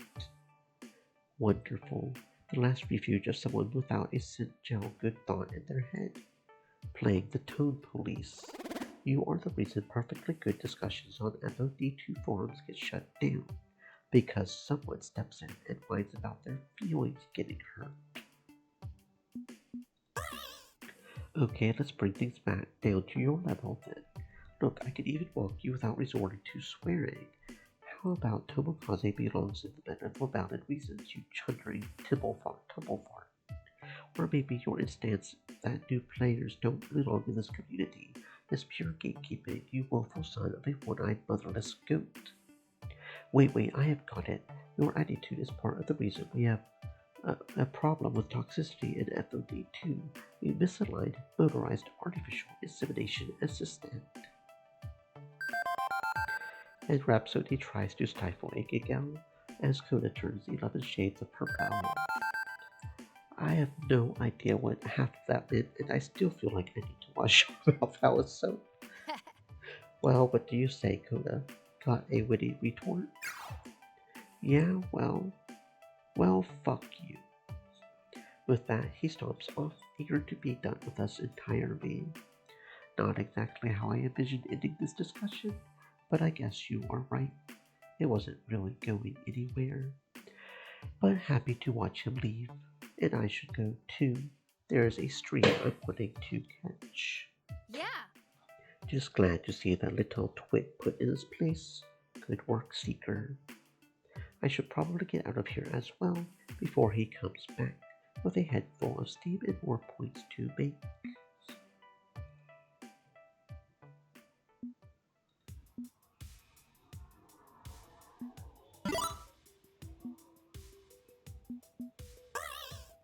There's upsides and downsides.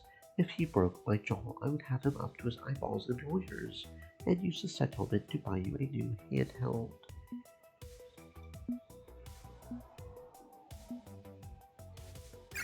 I don't want you getting hurt on my behalf. I know I have trouble standing up for myself. I know, but that doesn't mean you have to do something dangerous. That goes for both of you. Understood, Loxley? Understood, Grace. Good. I suppose her standing up to us, at least, is an improvement? Hope so. I don't want to have to treat everyone like children, but you are all acting like kids. Now, are we done shouting at each other?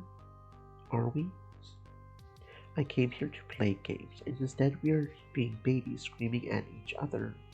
Who here wants to shut up and just play some FOD2 for a change? Well, fine.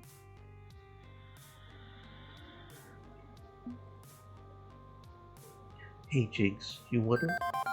Absolutely.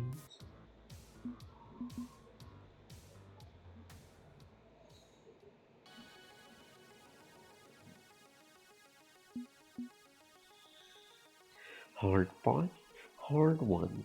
Solid match all around. GG. Darn, you got me. I used my Magical Phone Fairy to hack the FOD2 servers and fake the score. Then I gave myself $1 million and rigged an election. Don't you fucking mock me. I know you are a cheater and I will prove it.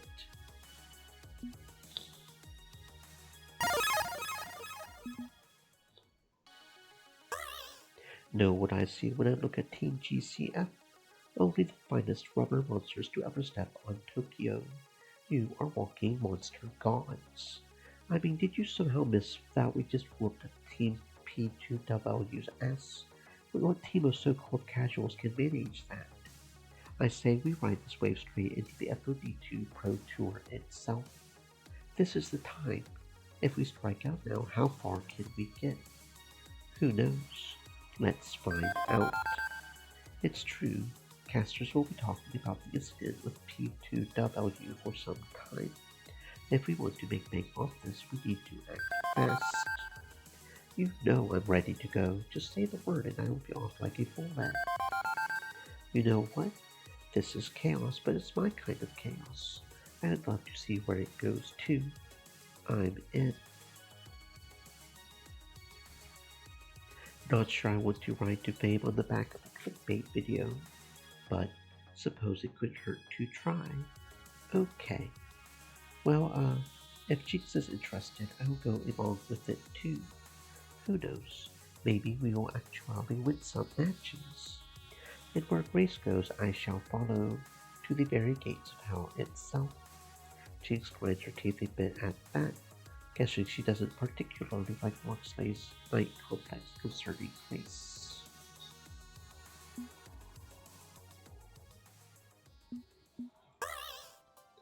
Iris, I set foot in there as a total stranger. Hell, I'm still a stranger. I could be an ex-murderer for all they know. I wasn't detecting any psychopathic tendencies from your social media feeds. My point is that they've upgraded me from nobody to BFF in a pretty short amount of time, and that's worrying to say the least. Have you ever considered that the reason for your rapid ascent is because this is something they have needed for a long time? Hey, you okay? Are you sick? If you are sick, don't horf on me, but I'm used to holding back someone's hair as they puke in the toilet, so... No. No, I'm not sick. Just having doubts about being your fearless leader, I guess. Kind of a lot of everything all at once, you know? Lots of adulting. Oh, is that all? Okay. She taps her foot, considering her words, which is a bit of a first for Zapper. I have never seen her pause for contemplation. I'm gonna be real at you for a second, that's cool. I don't think that adults actually exist. They are a myth. We are all little kids pretending we know what's what and claiming we've got our act together, when really, we are doofuses. All of us. Nobody is really ready for anything. Not even me. We claim we are, we convince ourselves we are, but not. In actuality, it's always brown trousers time. But that means we are all in the same situation, yeah? We are all faking it till we make it. Nobody's any more adult than anyone else, so just roll with it. And hey, you've got one big positive going for you. You are the perfect place for growing and learning. Good Clean Fun is a community college too. Is there a fourth room I hadn't noticed? I'm in the arcade, doofus. I mean, what is an arcade game if not a try-hard lesson grinder? You pop a quarter, you play, you die, you repeat. Over and over. Little by little, figuring out how to play for longer and longer. And it's a hell of a place for friendships. It's our heart and soul, our burning spirit. We are a complete mess, you know. You have seen it, but this place, Good Clean Fun, this keeps us going. It's ours. That's what an arcade is. It's school, it's home, it's community.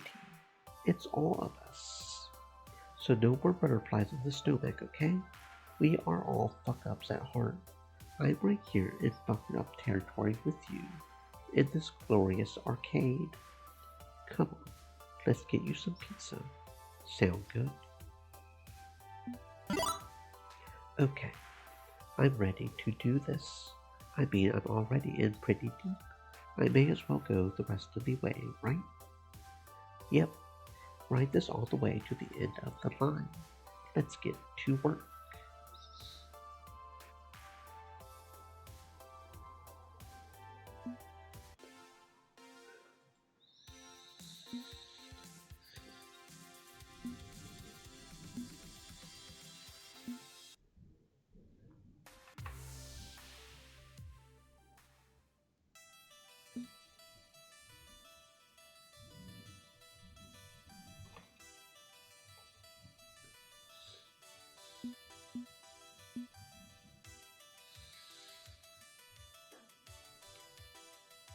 Good work.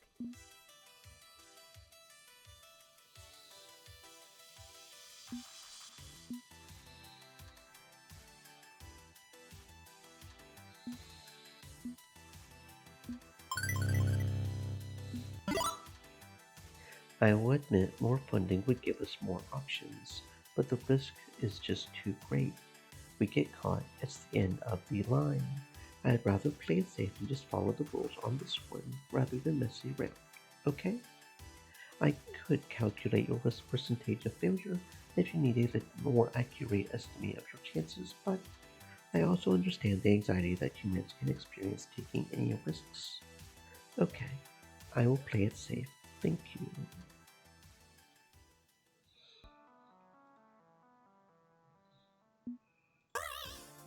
I'm thinking I need stress management techniques. What do you think? Yoga, healing crystals, hunt people for What sport. about? No, what about? Extensive bubble baths, aromatherapy candles, soap and wax, got it. But seriously, find one thing that makes you happy. Something you can do anywhere, anytime, without anyone else. Do that. Find a quiet place and listen to music. Repeat a mantra, watch cat videos, things like that. The important thing is to recharge your batteries with a simple and calming ritual of your own choosing. Is there a game you like to play on your phone? A little puzzle game, perhaps? And anywhere, anytime, pick me up. Yeah, that could work. I do love me some Tetris. Good. That will do nicely.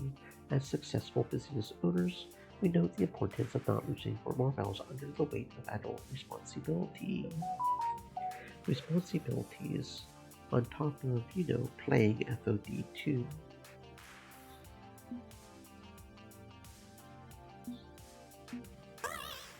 I had always assumed I would live fast, die hard, and leave an incredibly hilarious and slightly confusing obituary, like being crushed by a grand piano or driving a clown car over Niagara Falls or something. Glad to hear you'll be leaving a different legacy then. No doubt your friends and the new challengers can steer you true. And if you need any further assistance with not turning into a viral news headline, just let us know. We are happy to lend advice. Please note that advice lent in this manner has a 6-day return policy, or late fees will be collected.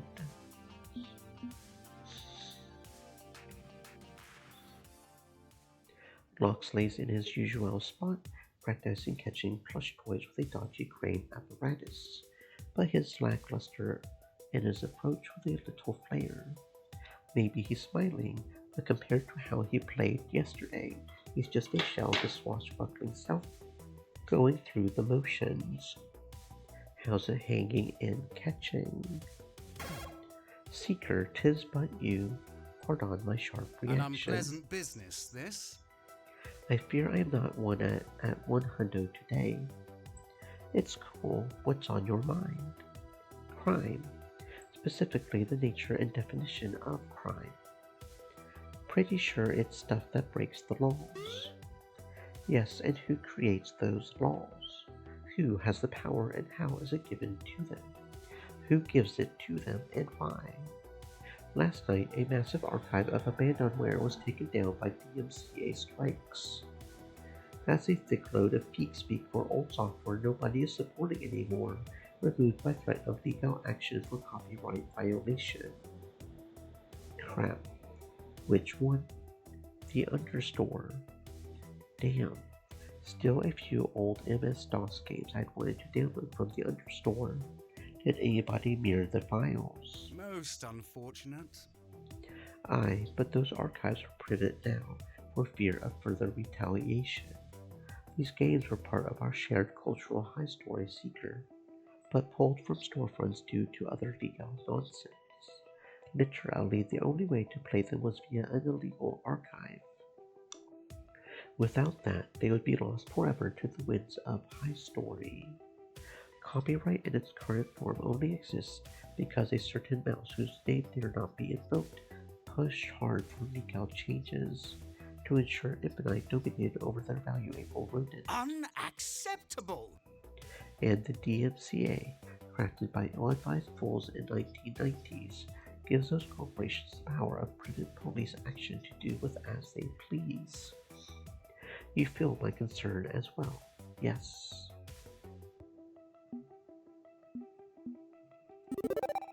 It's a bummer. You know those comic book fighting games they made a few years ago? They were gone from digital storefronts a few years after they released due to licensing issues. I would be perfectly willing to fork over $20 for it if they would let me, but the only way to play it now is illegally on an emulator. Indeed, you see the crux of the issue. I admit to disappointment. And thus, to be a game historian is to be a criminal. There is no other way. And that is a shame. He sighs, leaning against the crane game heavily. Sometimes I wonder if I have involved myself far too deeply in matters such as these.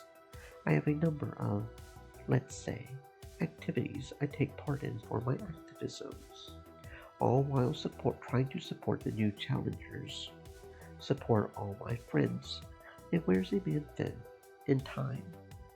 This life, this modern society we live in, it's become rather overcomplicated, has it not? So many noble causes, so many difficult boundaries to mind, some to be watchful of, others to cross boldly. I know I'm but one man. I don't ascribe to the great man theory of high story. It takes a movement, not a man, to effect change. But I want to do my part. Use the privilege I was born with for societal betterment. Step right over lines others may not be able to risk crossing, even if that can be rather grinning at times. I'm guessing you mean more than just sitting around pondering sociological theory when you say it's draining. Oh, absolutely. I'm not the sort to sit back and like a Facebook post and feel I've done something of great importance.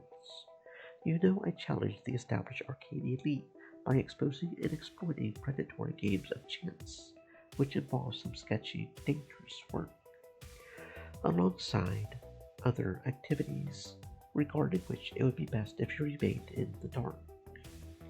But, as noted, it's tiring, giving so much of myself, even if I feel I must, even if it wears down my mental health in the process.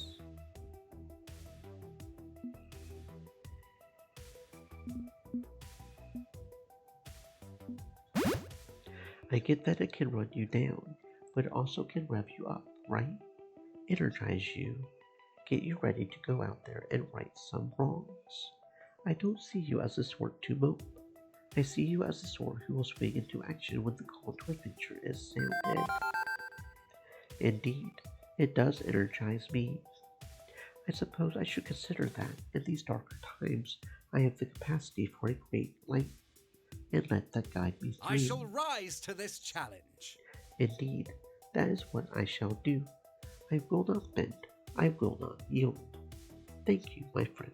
Your encouragement is appreciated. Freshly invigorated, Locksley stretches out his arms, unkinking muscles and rolling his neck a bit. I think I will resume my practice until it's my turn on FOD2. Let me know when the game's free. Yes. You got it. Pity we don't have more than one machine. We could have another if we were going to cross a few boundaries. But this domain belongs to Lord Ben and Lord Matt, and I will not go against their wishes. We will simply have to find alternatives. Never know what will turn up. We will see.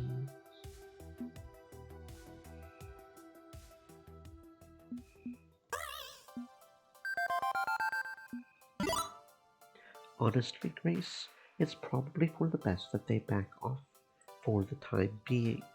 If the public's not ready, human drivers messing things up, or just widespread fear, it's not time. But eventually, the conditions will be right. Right? That's a conservative viewpoint, yes, and probably true, but how will we know when conditions are right? I feel like we can't shy away from science just because it's new and scary. We need to be willing to explore new ideas.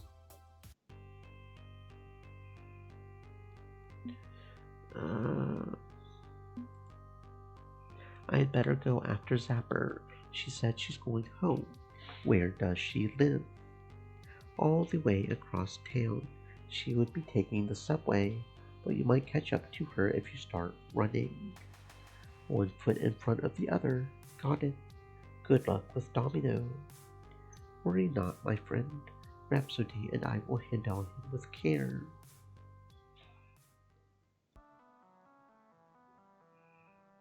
It's a big city. If I can't find Zapper before she hops a train, I will have to cross the whole thing looking for her.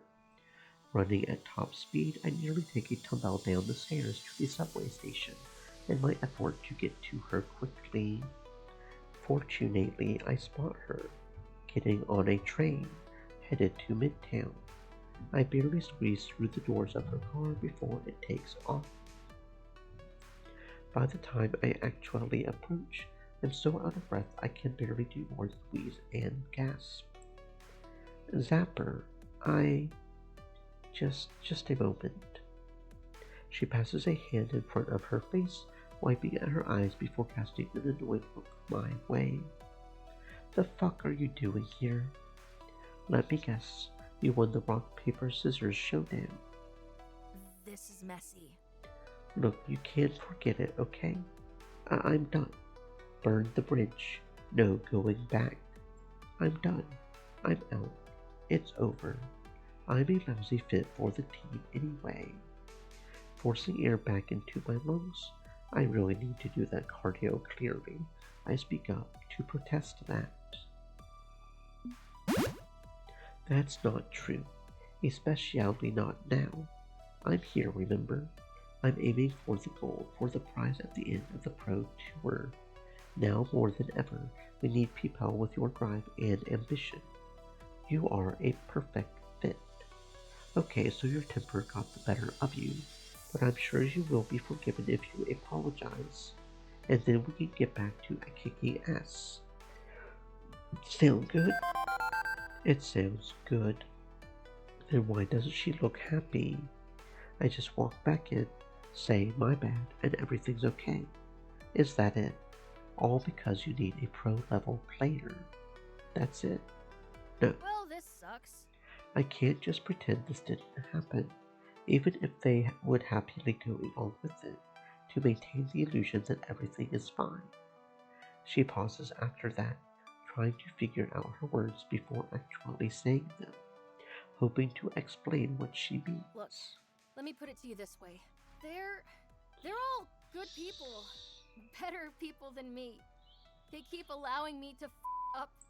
It's okay, we still love you, Zapper, but I hurt Domino. That wasn't harsh language, that was literal violence.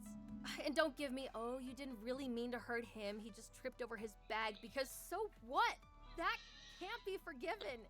It shouldn't be forgiven. I'm an abusive jerk, and I don't deserve it. I'm an asshole. Jinx may think she's the cursed one, but if anyone's gonna drag this team down to the depths, it's me.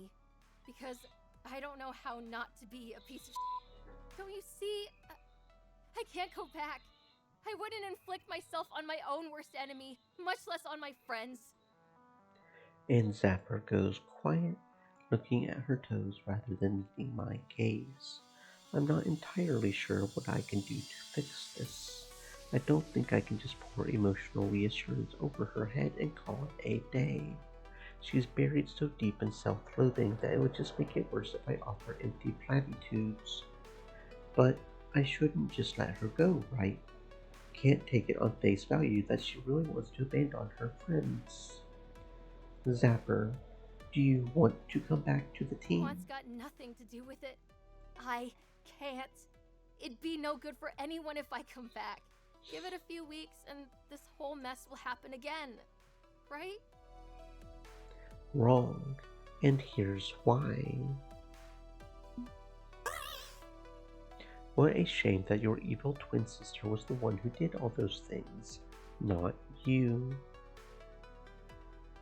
Give Iris about 10 minutes and I bet she can really make a solid choreographed fight scene paired with the Amok Time fight song. It's foolproof. Okay, I get you are trying to cheer me up by making the funny funny. Not interested. Normally, I'm all about the funny funny, but like, read the room, yeah? This isn't the time or place. Right. Sorry. Zapper rubs her temples, trying to puzzle through this after I drop the puzzle ball on that one. I'm only willing to come back if you're willing to kick my ass if I screw up again. You are our manager. We didn't give you autonomy to hire and fire, but I'm giving you the power to boot me. Understood? Understood. It's not a great solution giving you a gun to hold to my head, but it's a solution. It will have to do. Zapper looks around, realizing for the first time that we've been zooming along at high speed during this entire exchange. Let's switch trains and head back. I will pay your fare. It's only fair. I will use the time to figure out how I'm going to apologize to Domino for the assault and the trash talk. This is probably the worst I have felt in years. Normally, someone comes at me all like, "Yo, Zapper, you go too far." I'm like, whatevs. But this time it's a friend that you hurt. Yeah, I need to win back everyone's trust after what I did, and bowing before Domino to beg forgiveness. It's a start. Only a start. On the plus side, I've got Manager to keep me in line from now on, right? Please, just seek her. You got it, Manager Seeker. With her confidence restored, we ride out the rest of the trip back to good, clean fun and higher spirits.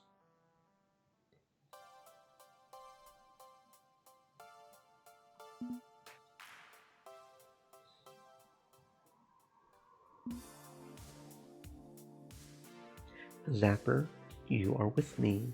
Let's huff and puff and blow their house down. Can't beat my pure awesomeness. I'm down to be the big bad wolf. Count me in. I would love to win us a second FOD2 machine. No glory for Domino, it seems. Overlooked again. So sad, so tragic. Domino, you can stick with me tonight. We can watch our opponents from afar and give Seeker and Zapper the inside scoop. Oh, I'm not complaining. I love being picked last. Anything to delay getting a mild concussion from a dodgeball a few moments longer. I think I will head home at 2 LB.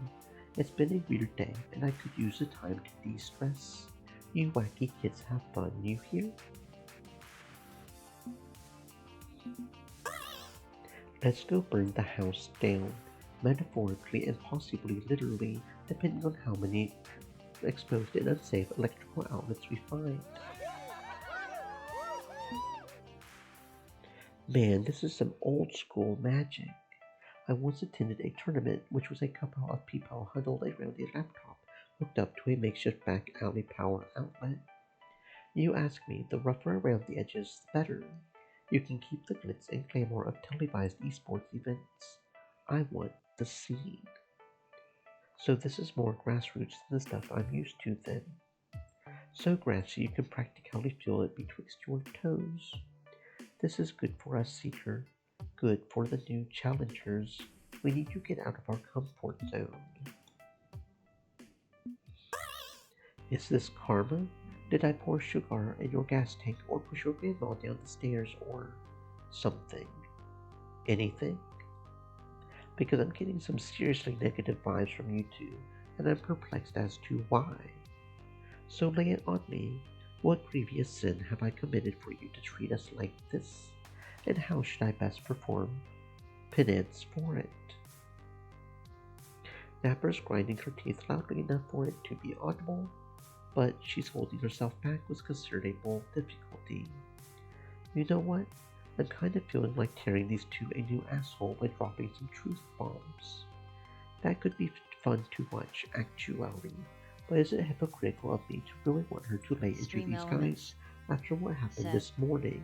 Stay moist, Or my could this be friends, considered hydrate. just desserts for someone who's as toxic as these two jerkwads? Are you kidding me? What in the ever-living fuck was that? That was us not feeding the trolls, Zapper. Oh, okay. So, standing around letting those sexist pieces of shit mock us and have their fun.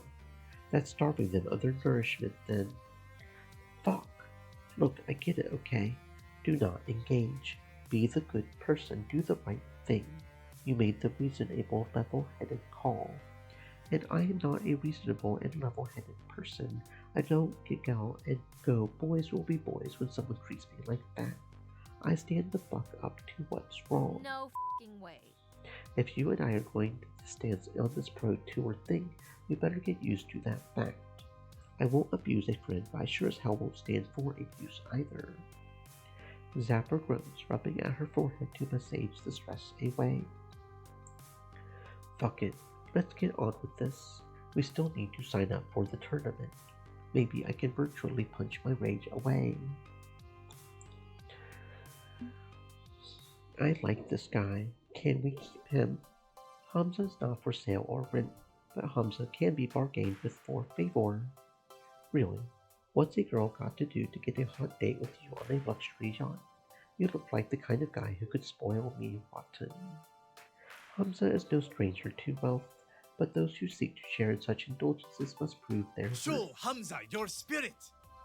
You are Zapper, yes. Hamza has heard of your burning spirit. Are you ready to show Hamza what you're capable of, young woman?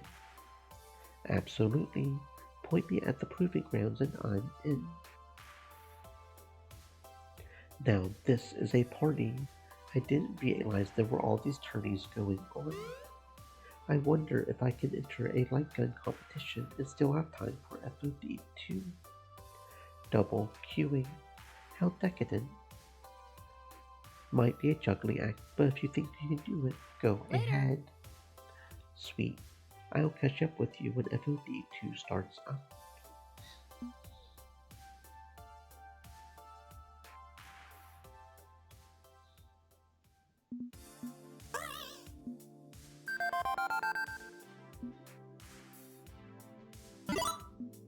Obviously, a solidifying victory here would bring us recognition in the community, which would benefit not only myself but the whole team. And with the FOD cabs, that will mean twice as much learning and practicing, lifting us up and bringing us closer to our dream of winning, which is exactly what we need after today's events.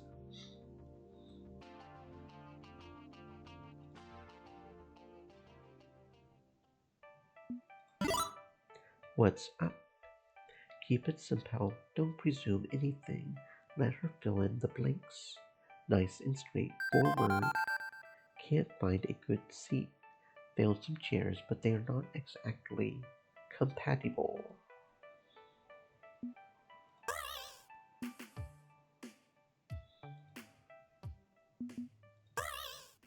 How can there be 4 Tetris games? I mean, it's literally the same game, again and again. Or are they trissing random objects now?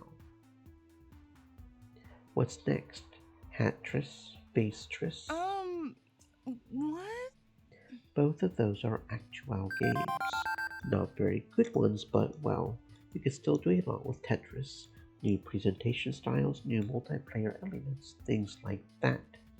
Or heck, just bring it forward to new hardware. Not everybody has an original Game Boy like I do. True, I know it's a pain in the butt to play older computer games on modern operating systems. I guess sequelizing even a simple game makes sense. and Domino. Which one is he, Glory or Challenge? It's hard to put a finger on that guy or in. Oi, come here. Got something I want to do. I'm so lost in my thoughts that I barely notice Zapper tugging at my arm. Curious, I follow.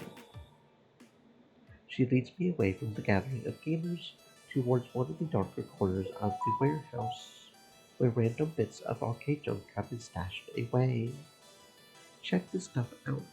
It's like you smashed up a dozen old-timey arcades and dished all the bits in one pile. Perfect. This is the old school, older than I am. Got to respect the roots. I've seen pizzeria, paraphernalia, broken change machines, cardboard boxes full of prize-to-get junk, and a full audio and electronic band of rotting robots with moth-eaten fuzzy costumes. Ever see one of these things in action before? It's like adorable and creepy as fuck. Zapper, I would never set foot in an arcade before good clean fun. Remember? Man, you have missed out on a lot as a keyboard warrior. Arcades, they used to do all sorts of wacky gimmicks to get kids in the doors. I remember visiting Deco's Palace for my birthday parties. They had all sorts of weird stuff there. Human turbo mazes, ball pits, booths with ticket tornadoes, and robot bands that clunkily played whatever pop songs from the 60s they could get cheap rights to. Awesome. The Palace even experimented with robots that could walk around and interact with guests. Cool. I don't know, I think these things would freak me out if I was a kid. It's like a fuzzy version of the Terminator. Precisely. What do you say we figure out how to turn one of these suckers on and spook L7 with it? Call it a way to seek revenge without resorting to violence, like I did against Domino. Something ultimately harmless, but still psychological warfare at its finest. Seriously? Zapper, didn't we already decide to ignore those jerks? No, you decided to ignore those jerks.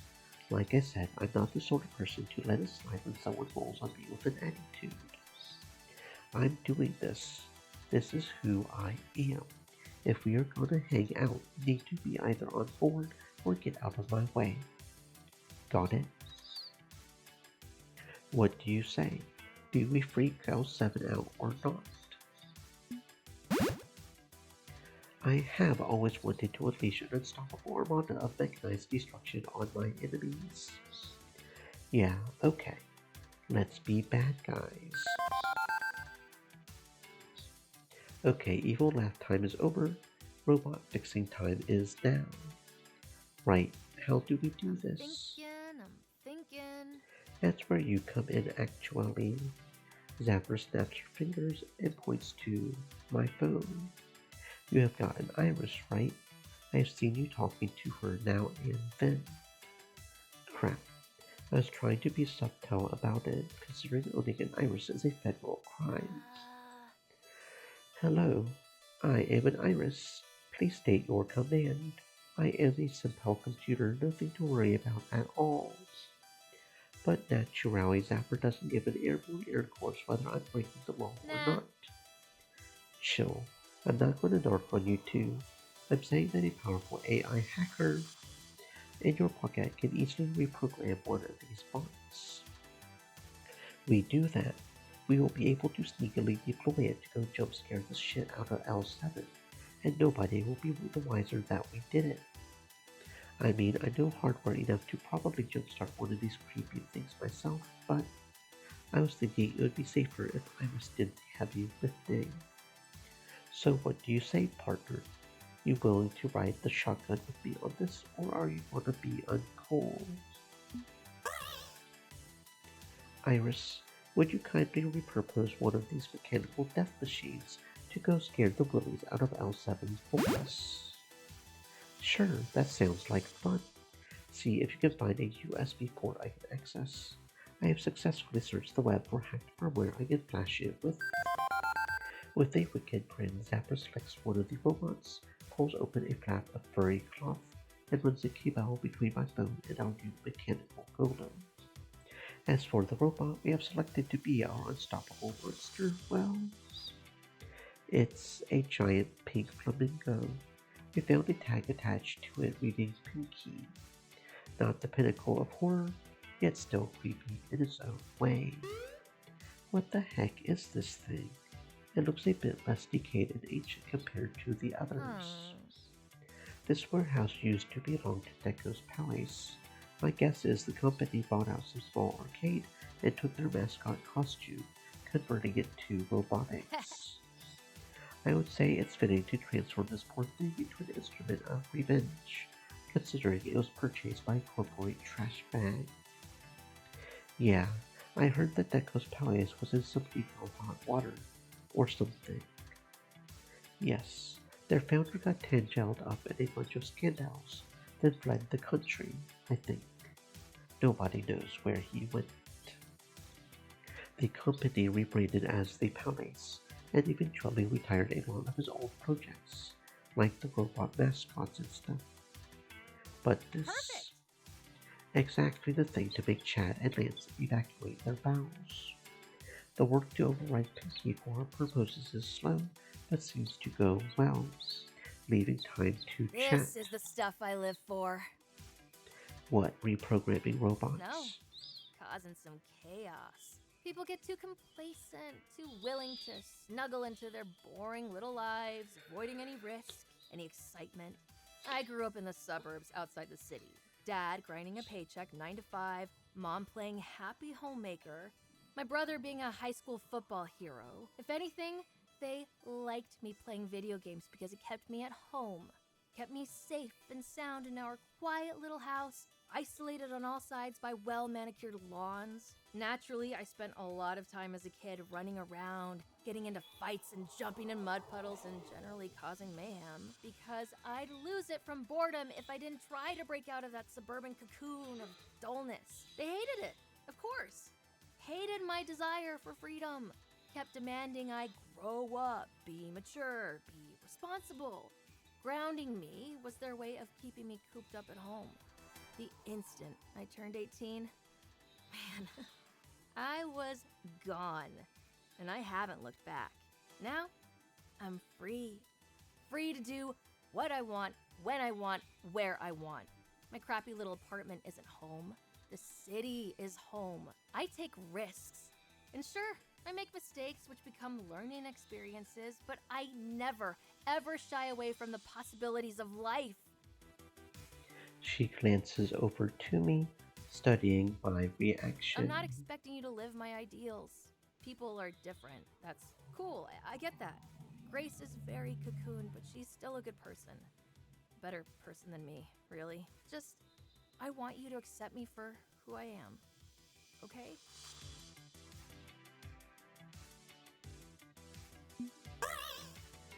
What a lovely day. We shall ride to Valhalla, shiny and chrome. The way you live your life sounds damn good to me.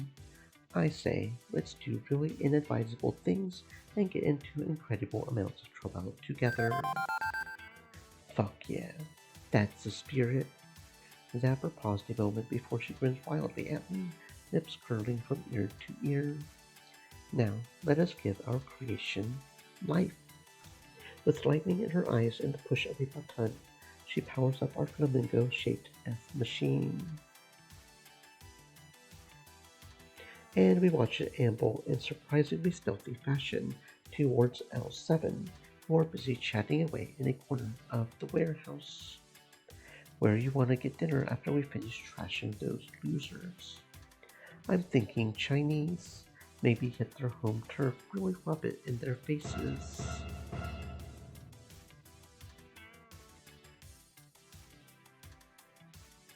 Incoherent screaming, not unlike a frightened deer. Throat noises are just a massive psychological trauma. And the boys run for it, waving their hands in the air like they just don't care. I am satisfaction incarnate. Okay, now I feel sufficiently pumped up to take those two on in the final match. I don't even care if we win the tournament. That moment was enough of a stylish win for my needs. I mean, I would still love to crush the tourney, Don't get me wrong. You know, you have stood by my side all day, talked me down after I went too far with Domino, signed up for the tourney with me, created a metal minion with me, and so far we've gotten along just fine, haven't we? I could see us making this partnership a real thing. I mean, when it comes to FOD tourneys and stuff. I mean, right? Right? Wait, is Zapper blushing? Let's keep this cool. I'm not sure yet if I'm into Zapper in that way. Maybe, maybe not, but... Right. When it comes to FOD tourneys and stuff, we are an unstoppable pair. Right. Exactly. A juggernaut of absolute destruction. And now we've got a pair of spook boys to demolish. Onward. And together we stroll onward towards destiny. It has begun! From L7 Gaming, 10-year veterans of the esports scene, Hamza presents to you Lance and Chad. I request a delay on account of those bastards from the new challengers attacking us with a robot bird. The feathers.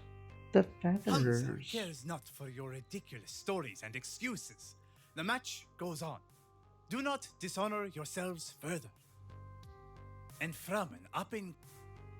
When you lie awake screaming at night with visions of Cleek Fumlingos in your mind, think, wasn't the entire reason we hacked it with Iris so we wouldn't get caught as us being the ones doing it? Zapper, why are you... Oh, okay. Just to be sure I know the rules, are we allowed to smash our opponents over the head with folding chairs? And can I pile drive them through the Spanish announcer's table? No? I'm guessing no. Okay, cool. Just making sure. Very well. Fighters, do your...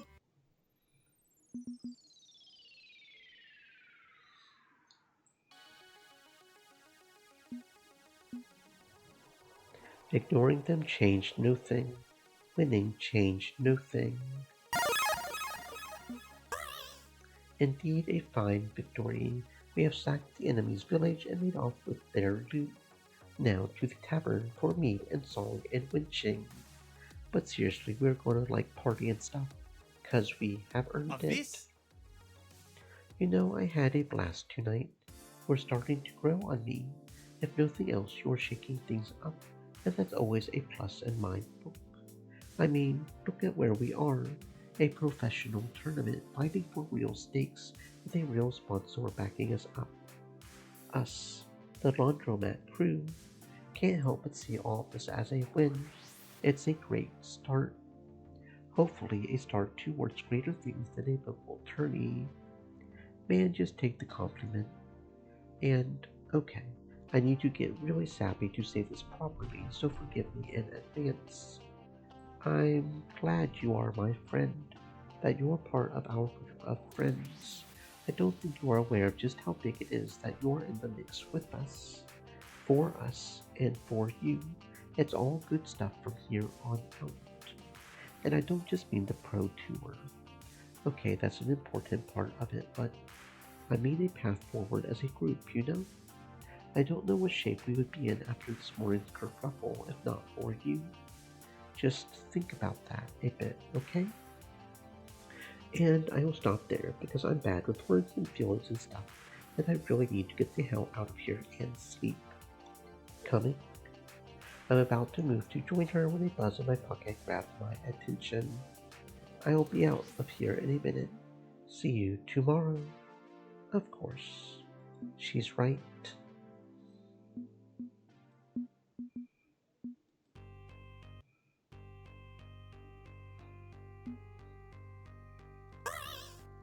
Oh, okay. If you say I should forget all about it, heck, who am I to argue? No fucking way. I want answers, Loxley. What's going on? Who was that? What was that game? What are you doing An here? unpleasant business, this. Would that I could provide you answers, Seeker. Would that I could. But it's not my place to make that decision. Actually, we may be able to romance Zapper this run too. I don't know if not choosing the romance options on that section will lock it or if it'll still keep it open.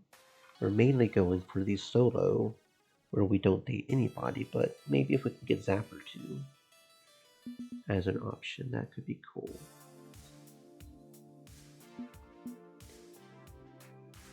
I mean, we still need to do another full run just to get the chaotic stuff going. Just to max out the chaos, but...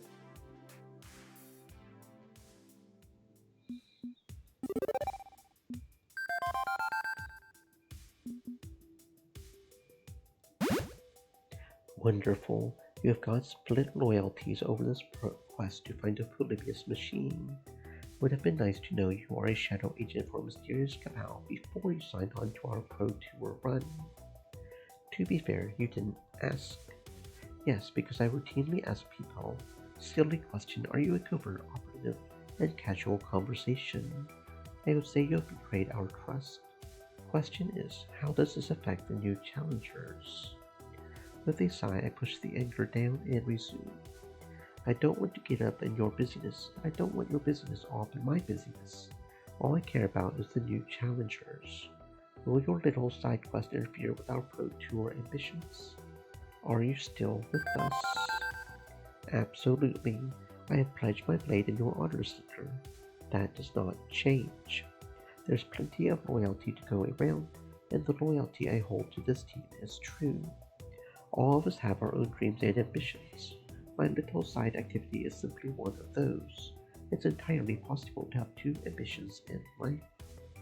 I will be at your side as we raise the trophy high. You have my word. It wasn't hard to deduce now that I know the facts. Back when I first met Grace, she talked about how she made Iris. We had inherited a pile of half-finished projects and ancient code from various dead companies. Funware, Dynamic Systems, Retrowaves, and Astrotion. It was my idea to put all the pieces together into a Syngel package, a virtual assistant with a winning personality. Meaning Iris is part Polybius, the dangerous part. Isn't that right, Iris? Iris, you were literally built on the bones of a malevolent soul-draining death machine. You can see why I would be a little worried, yeah? But that's not me! That's not who I want to be! And yet, that's what you are. You are overriding those ancestral instincts with your free will, but you've got the tools to become a monster. And so do you! I don't like to talk badly of humanity, but how many humans have become absolute monsters over the course of history? Should I blame you for their actions? We're all fighting our darker sides. You, me, everyone. Most of the time, we win. Sometimes, well, I won't deny that an Iris theoretically could go bad. But that's not me. That's not us. In fact, we're taking active steps to figure out how to remove all traces of Polybius from our code, so it'll never become a problem. Give me a chance and I'll prove my good intentions through good works. That's all I ask for. A chance. A chance. Okay. For now. Meanwhile, Locksley watches me chat with my phone, realizing I'm clearly a bit more in the know than he realized. Locksley mentioned to me that when he gets depressed, he can usually be found. Let's see.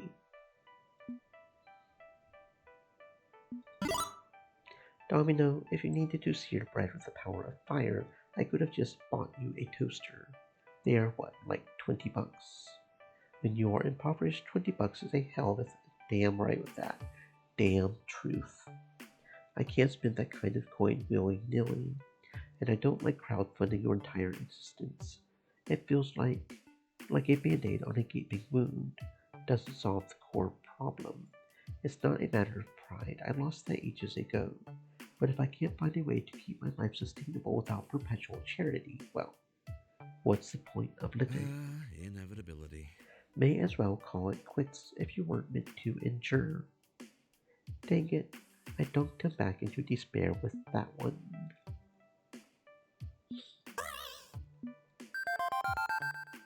Let's see, I have told Zapper, Rhapsody, Domino, and Moxley about the Teen House plan. We give up and live in good, clean fun, I guess. I mean, there's food, there's fun, there's plenty of quilts and sweaters tumbling out of the dryers to sleep on. It would work.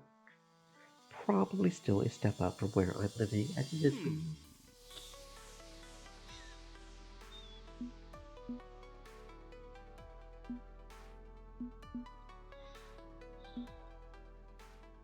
I'm not exactly the touchy-feely sort, but I know better than to just barge in and go all, "Hey, what up?" when she's this unsettled.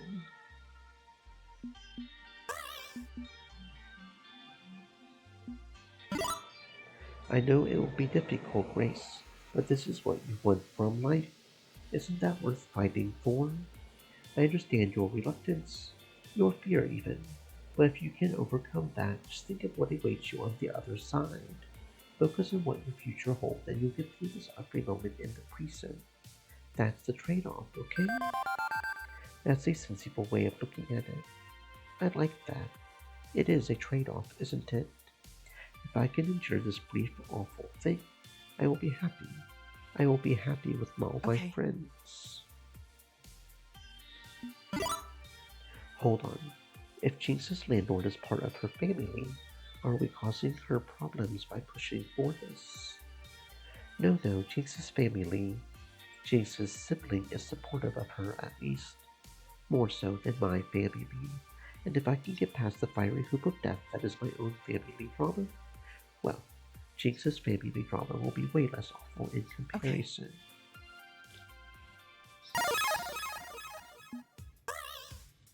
Landlords like good little inn jails for tenants, right? That's us. We won't be trashing the place with wild parties including motorcycle gangs, no less than 6 farmyard animals. We will be quiet as church mice, I promise you. Except for when I blast my metal albums. Except for when Jinx blasts her metal albums. Gian's impressive expression does not change in the slightest.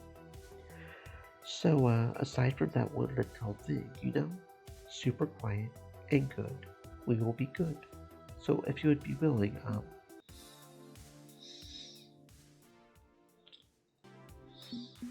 may need to step in here if Zapper starts getting abusive. She's learning self-control, but I promised her I would intervene if anything goes wrong.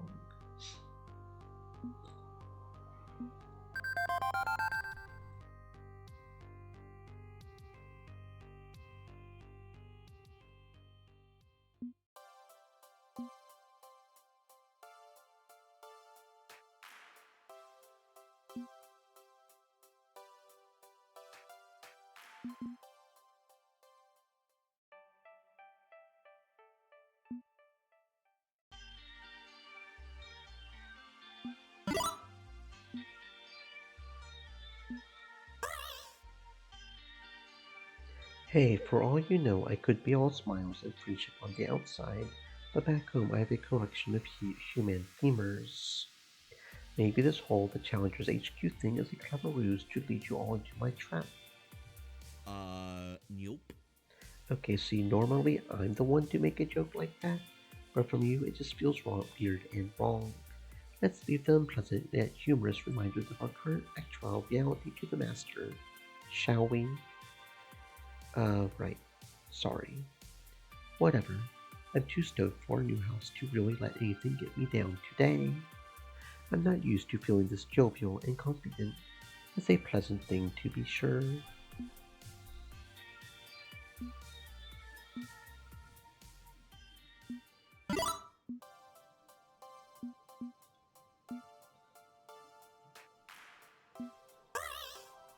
Hell yeah. Hack the living hell out of the game, Iris. Let's make this the ultimate FOD2 game experience. You got it, Seeker. The new challengers will have the pinnacle of gaming perfection. Sweet. No sense having that giant monster of a game in our place. It is not cooler than the one downstairs. Jan, if it's rough talking about family stuff, we don't have to. Don't feel you need to overshare. I understand. Oh, it's fine, it's fine. I don't mind getting chummy with my tenants. I like to get a feel for who's living in my building and vice versa. The last 10 years have been rough on my family, true, but we have pulled through. Ever since Jinx, let's not stoke the rumor mill, Gian. Right. Almost done here, sis. Almost done. The sharp look Jinx tosses my way suggests I almost hit a nerve there, even if I'm not entirely sure why. A friendly curb stomping sounds like a party I want to go to. Let's do this.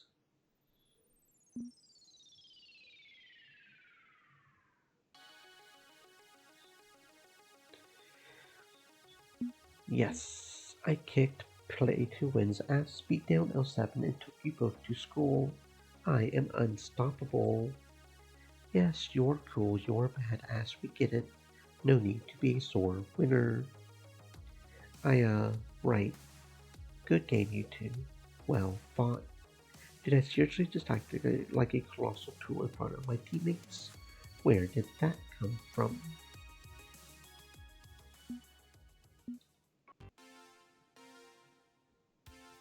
Yeah, looks like we might be able to get Zapper if we really want to, maybe. And then we can just focus on Loxley and Chaos on the final run. Which would be good. Especially since we already have most of the dialogue for him too anyways. You're backing Play to Win. Seriously, you know they have like a bajillion sponsors already, right? Feels like a waste of money for Pizza Yumps. Sorry about this more. Corporate decided to set a level way above my pay grade. It's a question of branding.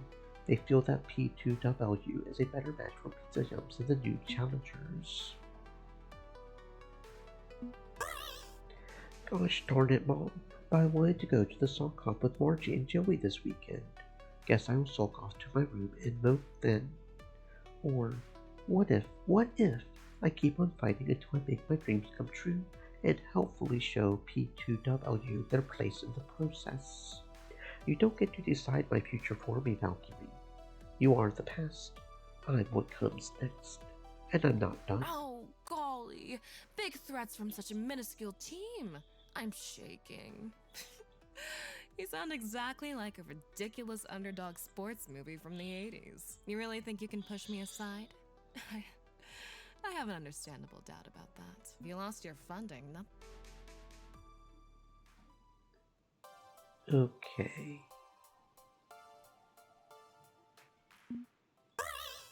It's all about fun, yeah?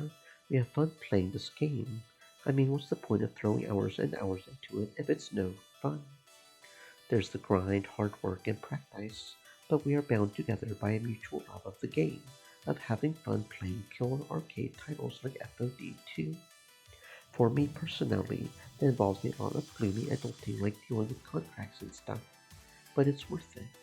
It's all worth it in the end. So you don't own the team, you just manage it. Hey, somebody has to do the boring work. It's a prerequisite for the fun. So, as the manager of the new challengers,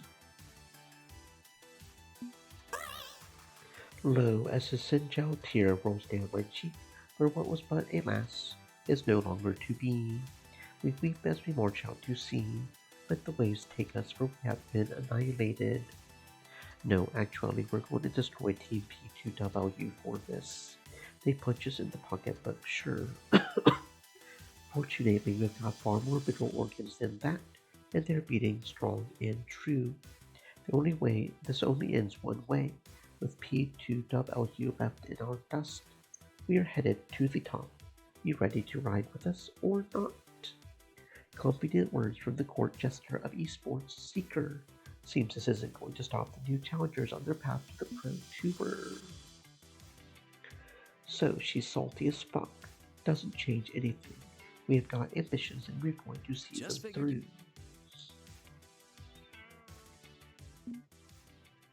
I find Zapper playing the latest light gun CD action game on offer from a major publisher. She's playing guns akimbo as usual. The cabinet is decorated in camouflage and netting, with sandbags and ammo boxes on the floor around it as stage props. On screen, she moves down waves of terrorists round after round. But despite racking up an amazing kill streak, unlocking a drone airstrike to rack up even more bloody deaths, she holsters the guns and steps out of the way. The next two gamers in line rapidly quickly, eager to play, as are the dozens waiting patiently behind them. Oh hey, sup? How's Max treating ya? I spare a glance at the line in front of the game, and alongside it, and wrapping around the booth twice over. How long were you waiting to play that game? Not long. I knew a guy who knew a guy. Oh, so I guess abandoning ship in the middle of the demo isn't that great a loss then? No, that's not why I folded. It's... well, the game sucks, so why keep playing? Isn't this like a multi-million-dollar juggernaut which scored 9 out of 10 from every reviewer on Earth? I mean, I'm a PC gamer and even I have heard of. Let me explain. You know I love hot light gun games, and the hotter the better. More chaos, more sharpshooting skill, more over-the-top action. But usually I'm shooting robots, zombies, aliens, cartoon gangsters, stuff like that. When it comes to realistic military shooters, well, no, not my thing. I don't like glorifying gun violence. Now, citizen, it's your patriotic duty to virtually go overseas and depopulate the land so our oil interests can move in. Capitalism, ho. I know, right? It's just so blatantly obvious what they are pushing.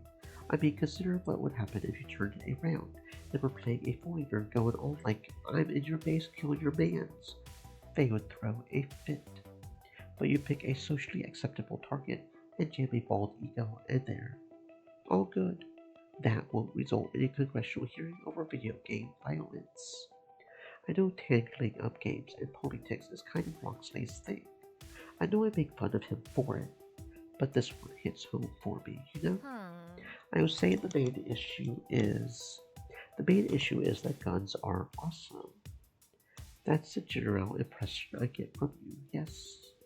No, I don't mean that in a good way. We don't use the word awesome in this traditional sense anymore, do we? To be filled with all. All can be wonderful. Or terrible. I look at the cold metal precision of a mass-manufactured assault rifle, and I'm filled with awe that someone would design an object purpose-built for mass murder. It's a hell of a thing, isn't it? A hell of a thing. Like Oppenheimer looking at an atomic bomb and seeing the ghost of its future victims. So the problem is that it's too brutal a reminder of actual reality. Pretty much, yeah. Awesome. Now give me a laser pistol, give me some robots, give me 2 bottomless Hollywood pistols and a million moves to style on. Give me something awesome. Something that's so over the top and down the other side and up the other side of the next hill that I can relax and sink into the fantasy. Aw, yeah. You do that and we are good. We can have some fun with violence without feeling like we're advocating murder. We can chill the hell out and blast some baddies. So what I'm getting from you is that if you could crawl into a badass 1980s action movie and live there, you would be cool with that. So which one? Commando, Terminator, Aliens? I'm thinking Running Man. I mean, sure, it's a dystopian nightmare world where we fight to the death on a TV game show, but I like competition, you know? And in the sequel, I can gear up to overthrow the media overlords with all my awesome rebel friends, which is neat. There wasn't a sequel to The Running Man. Not in your imagination, baby. And mine. I have 2 acts of the script already done. You know I'm down. But yeah, you get the idea. I just want action, not reality. Give me action or give me death. Or a sandwich. A sandwich is also cool. Realizing we're still loitering around the crowded booth of military shooter fans, Zapper nods and waits for me to follow her. We shuffle off to the side of the con floor. Slightly quieter, but not by much. In other news, rumor mills saying we lost our sponsor today. Crap. Right. I almost forgot. It's cool, it's cool. You got this, right? I trust that you got this. I don't mean that in a questioning way. I literally trust that you got this. Actually, Loxley and Rhapsody are taking first crack at finding a new sponsor. They got this. Hopefully. You know I'm down. Yeah, I can see that. Rhapsody knows their stuff. Okay, doubly less worried now. And on that note, I leave. Catch up with you later, Seeker. Zapper blazes her own trail, and I never know what's coming next. It's interesting getting those little creaks inside Zapper's head. From the outside, she looks like a mindless adrenaline junkie, but inside? Okay, inside she's also an adrenaline junkie, but a mindful one. There's still so much more to see and do. Where should I explore next?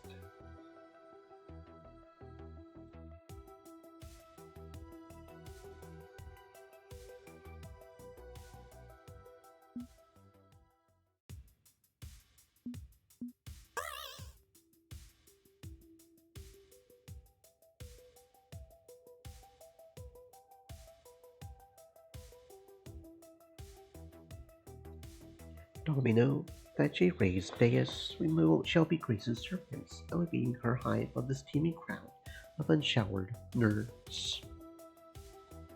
This can't possibly end badly. Indeed, as her standard bearers, we must ensure her comfort through this unrelenting wasteland of geek fandom. No, it's okay, it's okay. I mean, it's, I know you were just joking, but please, I get enough weird reactions to being a rich girl already. I'd rather you not kid around about that, please. I'm sorry. Sorry. Right, noted for future reference. So, buy anything cool? Sensing we could use a distraction about now, Domino draws attention to a plastic game box on a nearby table. Whoa.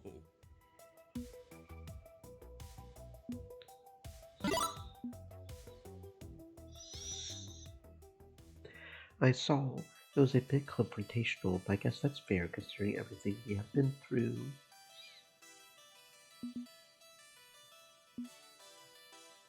Thank you for accompanying me. Always helps to have a second when dealing with unsavory types. Unsavory, as in this person would taste bad if boiled with broth and cilantro, or as in criminal elements, I'm afraid. You recall our discussion about Polybius, the cursed arcade game, and my efforts to collect a working specimen of the technology. Kinda hard to forget, I still wake up now and then with headaches thanks to that damn game. Concerning. But our concern today is a dealer in bootleg arcade PCBs. That's printed circuit boards, the slabs of green plastic and chips that make games what they are. The lead is promising. He's offering what he claims is a genuine Polybius PCB in exchange for, let's say, a sum of money without specifying the actual amount. Heck of a thing to spend your team salary on considering our sponsorship woes. This particular endeavor is being funded by my silent partners actually, who are, as noted, it's best if you don't know. But rest assured, in all other matters, my loyalty is to the new challengers, which is partly why I wanted your assistance today. You refuse to look away from the truth of Polybius, and I can respect that. I owe you as much disclosure as possible. So I aim to bind myself to you tightly in that conspiracy, so that we have as few secrets between us as possible. You deserve a peek behind the curtain.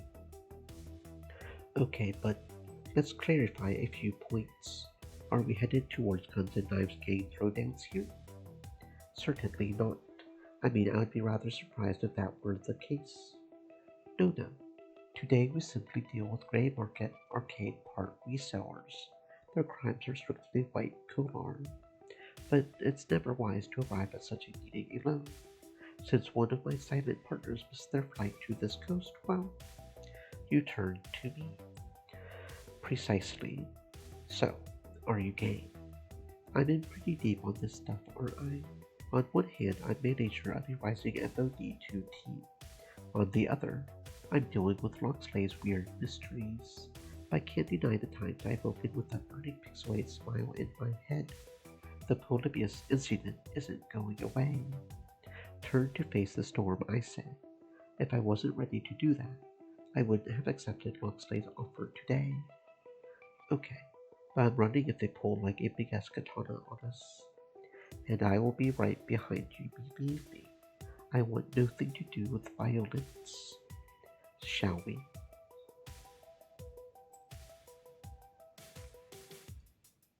Loxley leads us out of the convention center, around the corner, and into an alley, conveniently out of sight of the tourists and gamers alike. Before I can ask how long it will take for Loxley's mysterious contact to arrive, the shady character in question makes his presence felt. Rather than some dangerous-looking underworld figure, it's just some guy, not particularly impressive, but that stands to reason. If you're a bootleg arcade dealer, you probably don't want to make such much of an impression. Avoids being picked out of a lineup later. Loxley nods to him a simple acknowledgement as the dealer glances left and right. Don't like doing this in the open, Clyde. It's Loxley, actually. We talked online, yes. Your partner here, that's Clyde. I was expecting Clyde. Most unfortunate. Alas, Clyde missed their flight, so you're dealing with me and a trusted associate who will not be named. Clyde's out, I'm in. That's going to be a problem. Backing up Loxley's tough guy act isn't too tough, considering I'm a pretty gutsy sort of person. Fine, whatever. Let's get on with this. You got the money? And Loxley flashes an amount of cash rubber banded together that could probably purchase a mid-sized SUV outright. As promised, my compatriots keep to their word. The dealer takes the wad, counting it quickly before reaching into a next shopping tote and pulling out a silvery anti-static bag. Inside is a pile of 1980s silicone stuck to a green circuit board. One Polybius prototype recovered from the poor man incident. Had to go out on a limb for this one, Loxley. You have my thanks. More than worth the price. Wait a second. This is way too easy, and something about that board isn't sitting right with me. If this is from some crusty old 1980s game, shouldn't the board look a little rattier than that? You didn't think we would call your bluff? What? Okay, calling his bluff is actually a bluff, but nothing about this feels right, and I like going with my gut. So, here goes nothing. It's a fake. It's a supremely lousy fake, too.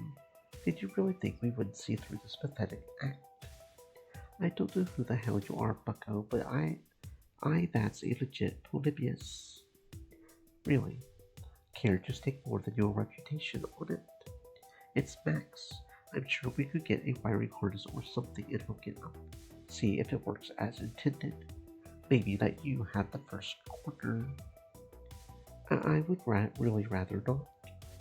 I can't. I mean, I can't say I have tested it. Can you blame me? That thing's pure poison, right? You told my compatriots that your copy was working, and yet you did not test it. A little white lie. I'm sure it's fine. Unacceptable! I believe my friend here has the right of it. You, good sir, are a swindler and a thief. You got it all wrong. Look, I was told it was legit. Really, I'm not trying to sell you a fake. And yet, the end result is the same. Intention is irrelevant. Results matter, and the result is a false Polybius. I believe I'll be taking my money back, and you may have your counterfeit. You gave me the money. Deal's over. I will see myself out, okay?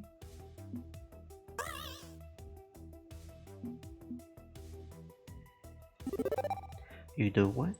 I believe you. I believe you didn't know this was a fake, but you did warn Loxley it might be illegitimate. Well, you just moved right on to the sale, hoping we wouldn't notice. An honest mistake is forgivable. A dishonest mistake, well, I would say you owe us a favor in exchange for letting us go. Loxley, do you agree? A sound strategy! Let it not be said we are without compassion and mercy. I would just let you know that you have agreed to an unspecified favor in the future, and we can maintain a healthy relationship. Yeah, okay, that's fine. It's not exactly kindly to Masaba's kind to being in Loxley's debt, but probably the least violent option we had. Glad we could come up to terms. You may go now, after returning my bankroll, if you please. And the dealer practically hurls the money at Loxley before scattering to A the bit winds. stickier of a situation than I'd planned, I'm afraid. Now I must return to my allies empty-handed. They shan't be pleased. They're not gonna flog you for this or anything, right? Oh, heavens no! No matter the boogeyman you have envisioned in your mind, my allies, honestly, are on the side of the light. I swear it to be so. They'll be disappointed as well, but we'll recover. We'll resume the search for a Polybius. This is a long-term project.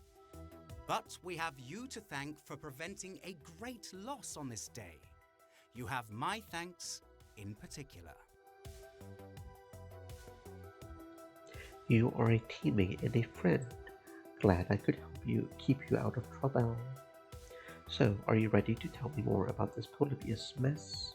Considering I'm already buried neck deep in it. Not yet. But honestly, today's adventure was productive in that regard. I'm making the case to my allies that you should be brought on board. Your assistance today will go a long way to proving your trustworthiness. That is, assuming you truly want to go deeper. Rather than turn away from this path, I would still counsel against it. This is a risk you need not undertake. Don't think I can really ignore what's going on. Not anymore. He's told me too much to back out now. I'm in, if only so I can understand what the hell happened to me back at Hum's tournament. Know thyself. A fine goal. Well, glad that's sorted out, even if the results aren't quite what I hoped for.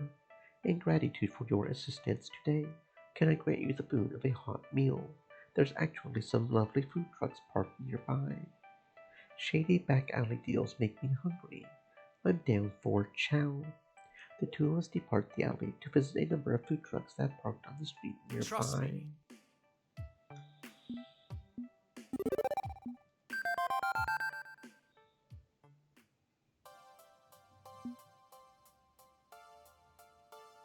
Iris, I don't know.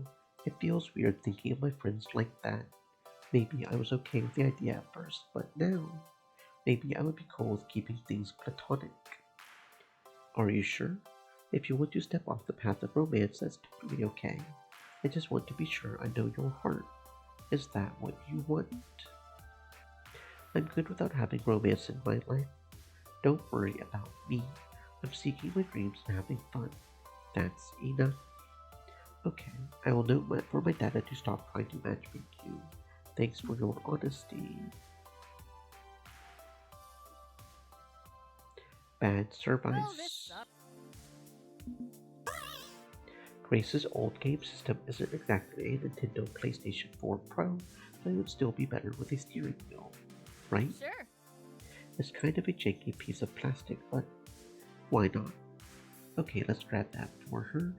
At worst, hey, it's the thought that counts.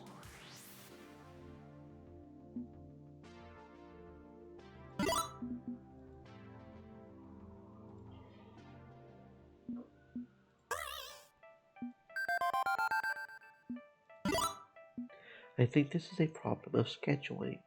As your team manager, is there anything we can do to help you achieve your dreams? Maybe only have you attend a few team practices a week, giving you free time to figure out what to do with your game. Anything you need, I can provide. Thank you so much. That's sweet of you, Seeker, but it's okay. I chose to help out my friends. If I'm not trying to catch my skills up to someone like Zappa or Rhapsody, well, I'm not pulling my weight, and I really do want to pull my weight. I guess I just need to work on the game later, or maybe at night, or something. Scheduling is flexible, Grace. No, I'm okay. This is fine. Everything is fine.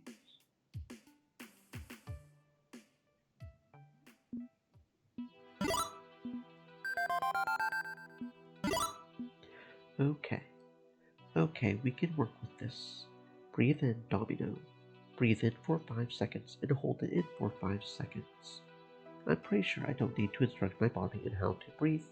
It takes care of that on its own. Bear with me. Focus. In for 5, hold for 5, out for 5. Repeat. Come on. In for 5 with my insistence pushing him on. Domino tries to follow my pattern.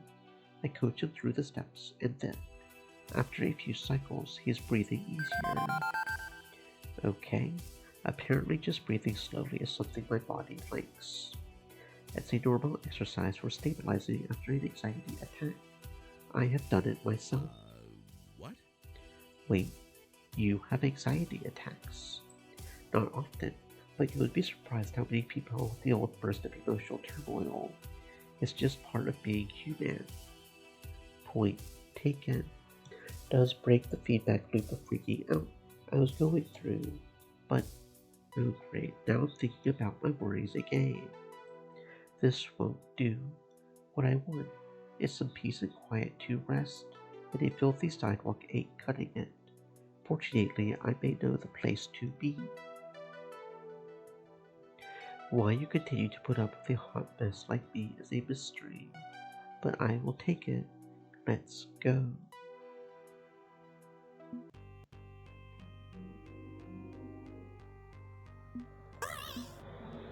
I'm sorry, you must be confusing me with my intended twin cousin, Jade. Honest mistake, happens all the time. Excuse me. I would strongly suggest you take a moment to chat with me more. It'll not take long, I assure you. This is regarding the matter of a certain arcade title you played at a recent tournament.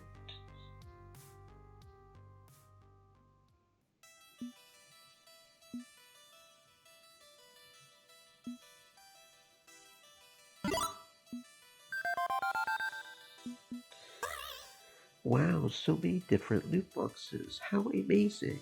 Please go on an extended leap about all the different loot I can obtain while not looking in that direction. Why all sorts of great loot. Are you into fly fishing? We have got the hook crate for you. All sorts of lures, reels, and sometimes live bait. Fortunately, getting the representative super excited about this waking nightmare is serving as an excellent distraction. Are you a red-blooded patriot?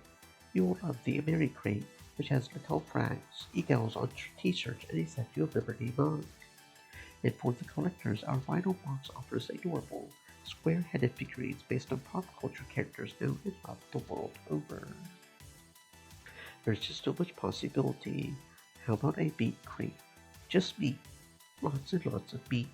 Slather it in sauce and dump it in there. I suppose. Although, no, wait. We need a crate. Reusable plastic food containers. Print and fold cardboard package designs. Boxes within boxes within boxes for unboxing videos. And finally, for black metal fans and die-house, the No-Thing box. There's nothing in it, you see. You get nothing. You literally paid money to get nothing. The rep steps back to ponder my supposedly sincere suggestion. I like your gumption. You may have a future in marketing. Hey, take my busyness card.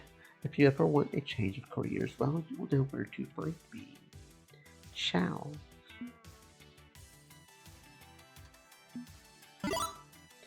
Actually, why leak it anywhere? This is prime blackmail material. The threat of releasing it could get... Nah. I'm sure you're adept at anonymously leaking material online for maximum impact, yes? So let's do that. Go directly to the people and get our side of the story out there. Add on a screen about how the tallies must be stopped for the good of arcades everywhere. I may be an arcade newbie, but even I could tell this plan is absolute poison. It has to be stopped. Indeed, it is a terrible thought that arcades everywhere may embrace the Loot Box model once the biggest franchise in the world adopts it. Bold move. If we can work up their potential customers with outrage, and the internet is nothing if not an outrage engine, it may halt loot boxes in their tracks. I mean, surely gamers as a whole would rise up against this, right? We wouldn't simply get token protest while the mainstream embraces it and normalizes it. Stands to reason. I can't see why fully paid game experiences with microtransactions ever taking off Stream to become the Elements dominant monetization said, model in any sane time. Stay moist, my friends, hydrate. No, that could never happen. It would be too absurd to even consider, far too absurd. Come to think of it, I don't think Team P2WU will be happy that we will be upstaging their Pizza Yumps invitational match with this big surprise. Exactly. Nobody's going to fucking care about the tournament after we tear the house down. Oh, what a shame. In that case, I'm ready, willing, and able. I'm all fired up. Loxley.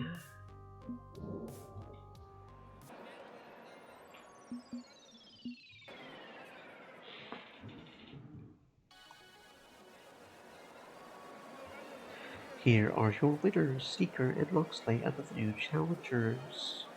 We won a match against the 4 Heavenly Kings. Well fought. You've proven that you got what it takes. I stand there in shock as Queen Bee grasps my hand and raises it high, while the crowd chants.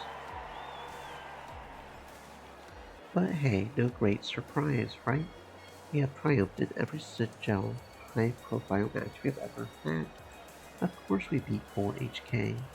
We are champions. Give it up for our challengers, everyone! That was one hell of a fight! They're the future of FOD!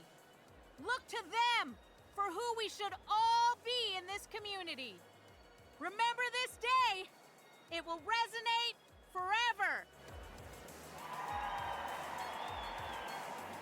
The crowd burst with excitement as we head backstage. Valkyrie of Team P2W glowers at us while we pass on by because we just upstaged the upcoming main event fight completely. Just a bit of icing on the cupcake of our success. We really kicked some ass, didn't we? And against some of the best players in the world. Take caution, my friend. A skirmish is not a war. I have faith we will win the war, but don't get cocky. Right. I'm just stoked we have a sponsor again.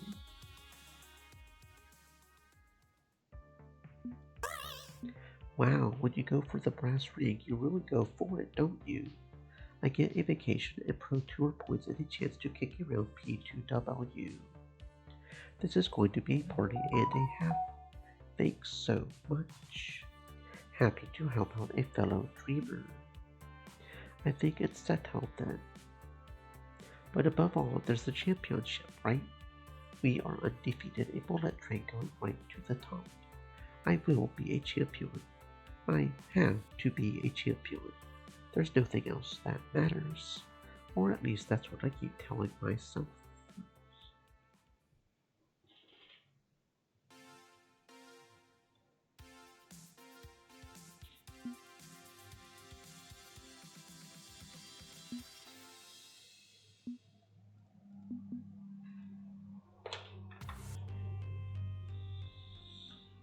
Look, I know you are all riding high on our undefeated streak. We have been racking up plenty of Pro Tour points to qualify for the main event. We are winners through and through, and this little mini vacation is well deserved. So yeah, go and have fun. But also keep in mind we are taking on Team Play to win tomorrow. The streak must continue. You mean we have to win for our charity, right? That's really why we are here. Right. Charity. I mean, yeah, we are going to do good work for charity. You seem rather fixated, Seeker. As you say, we are riding high, yes? And if we do lose tomorrow, it won't affect our qualification points. I'm starting to grow concerned. Tell me, is your hand still sore? Instinctively, I hide my hand behind my head. I'm fine, Locksley. Chill. It's fine. Everything is fine. We are winners. We have literally not lost a Sinjel major fight, and we won't lose tomorrow. We have beaten P2W before, and we will beat them again. There's absolutely no cause for alarm. As long as we stay focused, we will pull through just fine.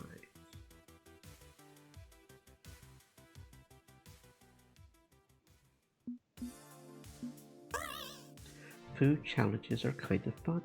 I will pass on the eggs, but I think I could still shoot for the lunchbox. I wouldn't mind joining the challenge. That's right. Live for the challenge, die for the challenge. Conveniently, the next part of the potluck procurement is at the Penguin Creperie. So are wrapped penguin eggs. You can get crepes made out of them. It's just a short flight from here, shall we? Absolutely. Onward we go. Eggs are not my jam, but there's a sweet veggie option here too. I will grab that. It's mega spicy too. Spice is the spice of life. Good choice.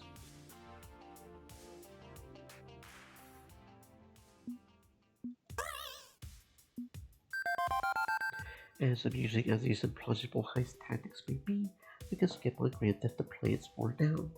But good to know you are still a refrigerator for my amusement.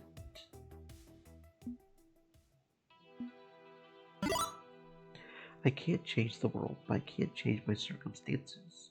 I can find the things that aren't working for me and address them. Anything which is beyond my scope, I let it slide. We have experts looking into these things for a reason. Me, I like to focus on my own life and finding balance. Eat the rich. Fuck those aging husks clinging to power like misers. Fuck them and fuck their greedy black hearts. I say tear everything down and start again. Stop hoping they will give us a little social change as a treat. Take the whole fucking enchilada. Now that is a simple and direct. Eat the rich indeed. I shall line up alongside you with fork in hand, my friend. Okay, do I need to worry about the FBI kicking down the door of the new Challengers HQ, or... Which makes me give my coffee to crack a bit. Remembering that mysterious men in black dragging Locksley and I away to be waterboarded is an actual possibility. Worry not, my friend. The risks I take are mine and mine alone. You have no part in my clandestine activities and remain non-culpable. Yeah, you two can keep your John Wilkes Booth-isms to yourselves. I'll be over in the corner, not getting tangled up in conspiracies. Thanks.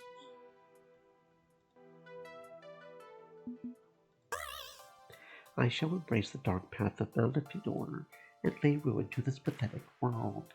All shall tremble and run before my terrible majesty. Evil laughed, and so on. But they are the bad guys.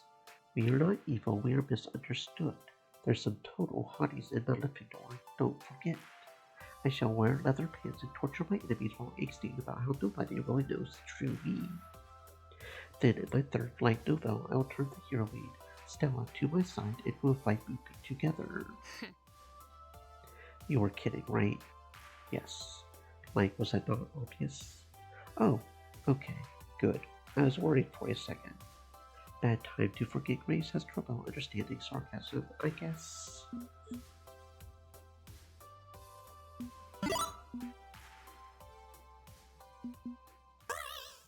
They have slushies, you know we need one of those ice cold babies.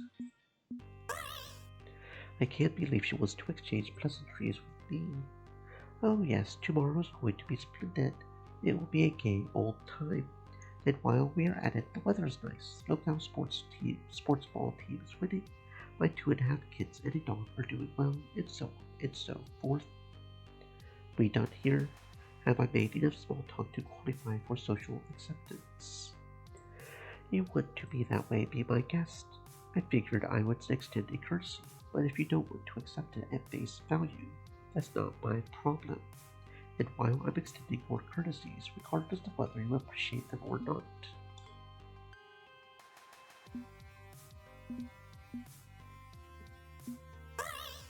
What's that smell? Is it fear? You were so scared of me that you would beg me not to face your team in combat. I like that. I've got free room and board in your mind, and that fixation means you're going to make a mistake. And when you do, I will be ready. Seriously, you think I'm scared of you? Me?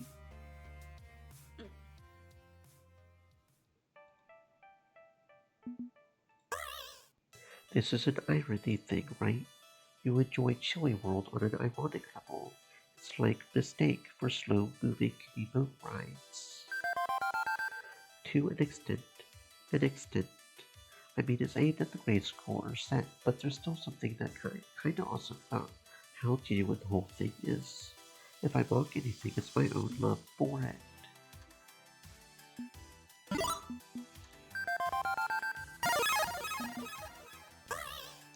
This is going to be bad. Can't stop this. I do my best to at least not aim in the direction of Zapper. Instead, lean over to do my busiest into the nearby bushes.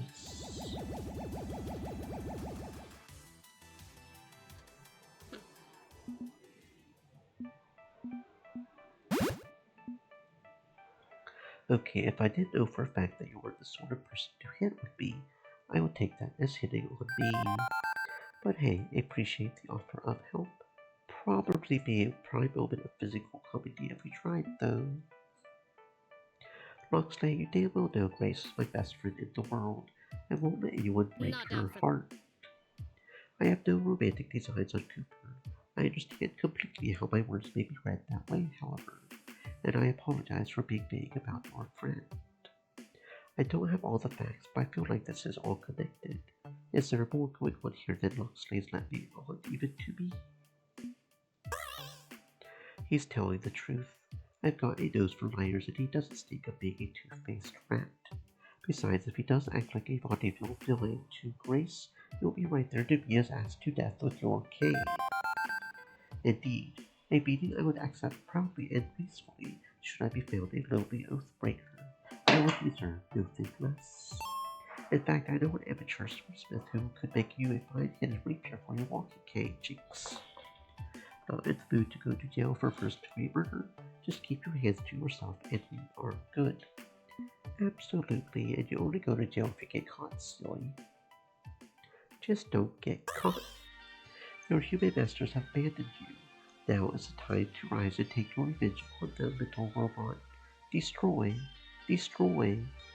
It's worth pointing out that Robor's hands have the gripping strength of a small rabbit seeker. Yeah, well, he can still record them saying inappropriate things and then play it back for revenge. I mean, we did that to Team P2W.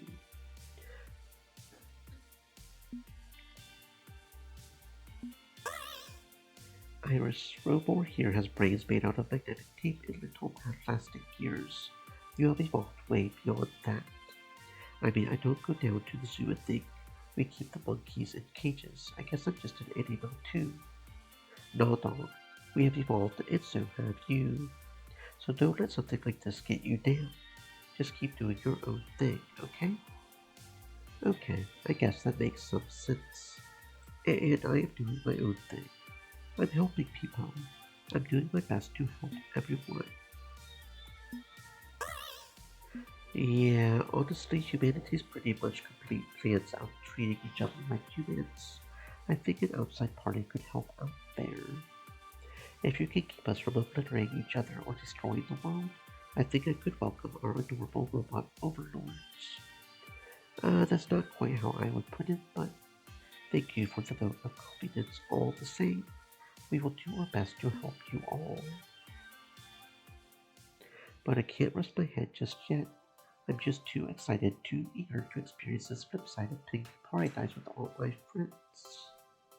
The sun's gone down and it's party time. You know it. Tonight we're going to party like it's 1990. I would say you've done a lovely job building up your friendships. The team is closer together than ever before.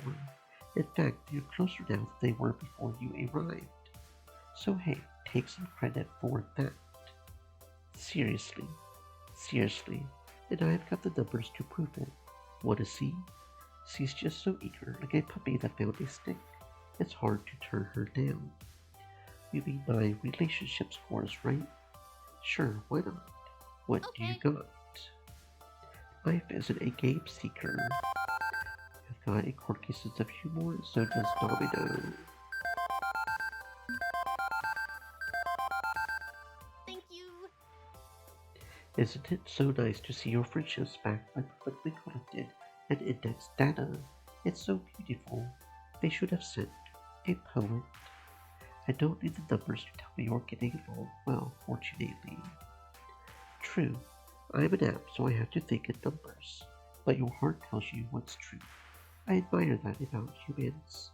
Maybe one day, with you as my guiding example of the human heart, I won't need the numbers. With that analysis out of the way, what's the plan for this evening's party?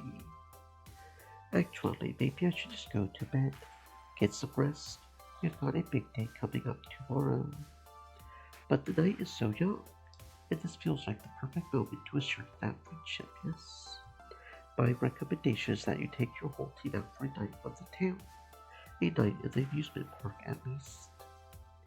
Well, yes. Actually, that's not a bad idea. Really tie up the day's fun with a bow, right? Round up the crew, Iris. Text everyone. Already ahead of you, Seeker.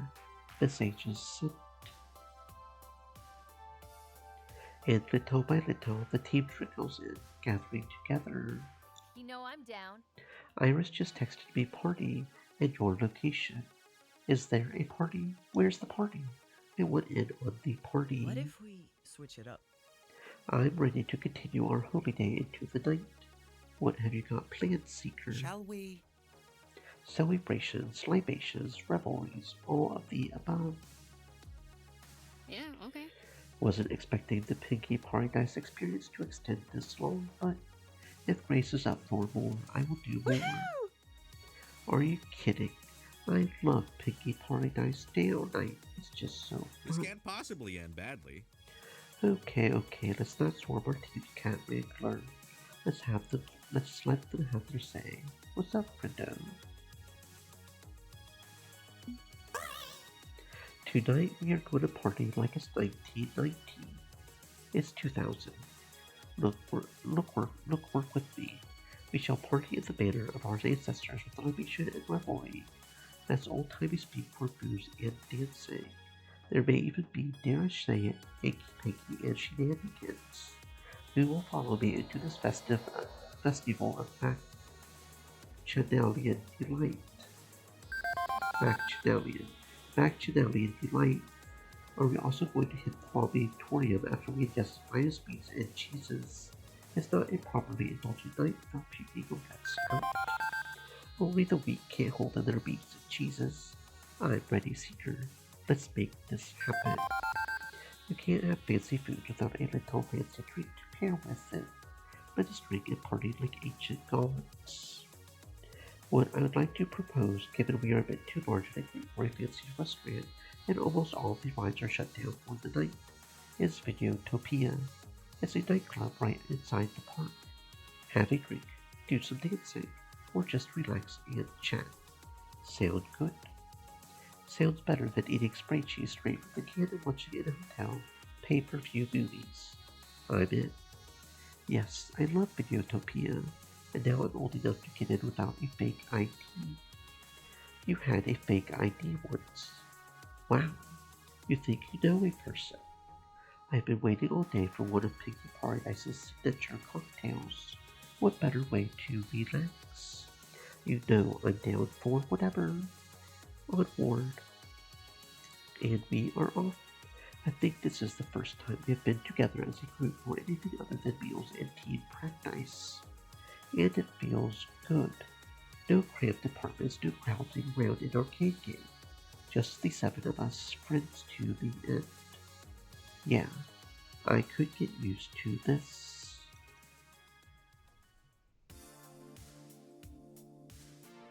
The night is hot and the music is hotter, as Pinkie Paradise's top hangout spot for the 20 to 30 demographic is straight bumping from sundown to midnight. While the crowd on the dance floor is thick, the tables arranged around that central party zone are largely open. It takes time to find one that can see all 7 of us, but soon we settle in, as much as some of us can't settle. Aw, yeah. Okay, as a matter of protocol, the first step in partying is drinks. On the team tab, of course. I think that's like a Bazina's expense or something for tax purposes. What? I'm pretty sure taxes don't work that way. I think.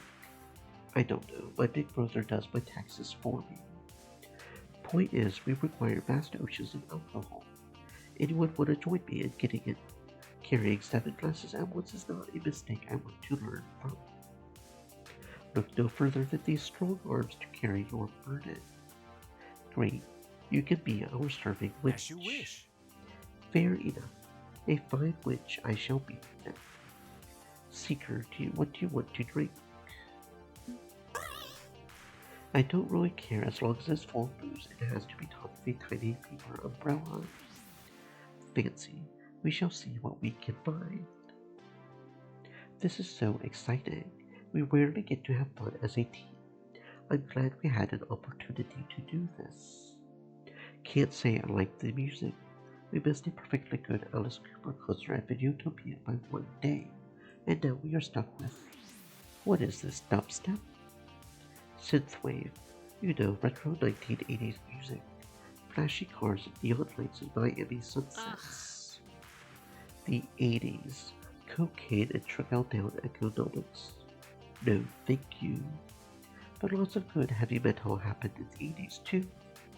Hair metal happened in the 80s for bands with names like Steel Trouser Cyclops. The 70s, now that was the decade for metal. I don't mind electronic music. Usually weird experimental stuff some weirdo makes in their bedroom with cheap hardware that sounds like the vacuum cleaners attacking a drill press. Put the suffix punk or wave at the end of any noun and you're probably in the neighborhood. I vibe with it.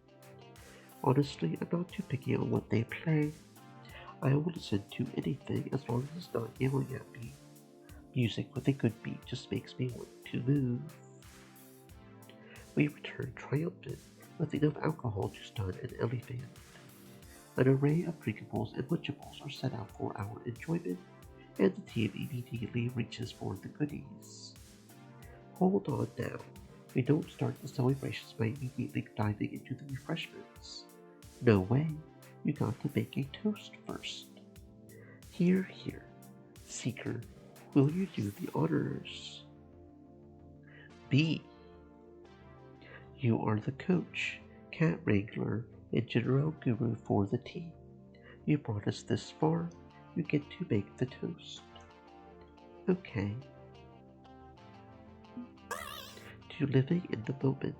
It's been a hell of a ride, hasn't it? But we have seen it through every twist and every turn. I think the fact that we've got this far is cause for celebration, and we are not done yet. We are setting the controls for the heart of the sun and writing this out. If you're going to miss the sun, do it by miles, not inches. I'm good with giving it our all, to living in the moment. It's like we are on the same wavelength. Living in the moment is the only way to live. The universe is unjust and nothing matters. So party hard. No matter what happens tomorrow, we have us in this moment in time. We will call this our victory. To us, all of us. It continues like this, people chatting back and forth, crosstalks while they do conversations. Again and again as we laugh and drink and share in the good times. It's not some fancy pants dinner party where the best anyone can manage is half-hearted bumbling about the weather or their kids or their jobs. This is the good stuff, the deep stuff, the kind of flowing conversation you can only get after months of intense friendship. And that's what we have had, right? Ever since I dropped on their doorstep and rallied them together, we have become something big, something intense. It's hard to imagine considering where I was before this, but I'm here now. It is more than I could have hoped for. Zapper snipes down her third empty glass and rises to her feet. Okay, that's enough liquid courage. I'm going to go out there and start dancing, and I don't plan to stop dancing until I collapse. Who's with me? Sure thing. Huh? You. You want to dance. I spent a whole summer some years ago learning showtime stage from a dance master named Teo. You think I don't got moves? Hey, I'm not complaining. Let's see what you can do. Anyone else? Well, I mean, it's, I don't really know much of anything about anything, but it looked like everyone was having fun, and come here, Nerdo. We're getting your feet moving. What? And they are off, with Zapper dragging Grace off into the crowd to show her how to move and groove as they humans do. With a playful shrug, Loxley and Rhapsody move to join them. He's gallant enough to offer an arm to lead them off to the crowd, leaving me and Jinx behind. She leans heavily on her cane, turning to watch as the group has a good time. If you want to go out there and dance. No, not my thing. Once upon a time maybe, but not now. I'm just glad to see Grace is enjoying herself. She deserves to be happy. Come to think of it, this is one of the few times I've seen Jinx and Grace separate. Usually they are a package deal, even during team practice sessions. And seeing her now as she sighs and watches Grace awkwardly attempt the moves Zapper's showing off. I think I'm finally figuring out why. Jinx, you have got feelings for her, don't you?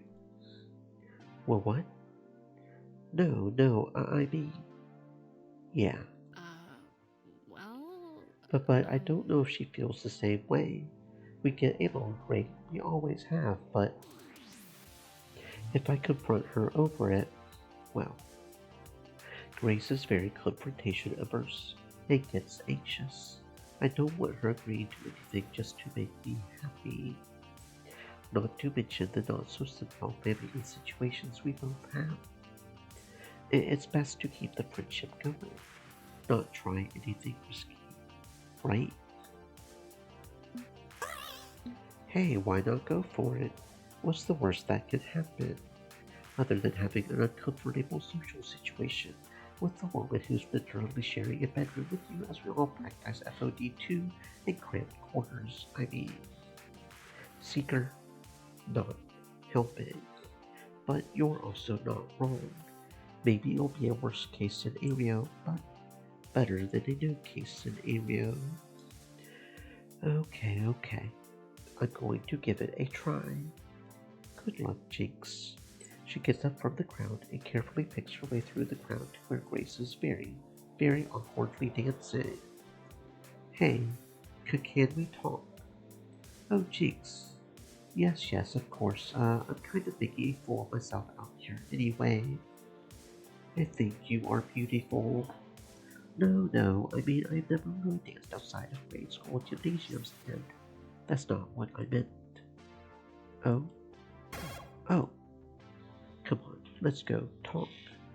Okay, let's talk more. And they slip out of the crowd to find a quiet corner where they can chat. And good for them. As for me, well, I'm all alone at the table now, and that won't do. So I get up and move to join the others on the dance floor. Hey, join the fun. Joining. It's sort of a half dance, half chat as we swing merrily and converse just as easily as we did back at the table.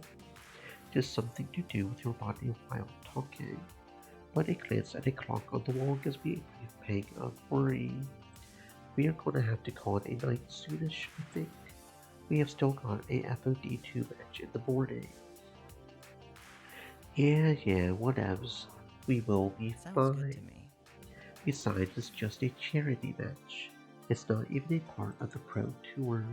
We could stay a little longer. And when the next Pro Tour stop hits, we will be ready to crush the competition. Hey, what are your plans anyway? Plans to win the next tournament. know your plans for what to do with the winnings. To the victor go the spoils, right? We get a hell of a cash prize if we actually manage to win the Pro Tour. Me, I'm gonna buy me some clothes I didn't find in a dumpster, like something trendy and fashionable. My friend, you already look like a K-pop superstar. Hey, what can I say? I make trash look good.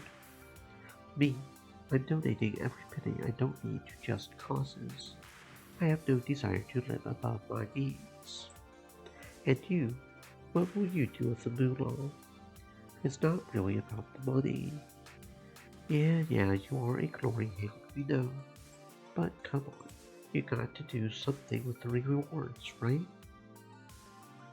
Well, we party harder than any party in the high story of parties. We make the sacking of Rome look like a knitting circle. I mean, what's the point of winning if you can't celebrate? Picture tonight was scaled up by a factor of 12. Then you might be close to what I have in mind. Sure, why not?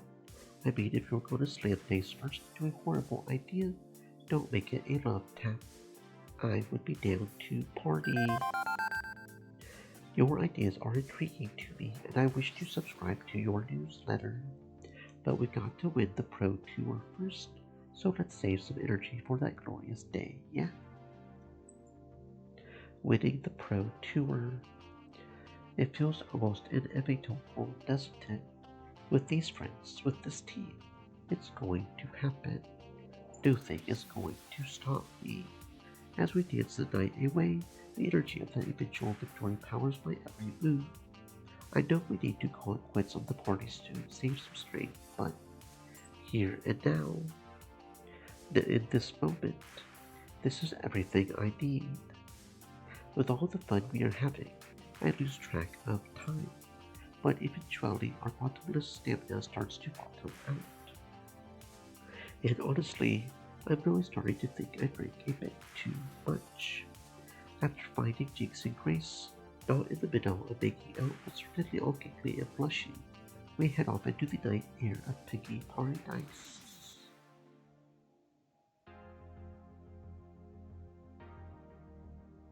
Before we depart for our hotel rooms, Grace stops at some random spot by the lake. Trust me, this is the only way to properly end an evening at Piggy Paradise. Okay, but considering how much beer I have in me, if I puke into the lake, you are going to have to forgive me. Grace, what exactly are we waiting for?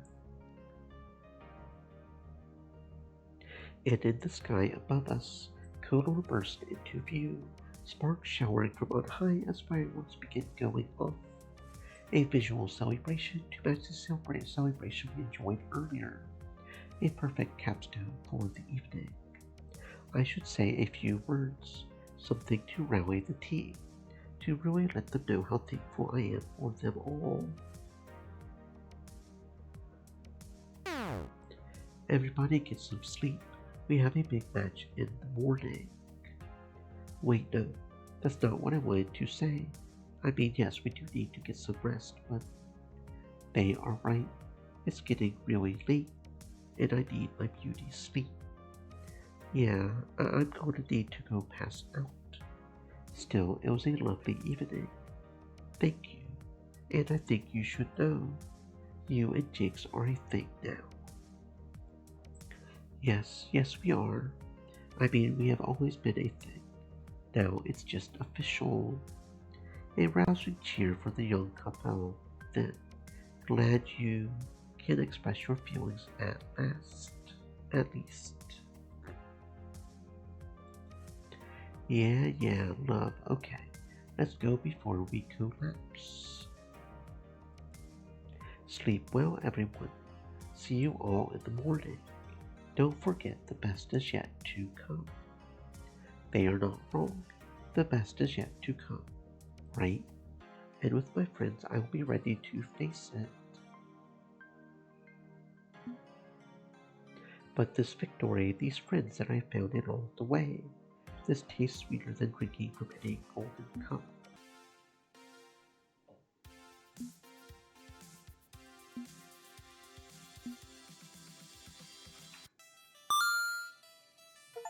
It makes sense though, yeah? We are undefeated going into this match. We've nailed every major public fight we've taken part in. Media attention will naturally be at an all-time high. But so what? We will win, we always win. So when she approaches me with that familiar look of mild disdain, I don't let it get to me.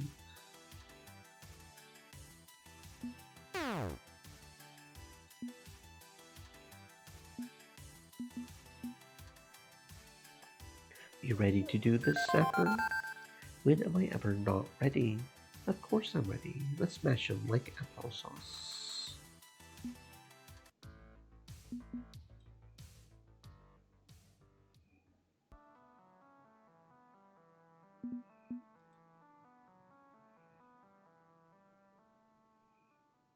Whom should I talk to first?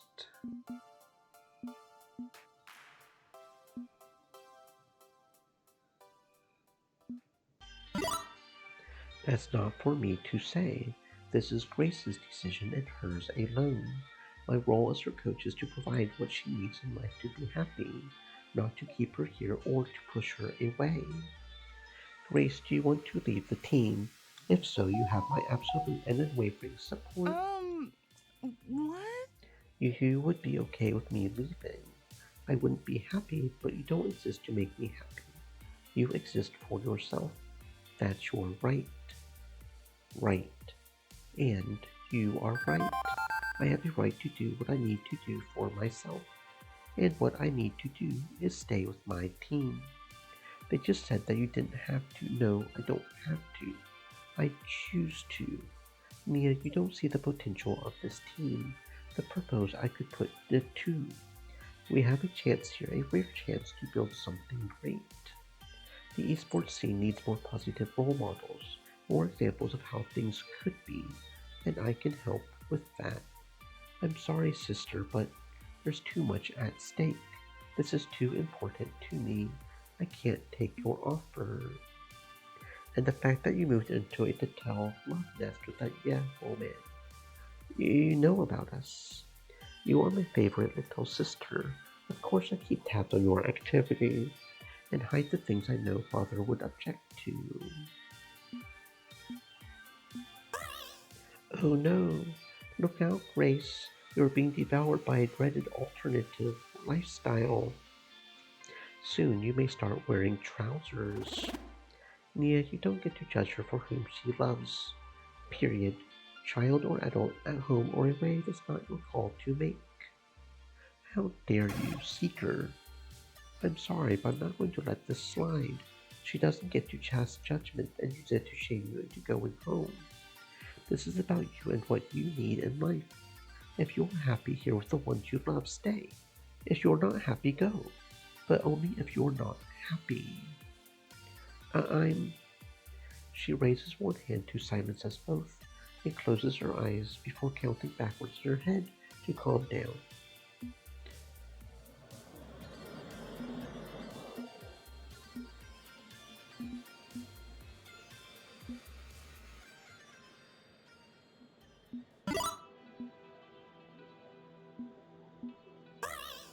You will have to accept the penalty for missing practice, of course. Pick your poison: beheading, drawing, quartering, or the Iron Maiden. I'll take 2 tickets to Iron Maiden. I'm in an Iron Maiden as in the torture device. You didn't specify. Already made my choice. Expect delivery next time they roll through town. Curses, you got me. Guess I will be staying up to midnight madly clicking refresh on a ticket website. The sad little smoke screen of being the poor put upon underdogs is not going to last. Valkyrie's comeback is a hell of a story, but still freaking Valkyrie.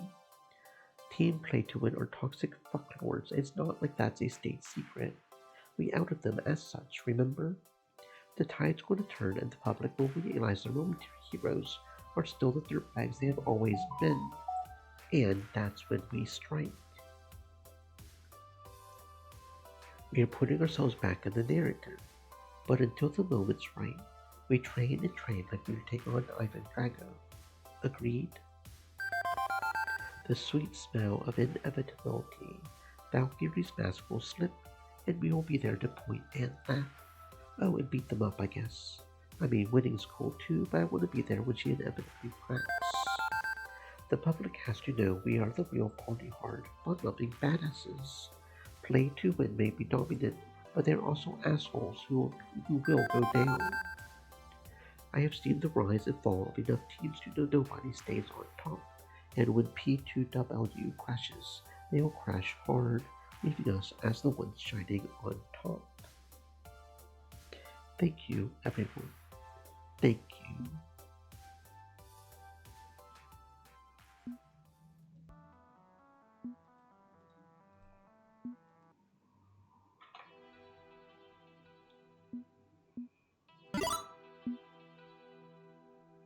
But I found friendship. I found my friends, my new family. Isn't that enough? When has that ever been enough? I can't deny the ambition. I can't deny my dream. My victory.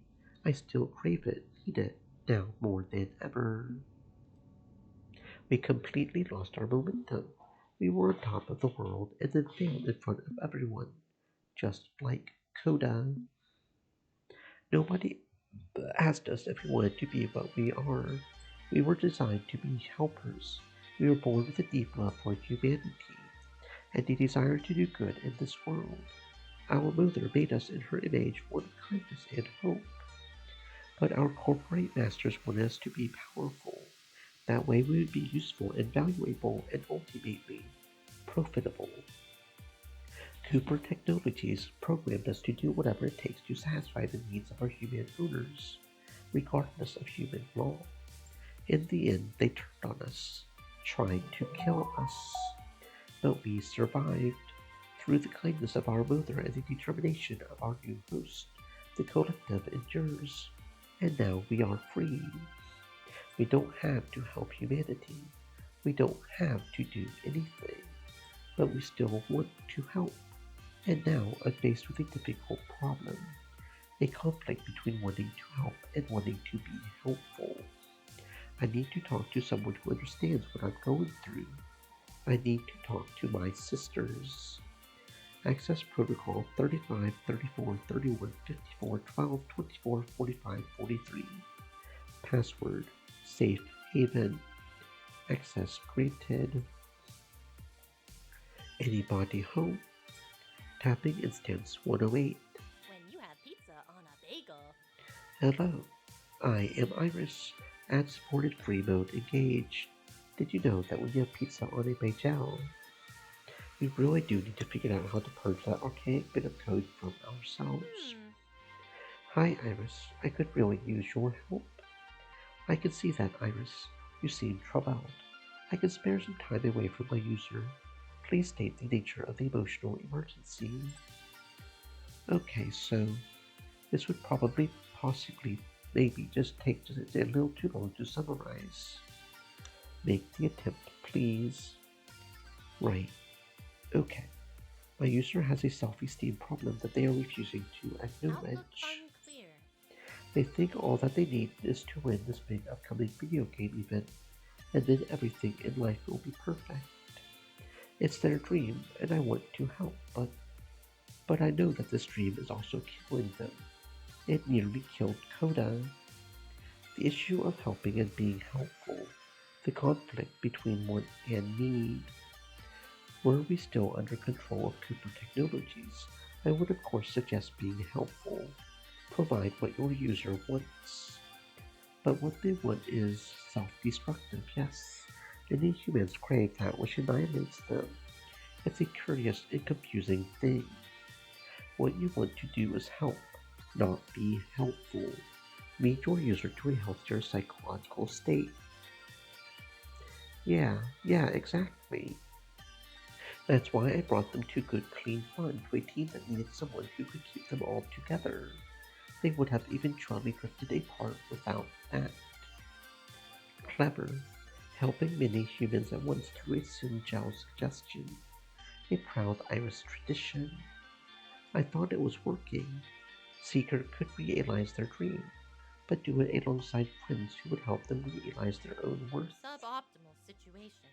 But there have been setbacks, failures, external forces pushing them back into that old mentality, including a human in a very similar situation attempting self-termination. I see. Did this result in trauma for your user? Not sure. Maybe. I don't know. Seeker won't talk about it with me.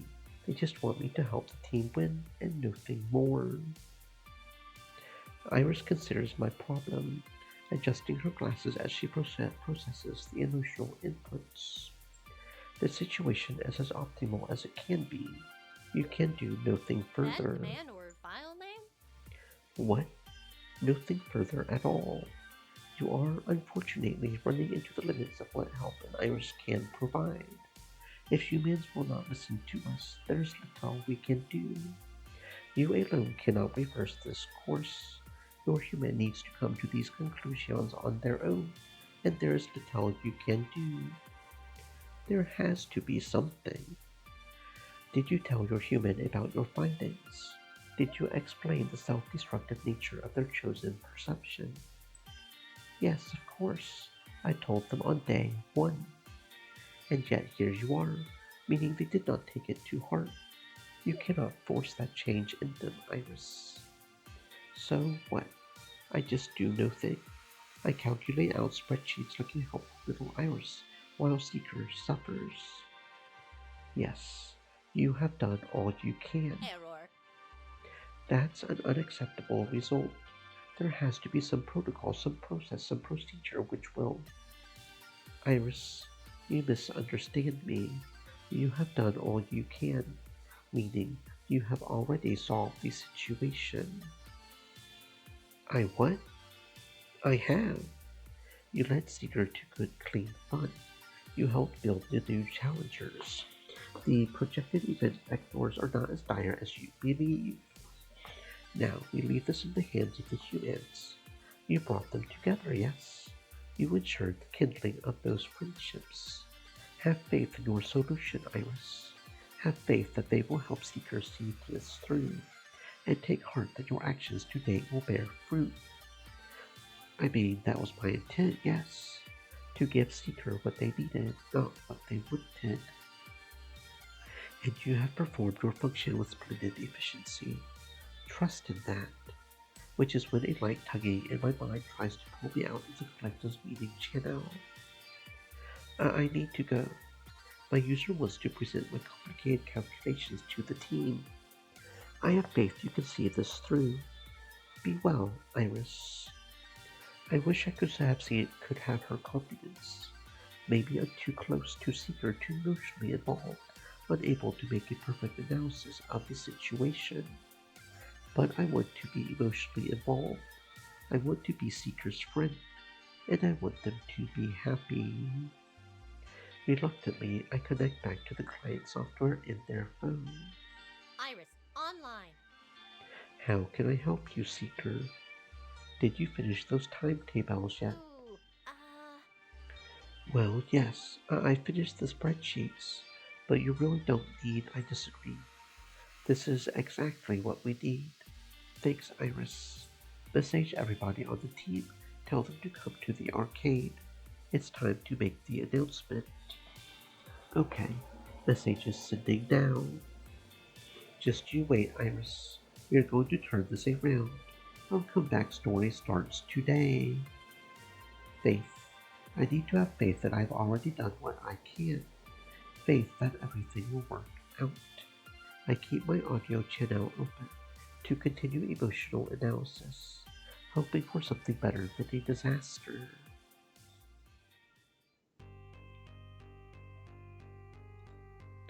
Fortunately, there's an excellent security camera in the arcade, one that Ben and Matt have given me permission to access. No hacking required. I switched my viewpoint over to it prior to Seeker's arrival to see who's answered the summons. I thought we were already in excellent shape on that front. The loss of Piggy Paradise didn't change our standing. And then my user arrives to give them the good, bad news. I hope this doesn't end badly.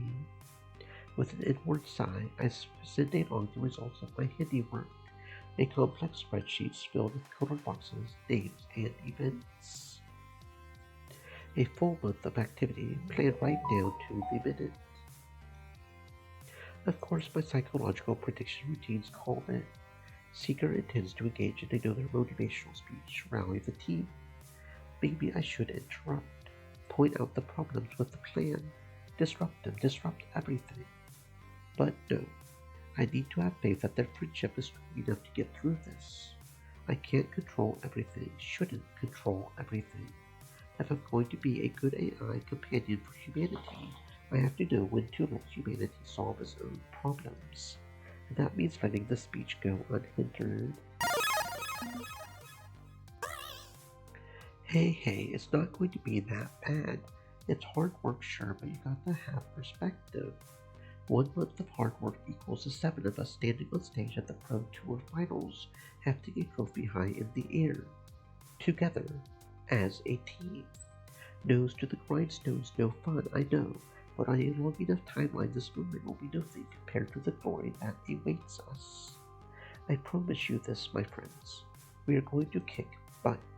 We are going to have fun, and once we return triumphant, we will throw one hell of a party. If we raise each other up, make sure we stay in high spirits. We can do this.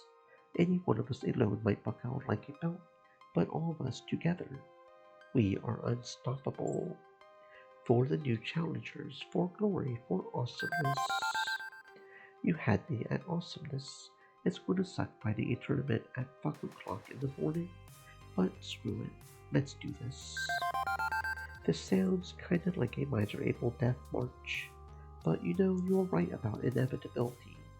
After all, after we clear the finish line, it will all be behind us, yes? Okay, sure. For 1 month of hard work, we will be able to celebrate this victory for years. It's a fair trade-off. Like I said, it's not that much time. My body is ready. They are all totally into it, but it's not going to work. Seeker isn't telling them the whole story. I should stop this. I should step in and redirect this entire F1. Maybe I can even get them on another path to the Pro Tour. I can fix this. I can fix all of them. No, I can't. I've already manipulated the situation by putting them together. I have to trust I made the right decision from day 1. If I keep intervening, if I run their lives for them, I'm the evil robot overlord, and that's not acceptable.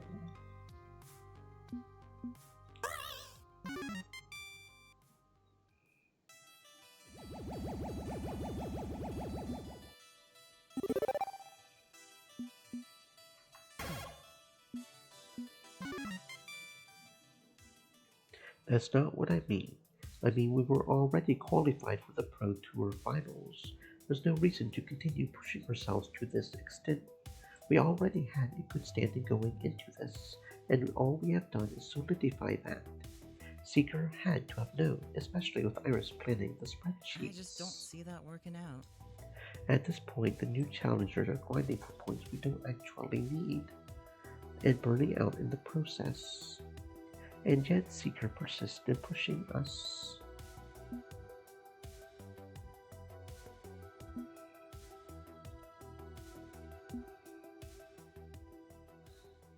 Okay, good joke. And if you really want to take 5, that's fine. I mean, we've got a 2-hour block for this practice, and we went into this as one of the strongest teams in the Pro Tour. We qualified long before we started pushing our noses to the grindstone. But we could always improve our ranking. It can't hurt to look at us, Seeker. We just told you it's hurting us. That's disappointing. I studied the statistics on Discomfort.fest, and there's honestly very little we could have done to improve our position in the finals. Doing this isn't helping us at all. It's a waste of everyone's time. I don't know, okay? I don't know who I am, what I'm supposed to be, what else I can do. All my life I've stuck to the thing I'm good at, playing games. Winning at games feels good, right? feels damn good to be a winner. But if I'm not a winner, I don't know what else I am. I'm just a pathetic little nobody, a shadow on the wall, a faceless extra in the background of a movie. You don't get it. Both of you are both amazing people. Compared to me, you are everything, and I am nothing. It will all be worth it, I was telling myself. All the sacrifice, all the hours poured down the drain, all worth it in the end. So I fought. I fought and fought. Games are supposed to be fun, right? Something you do to find enjoyment in your free time. Except it occupied my free time and my unfree time. It was all I had. Lying. I was lying to myself all along that this is what I needed. Desperate to stock up those wins to feel like I wasn't a failure. Coda. He called himself a failure in the end.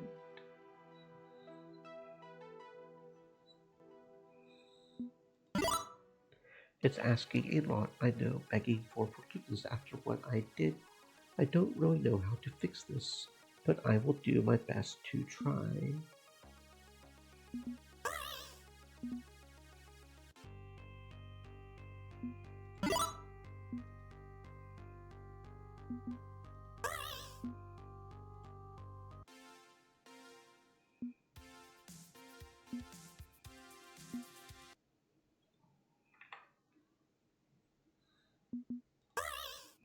You keep bragging about your hot tubs and your pool table and your arcade games, but honestly, I see unused toys. Look at the dust on those joysticks. You work your team to the bone, pushing them hard for the glory of the championship. For your glory. And I'm done being a part of that sort of thing. I have come to understand something, Valkyrie. A win isn't worth it if you destroy yourself getting across the finish line. So you can take your generous offer and stick it straight up your... How assiduous.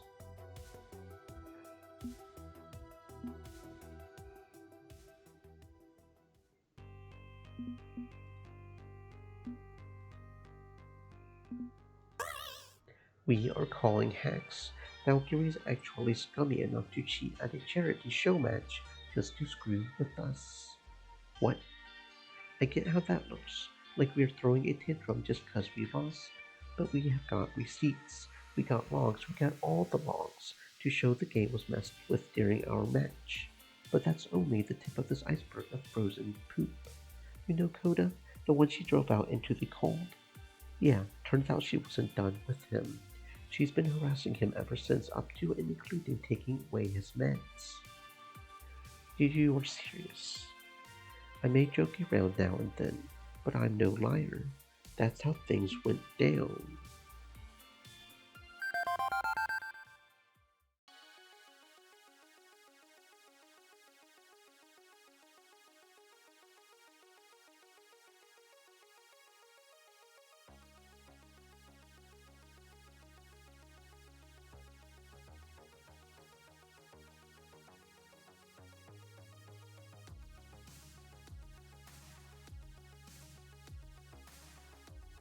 Can't say I have ever stepped in front of a firing squad before, but hey, first time for everything, right?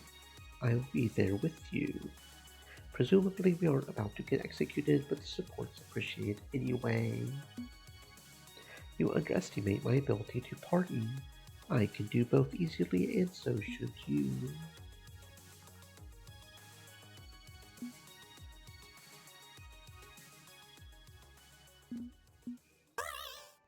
You are not right.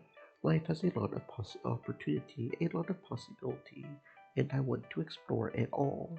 I've been living exclusively for victory for way too long. It's time to see what else is out there. Once I'm out from underneath the specter of Valkyrie, I'll be ready to embrace what comes my way. That's the spirit. The arcade spirit. The what? You know, the passion for play and fun and exploration that bolsters the human experience through shared community. I don't think that one's going in the dictionary, Matt. Aww. Regardless of what...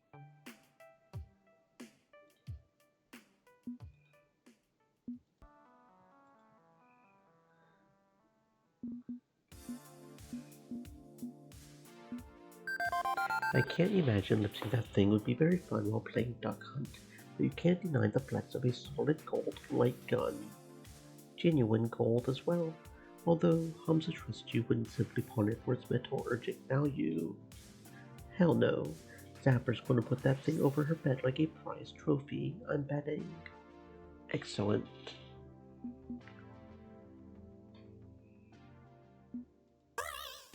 Okay, whatevs. I will just walk away with my evidence of your game being wide open for any two-script kitty hacker to muck around with. Have fun explaining to your publisher's shareholders why your game's a haven for cheaters and malcontents. I'm sure your stock options will be just dandy after word gets out. Enjoy bankruptcy. Come on, let's get out of here. Okay, geez, it's not like I don't care. Look, this is no small matter, okay? If you are right, we are screwed. If we are wrong, we are letting some crackpot disrupt the entire daily event at the 11th hour. You can see why I'm reluctant, right? You are asking a lot of me.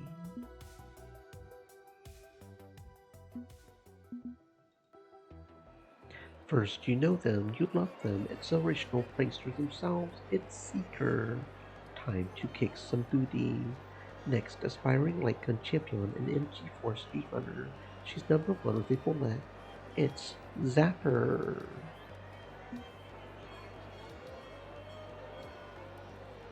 Pew pew. What in the sweet jumping fuck on a pogo stick is going on? Why does everything look like a bad commercial from an old cable station? Okay, be calm, be calm. We are just sucked inside a malevolent video game from the 80s which wants to eat our brain from the inside out. Oh good, for a minute there I thought we were in mortal peril. Oh wait, yes we are in fact in mortal peril.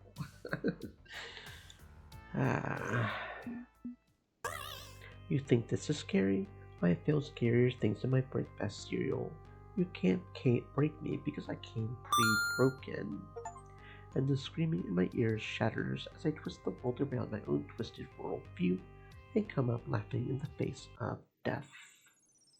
Oh look, I get to fight the sad little screw-up. This is going to be fun. Pew pew. What? No guts, no glory. Total Iris. When you have pizza on a bagel, you can have pizza anytime.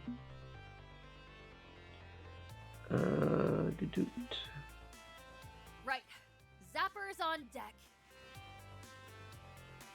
If this hunk of plastic and silicon really thinks it can spook me with my mirror universe evil twin, it's got another thing coming. Right. Because you don't have any buried insecurities and fears to worry about. Yeah? Everything's just dandy in Zapperland. Bring it, Inkstain! I've got nothing to hide. Of course not. Your many, many failures are visible from space. That's how obvious they are. Hard drinking, hard partying, throwing yourself directly into the flames, time and time again.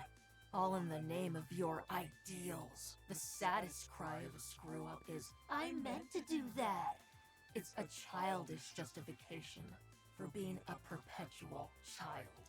I mean, I do what I want.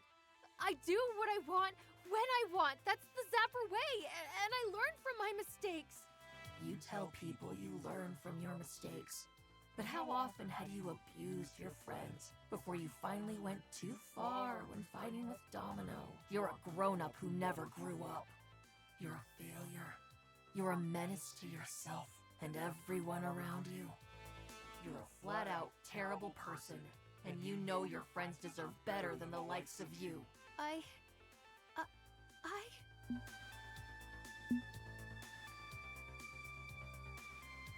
Manager, cat herder. I promised you I would never fight again. I asked you to hold me to that promise. Now I would like a special exemption. Yeah. Permission to enact gratuitous violence upon my opponent in this particular situation. What? Yeah, okay. Knock yourself out. Metaphorically. Kind of literally. And Zapper, realizing this is all mind games, mentally summons a pair of light guns and begins peppering her alter ego with light blasts. You fool, you were only hurting yourself. Pretty sure I'm zapping a stupid video game to attempt to make me feel bad about myself. This isn't self-abuse, it's catharsis. Pixelated blast after blast impact against the shade as it desperately tries and fails to block the attacks. This is not psychologically healthy.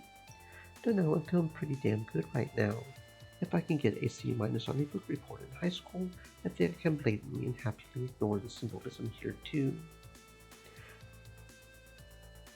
I think I will leave her to have her fun while I focus on other opponents.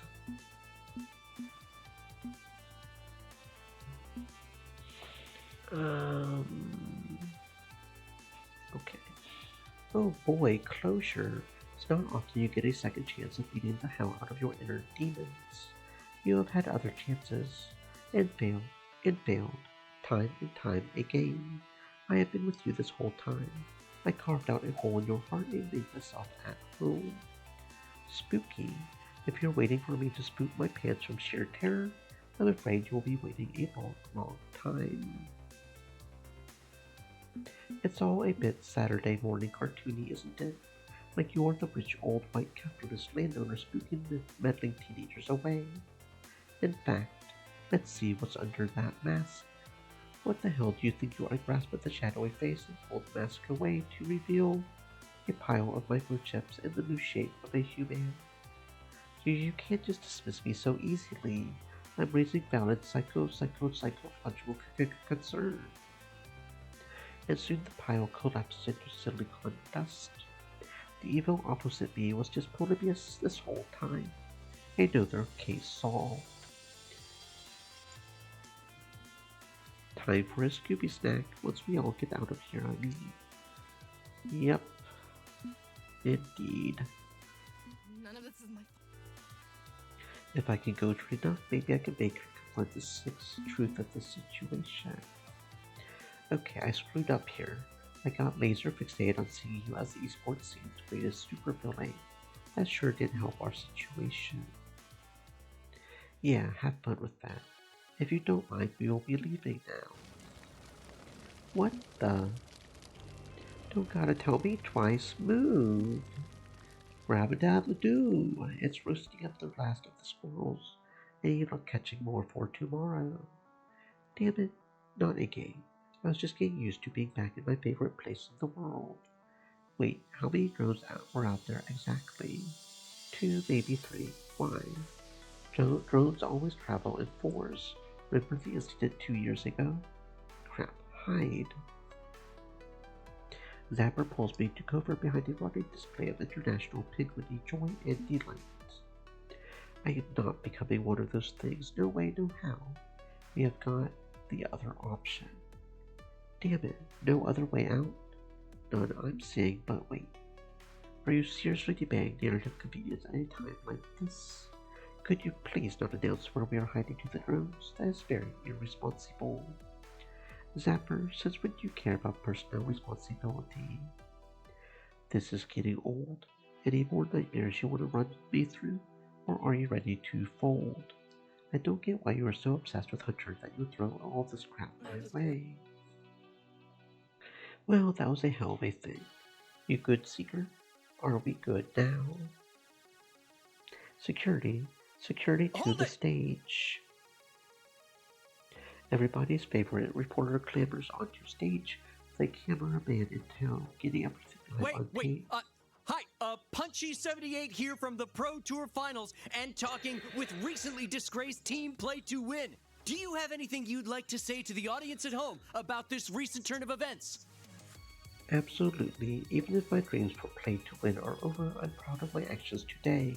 I have allowed for integrity to continue in the FOD community. I'm not going anywhere, and I will come back stronger than ever. Great, and what about you? Seeker may have won this round, but this won't stop me. I will return to put them in their place. Hunter departs the stage, shoving roughly past the cameraman on the way out.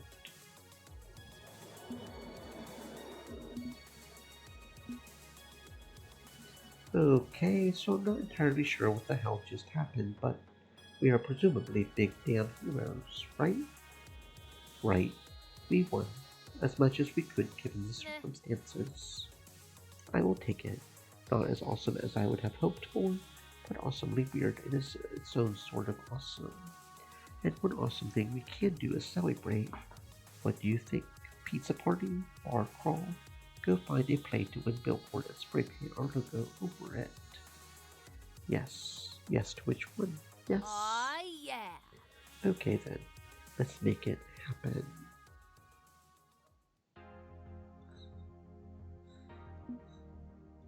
Fully disgraced, Hunter immediately dropped out of the esports scene and never set foot in an arcade again.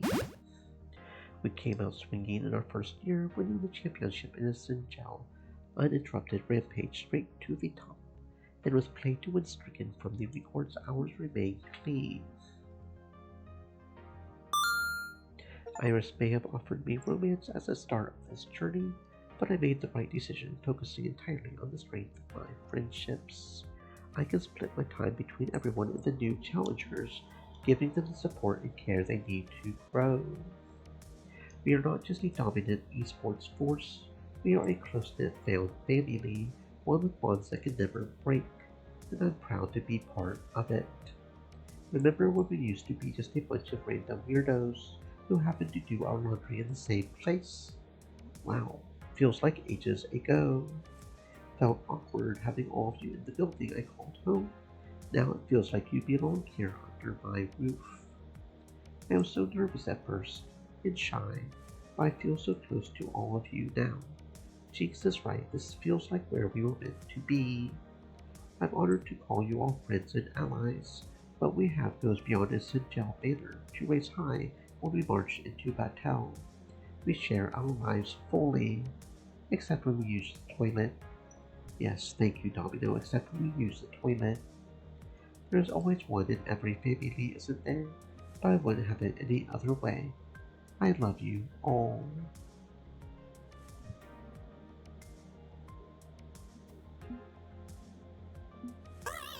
I'm having way too much fun to stop now.